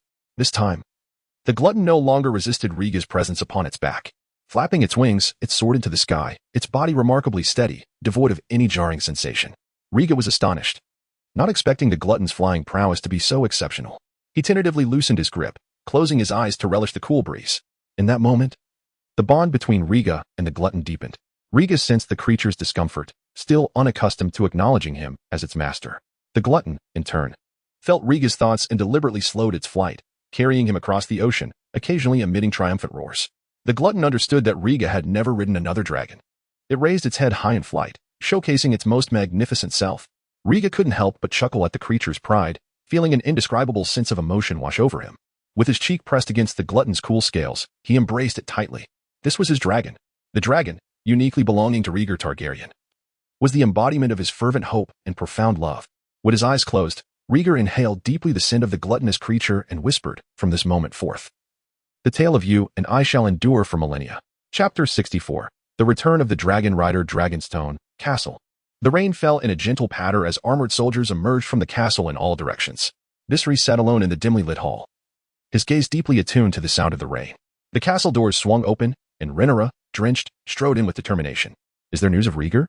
Viserys inquired gravely. Rhaenyra, her spirits low, replied, "Fishermen have reported sighting a massive black dragon soaring over the narrow sea. Dispatch more men, gather everyone within the castle, and mobilize all the ships capable of sailing from the island," Viserys commanded, his expression shifting as he sighed heavily. He had already traced the origins of that black dragon. It was the largest and oldest wild dragon on the island, known for preying on hatchlings and dragon eggs, dubbed the glutton by fishermen. It was a fiercely dangerous black dragon. Rhaegar was merely 6 years old. The odds of him taming the glutton were exceedingly slim. All that remained was to pray that the glutton's taste for human flesh might spare Rhaegar's life. Rhaenyra wiped the water from her face, her expression distant. "All available personnel have already been dispatched, and I have arranged for a ship to return to King's Landing." "Return to King's Landing?" Viserys looked at her in confusion. Rhaenyra, her face clouded with worry, declared, "If there is no news of Rhaegar tonight, I shall return to King's Landing to ride Syrax and set sail in search of that black dragon. That is not a prudent course of action. The size of that black dragon far surpasses Syrax. You and your dragon will only become its prey." Viserys firmly rejected the notion, his mind clear. "If it comes to that, I shall slay the wild dragon," Rhaenyra insisted with determination. On the third floor, Alicent sat at the edge of her bed. A figure clad in black stood by the balcony's glass doors, overlooking the commotion within the castle. "You orchestrated the abduction of that child, allowing the wild dragon to carry him away," Alicent said, her voice tinged with anxiety and anger. The figure in black turned, speaking with an indifferent tone. "That was merely his misfortune. I had intended to lure in the lost egg of the silver-winged dragon. I had no idea a wild dragon would intervene. You instructed me to mislead Rhaenyra, to lead him to Dragonstone." Alicent's eyes glistened with fear. She was acutely aware that the figure had sought her out to orchestrate Rhaegar's fate. Yet, now that the deed was done, her heart raced with unease. The figure recognized her turmoil and scoffed. "With the death of the king's eldest son, your son Aegon would become the rightful male heir. Shouldn't you feel elated?" But I am afraid. What if Rieger is not dead? What if he still lives? Alicent stammered, her words tumbling forth. The figure interrupted. The glutton is the most savage of wild dragons. That foolish child believes he can tame it. He's likely already fed to it. I have relocated the informant who spread the false message, and those 2 guards under interrogation will yield no information. Alicent fell silent, her hands covering her face in anguish. The fear gnawed at her, leaving her feeling guilty. The figure dismissed her concerns with a wave. Do not fret, even if that boy is fortunate enough to survive. I have other means. Amidst the chaos within the castle, Rieger unwittingly became the center of attention. He reveled in the exhilarating experience of dragon riding. After soaring over the vast expanse of the narrow sea for what felt like an eternity, Rieger finally satiated his thrill. Glutton, let us return to Dragonstone. He commanded in High Valyrian, directing the dragon. Their connection was still developing, and many commands were still reliant on verbal communication. The glutton, a proud and formidable adult dragon, accepted Rieger's command and changed direction, flapping its wings to accelerate. Under the dragon's full power, they sped through the rolling storm clouds, resembling a black comet streaking across the sky. Before long, the glutton descended, revealing Dragonstone below. Glutton, descend from the clouds. I wish to show Rhaenyra and the others your might, Rieger said, anticipation gleaming in his eyes. Having tamed the most powerful wild dragon alone, he felt it imperative to astonish everyone. Meanwhile, chaos reigned within the castle. Rhaenyra had just quarreled with Viserys and stormed out of the hall. She found Lord Robert and ordered him to prepare the ship for their return. I must leave for King's Landing before dawn. There can be no delay, Rhaenyra urged. Lord Robert appeared troubled, hesitant to act without the king's consent regarding the princess's return. Suddenly, a deafening dragon roar echoed throughout the castle. Rhaenyra looked up as a fierce wind swept through, tossing her drenched hair. Above her, a massive creature, as black as coal, soared over the castle. A dragon! A dragon! A guard exclaimed in panic. The others soon snapped to attention, their eyes filled with terror as they gazed at the dragon above. Khal, drenched and disheveled, rushed towards Rhaenyra, his voice frantic. Princess, it was this dragon that took the prince. I saw Rieger. Rhaenyra, staring up at the circling black dragon, was transfixed, her gaze unwavering. Despite the distance, she knew without a doubt that it was Rieger. Amidst the terrified onlookers, the glutton circled the castle 3 times before slowly gliding down. With a thunderous crack of lightning, the glutton deftly avoided the castle towers and landed smoothly atop the towering walls. With a mighty crash, the glutton's feet touched the battlements. Its wings unfurled, and it raised its neck to unleash a roar, a green dragon flame cutting through the torrential downpour. Witnessing the inferno, the guards stood frozen in fear, unable to move. Rieger, seated atop the dragon's back, quietly instructed, Glutton, let me down. The glutton let out a low growl, folding its wings against its body, lowering its long neck to the ground. With the dragon's bow, Rieger became visible to the multitude below. Rhaenyra gazed up, her heart racing with joy. Rieger, she cried out, rushing towards the edge of the wall. Rieger looked down at his sister, but did not leap from the dragon's back immediately. Instead, he climbed along the dragon's neck to the top of its head. Grasping one of the gray-white horns curving backward, he looked down at the crowd. Rhaenyra dashed to the base of the glutton's head, her heart pounding as she met those green eyes, instinctively pausing to swallow hard. The glutton was indeed the mightiest of wild dragons. Its massive form and fierce nature were enough to haunt one's dreams. Its entire body was as black as coal, devoid of any blemish, while its green eyes glimmered like ghostly flames, indifferent to all. The menacing dragon's head was adorned with sharp spikes, 3 pairs of curved horns forming a gray-white crown. Standing before the glutton and locking eyes with it might lead one to believe they were in the presence of an evil deity, filled with dread and malevolence. Feeling the dragon's scorching breath, Rhaenyra took a step back, signaling her lack of hostility. She turned to Rieger atop the dragon, her voice filled with elation. Oh, Rieger. I am so relieved. I thought something had happened to you.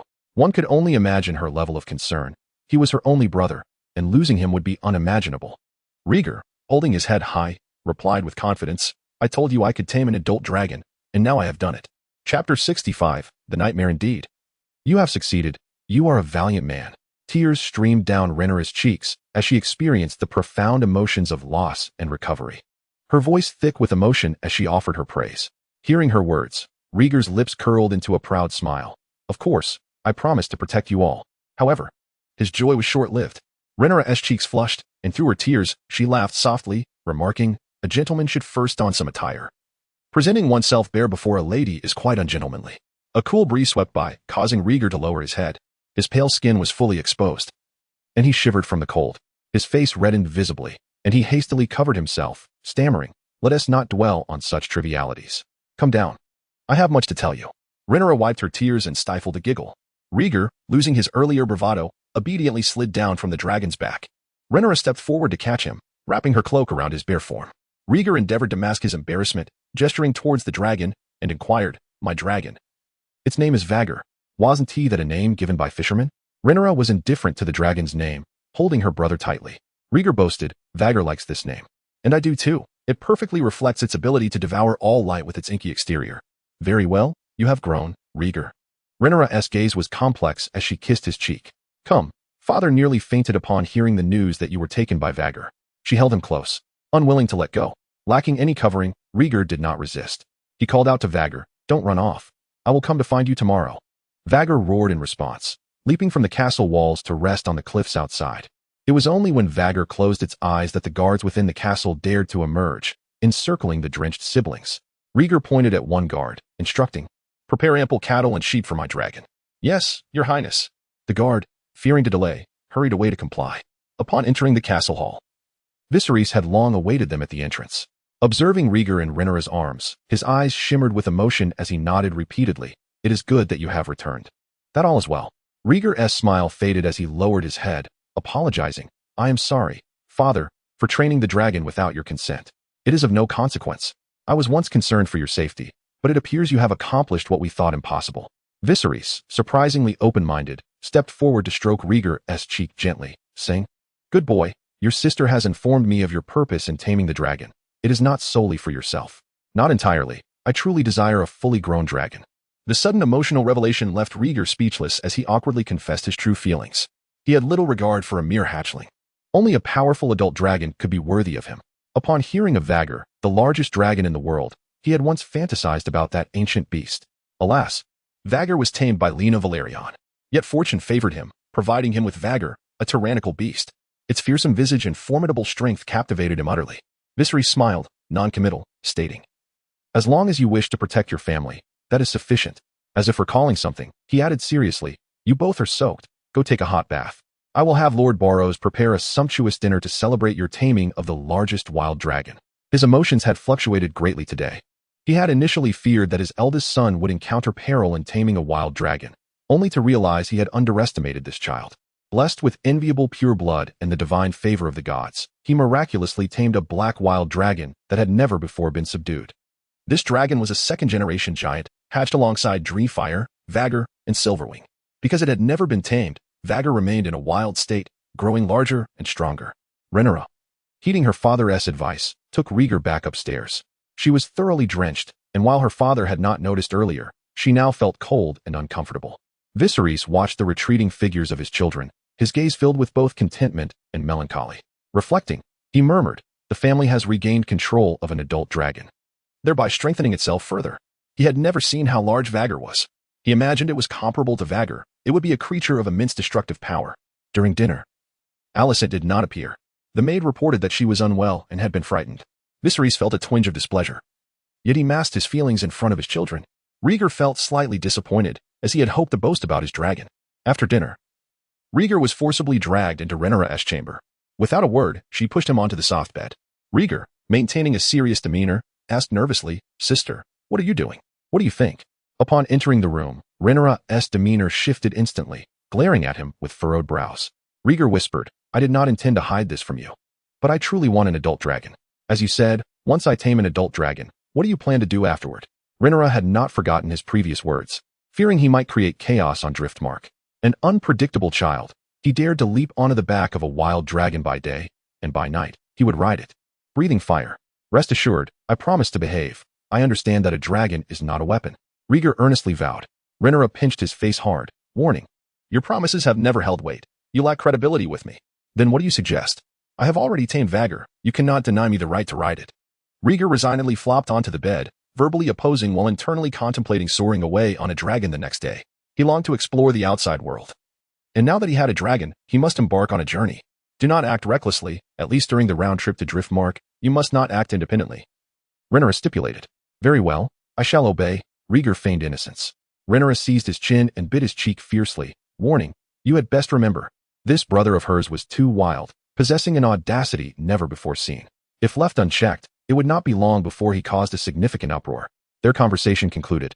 The lights in the room were extinguished, and Rhaenyra and Rhaegar lay in their respective beds, back to back, speaking not a word. Drowsily, Rhaegar slipped into slumber. In his dreams, he rode Vhagar across the continent, leaving behind a trail of legends. Upon returning victorious, he and Vhagar arrived at Dragonstone. Before they could land, two distinct dragon roars echoed from the island, leaving Rhaegar dizzy. Suddenly, two dragons emerged from Dragonmount, flanking Vhagar. He commanded Vhagar in battle, driving back the two dragons, narrowly escaping. Just as he believed he was safe near the cliffs of Dragonstone, another dragon, its form indistinguishable, burst forth, unleashing crimson flames that knocked him from Vhagar's back.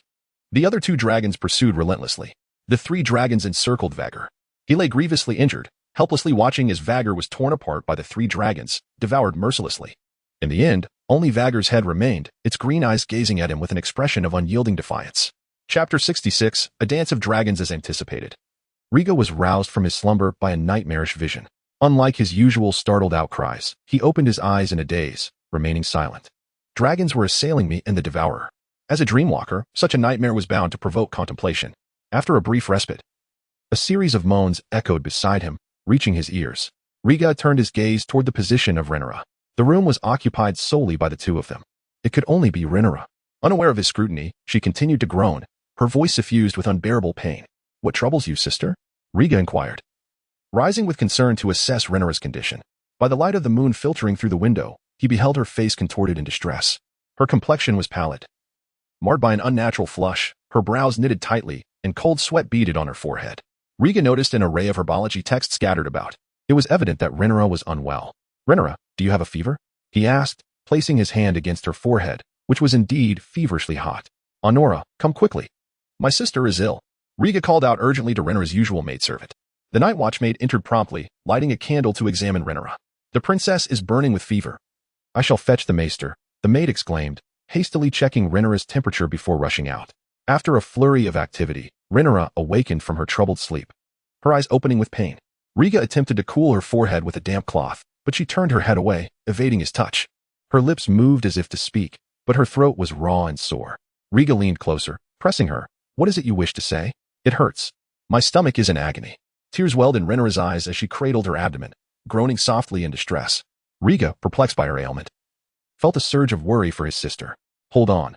The maester will arrive shortly," he reassured her, rubbing his hands together to warm them before placing them beneath the covers against her belly.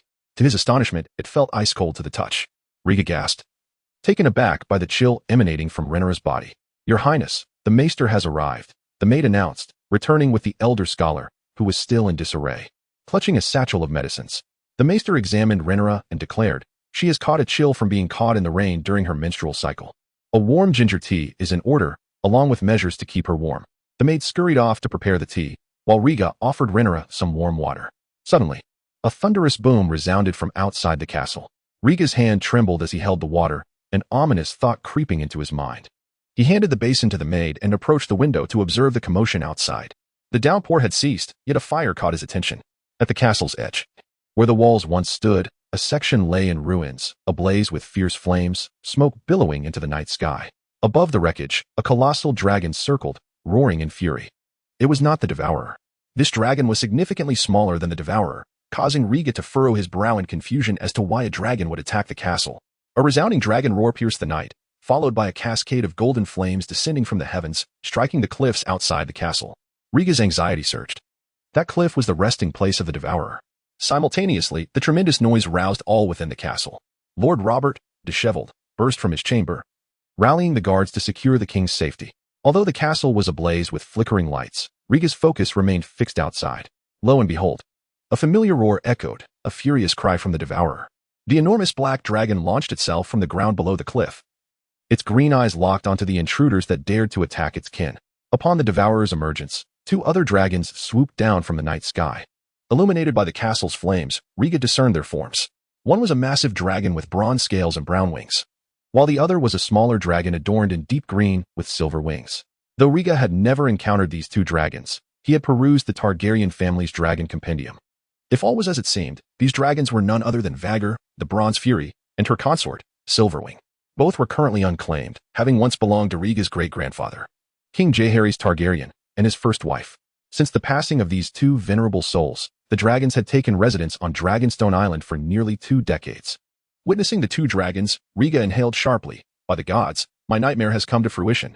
Amidst the tumult within the castle, the sight of the three dragons in the night sky was enough to instill terror. Vagor and Silverwing launched their assault on the Devourer from both sides, unleashing torrents of dragon fire.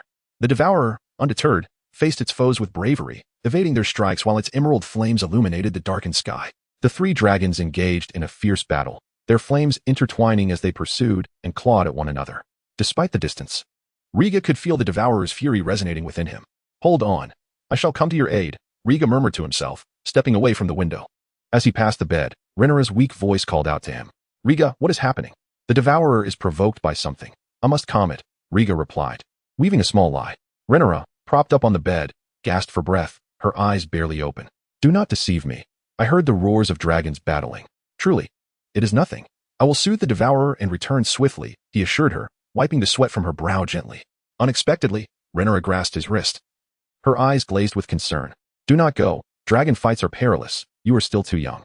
"I am not a child. I am now a dragon rider," Riga declared, breaking free from her feeble grasp. His voice resonated with determination. "My dragon needs me. I must fight alongside it. To me, you are more important than the dragon." Rhaenyra managed to open her eyes, unwilling to see her brother venture into danger. Riga stated firmly, "To me, the dragon is as important as I am." With that, he bent down to kiss her forehead before rising to depart. As the rider of the Devourer, he could not falter in the face of peril. Otherwise, the dragon would not recognize him, nor would he acknowledge himself. The tumult of the dragon battle reverberated throughout the castle. Viserys too had been awakened early, donning his garments under the watchful guard of the sentinels, remaining in his chamber. The hall was filled with guards, the atmosphere thick with tension. Three dragons clashed at the castle's edge. Any soul would feel fear in such a moment. Riga evaded the guard's line of sight, racing from the castle down the stairs. From a distance, he beheld the ongoing confrontation. The Devourer, initially holding its ground, gradually found itself at a disadvantage. Vagor and Silverwing, having flown together for ages, coordinated their assault with remarkable precision. One to the left, the other to the right, they ensnared the Devourer, preventing it from evading easily. Golden and orange flames erupted simultaneously, forcing the Devourer to retreat, unable to escape the onslaught of fire. In an instant, Vagor and Silverwing seized control of the skies, raining down fire upon the Devourer, pushing it back relentlessly. The Devourer, struggling to evade, found itself hindered by its own immense size, often unable to escape the flames' wrath. It could only rely on its wider, more potent emerald fire to retaliate from below. Chapter 67, The Limit of 1 against 2 with a sharp screech. Riga dashed from the castle just as two dragons launched a ferocious assault against the glutton. The air echoed with their roars. As a cunning wild dragon, the glutton was well versed in the art of combat, refusing to grant the two colossal dragons an opportunity to tear it apart. Undaunted by either dragon due to its formidable size, it harbored confidence in its ability to slay one. Yet, facing both simultaneously would shatter its already precarious position. As the glutton unleashed torrents of dragon fire, while maneuvering at high speed, one dragon soared above, raining down fiery blasts, while the other recklessly dove in for the kill. Soon, the glutton found itself cornered with no escape. One of its wings was scorched by golden dragon fire, causing it to emit a piercing shriek as it plunged uncontrollably downward. With a thunderous crash, it struck the castle wall, sending stones and dust swirling into the air. "Hold on, glutton," Riga shouted, braving the choking dust as he reached the dragon's side. The glutton's body writhed as it fell, its dragon head turning to behold Riga. A flicker of vigilance gleamed in its green slit-like eyes. Riga extended his palm, raised high as he had done in daylight, and spoke in High Valyrian, "Glutton, I stand with you." As it gazed upon its steadfast rider, the glutton's wariness gradually faded. It snorted heavily, lifting its neck high, and extended one of its wings towards Riga. "Excellent, let us fight together," Riga exclaimed, stepping onto the outstretched wing, running along the membrane to the spine, his face alight with unprecedented excitement. With its wings firmly planted on the ground, the glutton stood tall, shaking off debris. Under Riga's command, it spread its wings and soared into the night sky. Seeing the black dragon rise, the two wild dragons circled above with fierce glints in their eyes, screeching as they renewed their assault. Perched upon the glutton's back, Riga kept a vigilant watch on the movements of the two colossal dragons, instructing, "Listen to my commands, glutton." Having recently claimed mastery over the glutton, their bond was still tenuous.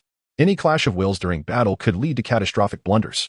The glutton growled deeply, its maw brimming with emerald flames, signifying its acknowledgement of Riga's command. With a mighty thrust, the glutton ascended, unleashing a torrent of dragon fire towards the silver-winged dragon. The agile creature evaded the strike with ease. Above, The golden flames of the larger dragon, Wumizar, once again descended, targeting the glutton. Riga's eyes remained fixed on Wumizar's movements, and as it exhaled flames, he quickly ordered a retreat. The glutton hesitated momentarily in its assault on the silver wing, but then swiftly changed its trajectory. In an instant, the golden flames grazed its back, the searing heat distorting the very air around them. Riga, clinging to the glutton, narrowly escaped the inferno as a strand of silver hair caught fire, rapidly spreading. Fortunately, he extinguished the flickering flame just in time, averting a perilous fate. Glutton, trust me. I am your second pair of eyes. Having barely survived their first clash, Riga was drenched in cold sweat, now acutely aware of the bond between dragon and rider. Moments earlier, had the glutton hesitated just a second longer, he would have faced Wumizar's flames directly, though he bore the bloodfire affinity in true dragon blood. Such an encounter could lead to grievous injury from prolonged exposure. Through their recent evasion, the glutton recognized the importance of its rider's guidance and accepted his leadership. With a fierce cry, it resumed its pursuit of the Silverwing, recalling Riga's directive to dispatch the inconspicuous green dragon first. The Silverwing, unafraid of the advancing glutton, spread its wings wide, intent upon engaging in close combat. It had allies, as long as it could stall the glutton. Its partner would soon arrive to join in the fray. With a temperament as ferocious as its name suggests, the glutton roared in fury at the Silverwing's audacity, baring its fangs and claws, eager to rend and devour. The battle of the dragons was imminent. The two titans collided in a clash of speed and might, their wings beating fiercely to maintain flight, claws tearing at one another, and jaws snapping in a brutal struggle. Riga, precariously balanced on the glutton's back, leaned low to avoid being inadvertently struck. He kept a watchful eye on Wumizar above, the moment that volatile dragon made a move. He intended to command the glutton to break away and evade the two-pronged assault. Unexpectedly, Wumizar did not descend, instead circling overhead. Observing the fierce battle below with a calm demeanor, Riga furrowed his brow in confusion. Logically, Wumizar and the Silverwing shared a partnership, having launched an attack together. Its passive behavior was puzzling. Most significantly, dragons were solitary creatures, rarely forming lasting bonds. They hunted and fought independently. Wumizar's indifference suggested that the Silverwing had summoned assistance but was not prepared to exert its full strength. This presented an opportunity. Facing one dragon was preferable to two. Riga, with a clear resolve, determined to strike decisively. Glutton, unleash your dragon fire, he commanded loudly. Amidst the heated scuffle between the glutton and the Silverwing, claws raked at each other as scales, necks elongated to evade bites. Upon hearing Riga's order, the glutton arched its neck, dodging the Silverwing's grasp, and expelled a torrent of green flames. The flames struck the Silverwing's head with a resounding impact, eliciting a pained scream as it frantically flapped its wings. Seizing the moment, the glutton lunged forward, sinking its fangs into the thrashing neck of the Silverwing, its teeth glimmering with deadly intent. With a powerful bite, it locked its jaws around the Silverwing's neck, blood gushing forth. At the sight of this, Wumizar finally sprang into action, roaring as it charged towards the glutton. Glutton, retreat. Riga commanded immediately as Wumizar moved. The scent of blood ignited the glutton's ferocity. It seemed to disregard the order, fiercely snapping its jaws, intent on delivering a fatal blow to the Silverwing. Chapter 68. Greatness or Madness. In a moment of life and death, Silverwing's claws sank into the abdomen of the glutton, roaring as it unleashed its dragon flame. However, with its neck caught in a vice-like grip, the flame could not find its mark, merely arcing uselessly across the night sky. Gravely wounded, the glutton could not suppress its furious howl, causing Dragonkiss to instinctively ease its hold. At this critical juncture, Wormasol glided into the fray. Its golden dragon flame erupted like a towering inferno, crashing into the glutton's head as it gnawed on Silverwing. The impact sent the glutton into a brief stupor. Dragonkiss, unthinkingly loosening its grip, ceased its wing beats, allowing the struggling Silverwing to kick free with its talons. As the two dragons separated, Silverwing, blood gushing from its neck like a fountain, retreated immediately, swaying unsteadily as it struggled to regain its balance. Wormasol let out a low growl directed at it before turning to pursue the falling glutton. Riga found himself in dire straits due to the glutton's recklessness. Despite having previously instructed it to obey commands, its ferocity took over, leading to chaos. With the glutton's defeat, Riga plummeted alongside it, experiencing the sensation of weightlessness once more. Riga skillfully gripped onto the scales of its back to prevent himself from falling. Glutton, awaken, he shouted, desperately trying to rouse it before they hit the ground. If it did not awaken, the moment they crashed would spell Riga's demise. At last, the glutton opened its eyes from its daze, flapping its wings to halt its descent. It was a powerful wild dragon, having roamed the world. Its thick hide was its greatest asset. Mere dragon flame could not bring it down. Just before impact, the glutton regained its balance, spreading its wings to glide, rising slowly along the steep cliffside. At that moment, Riga noticed the glutton's injuries. Its neck and wings were wounded, and two large gashes marred its abdomen, dragon blood flowing freely, with its innards visibly pulsing. Riga realized immediately that this dragon battle could not continue. The exchange of injuries had severely wounded Silverwing, yet the glutton was also battered and bruised. On the opposing side, Wormasol remained unscathed. Should that bronze behemoth choose to strike? Even if the glutton triumphed, it would be a mutually destructive outcome. Riga could not accept such a conclusion. Glutton, fly towards the sea, he commanded, glancing back at the pursuing Wormasol as he ordered a retreat. Both titanic dragons were advancing toward the glutton. Once it departed, the conflict would cease. With a hiss, Wormasol clung tightly behind, its golden flames slicing through the darkness like lightning. Sensing the encroaching danger, the glutton's instinct for survival triumphed over its ferocity. Complying with Riga's command, it flapped its wings and flew over the cliff, heading toward the beach. Riga kept a watchful eye on its rear. Silverwing, perhaps too gravely wounded, lay on the ground, raising its head to roar before attempting to take flight, only to fall again. With Silverwing incapacitated, there was finally room for maneuver. Riga silently sighed in relief. As Wormasol drew nearer, Riga guided the glutton to evade, occasionally turning back to breathe green dragon flame in resistance. The glutton's flame was exceptionally powerful, overpowering Wormasol's in several clashes, hindering its pursuit. In the blink of an eye, the glutton soared above the beach, poised to reach the sea. Suddenly, Riga noticed the towering cliffs on the shoreline.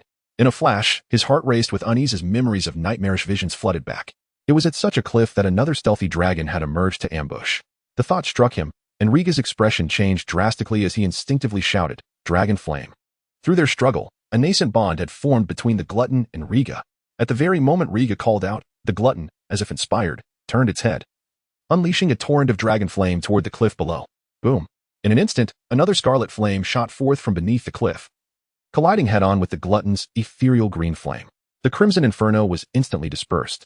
The two flames clashed in close proximity, generating a powerful shockwave. The glutton was momentarily buffeted by the force, but quickly adjusted its wings, darting away from Dragonstone Island without a backward glance. Riga barely managed to steady himself on the glutton's back, disoriented by the fierce winds. He crouched low, glancing back at the cliff. Who had attacked? Riga's gaze fixated on the cliff, eager to catch sight of the dragon concealed beneath. He was certain this dragon battle was no mere coincidence. Someone had orchestrated it from the shadows. Alas, his view revealed nothing but the moss-covered cliff. Do not let me find you. Thoughts of Silverwing on Dragonstone Island, and the pursuing Wormasol drove Riga to grit his teeth and command a swift retreat. This conspiracy was aimed at him. Remaining on Dragonstone Island posed a danger not only to himself, but also to his family within the castle. Leaving quickly was the only prudent choice. The glutton moved with remarkable speed, evading the slumbering Wormasol, which struggled to keep up. After a brief chase, the glutton distanced itself, leaving the furious Wormasol behind. Utilizing the cover of night, the glutton vanished from sight. On Dragonstone Island, a cloaked figure concealed in the shadows of the beach gazed longingly at the now invisible dark dragon. It has been thwarted. Was it mere coincidence or a premeditated plan? The figure murmured, withdrawing a coin from its pocket. With each Targaryen born, the gods cast a coin to determine whether they would be great or mad. Are you truly great, or are you mad? The voice of the cloaked figure resonated with a profound sense of doubt. The coin was tossed high into the air, caught deftly in mid-flight. With the palm facing upward, the coin lay flat, glimmering in the light. The figure stared intently at the side facing up, enveloped in an inexplicable silence. After a while, the cloaked figure angrily hurled the coin far into the sea and departed silently. Meanwhile, within the castle, Viserys stood before the floor-to-ceiling windows, his fury directed at the ruins of the wall. He had just received the news. During the chaotic clash of dragons, Riga had sneaked out to ride his dragon into battle. The thought of the recent tumultuous dragon dance filled him with dread, fearing for his eldest son's safety. Fortunately, that dark dragon had vanquished Silverwing and escaped under the pursuit of Wormasol, as long as it was not struck down on the spot. An adult dragon intent on fleeing was difficult to kill. This also meant that his eldest son had escaped, at least for the time being. What have the two false messengers revealed? Viserys inquired of his chancellor, Laenor, who stood nearby. Laenor hurriedly replied, the two guards yielded no information. The rogue dragon keeper has vanished, and the trail has gone cold. Continue the search. There is no such thing as a wall that does not let the wind through, Viserys urged, suppressing his rage. Furthermore, regarding tonight's dragon attack, Wormasol and Silverwing typically dwell in their lairs and would not appear without cause to launch an assault. Your Majesty, Laenor continued. According to the guards stationed at the tower, Wormasol and Silverwing came specifically for the glutton. Upon encountering each other, they immediately clashed. Laenor proposed.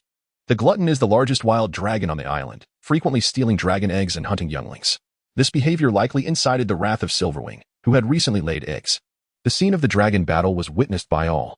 To drive the usually docile Silverwing into a frenzy could only mean that its eggs had been stolen. Investigate. I want a thorough search. Leave no one in the castle unexamined.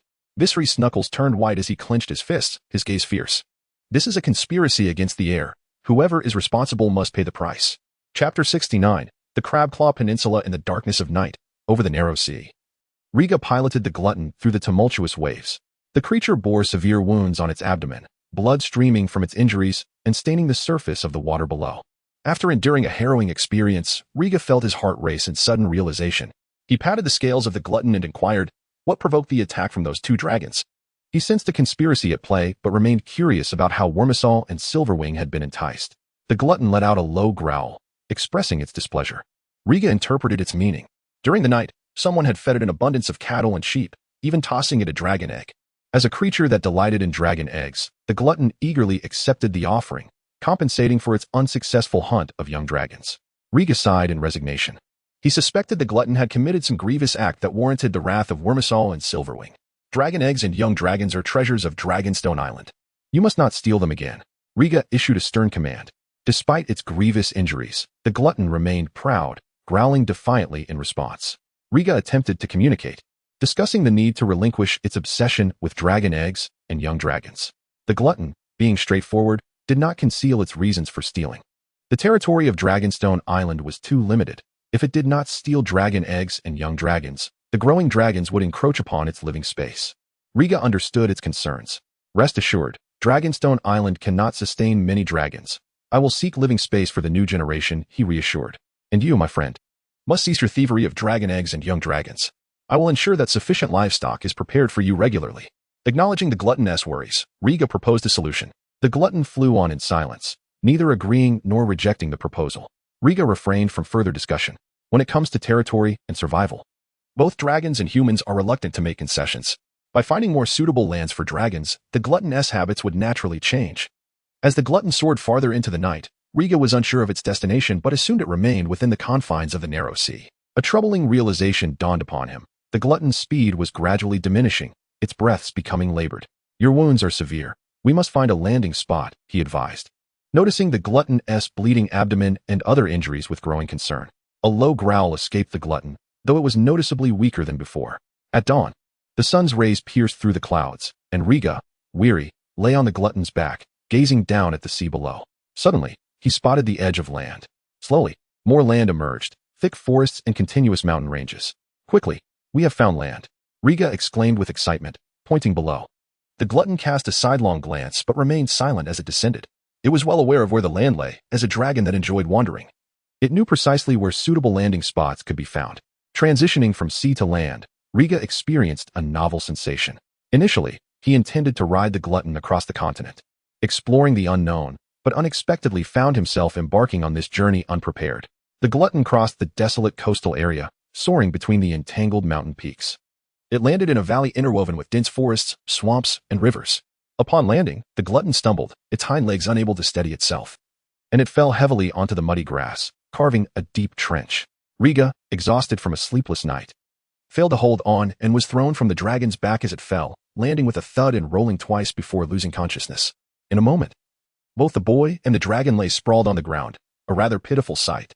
The dragon's resilience was remarkable, despite suffering further injury and bleeding profusely. The glutton managed to rise, albeit unsteadily. It gazed at the unconscious Riga, hesitation flickering in its eyes.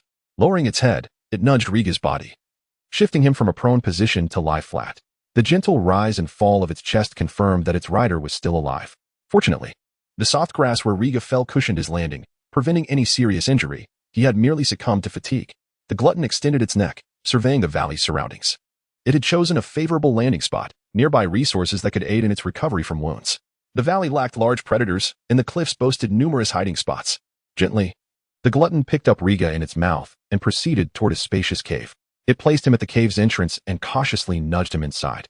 The dragon needed to seek out healing resources, as its rider was too frail to venture into such places. Hiding was a wise choice, given its speed. It could return swiftly. Crawling out of the valley, the glutton paused at the mouth of the gorge, casting a glance back at the cave where Riga was concealed. After a moment, it lifted its tail slightly and left a pile of droppings, marking its territory to deter any potential predators.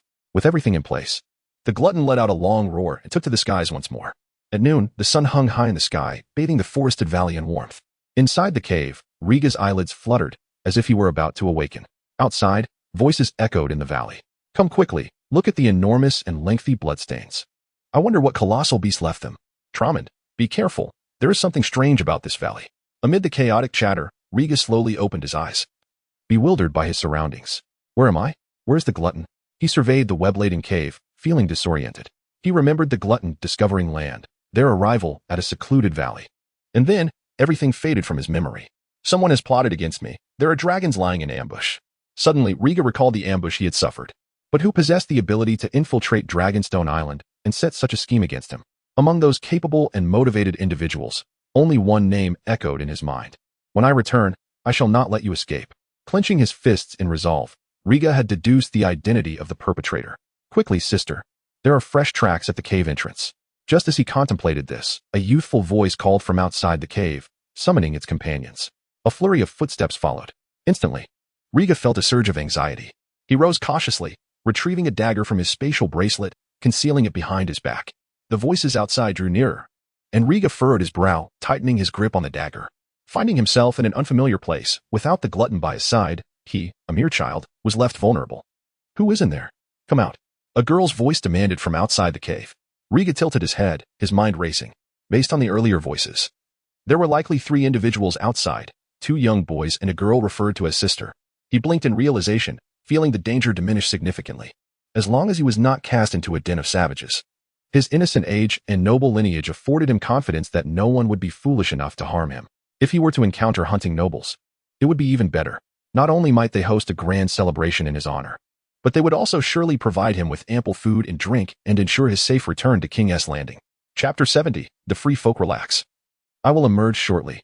After much contemplation, Riga decided it best to proceed with caution and honesty. He stowed his dagger back into his space bracelet and, raising his hands high, slowly stepped out of the cave. As he emerged, he was met with the sight of a drawn bow aimed directly at him. Startled, Riga took a step back. Is that a child? The archer was a girl of about middle age, clad in a leather skirt and jacket, who scrutinized Riga with a perplexed expression. Upon seeing her attire, a chill ran down Riga's spine.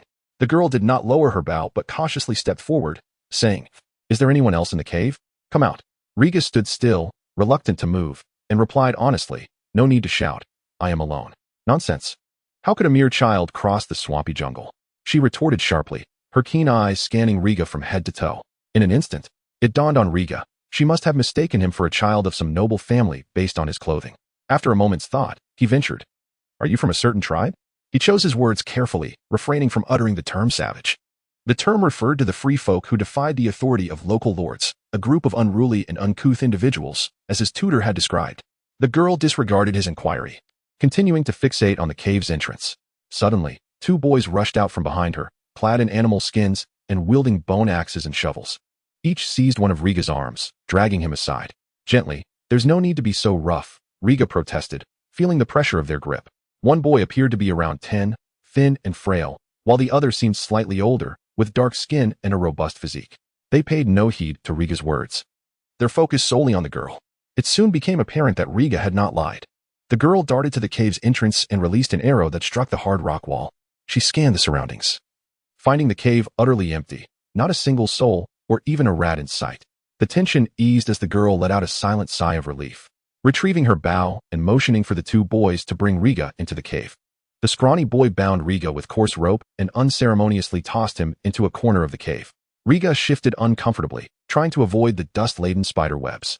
The girl approached him, gripping his chin firmly, her expression fierce. Who are you? Which family do you belong to? Where is your guardian? The pressure on his chin was painful, and Riga glared at her in displeasure. Dare to glare at me again, and you shall suffer the consequences, she threatened, tightening her grip. After some initial intimidation, Riga found his courage growing. He stole a few glances at the girl. Her brown curls, prominent nose, and well-defined features revealed a capable young woman. Yet, he focused on 2 key aspects, her sun-kissed, smooth skin and the blisters on her knuckles. With a glimmer of insight, Riga spoke, You are not a savage, are you? The girl's expression shifted slightly. She replied coldly, I am the one asking questions here. Do not divert the topic. That is your brother, and neither of you are savages. Her change in demeanor further solidified Riga's suspicions. Under her scrutinizing gaze, he elaborated, savages grow up in the wild. They do not possess smooth faces or frail bodies. He cast a pointed glance at the scrawny boy. As a seasoned victim of poor health himself, Riga was acutely aware of bodily conditions. He could easily discern that the boy's frail physique was not what one would expect from a child of wild folk. Indeed, it seemed unlikely that savages could sustain a child with such inherent frailty.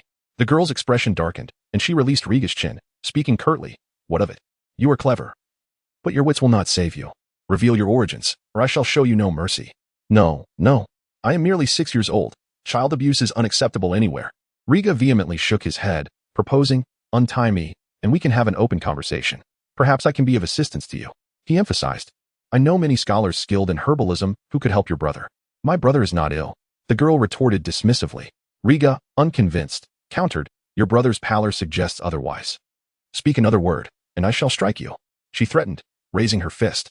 Riga immediately complied, offering an awkward smile. He did not wish to endure physical punishment. Considering Riga's slight frame, the girl pondered before finally loosening his bindings. "Sister, he seems to be a child of nobility," the scrawny boy whispered. "Of course.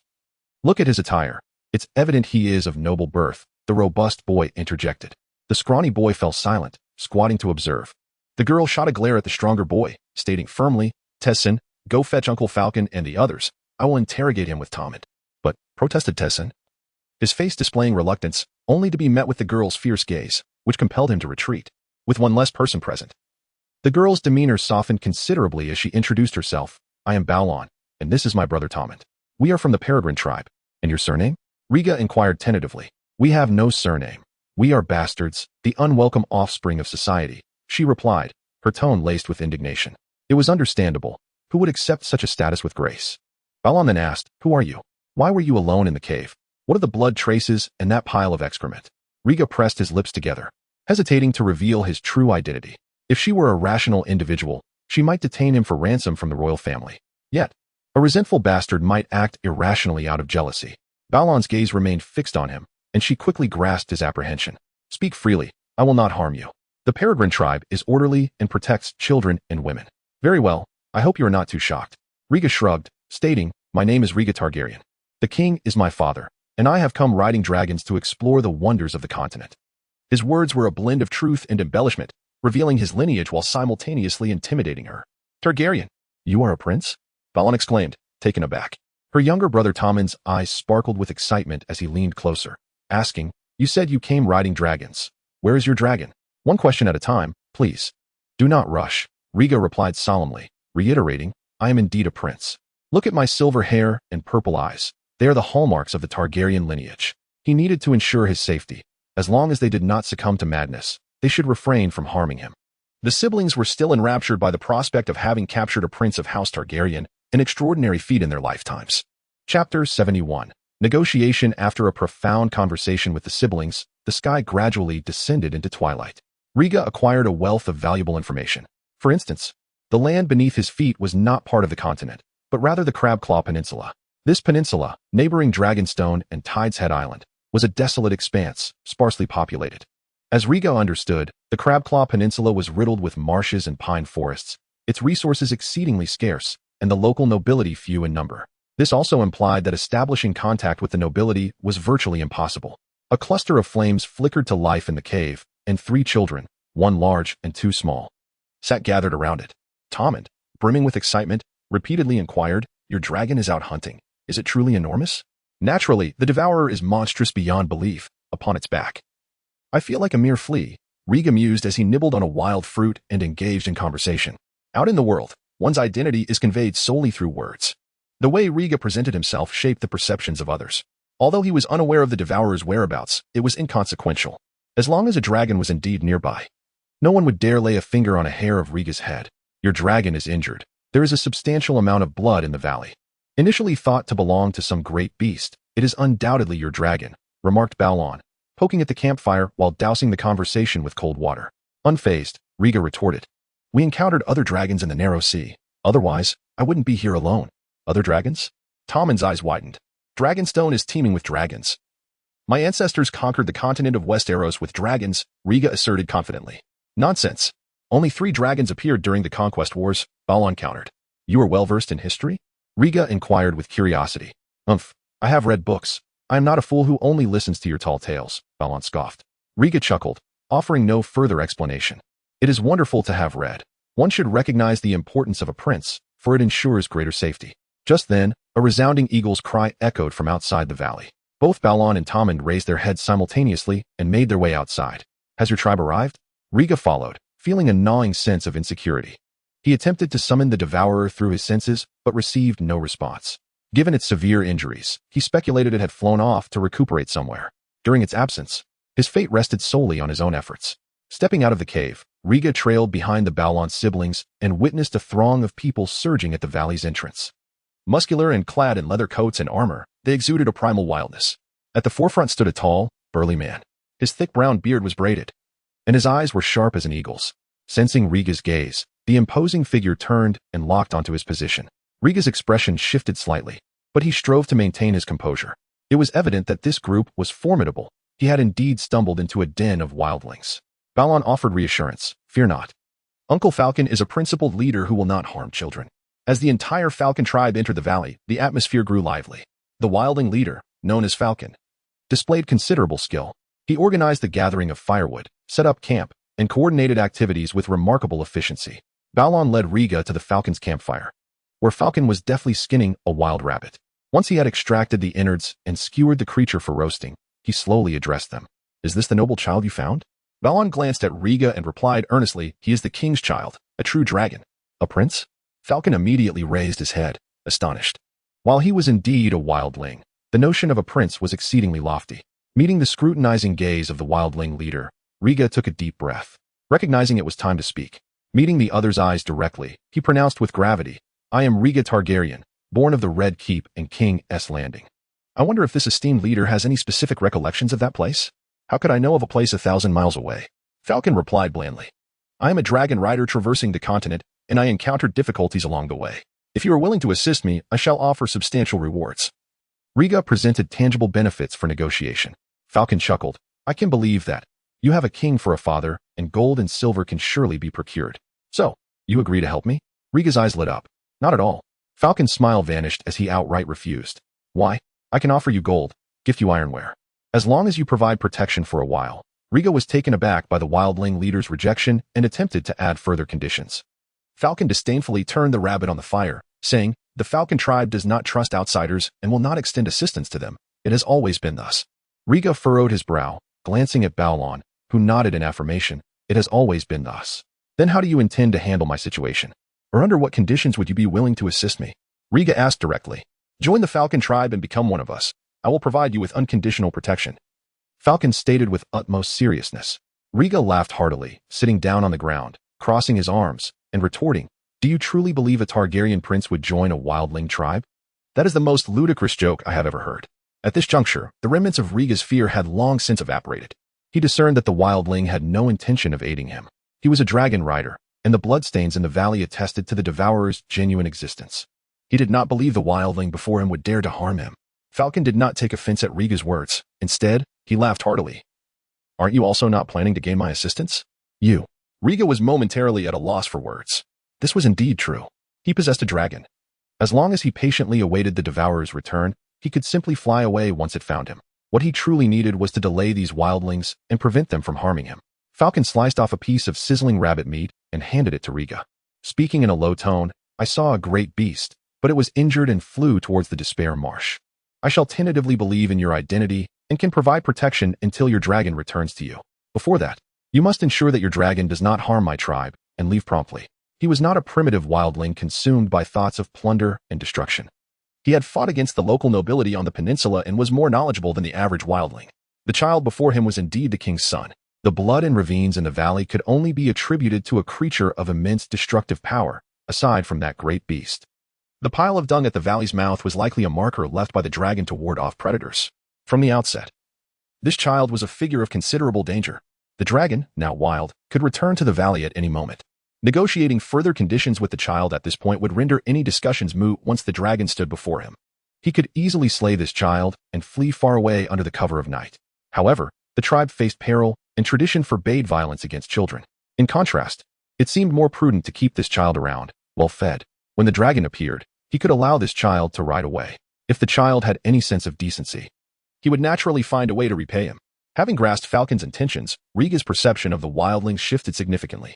Indeed, scholars often spoke with blind ignorance. Their words lacked precision. This wildling was quite astute and far from reckless. You are truly a wise leader. I assure you that I will restrain my dragon and coexist peacefully with your tribe. Riga accepted the offered roasted meat, offering praise. Being a leader is no easy task.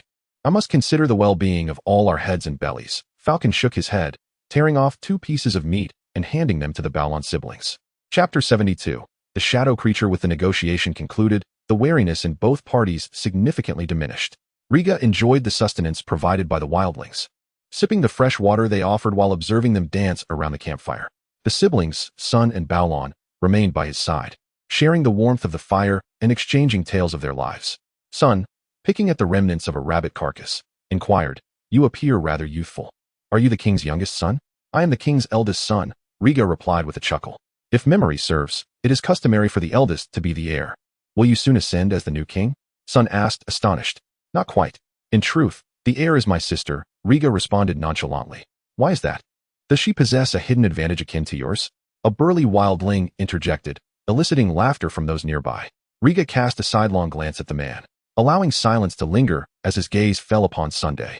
The latter's face flushed with mild anger as he seized the wildling by the leg, commanding, "Sander, step aside." "Yes. Yes, Sander will step aside," the wildling named Sander repeated, his tone dismissive. It wasn't until a hawk alighted upon a branch above that he shivered and reluctantly departed. As Sander melted back into the crowd, Sun turned to Riga. His voice devoid of emotion. "The tribe has been restless of late. Many warriors are on edge. Such foul talk. I wonder how it compares to the dragon dung at the valley's entrance?" Riga smirked. "I shall discipline him while cautioning others." Sun's movement stilled, his tone tinged with irritation. It was not Riga's threat that vexed him, but the embarrassment brought upon him by a subordinate in front of an esteemed guest. As night deepened, satiated, Riga returned to the cave to rest. Sun provided him with soft animal hides, ensuring that the siblings remained close by. After laying out the furs, Riga called the siblings, sharing his remaining hide with them. "Thank you," Taming murmured in gratitude. "May I inquire about certain matters, such as the tribulations your tribe has faced?" Riga seized the opportunity to gather intelligence. Taming, clutching the furs, looked bewilderedly at Balon. She nodded and turned to arrange her bedding. Taming spoke. "Our ancestral home was beset by a creature, resulting in several deaths. Uncle Sun had no choice but to lead us in migration." "A creature? Crocodiles or pythons from the swamp?" Riga's interest piqued. "Neither. It is a being that lurks within the shadows, moving like a python, piercing our bodies," Taming recounted. Fear etched on his face. This creature had left a profound psychological scar upon him. "I have not heard of such shadowy beings. Is this true?" Riga cast a skeptical glance at Balon. Balon, of an age similar to Riniella, spoke with a credible conviction. "It is true. Even the elders of our tribe have never encountered or heard of such creatures. They appear as if conjured from thin air." "Ah, it seems we have stirred trouble." Riga mused, his brow furrowed in uncertainty regarding the existence of shadow creatures on the Crabclaw Peninsula. However, this tribe appeared far less secure than he had imagined. After a brief exchange, the cave fell into silence. The three lay on their respective bedding, with the distant sounds of revelry from the wildlings echoing outside. After a while, Balon could no longer contain her curiosity, asking, "Why is your sister the heir?" "There is no particular reason. We are both children of the king. And it makes no difference who is named the heir," Riga replied, somewhat disinterested. "You deceive yourself. Those noble lords would prefer a man with a sword at their helm." Balon countered. "That may be so, yet my father appointed her as the heir. We are kin, and I merely wish to assist her." "Humph, she will marry, have her own husband, and bear her children. Those will be her true kin for life," Balon scoffed, adding, "And you, a younger brother, will only serve as an obstacle." "Who is your father?" "You seem well versed in the Targaryen lineage," Riga replied with a smile, turning the question back on her. "That is none of your concern." "He is merely a man who cannot control his own trousers," Balon retorted, clearly uncomfortable discussing her origins. "And I have no obligation to share my family matters with you." "Milady," Riga shot back, matching her wit. "Haha, he called you milady." Taming, nestled in the corner, chuckled foolishly. "And you, young master?" Balon shot up and kicked him, causing his laughter to cease abruptly. With tension rising, silence enveloped the cave once more. Midnight. The humid air thickened with mist, and dark clouds ascended, obscuring the crescent moon. The absence of moonlight deepened the night. Within the valley, the wildlings, fatigued from their revelry, settled down to sleep in small groups. The campfires dwindled to mere embers, crackling softly. In the dim shadows, a peculiar dark creature twisted its form, slithering out from the depths of the darkness. The inky being melded seamlessly with the shadows, moving like a serpent until it reached a sleeping wildling. Slowly, it infiltrated the wildling's nostrils, ears, and mouth. The dark creature seemed to possess the ability to split itself, invading the wildling's body without resistance. A soft appendage penetrated the throat, causing the wildling to stir uncomfortably from his dreams. As his eyes fluttered open, he beheld a grotesque, dark mass looming over his chest, sprouting tendrils. The wildling's eyes widened in terror, his heart racing as he attempted to scream. Before he could utter a sound, 2 tendrils pierced his brain, churning his thoughts into chaos. With ease, the shadowy creature claimed the life of another wildling. It writhed, withdrawing its tendrils in search of its next victim. Inside the cave, Riga was deep in slumber. Suddenly, a piercing scream shattered the tranquility of the valley, rousing everyone from their sleep. Riga blinked groggily, confused as he surveyed his surroundings. The Balon siblings were also awakened. Grabbing their weapons, they rushed out of the cave, warning, "It's dangerous outside. Do not venture out." Riga hesitated momentarily, but quickly sprang to his feet to follow. He had heard many terrifying tales. When danger loomed, it was the solitary individual who was most at risk. He understood this truth well. Upon exiting the cave, chaos reigned among the wildlings.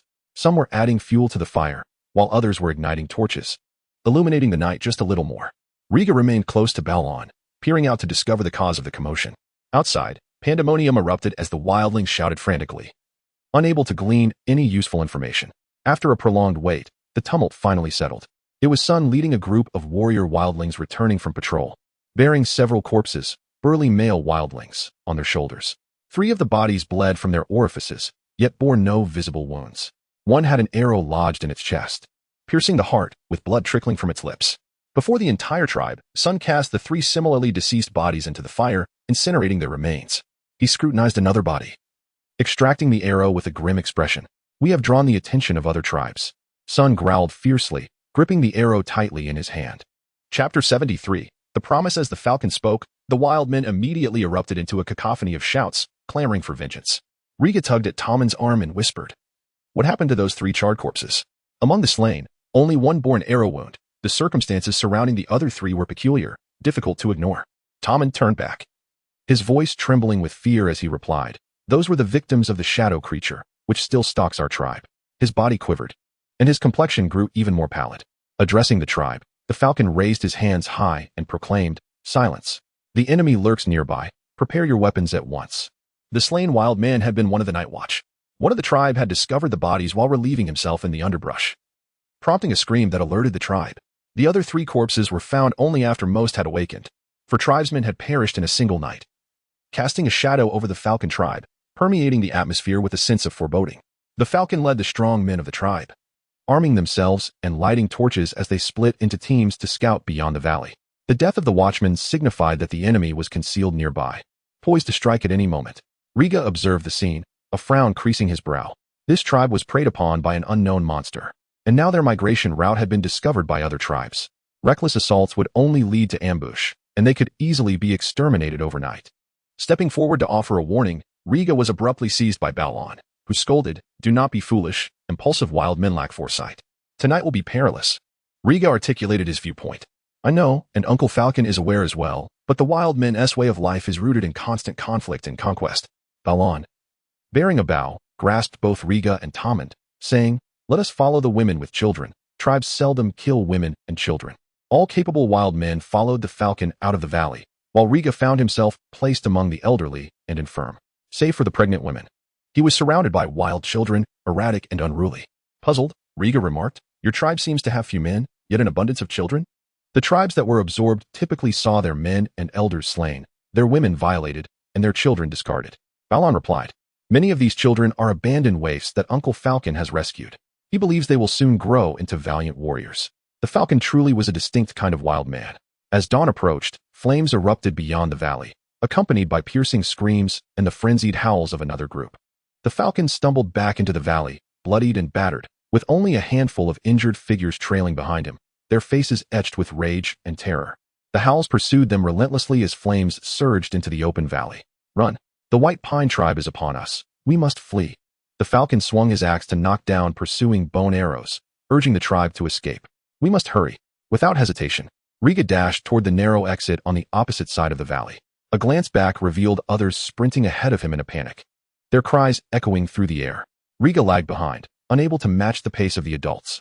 In his desperation, he attempted to reach out to the devourer, but to no avail. Do not stand there foolishly, move. The falcon charged from behind, hoisting Riga by his collar onto his shoulder and fleeing with determination. Riga glanced back again. The invading wild men flooded into the valley, half of them scavenging the remnants of the falcon tribe's supplies, while the rest continued their relentless pursuit. The few warriors the falcon had brought back could hardly mount an effective resistance. They were either caught and slain or pierced by bone arrows. The falcon, tall and muscular, sprinted with agility, leaving the pursuers far behind, granting Riga some measure of reassurance. He truly did not wish to be embroiled in the conflict between two wild tribes and meet a cowardly end. As dawn broke, the remnants of the falcon tribe fled westward through vast pine forests. Many became separated. Men were slain on the spot. Women were pinned down and violated, while children scattered. Some brutally murdered, others burrowing into the dense woods to hide. The falcon carried Riga as they escaped, with only a handful of wild guards remaining by their side. When they could run no longer, they sought refuge on a hillside, resting briefly. The tribe is lost, lamented a wild man named Sander. His face twisted in despair as he questioned the leader. We can rebuild. As long as we live, we shall have our day of revenge. The falcon retorted sharply, setting Riga down after their arduous journey. The tribe is nearly extinguished. Why do you still carry this child? Another wild man pointed at Riga, whose pale face was hidden behind the falcon's back. He is of royal blood, the son of a king, and possesses a dragon. He can bring wealth to our tribe. The falcon raised his hands, earnestly explaining. You lie. If he truly had a dragon, it would have incinerated us by now.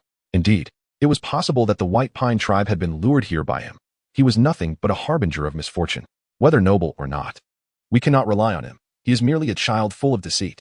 Seemingly finding a scapegoat, the wild men glared at Riga, some brandishing weapons with ill intent. Alarm bells rang in Riga's mind, and he declared, My dragon is on its way back. I will command it to avenge the falcon tribe and bring you unimaginable riches. He understood that this tribe was unreliable, having collapsed within a single night of attack. Upon hearing his words, the wild men's clamorous accusations subsided as they collectively turned their gaze toward the falcon, awaiting his decision. The falcon took a deep breath and, embodying the authority of a leader, solemnly stated, If he claims to possess a dragon, then we shall wait a day. The truth will soon be revealed. Huh. If he truly has a dragon, I shall offer my head as a drinking vessel, Sanders scoffed, turning to leave. The other wild men exchanged glances, contemplating following him but ultimately succumbing to the falcon's stature and sitting dejectedly in place. The falcon did not impede Sanders' departure, saying, Rest here. We will set out at dawn. With that, he grasped Riga's clothing and led him to a higher vantage point on the hillside. Scanning the returning pine forest for any sign of pursuing wild men, Riga squatted nearby, weary and weak, muttering, I truly do have a dragon. I know, the falcon replied. Your tribe has fallen. What do you intend to do? Wait, Riga answered. Wait for what? He questioned, puzzled. The falcon turned to face him, his gaze unwavering, and replied coldly, Wait for your dragon to find you, to set the White Pine tribe ablaze. Do you truly believe in me? Riga was taken aback by the wild leader's trust. I do not, the falcon said icily, but my tribe has been attacked, men slain, and women and children captured. I need your dragon to reclaim what we have lost. Riga promised, rest assured, once my dragon finds me, I shall avenge your tribe. I will uphold my end of the bargain. Remember your own words. Before the falcon could finish, a shadowy arrow shot forth from the corner, piercing his right eye. Before Riga's eyes, the bone arrow emerged from the back of the falcon's skull, penetrating his head. Chapter 74. Grudges do not last overnight. What sensation accompanies the first-hand witness of death? If asked, Riga would respond, I do not know. Blood splattered from the falcon's head, staining half of his silver hair. Riga exhibited no discomfort, fear, or trembling. Wiping the blood from his face, he gazed silently at the lifeless body of the falcon, whose mouth still hung open. Blinking, he turned his attention toward the direction from which the bone arrows had come. There stood a magnificent pine tree, dense with needles. Sander, in flight, remained beneath its shade, still poised to draw his bow. Is he dead? After a long pause, Riga murmured, nudging the falcon's corpse. This wild chief was rather impressive, exhibiting more rationality and intelligence than the average savage. Even in the midst of escape, he remembered to protect him. Is it truly over? Stand up, everyone. That rascal is dead. We must find another way out. After slaying the chief, Sander hurried up the slope, directing the few wildlings who had not yet noticed. Only upon his urging did they notice the falcon lying in a pool of blood. Aside from a tall wildling who expressed indignation over the falcon's demise and sought revenge on Sander, the others remained silent, scrutinizing him with narrowed eyes. Sander drew his bow, aiming at the towering wildling, and with a swift whoosh, the bone arrow struck true, ending his life. He then boldly stood before them, proclaiming, "The Falcon tribe is no more. Do you wish to wander aimlessly in these pines? Follow me. Let us seek refuge with the Pine tribe, a stronger clan unburdened by curses." Sander enticed the others to defect. The wildlings were not fools. Immediately, one stepped forward to question, "We are but remnants of the Falcon tribe. Why would they take in our enemies?" Sander pointed at the bewildered Riga, eloquently stating, "His father is a king, possessing gold and jewels aplenty. If we present him to the Pine tribe, we are certain to be accepted." His argument was indeed compelling. Several wildlings wavered. Ultimately, Sander personally bound Riga and hoisted him onto his shoulder. "Let us go. We shall seek out the Pine tribe and see if any stragglers remain." Sander had assumed the mantle of leader among the wildlings. Riga offered no resistance, allowing himself to be bound in silence. His violet eyes, round and unblinking, remained fixed on Sander. "Little brat, if we send you to them, we may yet have a chance at survival." Sander sneered, noticing his gaze. "Quite reasonable. I am indeed of great value," Riga conceded. "Huh, you would do well to behave, lest I break your arms and legs." "Fear not, I shall be most compliant." Dusk fell. The wildlings managed to gather many of their scattered companions, both young and old, merging them into a collective. Trembling, they proceeded toward the temporary encampment of the Pine tribe, still within the same valley. Upon reaching the outskirts, they were discovered by patrolling wildlings, who summoned reinforcements to capture them. Once more, they entered the valley. The air was thick with the stench of blood, littered with heaps of corpses, most of which belonged to the slaughtered members of the Falcon tribe. Riga and the wildlings were brought before the chief of the Pine tribe. At this moment, Riga observed that the assault on the Falcon tribe was not solely the work of the Pine tribe. Surrounding the chief, gathered around a campfire, were 4 robust wildling leaders from various tribes. Looking down upon Sander, who knelt in supplication, the chief of the Pine tribe regarded him with disdain, hardly bothering to inquire. Abruptly severing his hands and feet, pointing at Riga, who had been thrown to the front, he impatiently declared, "This little brat shall be confined with the women and children. The rest will be kept for the sacrifice to the spirits."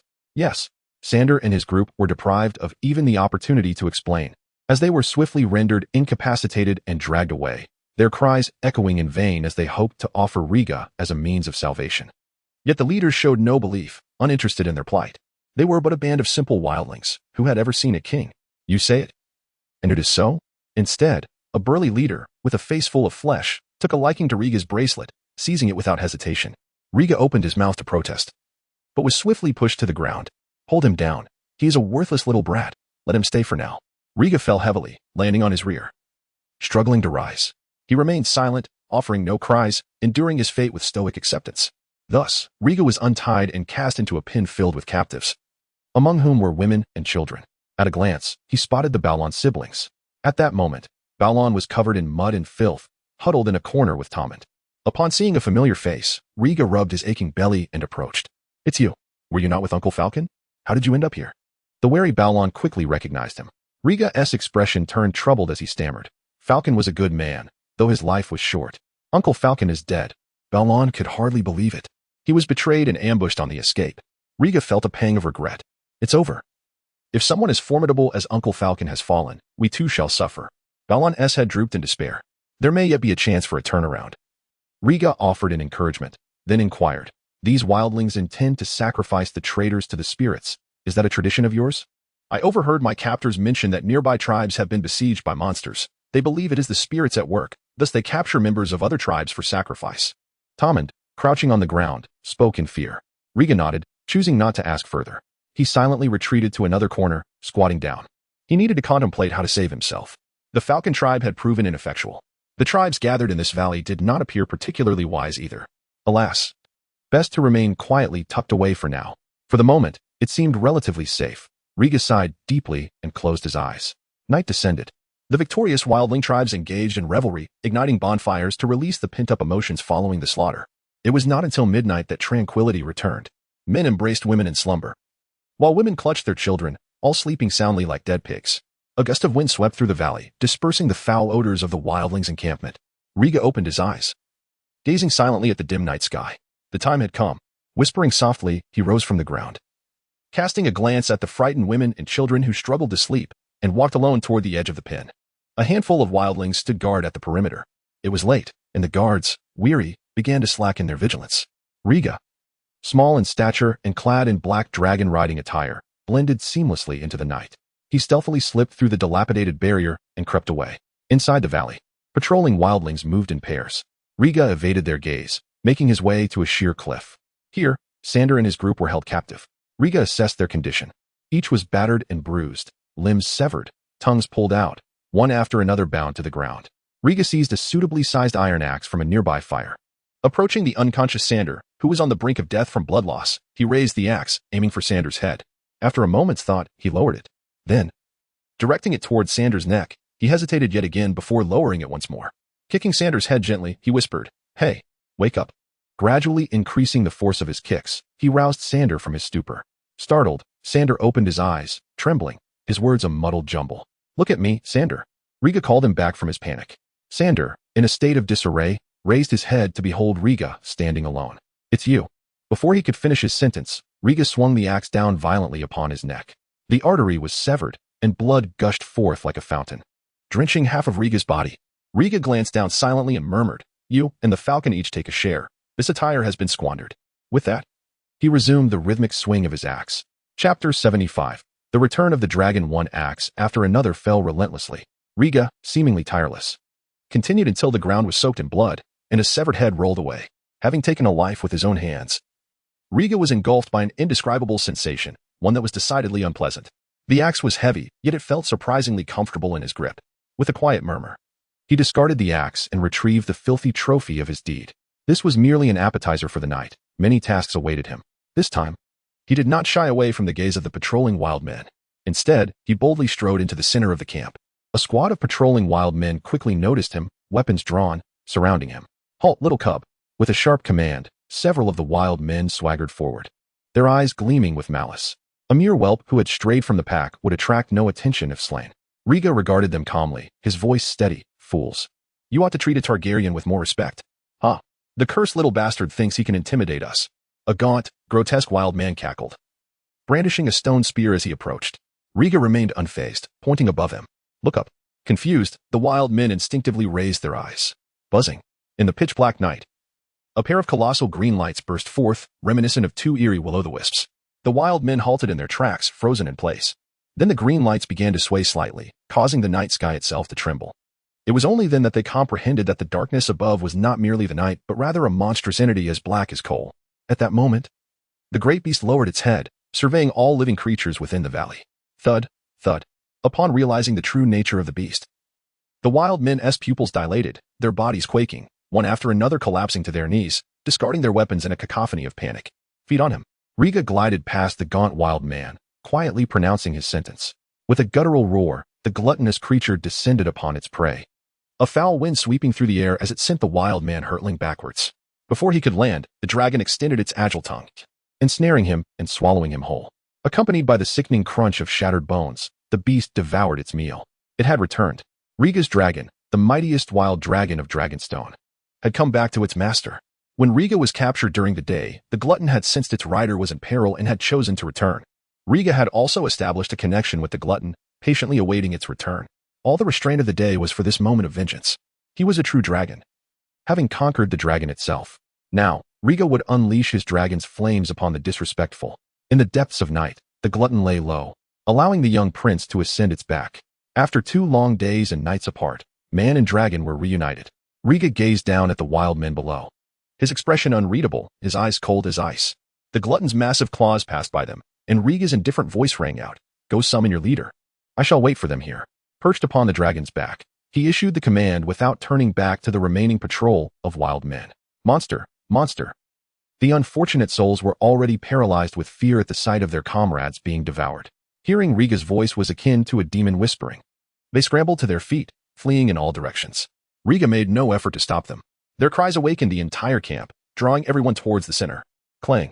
Moments later, a ragtag group of disheveled wild men, weapons in hand, surged forth. Upon seeing Riga and his glutton, they halted abruptly, too terrified to advance. What manner of beast is this? The weak of heart felt their knees buckle, bereft of any thoughts of rebellion. As the leader of the wild man tribe, the burly figures he had seen during the day stood at the forefront, dwarfed by the dragon's presence, gazing up at Riga in terror. Riga's gaze swept over them, remaining silent, until it finally settled on the wild man leader who had shoved him earlier. "You, is it?" Riga tilted his head, disregarding the wild man's earlier intimidation. Pointing at one among them, a brutish wild man with a face like a butcher. What? The wild man leader stuttered, shrinking back in fear. You took my belongings. Return them to me. Riga beckoned with a casual wave of his hand. The wild man, upon hearing this, grasped a woman from behind him, hastily retrieving a silver-gray bracelet from a pouch. With a thud, he knelt before Riga, presenting the item with both hands. Why your belongings? Riga did not stir. Instead, he tossed the head of Sander at the wild man's feet, murmuring, "This is for you, clean it up, and use it as a cup." Why yes. The wild man leader quickly acquiesced, staring dumbfounded at the head on the ground, paralyzed with fear. Riga patted the glutton's back, saying, "Assist me, companion." With a roar, the glutton intimidated the wild men, compelling them to kneel. Yet it did not breathe fire. Its long tail extended, ensnaring the wild man leader and delivering him before Riga. Riga accepted the bracelet with a casual gesture. The glutton flicked its tail, sending the wild man leader crashing to the ground. He rolled a considerable distance, unconscious from the impact. An eye for an eye, a tooth for a tooth. Your survival is up to you. Riga cast a detached glance at him. When Riga again surveyed the wild men below, the glutton sensed his intent. With a roar, it lifted its head, unleashing a torrent of dragon fire that illuminated half the valley, raising the surrounding temperature. With a cacophony, the wild men's defenses shattered. They collectively knelt, discarding their weapons, crying out in terror and reverence to the gods, the fire god. Riga paid them no mind. His voice icy, who was the leader of the White Pine tribe, stepped forward. His voice, though soft, drowned out the uproar. The wild men whispered amongst themselves, and driven by fear, pushed their leader forth. A strong, young wild man emerged, with a fierce countenance. Riga's expression remained unchanged as he inquired, "There are many wild tribes that attacked the Falcon tribe. Who orchestrated this?" "It was I. We gathered here due to the curse of the malevolent spirit." The leader of the White Pine tribe gritted his teeth, suppressing his terror to answer. "Very well, I appreciate your honesty." Riga commended him, gently stroking the glutton's back, then coolly commanded, "Dragon fire." The wild men, unable to comprehend High Valyrian, stared blankly at Riga. In the next instant, the green dragon fire surged forth. With a roar, the glutton enveloped the leader of the White Pine tribe in flames. In an instant, flesh and blood were reduced to ash, incinerated completely. Riga lowered his gaze, refusing to witness the scene. Taking a life was simple, but he detested the feeling it elicited. Nevertheless, he had promised the Falcon he would avenge his tribe. A Targaryen keeps his word. Run. Quickly. Run. This whelp is the embodiment of a demon, riding a monster to annihilate us. The dragon fire ignited a primal ferocity within some. They lacked the courage to attack Riga and the glutton, seizing their weapons and fleeing instead.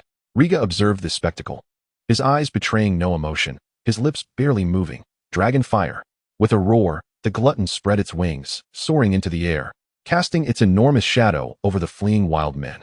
Its throat brewed dragon fire, slowly teasing it forth, drenching the heads of the fleeing wild men.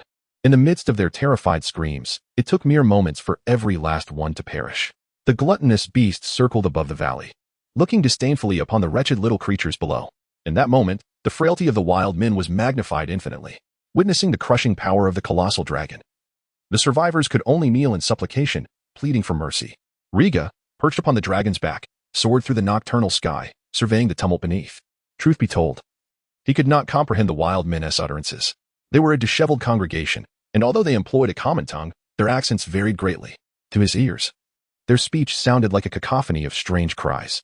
Riga reveled in the caress of the night breeze against his face, finding an unparalleled sense of security in his inner tranquility.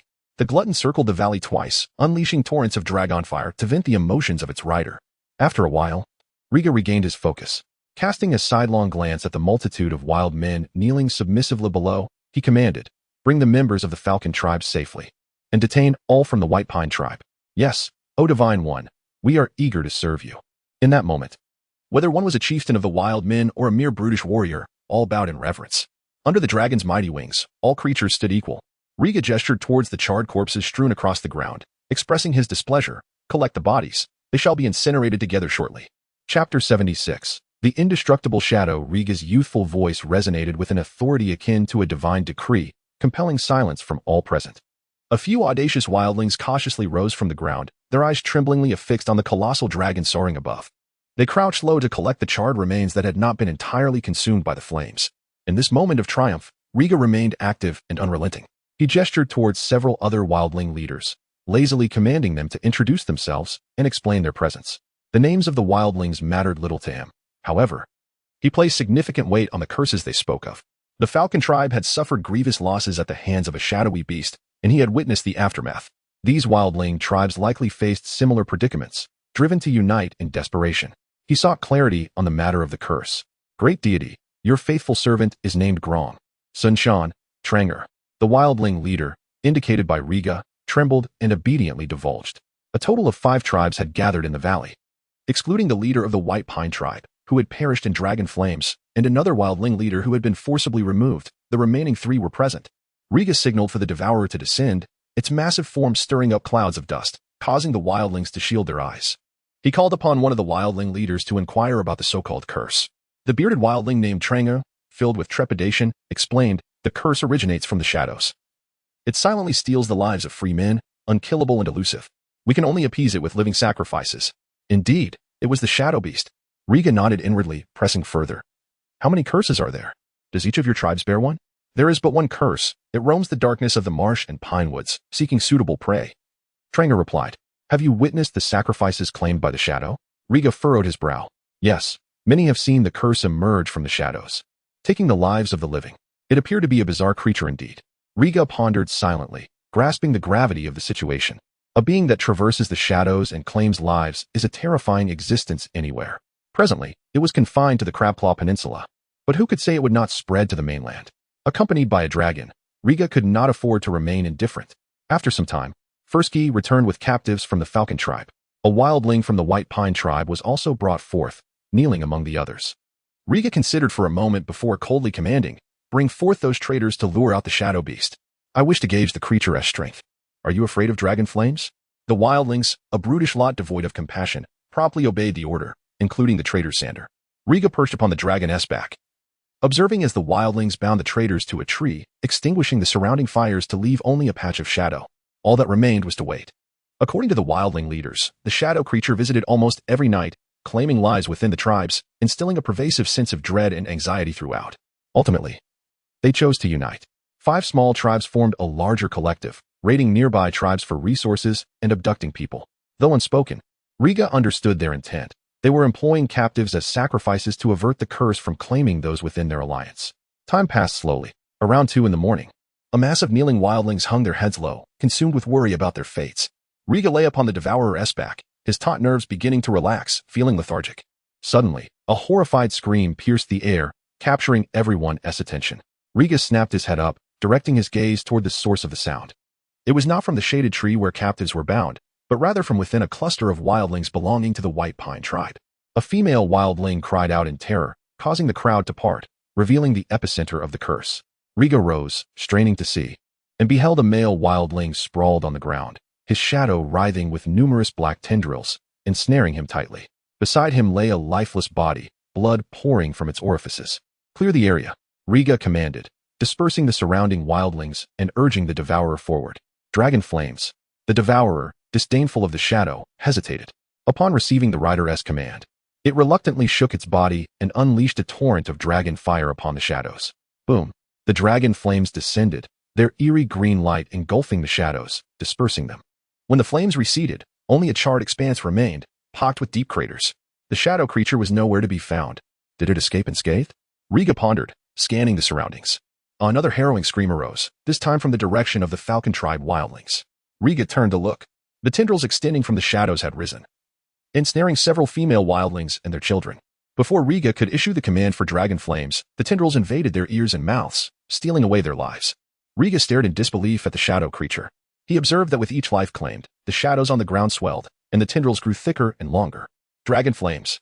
Without time to contemplate further, Riga hastily commanded the devourer to unleash its fire. This time, the shadow creature failed to claim the wildlings ensnared by its tendrils. In the instant it retreated into the shadows, it was struck by the dragon flames. The shadows on the ground thrashed violently as if struck by a tremendous force, attempting to creep closer to Riga, but were scattered by the devourer's flames. Ultimately, a piercing shriek echoed, fading into the nearby shadows. What manner of creature is this? Riga's eyes widened in astonishment. The devourer's flames were formidable, exceeding those of most adult dragons, capable of melting stone. This creature withstood the dragon flames and managed to retreat into the shadows. How peculiar. Riga was astounded by the shadow creature's strangeness. This was the most bizarre unknown entity he had ever encountered. However, the sight of the dragon flames repelling the shadow creature left the wildlings profoundly shaken. The ignorant wildlings fell to their knees, crying for divine salvation. Annoyed by the commotion, Riga gestured for the devourer to roar, silencing their cries as he sternly declared, "I am no deity. I am a Targaryen, and you shall all be silent." Among the crowd, Balon grasped Taming's arm, her eyes gleaming with admiration and awe as she gazed at Riga. Upon hearing his denial of divinity, she immediately echoed, "You command a dragon. You are the Dragon King." With her exclamation, the wildlings followed suit, chanting Dragon King. Dragon King. Riga cast a sidelong glance at Balon, raising an eyebrow. He was a descendant of the Dragon King, not the Dragon King himself. Yet, being referred to as the Dragon King was certainly preferable to being called a deity. Riga looked down upon the submissive and fearful wildlings, a contemplative glint flickering in his eyes. He had vowed to avenge the Falcon tribe. One wildling leader was clearly insufficient. Previously, he had contemplated burning them all to ashes. Now, a new thought emerged. The shadow creature was an anomaly. It had attempted to attack Riga earlier, likely having already set its sights on him. He would not allow such a threat to persist. He could not permit a creature that devours life to remain in existence. To vanquish the shadow creature, he would need the wildlings to fight valiantly. After a brief moment of contemplation, Riga proclaimed, "The curse has taken root in the Crabclaw Peninsula, plundering your lives, forcing you to migrate endlessly, unable to live in peace. I am the eldest son of the king, the Prince of Targaryen, commanding the fiercest wild dragon king, wielding flames that can incinerate all. Submit to me, and I shall protect you from the curse's harm. Serve me, and I will command the great dragon to eradicate the curse, uprooting fear itself." Chapter 77. The Conquest of the Peninsula. Riga's voice, though still youthful, resonated with authority, despite his slight frame lacking any semblance of intimidation. Yet, beneath him lay a colossal dragon, formidable as a mountain, compelling all the wild men to gaze up in awe. At the sound of his voice, the wild men bowed in submission, kneeling before the towering figure of the devourer. With circumstances favoring him, Riga continued, "Since you have pledged your allegiance to me, you shall strictly adhere to my commands. Otherwise, you shall face the wrath of Dragonfire. Please, convey your wishes." The foremost wild leaders bore expressions of fervor, displaying no signs of the resistance or hatred one might expect from the conquered. The wild men, like all humans, understood the principle of self-preservation. Cursed to die, they recognized that the dragon's flames could yet spare their lives. Before the terrifying dragon, the disorganized and undisciplined wild men hastened to pledge their loyalty, eager to follow a mightier leader. Gaining their admiration, Riga raised an eyebrow, a peculiar sensation swelling within him. After a moment's contemplation, he issued his first command. "The shadow beast will assault every wild tribe before it grows stronger. You shall consolidate all wild tribes under my leadership and conquer the peninsula." This plan had struck him spontaneously. By gathering all the wild men, the shadow beast would only be able to attack those exposed to Riga's sight. Eventually, there would come a time when Dragonfire would claim its victims, the wild men. Upon hearing of the conquest of the peninsula and the defeat of all tribes, erupted into frenzied cheers, eager to embark on their journey that very night. For these warriors, who had spent years in conflict, nothing could be more delightful than conquest and revelry. The following day, Riga summoned several wild leaders, instructing them to manage their respective tribes. The White Pine tribe, bereft of a leader, elected a new chief, unifying under the name Crabclaw, signifying their role as Riga's subordinates, commanding their own people. The valley served as a suitable base of operations. Riga ordered that women and children remain in the valley, assigning 100 wild warriors to guard it. With 5 wild tribes combined, there were over 3,000 individuals, yet half of them were non-combatants. The true fighting force consisted of merely over 1,000. For Riga, this was more than sufficient. This 1,000 would scatter across the marshes and pine forests, seeking out the wild tribes of the peninsula. Upon discovering each tribe, Riga would circle above them with the devourer, requiring no further words. The wild men would kneel in submission. In just 5 days, Riga flew over the eastern part of the Crabclaw Peninsula, subduing a dozen small tribes and gathering over 10,000 wild men. On the edge of a malodorous swamp, Riga sat in a temporary tent made of animal hides, inquiring, "How many have we integrated today?" "Your Highness, more than 2,000 in total." "With only 800 capable of battle," replied Balon, who stood before him clad in a new burlap outfit, reporting the latest figures. It must be said that the strategy to conquer the wild men of the peninsula was remarkably straightforward. Riga exerted little effort, occasionally intimidating disobedient tribes with the dragon, while spending the rest of his time awaiting arrangements from the Crabclaws. Balon continued, "You have traversed all the wild tribes of the eastern peninsula with your dragon. However, the western peninsula is home to noble castles, and we must tread cautiously. Fear not, the nobles of the peninsula must also pledge fealty to the Iron Throne." Riga responded nonchalantly, The conquest of the peninsula was far less thrilling than he had anticipated, resembling more a child's game than a grand campaign. A throng of ignorant wild men, before the devourer, would kneel and beg for mercy without even a breath of dragon fire. At that moment, the tent flaps were thrown open, and a tall figure entered. "Your Highness, the leader of the White Crow tribe has refused to submit. I have taken his head and present it to you." One of the first to submit, Trangel knelt before Riga, respectfully cradling the bloodied head in his hands. They frequently met, and Riga forbade them from calling him Dragon King, insisting on the title of Prince instead. The Crab Claws were pleased, believing themselves closer to Riga than ordinary wild men, hence the different address. Riga frowned, displeased. "Take it outside and burn it. I do not wish to see such bloody trophies." Were it not for the need to eradicate the shadow beast, he would have preferred to avoid the company of these fools altogether. How foolish they were. He was still young, yet they paraded such grotesque sights before him. Trangel scratched his head, muttering, "Your Highness, the incorporation of the White Crow tribe is complete. There are no other tribes left in the eastern peninsula. We shall rest for the night and march westward tomorrow." Riga had already mapped out the route. "Very well, Prince," Trangel replied, thumping his chest before departing. Balon, his expression hesitant, interjected, "Our food supplies are dwindling, and the game is insufficient. The valley has become overcrowded. If this continues, we shall all go hungry. How much longer can we endure?"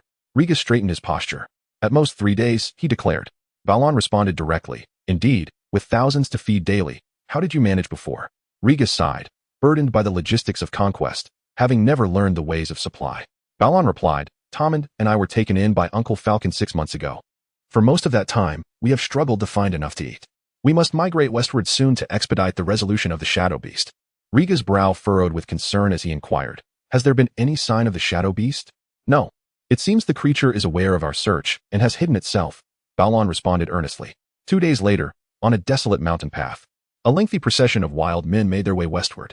A massive black dragon soared above the clouds, its expansive wings casting shadows over vast stretches of land. Having consolidated the eastern peninsula, Riga led the wild men on a grand migration. He was not foolish enough to bring everyone along, all the elderly, weak, and half of the wild warriors remained in the eastern peninsula to fend for themselves through hunting. The remaining warriors, equipped with enough provisions for 3 days, followed him westward, 20 or so crab claw leaders, totaling over 2,300 souls. For a war renowned across the continent, this was woefully insufficient. Yet, on this barren peninsula, an unconventional armed force had begun to take shape. Along their journey, they encountered several minor noble factions, who had established themselves in particular valleys for generations, bearing noble titles while remaining impoverished. As the Devourer's wings swept over their territories, these nobles emerged from their dwellings, pledging their loyalty to the prince. Regrettably, loyalty was a cheap commodity. When Riga requested provisions for the wild men, their demeanor shifted faster than a page turned in a book. Even with promises of double repayment, they remained stingy. Ultimately, it was only through the intimidation of the Devourer that they managed to procure a meager supply of food. "Kill, slay the dogs of the Blend family. The wretched Kleber, annihilate them all." As he soared through the skies, Riga caught wind of a chaotic skirmish below. "Devourer, let us descend and see what transpires," he commanded, patting the dragon's back as they lowered their altitude. Below, a large group of soldiers armed with iron weapons clashed in disarray. These soldiers bore no proper armor, most clad in coarse linen. The weapons they wielded were antiquated, lacking the semblance of a disciplined army. Riga surveyed the fray from above, observing the reckless abandon with which both sides fought, charging headlong into battle. Among them, some farmers armed only with hoes and hammers were engaged in the gruesome task of shattering their enemies' skulls. Riga's gaze roamed the surroundings and noticed flags erected on either side of the clearing, one depicting a marsh marigold and the other a withered tree adorned with a skull. Chapter 78. The loyalty of the Kleber family. The two factions were embroiled in a fierce and escalating battle, their knights commanding the fray beneath their respective banners. Upon sighting these two flags, Riga immediately thought of the two most prominent noble families on the peninsula, the Brun family of Fearsome Fortress and the Kleber family of Whispering Keep. These families were among the only two noble houses to have established castles on the peninsula. Despite being collectively referred to as half-savages, they at least maintained a semblance of familial dignity, particularly the Kleber family, which had once boasted members of the King's Guard and royal ministers, enjoying a fleeting period of prominence. Why were these two families clashing? Riga pondered, finding it perplexing. Given their dire circumstances, they should be focused on amassing wealth rather than engaging in senseless skirmishes. After a moment's contemplation, Riga refrained from acting hastily, remaining atop his dragon to observe the unfolding chaos. Once war erupted, hatred would spread like wildfire, and it would take more than mere words to quell it. Once the fighting below reached a certain threshold, he would intervene, finding it easier to persuade the half-savages once they had exhausted each other. The melee raged on, the combatants lost in a whirlwind of violence, their cries of fury echoing throughout the battlefield. For a full half hour, they battled on, but fatigue began to set in. Riga's horde of wildlings arrived from the rear, encircling the battlefield. The order to surround had come from him, as he sought to experiment with the art of war. Though still young, he recognized the importance of familiarizing himself with such strategies. As he observed the dwindling vigor of the conflict below, Regan knew it was time to reveal himself. He patted the back of the devourer, signaling it to descend from the clouds. With a thunderous roar, the massive creature broke through the cloud cover, casting a shadow over the battlefield like a dark omen. In an instant, the soldiers caught in the fray were thrown into disarray by a sudden gust of wind. Before either commander could issue an order, the devourer circled above, exhaling emerald flames in a display of dominance. A dragon. How could there be a dragon on the peninsula? Flee. What manner of beast is this? The moment the dragon appeared, the battlefield descended into chaos. Soldiers, stricken with terror, abandoned their armor and fled, only to be corralled by the wildlings lying in wait beyond the fray. Under the leadership of the crab-claw warriors, the wildlings tightened their encirclement, taunting their foes with cacophonous jeers. The time had come. Riga commanded the devourer to land in a clear area, exposing himself to the gazes of both commanders. Upon seeing a figure atop the dragon, particularly one with silver-gold hair, the hearts of the combatants momentarily eased. A dragon rider was a welcome sight, far preferable to an untamed dragon, which could be a capricious beast, treating humans based solely on its whims. Seated upon the dragon's back, Riga surveyed the battlefield below and proclaimed, "I am Riga Targaryen, the firstborn son of King Viserys. Where are the knights loyal to the Iron Throne?" As his voice echoed across the field, both commanders hastened to kneel, bowing their heads in reverence. "We greet you, Prince. The Brun and Kleber families extend our sincere salutations." Riga's gaze swept over the two commanders and their aides, all clad in iron armor, and he inquired, "Noble families on this peninsula have traditionally acted independently. Why have you instigated this conflict?" "Prince, it is the Brun family that has overstepped, seizing our farmlands," retorted a knight from the Kleber family, indignation evident in his voice. "Preposterous. It is your Kleber family that pilfered our cargo ships arriving from afar, yet you refuse to acknowledge it." The commander of the Brun family glowered. Frustration etched across his face. As the two exchanged barbs, Riga furrowed his brow, recognizing that both sides had grievances, clearly stemming from long-standing animosity. He mused. What incited this dispute? Was it not the Kleber family that stole our ships? Those ships bore nothing of value, and we lost 3 warriors for no reason. This was a clear frame-up by your Brun family. As the accusations flew, both sides erupted into further argument, drawing swords and closing in on one another. Riga felt exasperated, bemused by the brutish nature of these half-savages, who resorted to violence at the slightest provocation. There was no time to untangle their disputes. He commanded the devourer to roar, cutting through their quarrel, and the battlefield fell silent. With a stern countenance, he declared, "Summon your lords to meet the son of the king." It was more prudent to directly summon those capable of making decisions. "Yes, your highness." Both factions, wary of further inciting the prince's wrath, exchanged hostile glances before instructing their aides to fetch their lords. Meanwhile, they gathered their remaining forces and tended to their fallen soldiers. Riga ordered the wildlings to retract their encirclement, regrouping in a central location while dispatching scouts to search the eastern tribes of the peninsula. As noon approached, several swift horses bore the lords of the 2 castles to the blood-soaked clearing of the battlefield. Upon arrival, their eyes were immediately drawn to the devourer, which lay sprawled across the ground like a small mountain. 7 gods above, a Targaryen prince has descended upon Crabclaw Peninsula. The lord of the Kleber family, a portly elder with graying hair, gazed in awe at the colossal black dragon. The peninsula was too barren, with few outsiders ever visiting. A royal member commanding a dragon was a rare sight indeed. Dismounting his horse despite the protest of his guards, he approached the dragon. Upon seeing the drowsy Riga atop the dragon's back, his eyes widened in disbelief. Such a young age, yet he had tamed this mighty beast. Kneeling on one knee, he raised his sword to his chest and called out in a strong voice, "I am Sam Kleber, Lord of Whispering Keep, and I greet you, Prince." Riga was drawn to the elder's voice and looked down at him, puzzled. "Lord Sam, to present your sword is not the customary greeting for a prince." "I understand," Sam replied, breathless, gazing up at the young prince illuminated by the sun. "You possess the noble blood of true dragons, having come to us riding a magical beast. I represent the Kleber family and humbly beseech you to accept our loyalty, allowing us to become your vassals." "I am but a prince, not the heir to the Iron Throne," Riga responded, further perplexed. Sam beamed. "My ancestor, Clarence Kleber, was a legendary hero of Crabclaw Peninsula. My great-uncle, Clement Kleber, served as the Kingsguard to your great-grandfather, King Renly. Today, the Kleber family has drifted too far from the Targaryen lineage. I do not care whether you ascend to the Iron Throne. I merely ask that the noble prince accept our loyalty, allowing the banner of the Marsh Gold Cup to bask once more in the glory of the crown. Riga, silently observing the fervently emotional Sam Kleber, furrowed his brow, unsure how to respond.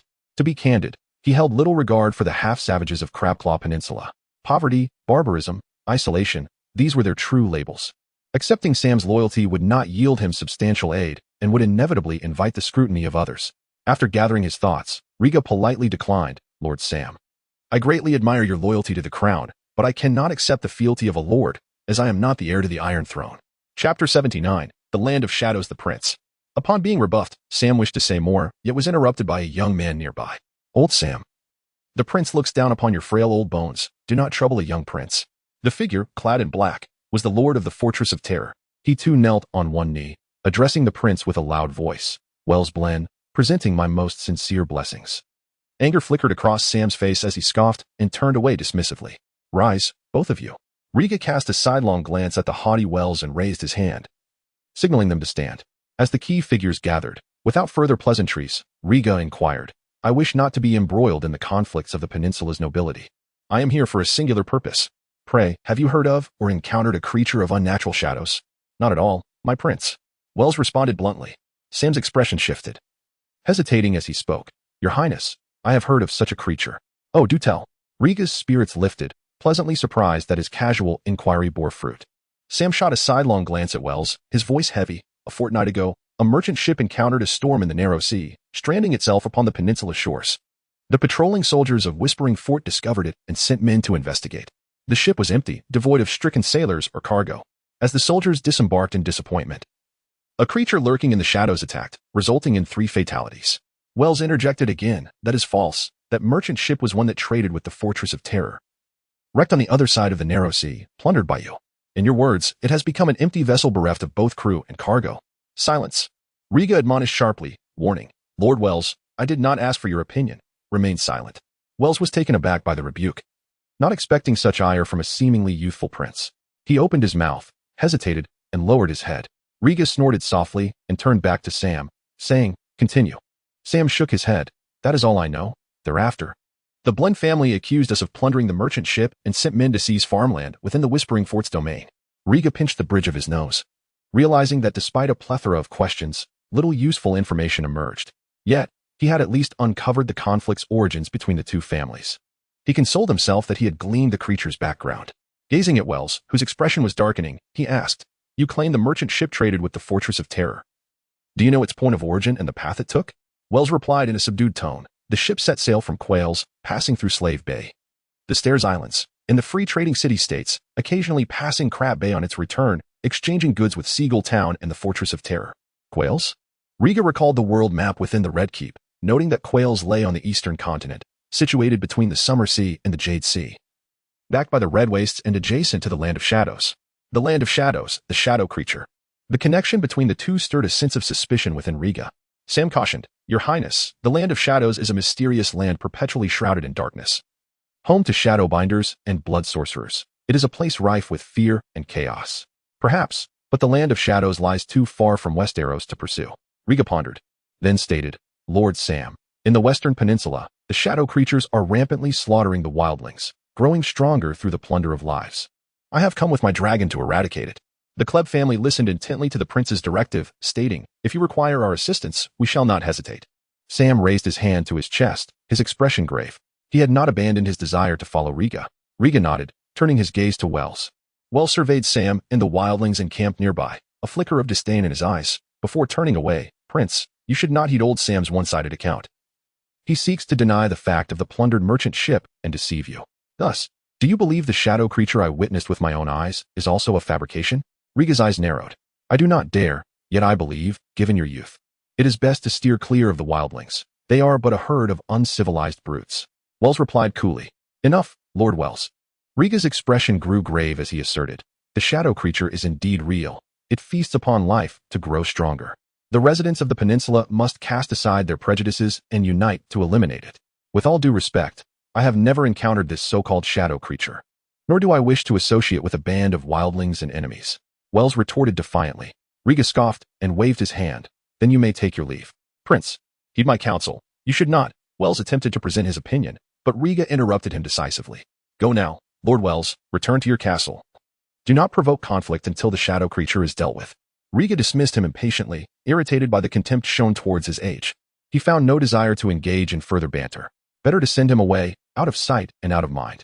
Wells's face flushed with indignation as he met Riga's gaze, opening his mouth in protest. Grah! Sensing the rider's growing annoyance, the dragon emitted a low growl, splattering Wells with its foul saliva. Coughing and choking as the dragon's spittle filled his mouth, the heat and stench overwhelmed him, causing Wells to clutch his throat, a surge of intensity rushing to his head. Take him away. Riga gestured to the commander of the Fortress of Terror. My apologies, my lord, it was not intended. The commander swiftly grasped Wells and began to retreat while offering apologies. Take the remaining troops and hastily vacate this area. Once the forces of the Fortress of Terror had fully withdrawn, Sam glanced at the darkening sky and turned to Riga with an invitation. Your Highness, would you be inclined to grace Whispering Fort with your presence? The Kleb family will spare no effort to prepare a lavish feast for you. Riga raised an eyebrow, feeling pleased by the offer. During his days on Crabclaw Peninsula, he had endured the elements. Had it not been for his craving for conquest and obsession with the shadow creature, he would have long since returned to Dragonstone on his dragon. Riga smiled. Thank you for your generosity, Lord Sam. Then, hesitating, he added, if Whispering Fort has surplus provisions, I wish to provide for the free folk warriors. Upon my return to King's Landing, I shall repay you double. This. Sam rubbed the back of his neck, casting a glance at the throng of wildlings outside, feeling a great reluctance. Yet, the prospect of gaining the prince's friendship made him reconsider. After a moment's deliberation, Sam nodded. Very well. Whispering Fort shall provide food for the wildlings for 3 days. Beyond that, we would be hard-pressed. Riga brought with him over 2,000 men, all able-bodied and hungry. The daily consumption would be no small matter. For the impoverished Kleb family, rooted in the peninsula, 3 days' provisions were considerable. That is sufficient, once again. I thank you for your kindness, my lord. With the food issue temporarily resolved, Riga breathed a sigh of relief. His impression of Sam Kleb greatly improved. Chapter 80. The Fearsome Keep. The next day, Riga woke from a soft goose-down bed, furrowing his brow as he rubbed his eyes. Your Highness, Lord Sam awaits you in the guest hall for breakfast, came the crisp voice of a maid from outside his elegantly decorated stone bedroom. I understand, Riga replied wearily. Rising from his slumber, he had dreamt once more last night of Rhaenyra, weeping incessantly, grasping his hand and voicing her concerns for him. He also dreamed of his father, the king, whose usually affable countenance had transformed into one of fierce rage. The king had punished many, beheading them and displaying their heads upon the shores of Dragonstone as a grim warning. Fear not, I shall return soon, Riga murmured to himself, resolving to confront the shadow monster before hastily returning to Dragonstone. Riga pushed open the grand door, where a young maiden clad in silk stood waiting. Miss Yara, you need not have come to summon me personally, he said, for she was one of Lord Sam's many daughters. And Riga had yet to reach an age where he could fully appreciate such kindness. Yara smiled faintly. It is a duty entrusted by my father. I hope you do not mind. Not at all. You are far too courteous, Riga replied with a smile. Lord Sam Kleb was indeed a man skilled in the art of pleasing others. The previous evening, he had arranged an intimate family feast for Riga, which was plentiful and free from the clamor of guests. Riga was quite satisfied with both the meal and his accommodations. As they descended the stairs to the guest hall, Sam was already seated at the dining table, awaiting them. Your Highness, Sam rose, greeting him with a smile. Riga returned the gesture and gestured for him to sit, taking the seat opposite. As they enjoyed the simple yet exquisite fare, Riga inquired, Lord Sam, have you reflected upon my proposal from last night? Sam paused thoughtfully before responding earnestly. The shadow monster poses a threat to the peninsula. The Kleb family is willing to stand alongside you in battle. Unlike the wildlings of the Western Peninsula, the Eastern Peninsula was governed by the Bruin and Kleb families, leaving limited space for the wildlings. To track down the shadow monster and rally the scattered wildlings, the assistance of both families would be indispensable. Riga, well versed in history, recognized the importance of allying with local nobility. Though he had driven the Bruin family away, the Kleb family presented a commendable option for cooperation. Sam would undoubtedly not refuse the prince's plea for help, gladly accepting. As breakfast concluded, Riga pondered how to command an army to vanquish the shadow monster. Sam offered a suggestion. The derelict ship where the shadow monster first appeared remained stranded on the beach. Previously, it was too perilous to approach, but now, with your dragon, we might attempt an exploration. After a brief consideration, Riga agreed. Let us proceed as you suggest, Lord Sam. With a plan in place, 100 fully equipped soldiers were summoned from Whispering Keep, with Sam personally leading the expedition. Riga mounted the Devourer, soaring above them. The wildling army remained temporarily without purpose, encamped in the wilderness.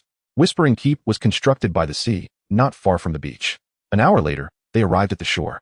Spotting the abandoned cargo ship from a distance, "Devourer, descend," Riga commanded, and upon seeing the wreck, he ordered the dragon to land on the beach. The ship, battered by storms and sun, lay in ruins. Its bow was raised high, and the mast was broken in half. Sam dispatched 10 soldiers to search the derelict vessel, instructing them to call for help at the first sign of danger. However, after a thorough search, the soldiers returned without incident. "The ship is empty," they reported. Riga and Sam exchanged glances, disappointment evident on their faces. They decided to return to Whispering Keep and await news from the wildlings. Riga issued orders and took to the skies once more. A mere search would not suffice to capture the shadow monster. They would need to bait it out. Upon arriving at Whispering Keep, the Devourer landed, and Riga noticed a messenger on a white horse being obstructed at the castle gate. The messenger was pleading fervently, but the guards paid him no heed, shoving him away. "Wait, from where do you come, messenger?" Riga inquired curiously. Upon seeing the prince descend from the dragon, the messenger hurriedly broke free from the guards, exclaiming, "Your Highness, I am a knight from Fearsome Keep. You must read this letter." "Fearsome Keep? The Bruin family?" Riga furrowed his brow, asking, "What news does Wells have?" "I informed him that the peninsula was in a temporary truce. Lord Wells has passed away." The messenger's face was filled with sorrow as he knelt on the ground. "What?" Riga paused, momentarily stunned by the revelation. The messenger continued, his voice heavy with grief. "After parting from you yesterday, Lord Wells returned to the castle in a rage, and none dared approach him. This morning, when a maid went to attend to him, she found him dead in his bed. What was the cause? Was it an assassination?" Riga detected a whiff of danger. The messenger explained that there were no visible wounds on Lord Wells' body. A scholar had determined that his mouth, nose, and ears had been penetrated by a blunt instrument, damaging his brain. Riga, upon hearing this, did not dwell on his thoughts but immediately recognized that the shadow monster was responsible. It did not strike at the derelict ship, but sought out that fool Wells, he murmured.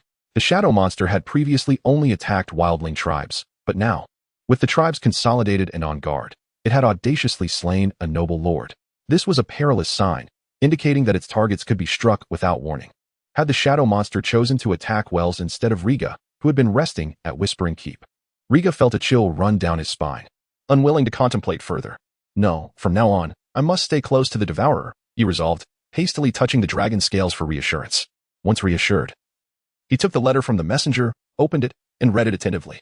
The contents relayed the circumstances of Wells' murder, an agreement for a truce with Whispering Keep, and an invitation for Riga to attend a feast at Fearsome Keep.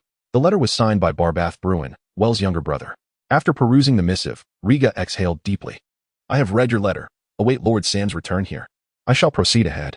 The news of Wells' death weighed heavily upon him, and he intended to visit Fearsome Keep to ascertain whether he could confront the shadow monster.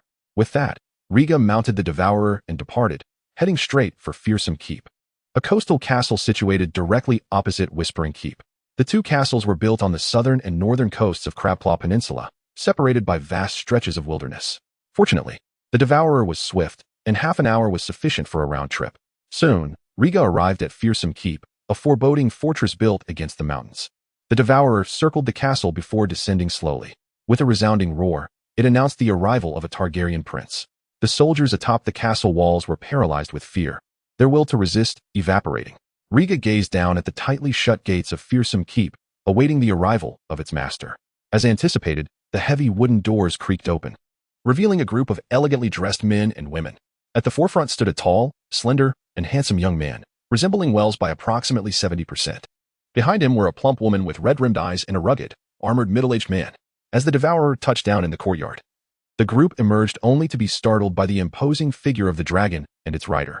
Fortunately, their eyes quickly landed on Riga, and recognizing him as a Targaryen, they understood that they were vassals of House Targaryen.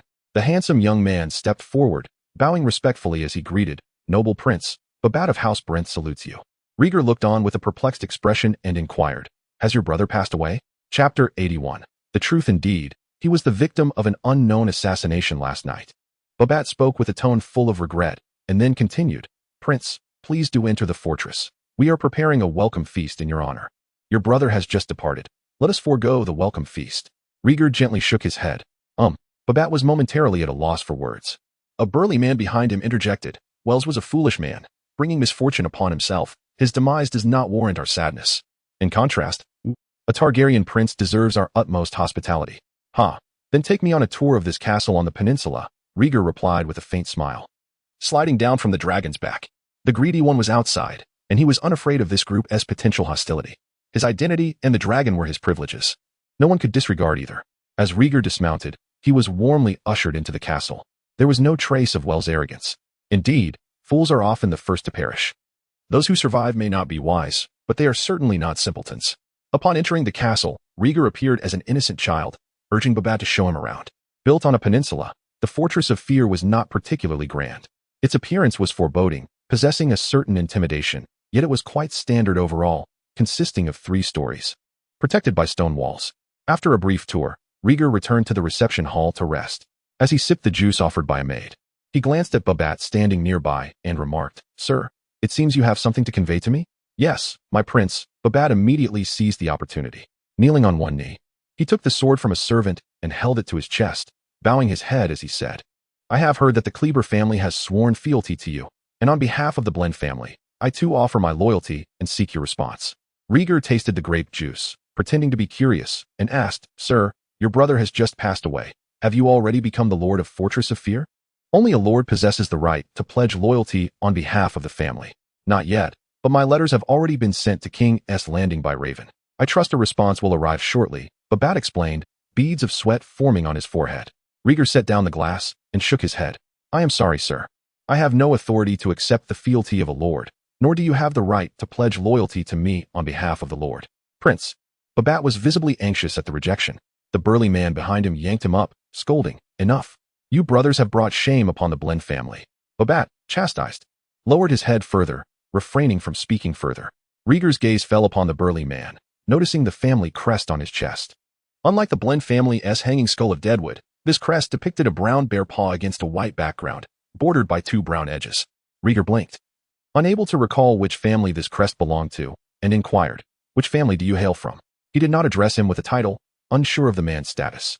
Upon hearing the question, the burly man released Babette and bowed, stating, "Sorrel Blend, a knight from a branch of the Blend family, whose lands are located in the Brown Hollow Mountains."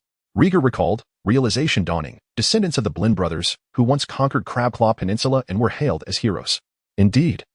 "Clever prince," Sorrel replied, a smile breaking through as the stoic features of his face softened. Rieger changed the subject, sitting upright in his chair, mimicking his father Viserys' demeanor, and inquired, "Sir, could you reveal the matter at hand? Why have you summoned me?" He did not believe that a letter inviting a prince was solely for the purpose of mourning Wells. Sorrel's expression turned serious as he responded, "This invitation comes from Babette, who seeks your aid to save the Blend family." "Please elaborate," Rieger said, intrigued. Sorrel continued, "Fortress of Fear has been cursed, a consequence of Wells' foolishness and greed. The shipwreck indeed came from QIRLS, but it was not in trade with the Blend family. The merchant vessel, returning from Bravos, was caught in a storm and cast ashore near Fortress of Fear, where it was salvaged by fishermen. As Lord, Wells summoned the captain and the sailors for questioning. After some discussion, he learned of the valuable cargo on board and, under the cover of night, sent men to raid the ship, intending to plunder it while they were unprepared. The plan succeeded. The sailors and mercenaries were quickly overpowered and killed, leaving only a black-robed figure wearing a red mask. The man claimed to be from the Shadowlands. A Shadowbinder. Rieger's expression shifted, and he interjected, "A Shadowbinder. Is that not a mysterious entity from the legends?" The soldiers, believing it to be mere myth, attacked the Shadowbinder, severing his head. Sorrel nodded gravely. "And then what? Did the Shadowbinder cast a curse upon him?" Rieger asked, eager to uncover the truth. After a moment of hesitation, Sorrel replied, in a manner of speaking, "Upon his death, the headless corpse transformed into a shadow.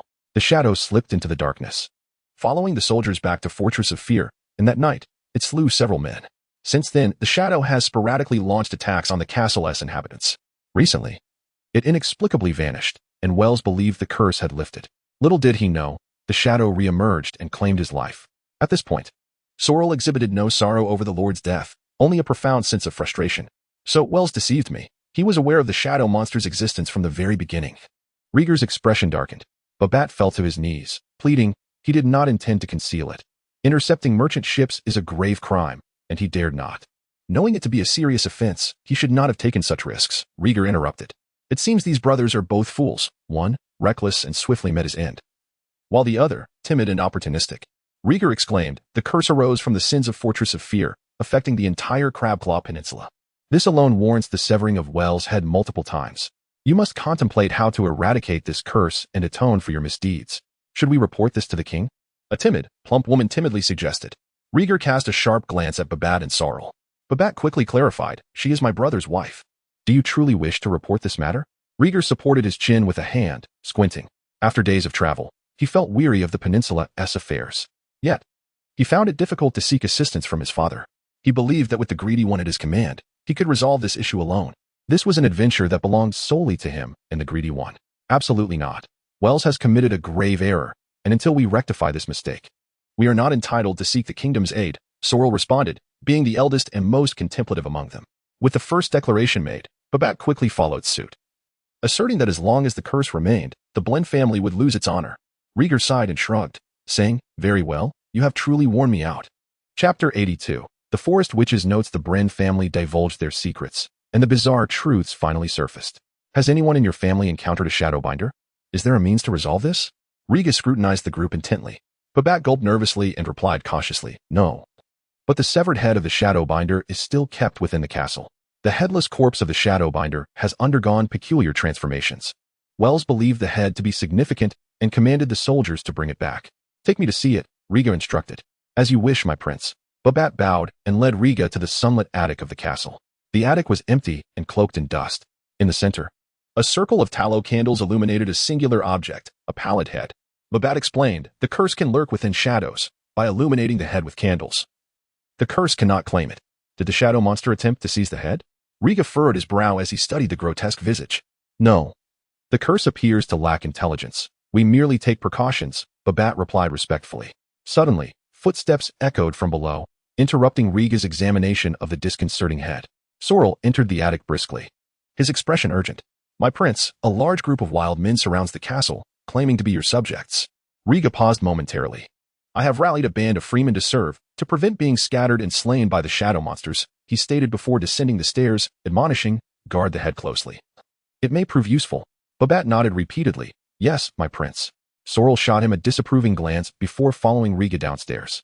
As they exited the castle, Rieger heard the raucous cries of the wild men. The waiting gluttons, upon his emergence, prostrated themselves to allow him to mount their backs. You go to the ramparts. Rieger commanded tersely, as he climbed atop a glutton. Amidst Sorrel's astonished gaze, the colossal black dragon leapt forward and soared into the sky. Outside the walls, thousands of wild men had gathered. Most bore expressions of panic, while a few were stained with blood. The glutton circled above the throngs, and upon sighting the dragon, the wild men hastily dispersed and knelt in reverence. With a resounding thud, the glutton landed, shaking its fearsome head, its green slit eyes indifferent. Rieger, perched upon the dragon's back, surveyed the scene. What has transpired? Why have you come here? From among the wild men arose a burly figure. My prince. While searching for other tribes, we encountered an attack by the curse, and many were wounded. We saw your dragon soar overhead and followed, grumbled Trangel, his shoulder pierced and bleeding. How many were injured? How vast is the shadow monster? Rieger inquired in astonishment. Trangel responded, approximately 100 wild men warriors, alongside over 300 from local tribes. The shadows of the curse enveloped a vast expanse. Were it not for the bonfire igniting the local tribes' tents, forcing back the curse, our escape would have been improbable. At this, Trangel's grotesque face revealed his lingering fear. Can we still track the shadow monster? Rieger pondered, contemplating the pursuit. I fear not. The curse hides within shadows, and none can capture it, Trangel lamented. Rieger frowned at the response, his vigilance regarding the shadow monsters intensifying. The only means to harm the shadow monster is through dragon fire. Yet, they evade confrontation and strike from the darkness. I find myself at a disadvantage. Rosal, stationed upon the walls, overheard everything clearly and expressed his concern. My prince, the curse is formidable. If we allow it to grow unchecked, the peninsula shall know no peace. I understand. The shadow monsters stem from strange magic, and resolving it will not be swift. Rieger contemplated strategies to lure the monsters. After a moment of reflection, he suggested, prepare sufficient food and water for these freemen. Lord Sam will arrive upon hearing the news, and we shall discuss countermeasures together. His youth rendered him less capable of devising intricate strategies. He required the counsel of astute minds. At noon, Sam Clable, accompanied by a contingent of soldiers, hurried to the Terror's Keep. Upon sighting the formidable form of the glutton from afar, he breathed a sigh of relief, guided by the ever-patient Babat. He strode with purpose into the fortress. Upon learning of Wells' demise and the prince's attendance, he understood that such an audience was unavoidable. In the guest chamber, Sam met Babat and Sorrel, their expressions hostile and unyielding. Upon hearing the truth about Wells' slaying of the Shadowbinder, Sam's fury erupted. He had not only been wrongfully accused by Wells, but had also been subjected to the theft of extensive farmland from his domain. This humiliation and hatred were intolerable. As tensions escalated, Riga could not stand idly by. He intervened. Once Babat inherits the Terror's keep, he shall offer a solemn apology on behalf of Wells, compensate for the lost farmland, and provide 1,000 golden dragons. Sam remained somewhat dissatisfied. However, considering the prince's stature and the looming threat of the shadow monsters, he reluctantly acquiesced to the Bryn family's reparations. After all, Wells was deceased, and continuing hostilities with the Bryn family would not be prudent. After a considerable uproar, Riga and his companions convened at the council table to deliberate on how to address the shadow monsters. Sorrel bluntly remarked, 90% of the wild men have gathered on the peninsula. We could use some of them as bait in the wild. You heartless cur. Why not send your father to be the bait? Trangel retorted vehemently. Ignorant wild men, allowing you entry into the castle was already a great mercy. Do not push me to behead you. Sorrel shot back defiantly. Come on, watch me not be the first to take your head as a drinking vessel, Trangel snarled, leaning forward. Enough. Silence, or be thrown out. Riga bellowed, glaring disapprovingly at the two as they prepared to clash. What time is this? Are we still bickering among ourselves? With a shared disdainful huff, they turned their heads away from each other. Observing the quarrel's conclusion, Sam rose and addressed Riga. My prince, the curse arises from magic. We should combat it with a similar force. Magic is perilous, aside from Dragonfire, who here possesses knowledge of it. Riga surveyed the attendees. With a smug expression, Sam replied, My prince, you must have heard of my ancestor, Clarence Clable, who was a legendary hero unifying the Crabclaw Peninsula. He left behind many astonishing tales. For instance, do you know how Lightwhisper Keep received its name? Riga furrowed his brow in confusion, admitting his ignorance on the subject. He turned to Babat, who seemed to grasp the context. Babat promptly elucidated. It is said that Clarence possessed immense strength, and his wife was a forest witch.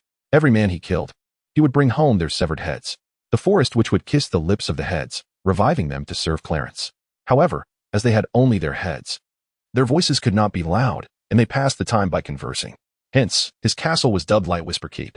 Riga's eyes brightened, his gaze sparkling with excitement as he turned to Sam, eagerly asking, Lord Sam, do you possess such extraordinary magic as well?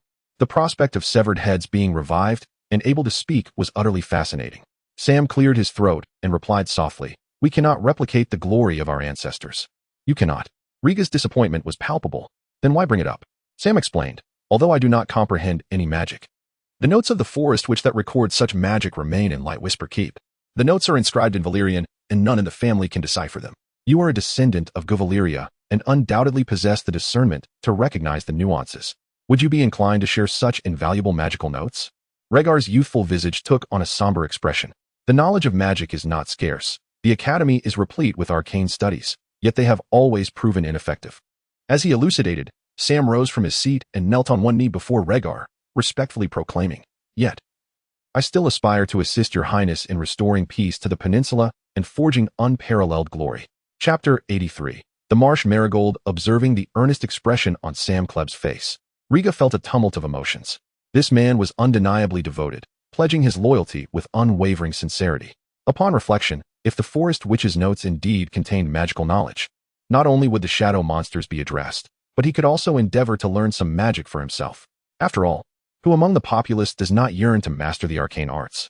Taking a deep breath, Riga solemnly stated, My lord Sam, if the contents of the notes prove beneficial, I shall consider your prior request.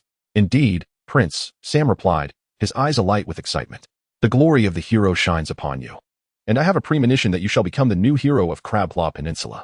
Let us hope so, Riga replied with a faint smile, contemplatively adding, The shadow monsters are ever-growing, and our time is limited.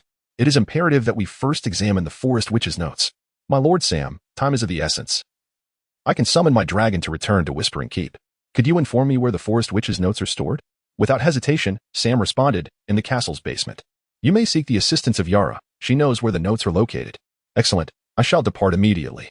With his focus solely on resolving the shadow monster issue, Riga concluded the discussion.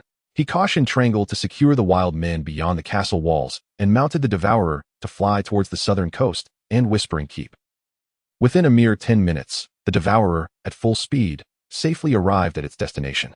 The dragon descended before the gates of Whispering Keep, where the guards promptly bowed in respect.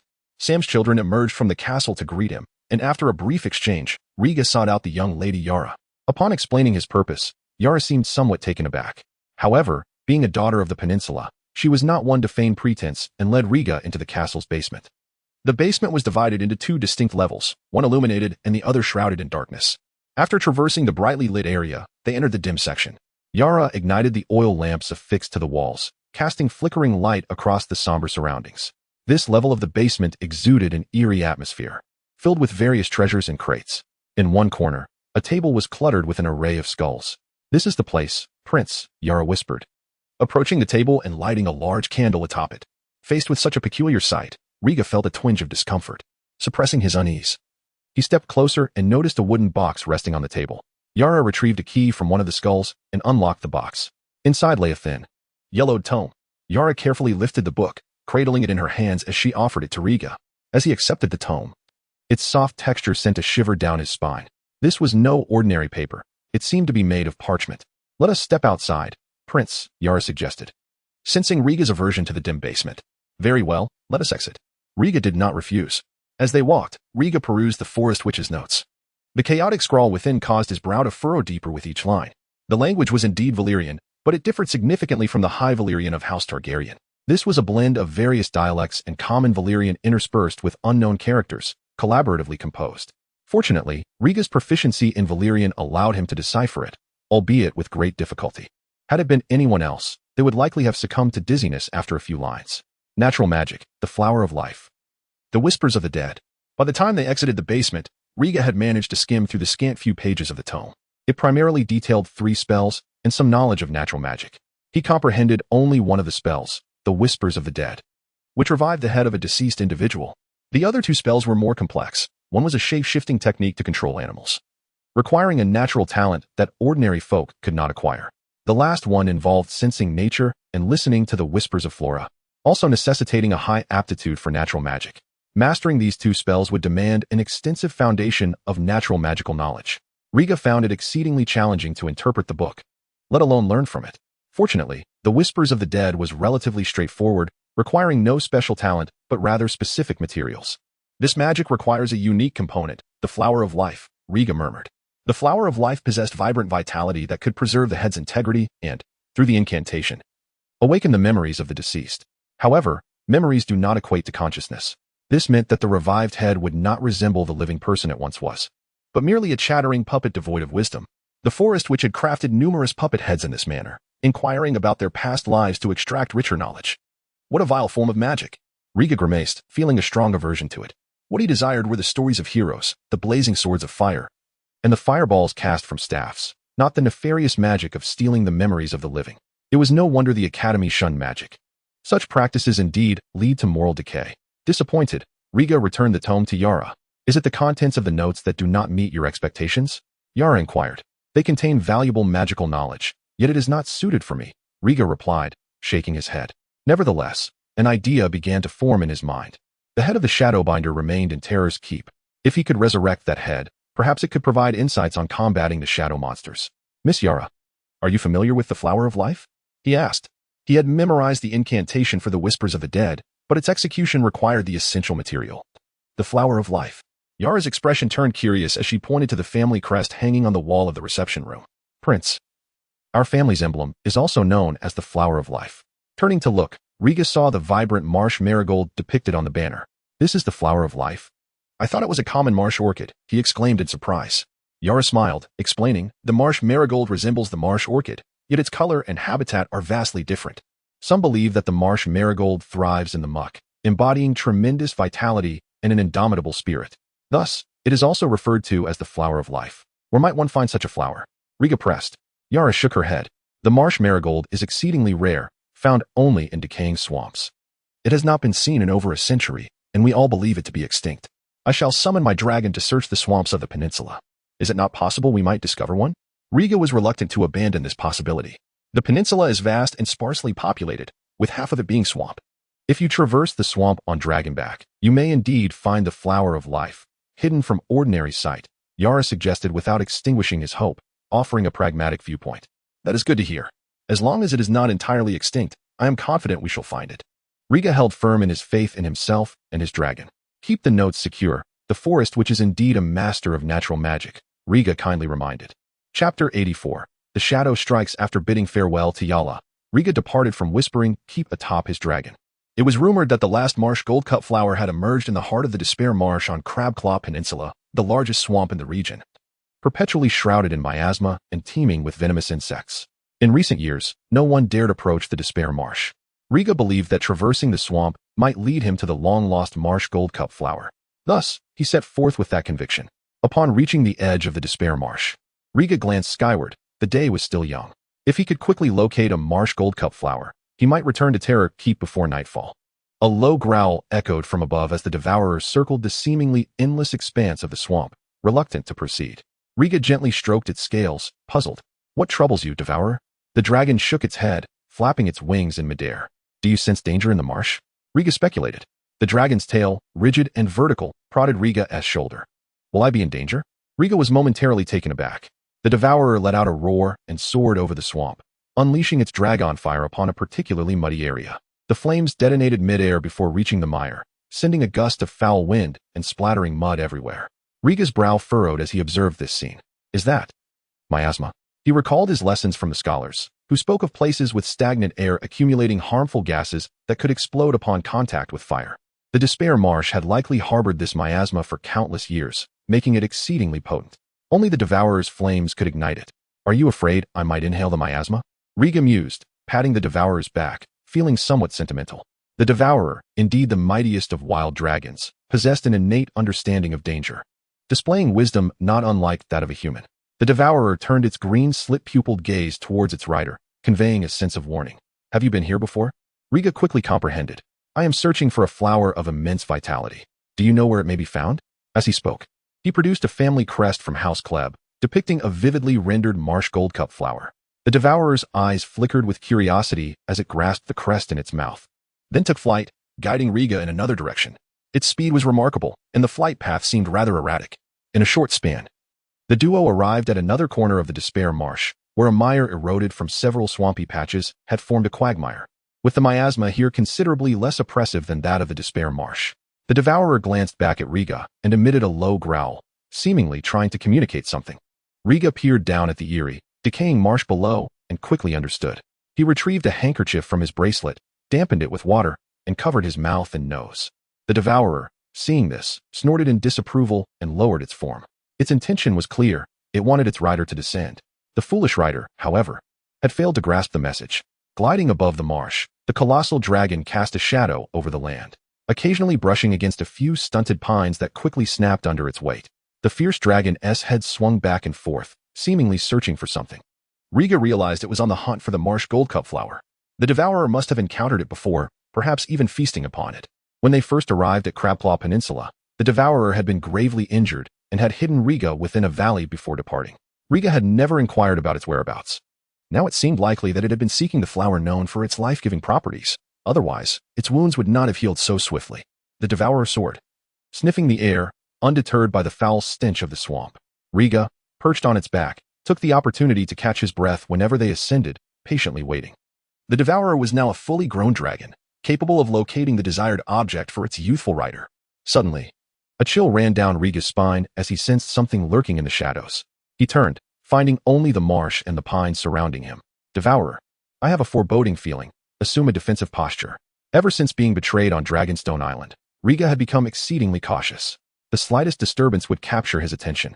The Devourer let out a fierce screech, lowering its head to continue searching, yet the change in the rhythm of its wing beats confirmed it acknowledged its rider's command. After flying for a while, a shadowy tendril emerged from the darkness, striking towards the gliding Devourer like a serpent. The Devourer was prepared the moment the shadow appeared. It shifted its body to evade. Dragonfire, Riga commanded almost simultaneously.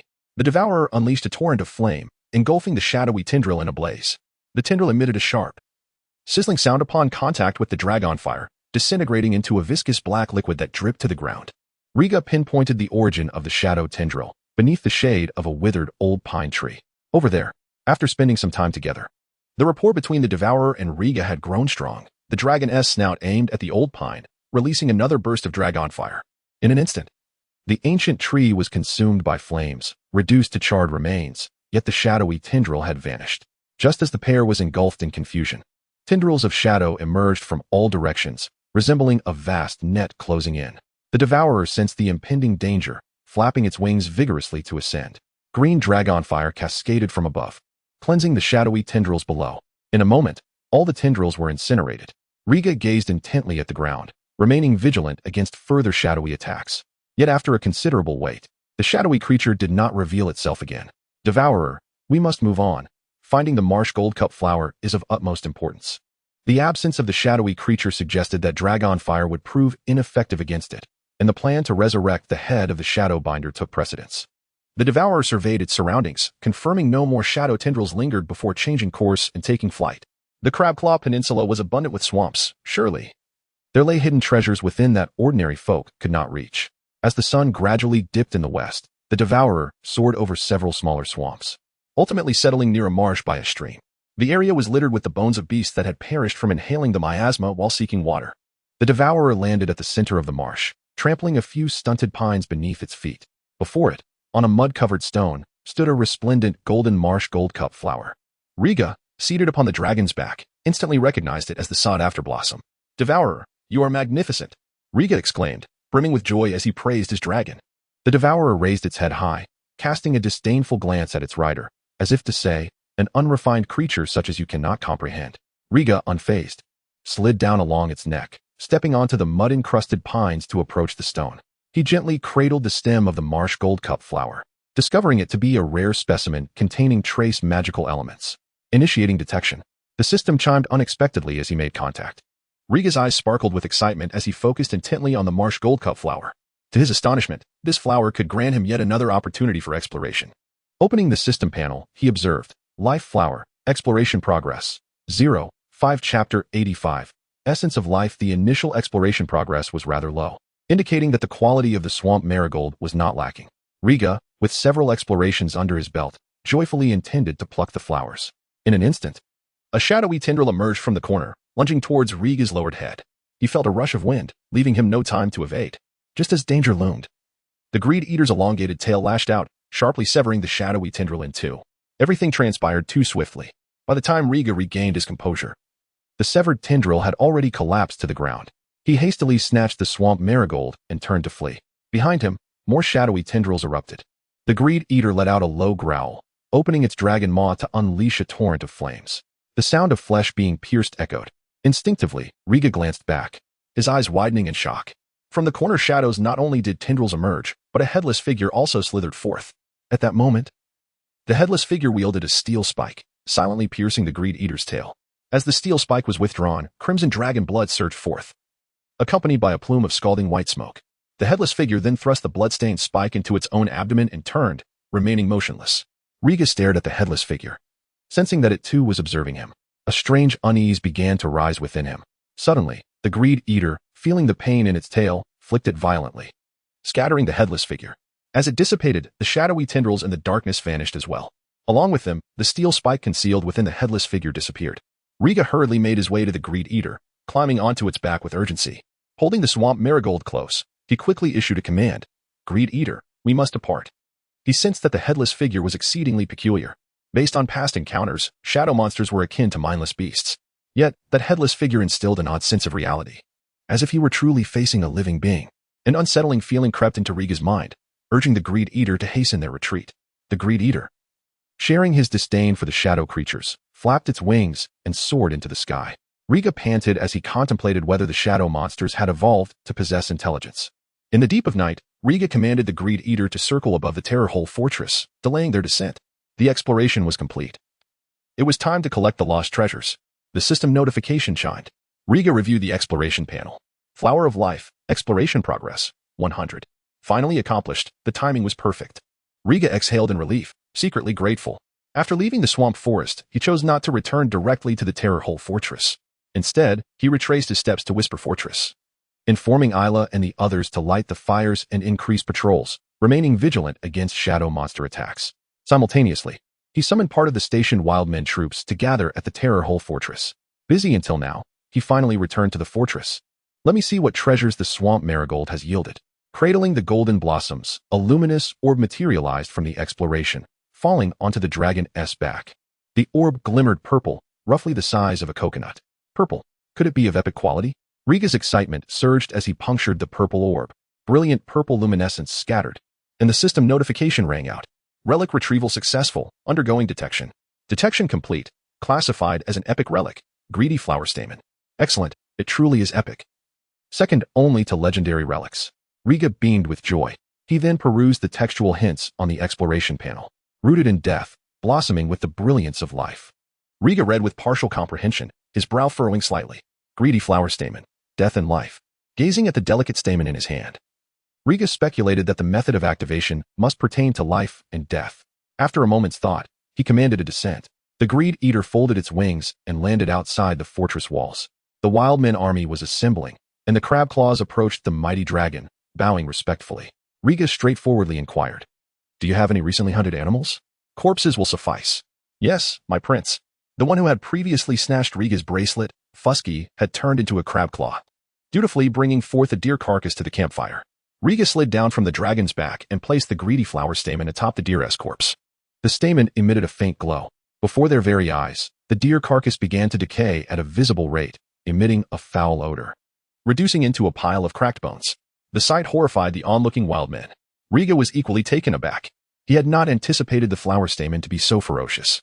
Having consumed an entire deer, the stamen continued to shimmer, seemingly urging for further sacrifices.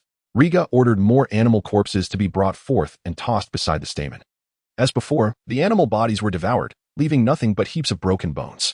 Fortunately, the stamen finally seemed sated. The glow faded, and the system notification chimed. "Congratulations. The greedy flower stamen has been activated. You have obtained Essence of Life, level, epic, purple, effect, profound vitality, awakening latent talents. Note, non-magical beings must not consume." The stamen withered, excreting a drop of golden dew that fell into Riga's palm. Gazing at the information on the exploration panel, Riga's mouth fell agape. Enhances life potential. What a marvelous ability. Noticing the special note in the evaluation section, Riga shook the dew, feeling a sense of helplessness. He was human. And despite his Dragon King lineage, he possessed no magic within him. He was not considered a magical being. This drop of dew was beyond his reach. Turning to look at the Greed Eater, he found it also gazing back at him. Its green slitted eyes were filled with scrutiny, fixated on the dew in his hand. Riga strode forward, raising his palm, and smiled. "Here you go, Greed Eater. This is your well-deserved reward." The Greed Eater had played a significant role in the quest for the swamp marigold. This drop of dew rightfully belonged to it. The Greed Eater's gaze intensified, and it crouched down, letting out a low hiss as its dragon maw opened wide. "Catch." Riga playfully tossed the dew into the Greed Eater's mouth. The tiny dew droplet appeared inconsequential before the abyss-like maw, and in an instant, it was dissolved by saliva. The Greed Eater swallowed, shaking its head as it stood up. Riga examined it closely, attempting to discern any changes. The Greed Eater, growing annoyed with his scrutiny, flicked its tail, lifting him onto its back, and leapt over the outer walls of the fortress. Well, it seems the dew's effects have yet to manifest. Riga clutched the spines along its back, feeling a twinge of disappointment. The Greed Eater lay resting with its eyes closed outside the fortress. Riga, still holding the swamp marigold, was welcomed into the grand entrance of the Terror Hole Fortress.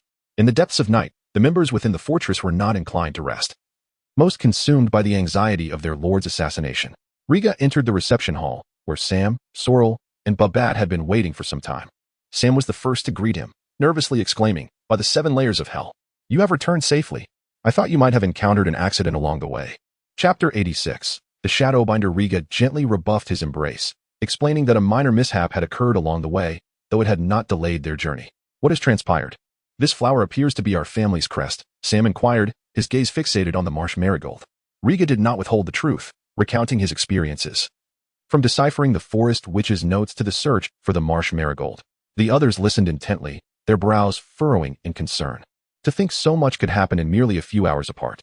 Solar fixed his gaze on the marsh marigold, questioning, "Your Highness, magic has been dormant for many years. Are you certain the spell left by the forest which will prove effective? Let us give it a try. We have no better options, do we?" Riga replied, ascending the staircase to the attic with a hopeful demeanor. "The steps for the Whisper of the Dead are not overly complex. They merely require suitable materials, and the rest depends on innate talent. If I fail, you may each take a turn." The activation of the spell hinged upon the unity of mind and spirit. Deep down, Riga harbored a reluctance towards the Whisper of the Dead. He held little faith in his ability to successfully cast it. "You are correct, Your Highness," Solar conceded, at a loss for words, beckoning Babette to join him in the attic. Sam naturally followed, his eyes never straying far from the marsh marigold. Within the attic, The head of the Shadowbinder remained positioned at the center of a circle of candlelight. Riga stepped over the circle of candles, placing the marsh marigold atop the head. He instructed his servant to bring forth some fresh blood from white doves and began to paint upon the head according to the forest witch's instructions. He then produced a parchment inscribed with the spell's translation, a flicker of disdain crossing his features. Yet, considering it was for the purpose of vanquishing the shadow creatures, he proceeded to recite it. Adara, Huguenot. The peculiar incantation escaped his lips, his expression unchanging, as if he were reading from an ordinary book. However, the head beneath him remained unresponsive. Is it ineffective? Riga tilted his head, glancing back at Sam and the others, and began to recite once more. This time, he narrowed his eyes, aligning his body and spirit, and earnestly intoned the spell. A hum resonated as the marsh marigold flickered with a faint glow. Simultaneously, Riga's voice faltered. For reasons unknown, a wave of heat surged through his limbs, his body temperature soaring. His fair skin flushed crimson, wisps of white smoke emanating from his surface, as if he had emerged from a steamer. A flash of flame erupted, instantly incinerating the parchment in Riga's hand, reducing it to ashes that fell to the ground. His narrowed eyes widened in shock as he staggered back 2 steps. The heat was overwhelming, as if his blood were boiling. He had yet to comprehend what was occurring. But the feverish sensation affirmed that something was amiss. At that moment, Sam hesitantly remarked, "Your Highness, I once heard my grandmother say that magic is a creation that chooses its wielder. You are of true dragon blood, coursing with fire and blood, making it natural to repel a spell that awakens the dead." Riga regarded him with skepticism, inquiring earnestly, "Are you familiar with the laws of magic?" "No. I have never engaged with magic. It is merely the tales of the forest which pass down through generations." Sam shook his head in denial. "The magic of the forest which is malevolent. Even we, her descendants, cannot learn it. Would you care to attempt it, Lord Sam?" Riga fixed his gaze on him. Stepping out of the circle of candles. Magic is a chaotic and disorderly amalgamation, long vanished from the sight of mankind. He had anticipated his failure, feeling no disappointment. However, Sam's words revealed a certain yearning from the Lord. Sam opened his mouth, his expression wavering. "Old Sam, you should give it a try. You possess the blood of the forest witch, perhaps you might succeed." Solar nudged him, his tone icy. It was apparent to all present that Sam was eagerly anticipating the chance. "Very well, I shall give it a try." Unfazed by being seen through, Sam boldly agreed. Patting his ample belly, Riga rewrote the spell translation and handed it to him, saying, "Give it a go, my lord." Sam took the translation and examined it repeatedly. As a nobleman of the Crabclaw Peninsula, his literacy was rather lacking. After much instruction from Riga, he finally managed to memorize the brief incantation. The attempt commenced. Sam stepped into the circle of candles, cradling the head and the marsh marigold in one hand while holding the translation in the other. He recited the spell through cracked lips. "Adara, Huguenot." His voice was deep and resonant, laced with excitement and anticipation, his body trembling with suppressed energy. Soon, the spell was complete. Still, there was no response. Sam stood frozen in place, an expression of indescribable disappointment etched upon his face. He placed the head back down and sighed, "Your Highness, it appears I have failed as well. Fear not, magic has lain dormant for so long. It is only natural for ordinary folk to struggle with it." Riga offered a word of consolation, turning to Solar with a wry smile. "We must devise another plan." "Indeed." "Your Highness," Solar nodded, his expression far from cheerful. "The Shadowlands, the tides of magic, the treacherous half-men." At that moment, a raspy, sharp voice unexpectedly pierced the air, sending chills down their spines. Riga swiftly turned, witnessing the head of the Shadowbinder stirring. Its once pale skin now glimmered with a rosy hue, its tightly shut eyes wide open, gnashing its teeth as it murmured. Meanwhile, the marsh marigold had lost its vibrant color, its petals withering away. Only the stem remained, embedded in the crown of the head, sustaining its life. Startled, Sam's face turned ashen, and he stumbled back a few steps, nearly toppling over.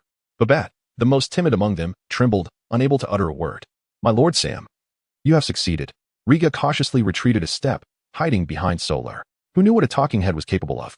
He had had enough of such peculiarities and wished to remain untainted by them.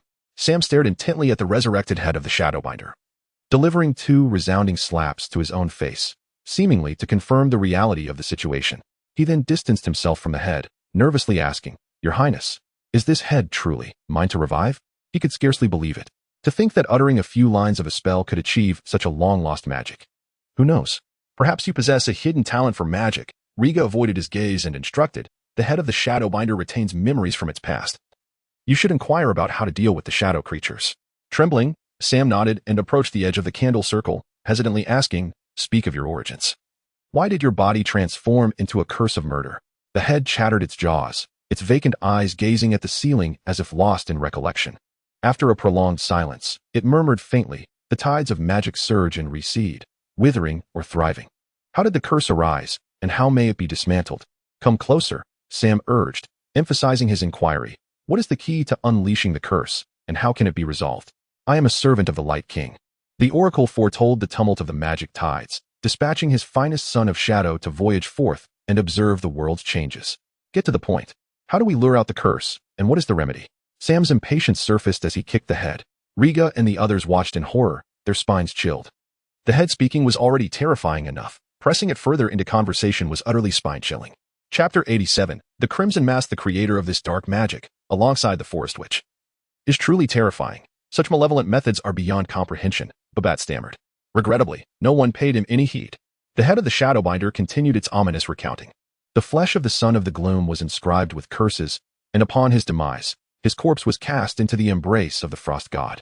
To judge the sinners of the world, he was the Hound of Death, tracking the scent of the living, devouring the shadows of the corporeal.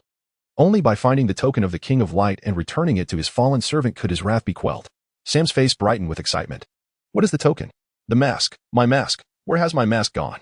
However, the head of the Shadowbinder suddenly became agitated, rolling against the wooden board and muttering nonsensical phrases about masks and covering faces. Sorrel whispered, the Shadowbinder typically dons a lacquered wooden mask and seldom reveals his true visage. Where could his mask be? Riga nodded in understanding and turned to inquire further. Babette raised his hand. In my brother's chamber, when the soldiers displayed the head for accolades. The mask remained on. It was my brother who personally removed it and placed it in the vault for safekeeping. Humph, he certainly knows how to challenge the spoils. Sorrel huffed, urging him to fetch the mask immediately. Babette, eager to escape the attic, slipped away hastily. Riga's attention drifted to Sam, who was now chasing the head in a clumsy manner. He incessantly inquired about methods to vanquish shadow monsters. The head cried out erratically, alternately calling for the King of Light and shouting about magical tides. Well, at least some clues were being drawn out. With a sigh, Riga called out, Lord Sam, there is no need to inquire further. Yet Sam seemed oblivious, his gaze fixated on the spinning head, his fervor intensifying. Something is amiss, Sir Sorrel. Riga's expression shifted, urgently calling upon the only reliable middle-aged man nearby. Sorrel, a true knight with agile prowess, stepped forward, lunging into the circle of candles. He swiftly stomped down on the erratically rolling head and struck the dazed Sam with a resounding smack. With a thud, Sam spun around and collapsed, unconscious on the ground. Sorrel ignored him, unfastening his belt to securely bind the head and fixing it to the wooden board with a dagger. Once the task was complete, Sorrel hoisted the unconscious Sam over his shoulder and exchanged a knowing glance with Riga, both sighing deeply, recognizing the profound helplessness reflected in each other's eyes. Riga voiced his concern. Will Lord Sam be all right? Do not worry, the old Sam has merely been overwhelmed by the successful use of magic. A single slap can knock him out, while two can rouse him, Sorrel replied, ready to act. Wait, let Sam rest peacefully, Riga interjected hastily. The Bruin and Clave families have always had their frictions. Should Sorrel strike him, it would be a disservice to the respect Sam has shown him thus far. Let us step outside and entrust Lord Sam to his guards. As he caught a glimpse of the still writhing head of the Shadowbinder, a shiver ran down Riga's spine, and he hurriedly exited.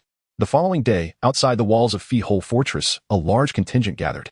800 soldiers from the Bruin family, 300 from the Clave family, and over 2,000 freemen from the wild tribes assembled, each group occupying its own designated area. Before them, a colossal black dragon spread its wings, casting a shadow over half the fortress. It was this dragon that instilled a profound sense of obedience among them. Riga stood beneath the chest of the glutton, donning gloves as he picked up a crimson mask. Its lines were stark and minimalistic, with narrow eye openings that exuded an eerie aesthetic. Observing it closely, he turned to Babette, who was attentively bowing beside him, and declared, let us depart.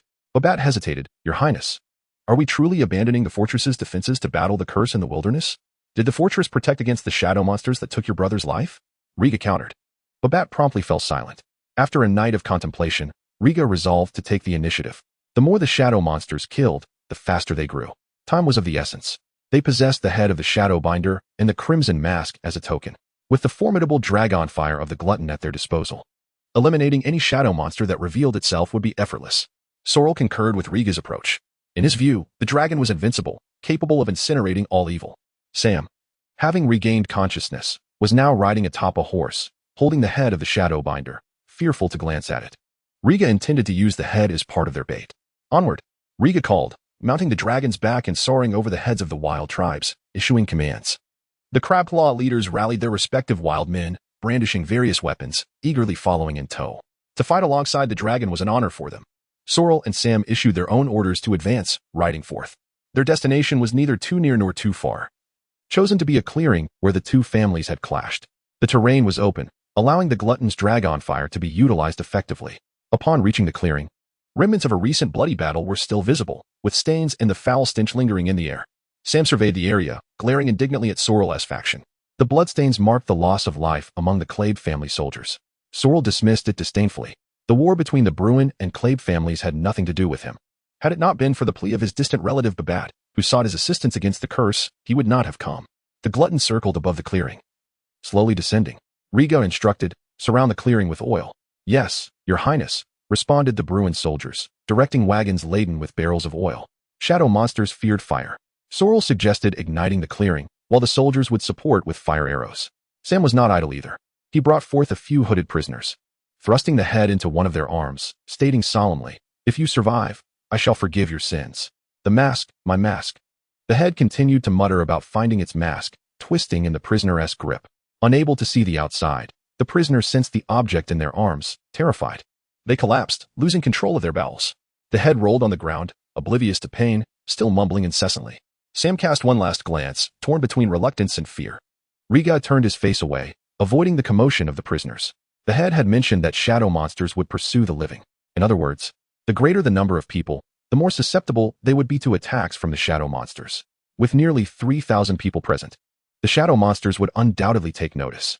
Strictly speaking, it was not just these few prisoners. Everyone present was bait. However, they were in greater peril. Riga did not oppose this. A group of prisoners, compared to losing their heads, had a chance at redemption through this method. With all preparations complete, Riga patted the glutton's back, issuing the command, "Fly." Based on past encounters, shadow monsters feared dragon fire and dared not confront the dragon. The sudden assault from the shadow monsters yesterday indicated that something had occurred, prompting such an unusual behavior. Regardless, he and the glutton departed the clearing, making it easier to lure the shadow monsters. The pair did not venture far, instead waiting on the mountainside adjacent to the clearing. Should any changes occur below, Riga would be ready to summon the dragon for support. Chapter 88. The Shadow Half-Dragon. As the plan was set into motion, time slipped away. Soon, darkness enveloped the land. The three armies camped in the open field, nibbling on their rations, as if they were not preparing for battle.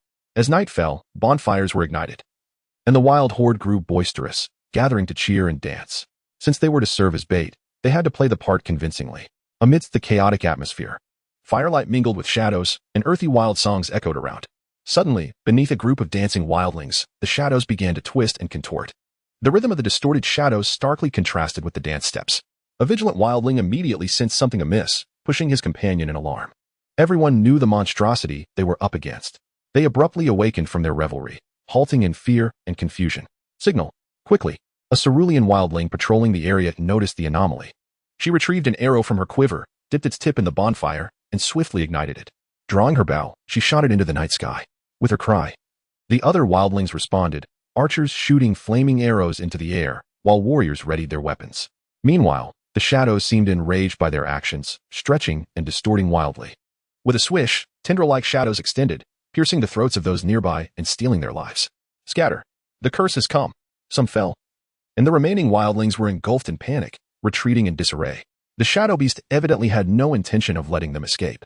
A pitch-black form, like ink, slithered from the ground, transforming into a grotesque creature brimming with tendrils, launching an assault on all.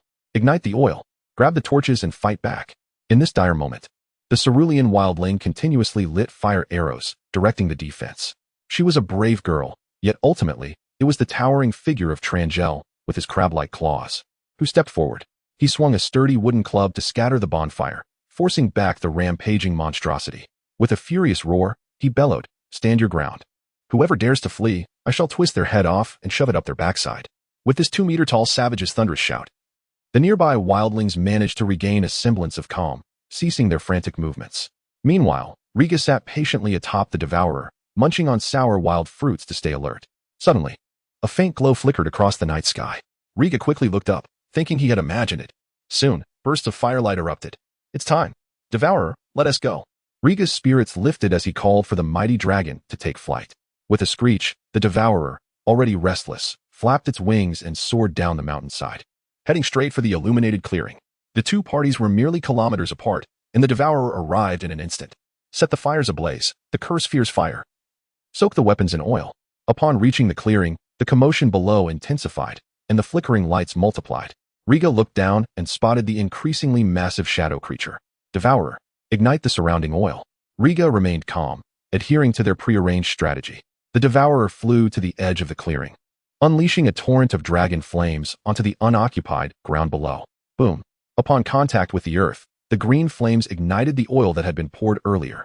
In an instant, a fire ignited from a single point, expanding outward and encircling the entire clearing in a colossal ring of fire that illuminated the night sky.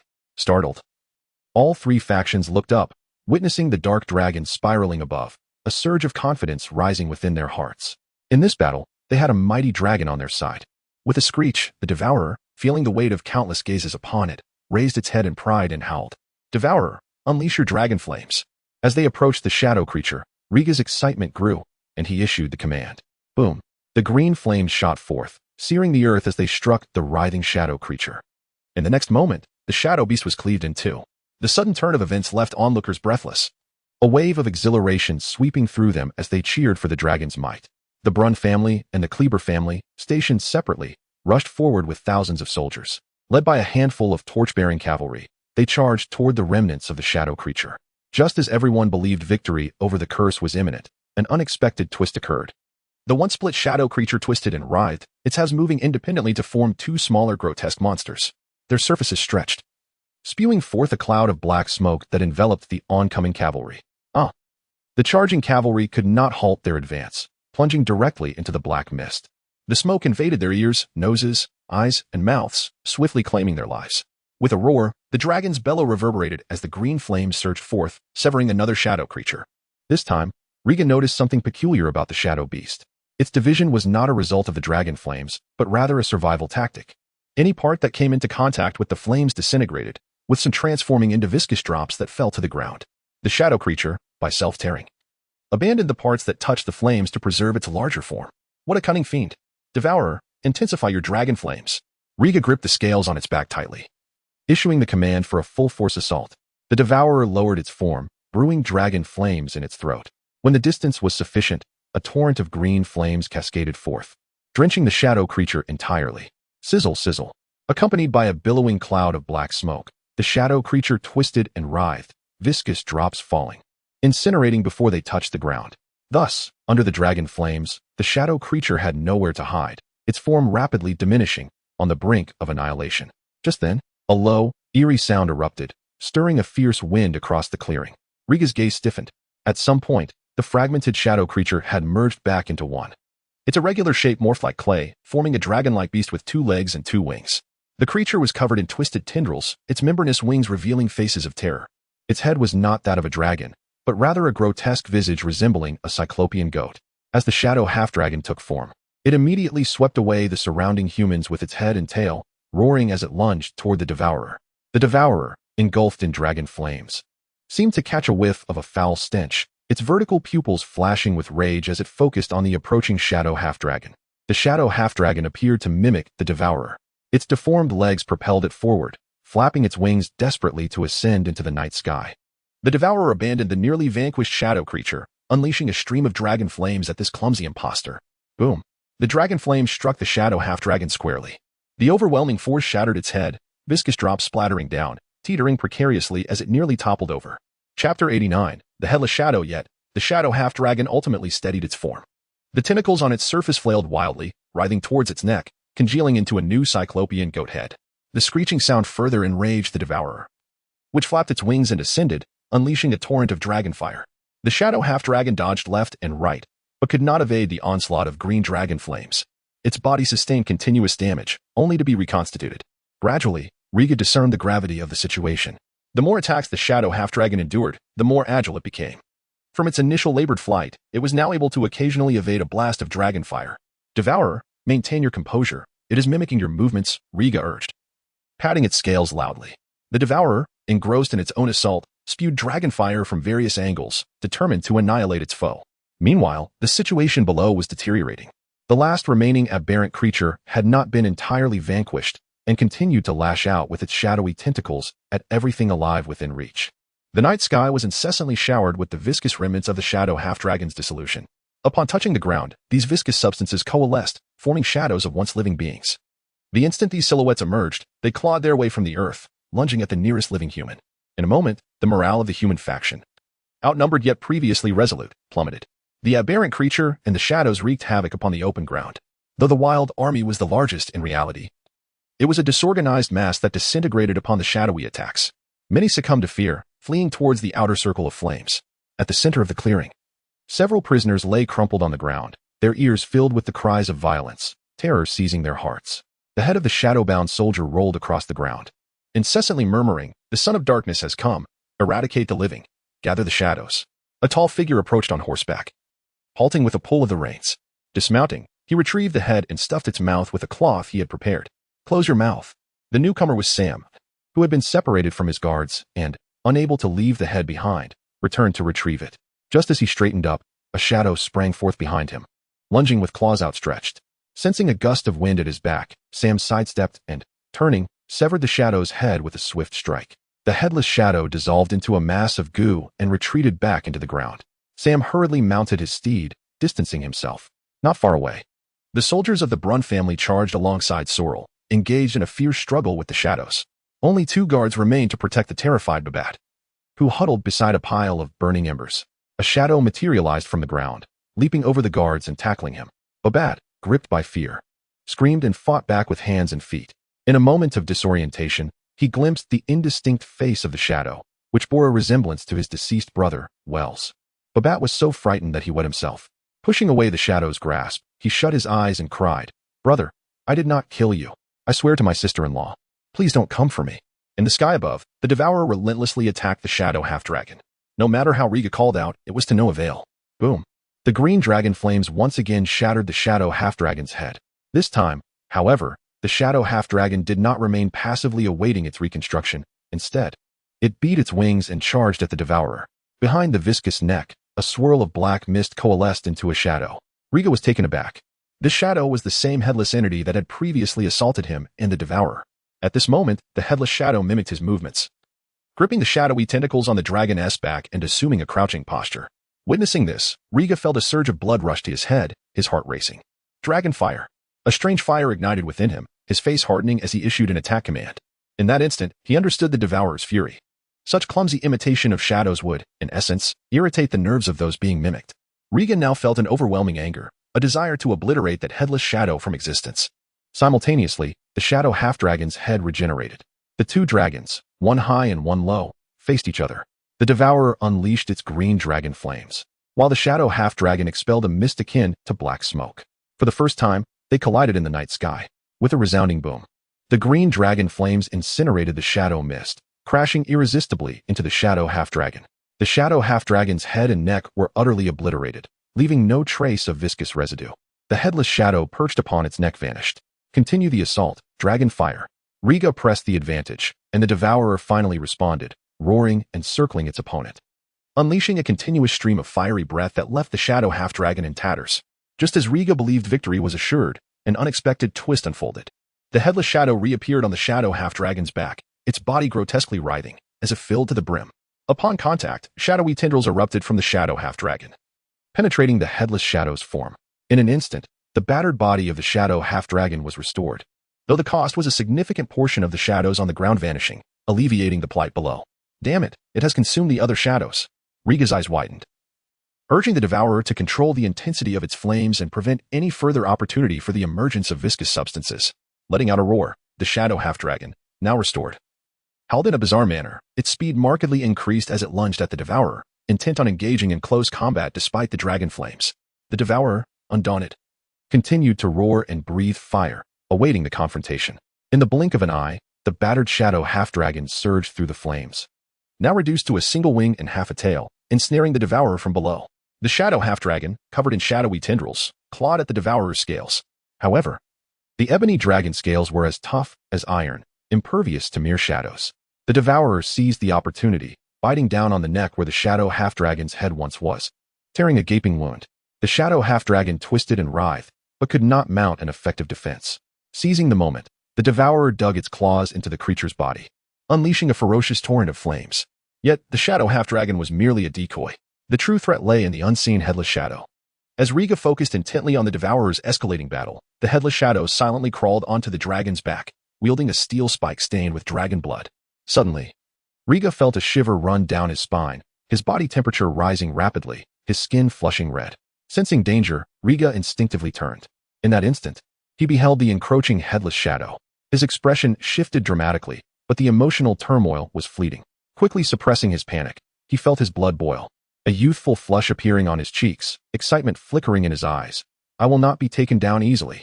As he spoke, Riga swiftly rose, retrieving a fire oil bottle. Igniting the flammable material at its mouth, he hurled it against the black dragon scales, igniting a fierce blaze. Chapter 90, The Masked Exorcism possessing the powers of blood and fire, as well as the blood of the true dragon. He remained unperturbed by the intense heat of the burning oil. Instead, he skillfully repelled the encroaching shadows. Ultimately, shadows are but mere phantoms when confronted by flames. They distort and dissipate, incapable of inflicting any harm upon Riga. As he caught his breath, the glutton sensed an unusual emotional surge from its master and turned to see the headless specter scaling his body, emitting a furious roar. It discarded the remnants of the half-dragon shadow, opening its dragon maw to unleash a torrent of dragon fire. Then, with a powerful flap of its wings, it surged forward, its massive form cutting through the emerald flames. Facing the inferno, Riga swiftly retracted the crimson mask, shielding his face with one hand and crouching down. As the dragon fire swept past, his garments ignited, searing his skin with a painful sting. Amidst the dazzling green blaze, all shadows were destined for annihilation. Emerging from the fiery tempest, Riga immediately rose, scanning his surroundings with vigilance. Confirming the headless specter had vanished, he let out a sigh tinged with regret. He retrieved a loose-fitting garment from his bracelet and donned it. The glutton hissed, reminding him to steady himself as the dragon's body dove down. The remnants of the half-dragon shadow fell to the ground. The grotesque creature and the shadowy figures continued their assault on the living. The battle was far from over. Riga once again produced the crimson mask, lost in contemplation. The mask was a token. What would suffice as its return? His thoughts drifted to the headless specter, which was unlike any other shadow creature. It exhibited a strong sense of purpose, almost as if imbued with intelligence. It had previously attacked him, piercing the gluttonous tail. Now, it had even shaped a half-dragon from shadows, plotting to assassinate him amidst the chaos. Riga had ample reason to suspect that the headless specter was the corporeal shadow of the Shadowbinder. A headless shadow, the mask. His thoughts whirled, a sudden epiphany illuminating his mind with a possibility. Glutton, lead me to those criminals. Riga commanded, surmising a method to dispel the curse. Having torn apart the half-dragon shadow, the glutton regained its faculties, obediently soaring through the air. It unleashed dragon fire upon the shadowy figures below while steering towards the center of the clearing where the criminals were. At the opposite end of the clearing, the headless specter re-emerged, perched atop the grotesque creature, controlling it as it hunted down the fleeing wildlings, seizing their lives to replenish the shadows lost. A whistling sound pierced the air as an arrow shot forth, piercing the chest of the headless specter. The specter touched the gaping wound in its chest, turning to face the direction from whence the arrow had come. There, a brown-haired girl was knocking another arrow, preparing to fire a second shot. The headless specter twisted its form, merging into the grotesque creature's body, advancing towards her. Run! The dragon is coming. Lost in her aim, Valon found herself bewildered before being shoved aside by a hulking wild man who plunged into the throng. The emerald dragon fire followed closely, engulfing the grotesque creature. As the last remaining shadow monster, the grotesque creature crackled and popped under the dragon fire, losing its resistance. The battle was nearing its conclusion. The wildling army and the soldiers of the Bryn and Kleber families stood united against the onslaught of shadowy figures, effectively utilizing fire-soaked weapons to great effect, significantly reducing casualties. Spotting familiar faces, Riga guided the glutton down to the ground and shouted towards Balon. Have you seen the head of the Shadowbinder? He had located the slain criminals. Yet the head of the Shadowbinder had mysteriously vanished. He could only inquire around. Balon struggled through the crowded masses, unable to hear clearly. Instead, another voice responded, over here. The head is here. Riga turned to see the tattered Babat fleeing in distress, cradling the head in his hands with a look of despair. Behind him, two guards had long since disappeared. The stout and portly Sam swung his sword, cleaving through the approaching shadows while steadily advancing toward the dragon. With newfound clarity, Riga exclaimed. Smash it. Crush the head. Yes, my prince. Babat initially thought he had misheard, but, with the restless head in his arms, he had longed to discard it. Upon hearing Riga's command, he promptly hurled the head into a nearby chaotic bonfire. Sizzle. As the head met the flames, it immediately emitted plumes of black smoke. Its sealed mouth attempting to scream, yet silence prevailed. In an instant, the flesh was consumed, leaving nothing but bone fragments beneath the trampling feet of the crowd. Buzz. The scene fell into an eerie hush. All shadowy figures seemed to freeze, allowing the living to strike them down, transforming into a mass of shadows that recoiled into the earth. Near the remnants of the bones, the headless specter materialized. In Riga's line of sight, its hollow neck twitched, gradually forming a head, the very visage of the Shadowbinder. Yet that face bore no emotion, utterly numb. It opened its mouth as if to speak. But how could a shadow articulate words? The change was swift. The headless specter adjusted to the appearance of its head, and the shadowy figures in attendance stirred once more.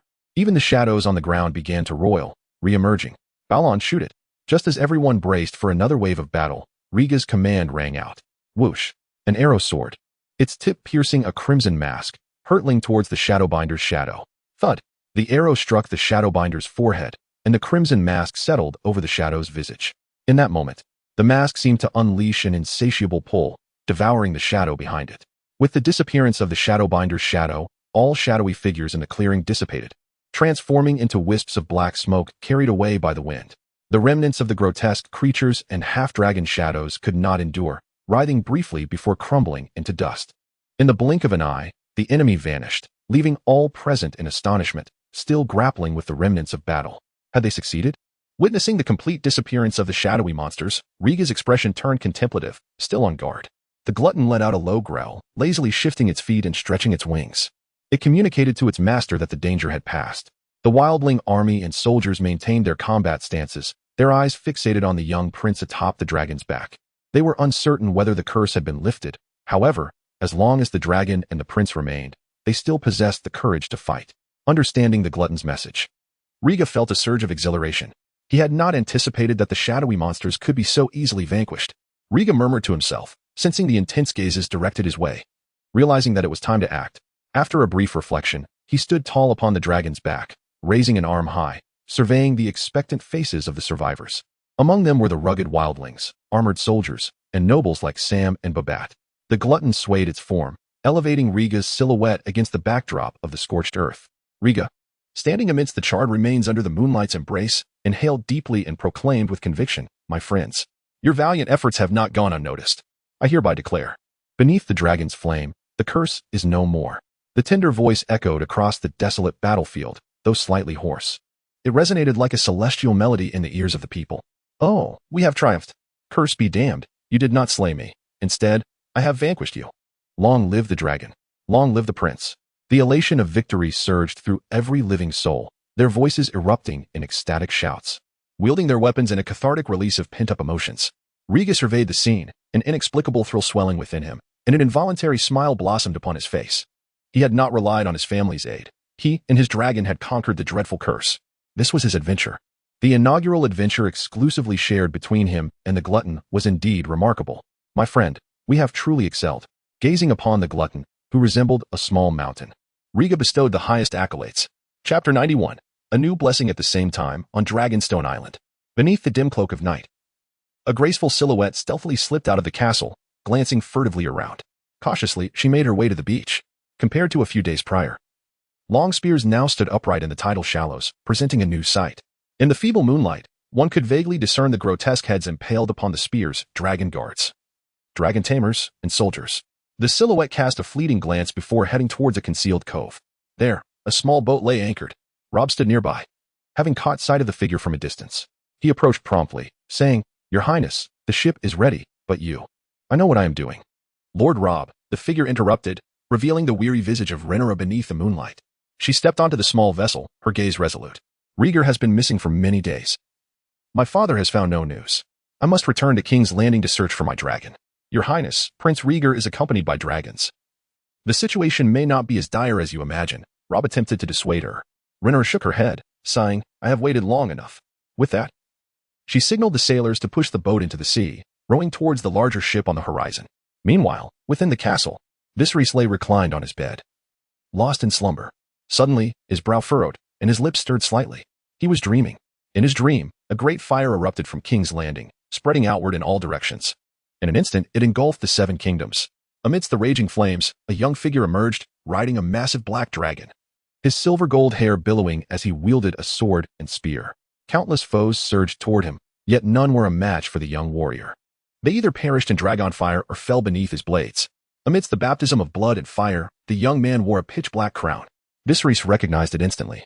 It was the very crown worn by Aegon the Conqueror at his coronation. The flames continued to swirl. The youth's face gradually came into focus. Viserys squinted, yearning to discern the features of the individual. At last, a face, 7 parts familiar, came into view. Rhaegar. Viserys gasped involuntarily, sitting upright in bed. Jolted awake by his own cry. He panted heavily, cold sweat beading on his forehead. Rhaegar. It must be Rhaegar. After a prolonged moment, he finally extricated himself from the dream, recalling the visage of the boy he could never mistake, his eldest son, Rhaegar Targaryen. Then, he remembered.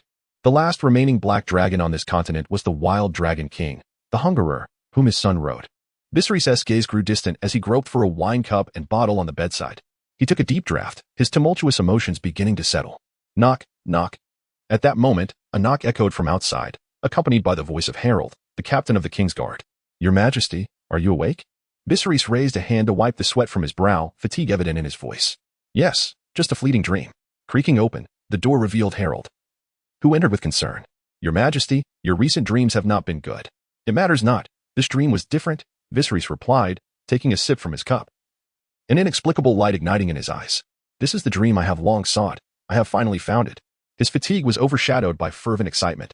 Harold frowned in confusion, listening as Viserys continued. Sir, prepare a grand feast. I sense my child is returning home. Your Majesty, we have yet to locate Prince Rhaegar. This may be ill-timed, Harold gently urged. Viserys' expression darkened, his tone grave. No, my child is returning. He is the prophesied prince, born of blood and fire. Your Majesty. Harold found himself at a loss for words, uncertain how to respond. To him, it seemed the king was lost in nostalgia, perhaps a touch unhinged. Viserys, undeterred, redirected the conversation. What have you discovered? The dragon tamers and dragon guards on the island have been thoroughly purged, and several hidden passages within the castle have been uncovered, showing recent activity. Harold hesitated, continuing. One of these passages connects to the queen's chambers. Alicent. Viserys' expression shifted, and he asked, do you suspect the queen was involved in Rhaegar's disappearance? That possibility cannot be dismissed, but until we find substantial evidence, no conclusions can be drawn. Harold analyzed objectively. Viserys closed his eyes, his expression inscrutable, as if brewing emotions within. After a while, he reopened his eyes, gritting his teeth. Send someone to watch Alicent's every move. Report any hint of wrongdoing to me immediately. Yes, Your Majesty. Harold nodded in agreement, just as he was about to depart. Another knock resounded at the door, accompanied by Robb's voice. Your Majesty, the princess has slipped out of the castle and set sail for King's Landing. How dare she? Who gave her the audacity to defy my orders? Viserys roared, cursing vehemently. Notify the maesters to send ravens. The moment Rhaenyra appears in King's Landing, she is to be placed under house arrest. Understood, Your Majesty. Robb, startled by the king's fury, trembled outside the door and hurried away. There was little more he could do. Both sides fulfilled their duties, yet both bore the brunt of frustration. The following day, dawn broke. Rhaegar nestled in his large bed, awakened by the system's notification. Exploration complete. Please retrieve the lost treasures. Rhaegar jolted awake, blinking in confusion. Beneath him lay a red lacquered mask. The exploration is complete, he muttered, recalling the battles of the previous night. He had discovered the method to vanquish the shadow creature, utilizing the head of a shadowbinder to restore the headless specter and defeating it with the token mask. He glanced around the bed. Besides the red mask, there was a sphere of purple luminescence. Rhaegar rubbed his face, striving to muster a smile, and reached out to pierce the luminescence. Treasure retrieval successful. Scanning. Scanning successful. Classified as an epic relic. Blessing of the Light King. With a clatter, a black iron token, engraved with a blazing heart, fell into his hands. Rhaegar examined it closely.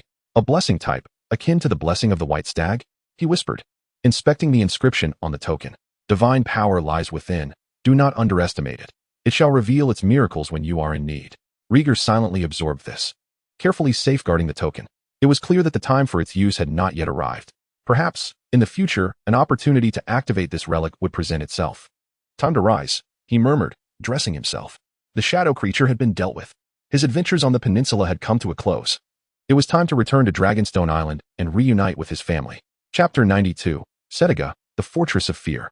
The massive form of the glutton lay sprawled upon the ground, resting as the currents of its breath stirred waves of heat. Rhaegar approached the dragon's head, gazing into its tightly shut vertical pupils, gently stroking its retracted fangs.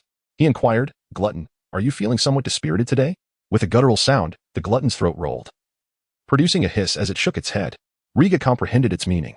It was filled with an abundance of energy and felt dissatisfied with the lack of a proper outlet for its frustrations the previous night.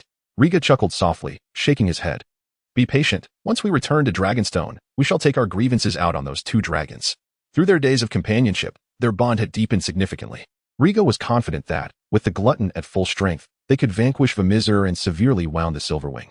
As the man conversed with the dragon, a group of figures approached. Turning, Riga saw Sam, Babette, and Balon, who cautiously observed the enormous black dragon from a few meters away before kneeling. Curiously, Riga asked, "What are you doing?" Sam spoke up. "Prince, you have led us to triumph over the malevolent curse, and we hope you will continue to guide us." Following closely, Babette added, "My brother has committed a grave error, and I do not dare to hope for the king's forgiveness. I only ask that you accept the loyalty of the Blinn family, allowing us to atone at your side." Riga glanced at them, his gaze settling on Balon. This girl had struck the shadow of the Shadowbinder with a single arrow the night before. Achieving a significant feat after a moment's contemplation, he replied gently, "I have promised to care for the Falcon tribe. I will take all remnants of the Falcon tribe with me. What is it you wish?" Balon lifted her head. Her striking visage filled with determination, and declared, "Prince, you have toiled for the peninsula. You should not forsake the fruits of your labor." "Fruits?" Riga pondered, perplexed. Balon continued calmly, "You have resolved the curse and saved the inhabitants of the peninsula. You should summon the people and accept their homage." And then? Riga felt no necessity for such a display. "You will garner the allegiance of both the nobility and the wildlings of the peninsula, becoming the first hero in nearly a century to unify the lands and return to your family with honor." Balon's reasoning was sound. Riga opened his mouth to refuse. But Sam interjected, "Prince, the residents of the peninsula await you. You should meet them." Riga frowned slightly. Under their insistence, he ascended the castle walls. Outside the walls gathered the Blinn family, the Kleb family, and the Wildling army, along with many small noble families he had encountered earlier. The moment Riga appeared upon the walls, they all fell to their knees, gazing up at him. Though none spoke, the silence was deafening. Witnessing this scene, Riga momentarily lost himself in thought. The young boy within him turned to Sam and the others and asked, "Are they pledging their loyalty to me?" "Yes." "The hero of the peninsula, Prince Targaryen," they replied in unison, kneeling once more and lowering their heads. Riga pressed his lips together, feeling helpless. "Let them rise. I must take my leave. Prince, we implore you to accept the nobility's allegiance. The Crabclaw you appointed still fights for you. They continue to heed your command." After a prolonged silence, Riga nodded and said, "Rise, I accept your fealty." He recalled the victorious moments of the previous night. All eyes were upon him, filled with longing and respect, a sensation he had never experienced before. Given the current circumstances, he found it hard to refuse their heartfelt sentiments. Upon hearing the prince's response, joy erupted among the crowd. Soon, under Babette's organization, the nobles of the peninsula gathered in the receiving hall of the Fortress of Fear. They knelt before the young prince, presenting swords and pledging their loyalty. Once completed, Balon led the representative of the Crabclaw, Tranger, to request an audience. The towering wildling, resembling a giant bear, spoke in a low voice, "Prince, a portion of the free folk wishes to return to the wilderness. 1,000 wish to follow you." Riga nodded slightly and instructed, "Including the remnants of the Falcon tribe and the families of these 1,000, how many free folk will there be?" He did not refuse them, despite his disdain for these Na'vi wildlings. Yet, he could not deny that they had followed his orders, willing to lay down their lives. They deserved his consideration.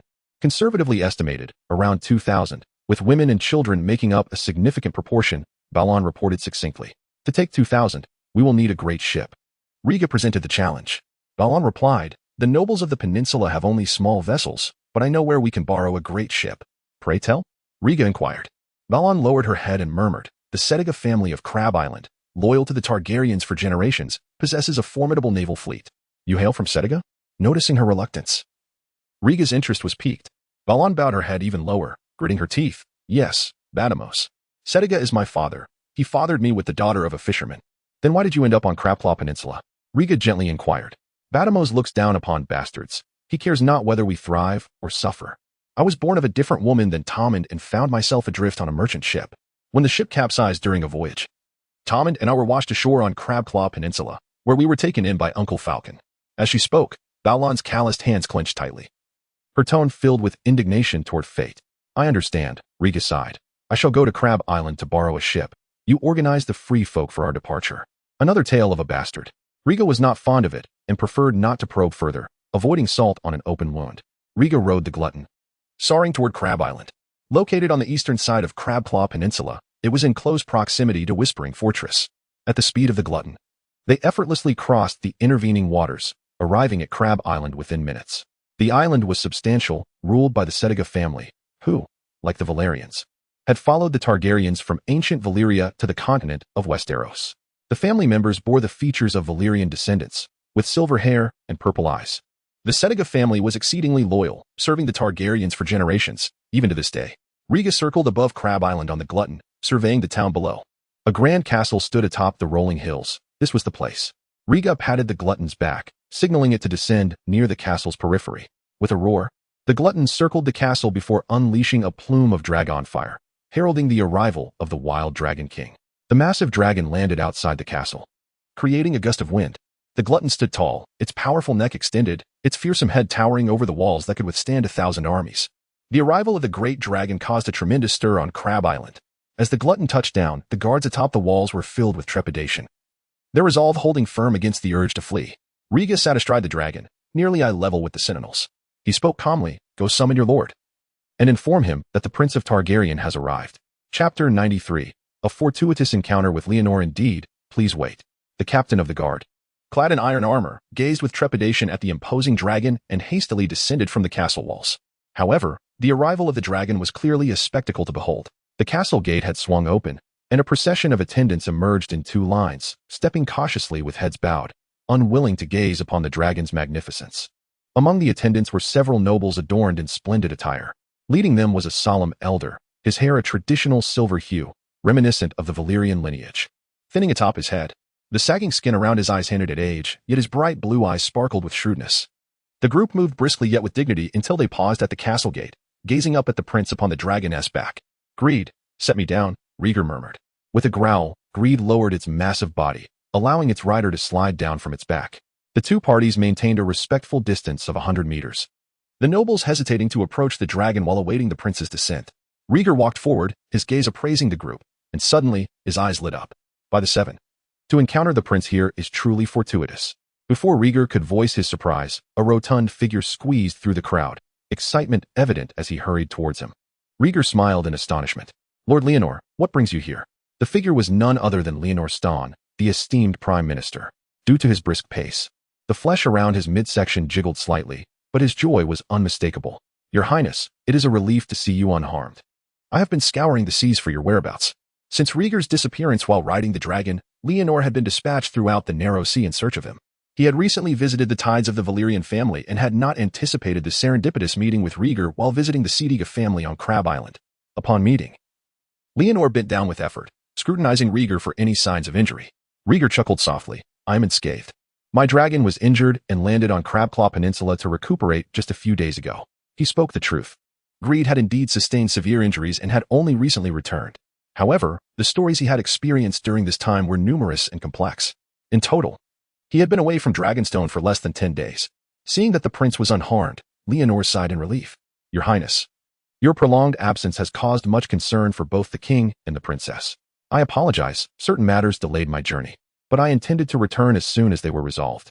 The thought of his father and sister worrying for him deeply moved Rhaegar. "Your safety is the most splendid news." Leonor straightened up, leading Rhaegar to the castle gate and introducing, "This is Lord Bartimos of Crab Island, head of the Setiga family, and one of your father's most loyal vassals." Rhaegar turned to the elderly noble, nodding respectfully. "I greet you, Lord Bartimos." The elder maintained a warm smile, bowing slightly. "It is an honor to welcome you to Crab Island, Your Highness." He stepped aside, gesturing toward the castle. "As a guest from afar, please enter and converse within the castle." "My honor, my lord," Rhaegar replied with a slight smile, following Leonor into the castle. As a prominent maritime family, the Setiga clan, like the Valyrians, had initially prospered through taxes levied on passing ships. Subsequently, they established a formidable fleet and ventured into maritime trade, amassing considerable wealth over a few generations. Upon entering the castle, Rhaegar immediately sensed the Setiga family's immense financial power. The hall was adorned with exquisite Meridi carpets, windows crafted from Valyrian glass, and walls embellished with gold and silver carvings. Rhaegar surveyed the surroundings, his thoughts resonating with one notion: opulence beyond measure. Bartimos, a noble keen on maintaining his dignity, observed Rhaegar's admiration for the castle's decor and could not suppress a proud smile. "Your Highness, I beg your forgiveness for not hosting a grand welcoming feast. However, in honor of Lord Leonor, The kitchen has prepared a respectable reception banquet, and I hope you will find it satisfactory. Bartimos feigned regret as he boasted of his hospitality. Rieger had no significant demands. His purpose was serious, not merely a social visit. As attendants prepared for the feast, Bartimos, Rieger, and Leonor engaged in conversation. Leonor recounted the events that unfolded on Dragonstone following Rieger's disappearance. Many dragon guards and dragon keepers had been executed due to suspicions. Rhaenys had quarreled with their father numerous times, insisting on flying to the sea to search for Rieger. Rieger shared tales of his experiences on the peninsula, leaving the two contemplative adults astonished by the extraordinary nature of his account, especially the curse of the Shadowbinder and the magic of the forest, which deeply challenged their conventional beliefs.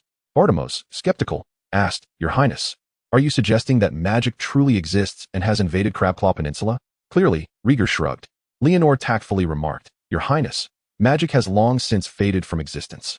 Most consider it mere legend. In years to come, should dragons tragically become extinct, might not people also regard that as a fable?" Rieger innocently countered, "Indeed." Both men were momentarily taken aback, uncertain of how to respond. Bartimos clapped his hands and chuckled, "Indeed, your Highness speaks wisely. In my youth, I traveled by ship along the shores of the narrow sea and encountered many thrilling adventures." Seated comfortably, Rieger earnestly stated, "My lord, I have come to Crab Island to seek your assistance in transporting the free folk who follow me. I kindly request your generosity in this matter. That poses no issue." But Bartimos hesitated, glancing at the silent Leonor. For royal individuals, borrowing a ship for such trivial matters was certainly within reason. However, transporting a band of peninsula wildlings, he hesitated to agree without reservations. Following his gaze, Rieger addressed Leonor, saying, "If you doubt my words, you may accompany me to Crabclaw Peninsula to verify their loyalty. The nobles there have already pledged their allegiance to me." At this declaration, the atmosphere grew tense. Leonor raised his head, his eyes shimmering with inscrutable thoughts, while Bartimos bowed his head in contemplation, recalling his experiences with the peninsula's nobility. They were a proud and savage group, quick to violence and capable of igniting wars among families over trivial disagreements. Due to the region's impoverished state, the kingdom exercised little control over them, often allowing the peninsula's nobility to wreak havoc upon one another. This meant that the soldiers under the peninsula's nobles were formidable and challenging to confront. If the prince truly garnered their allegiance, it would be akin to rallying a considerable military force. Moreover, the presence of the wildlings could serve as a substantial reserve.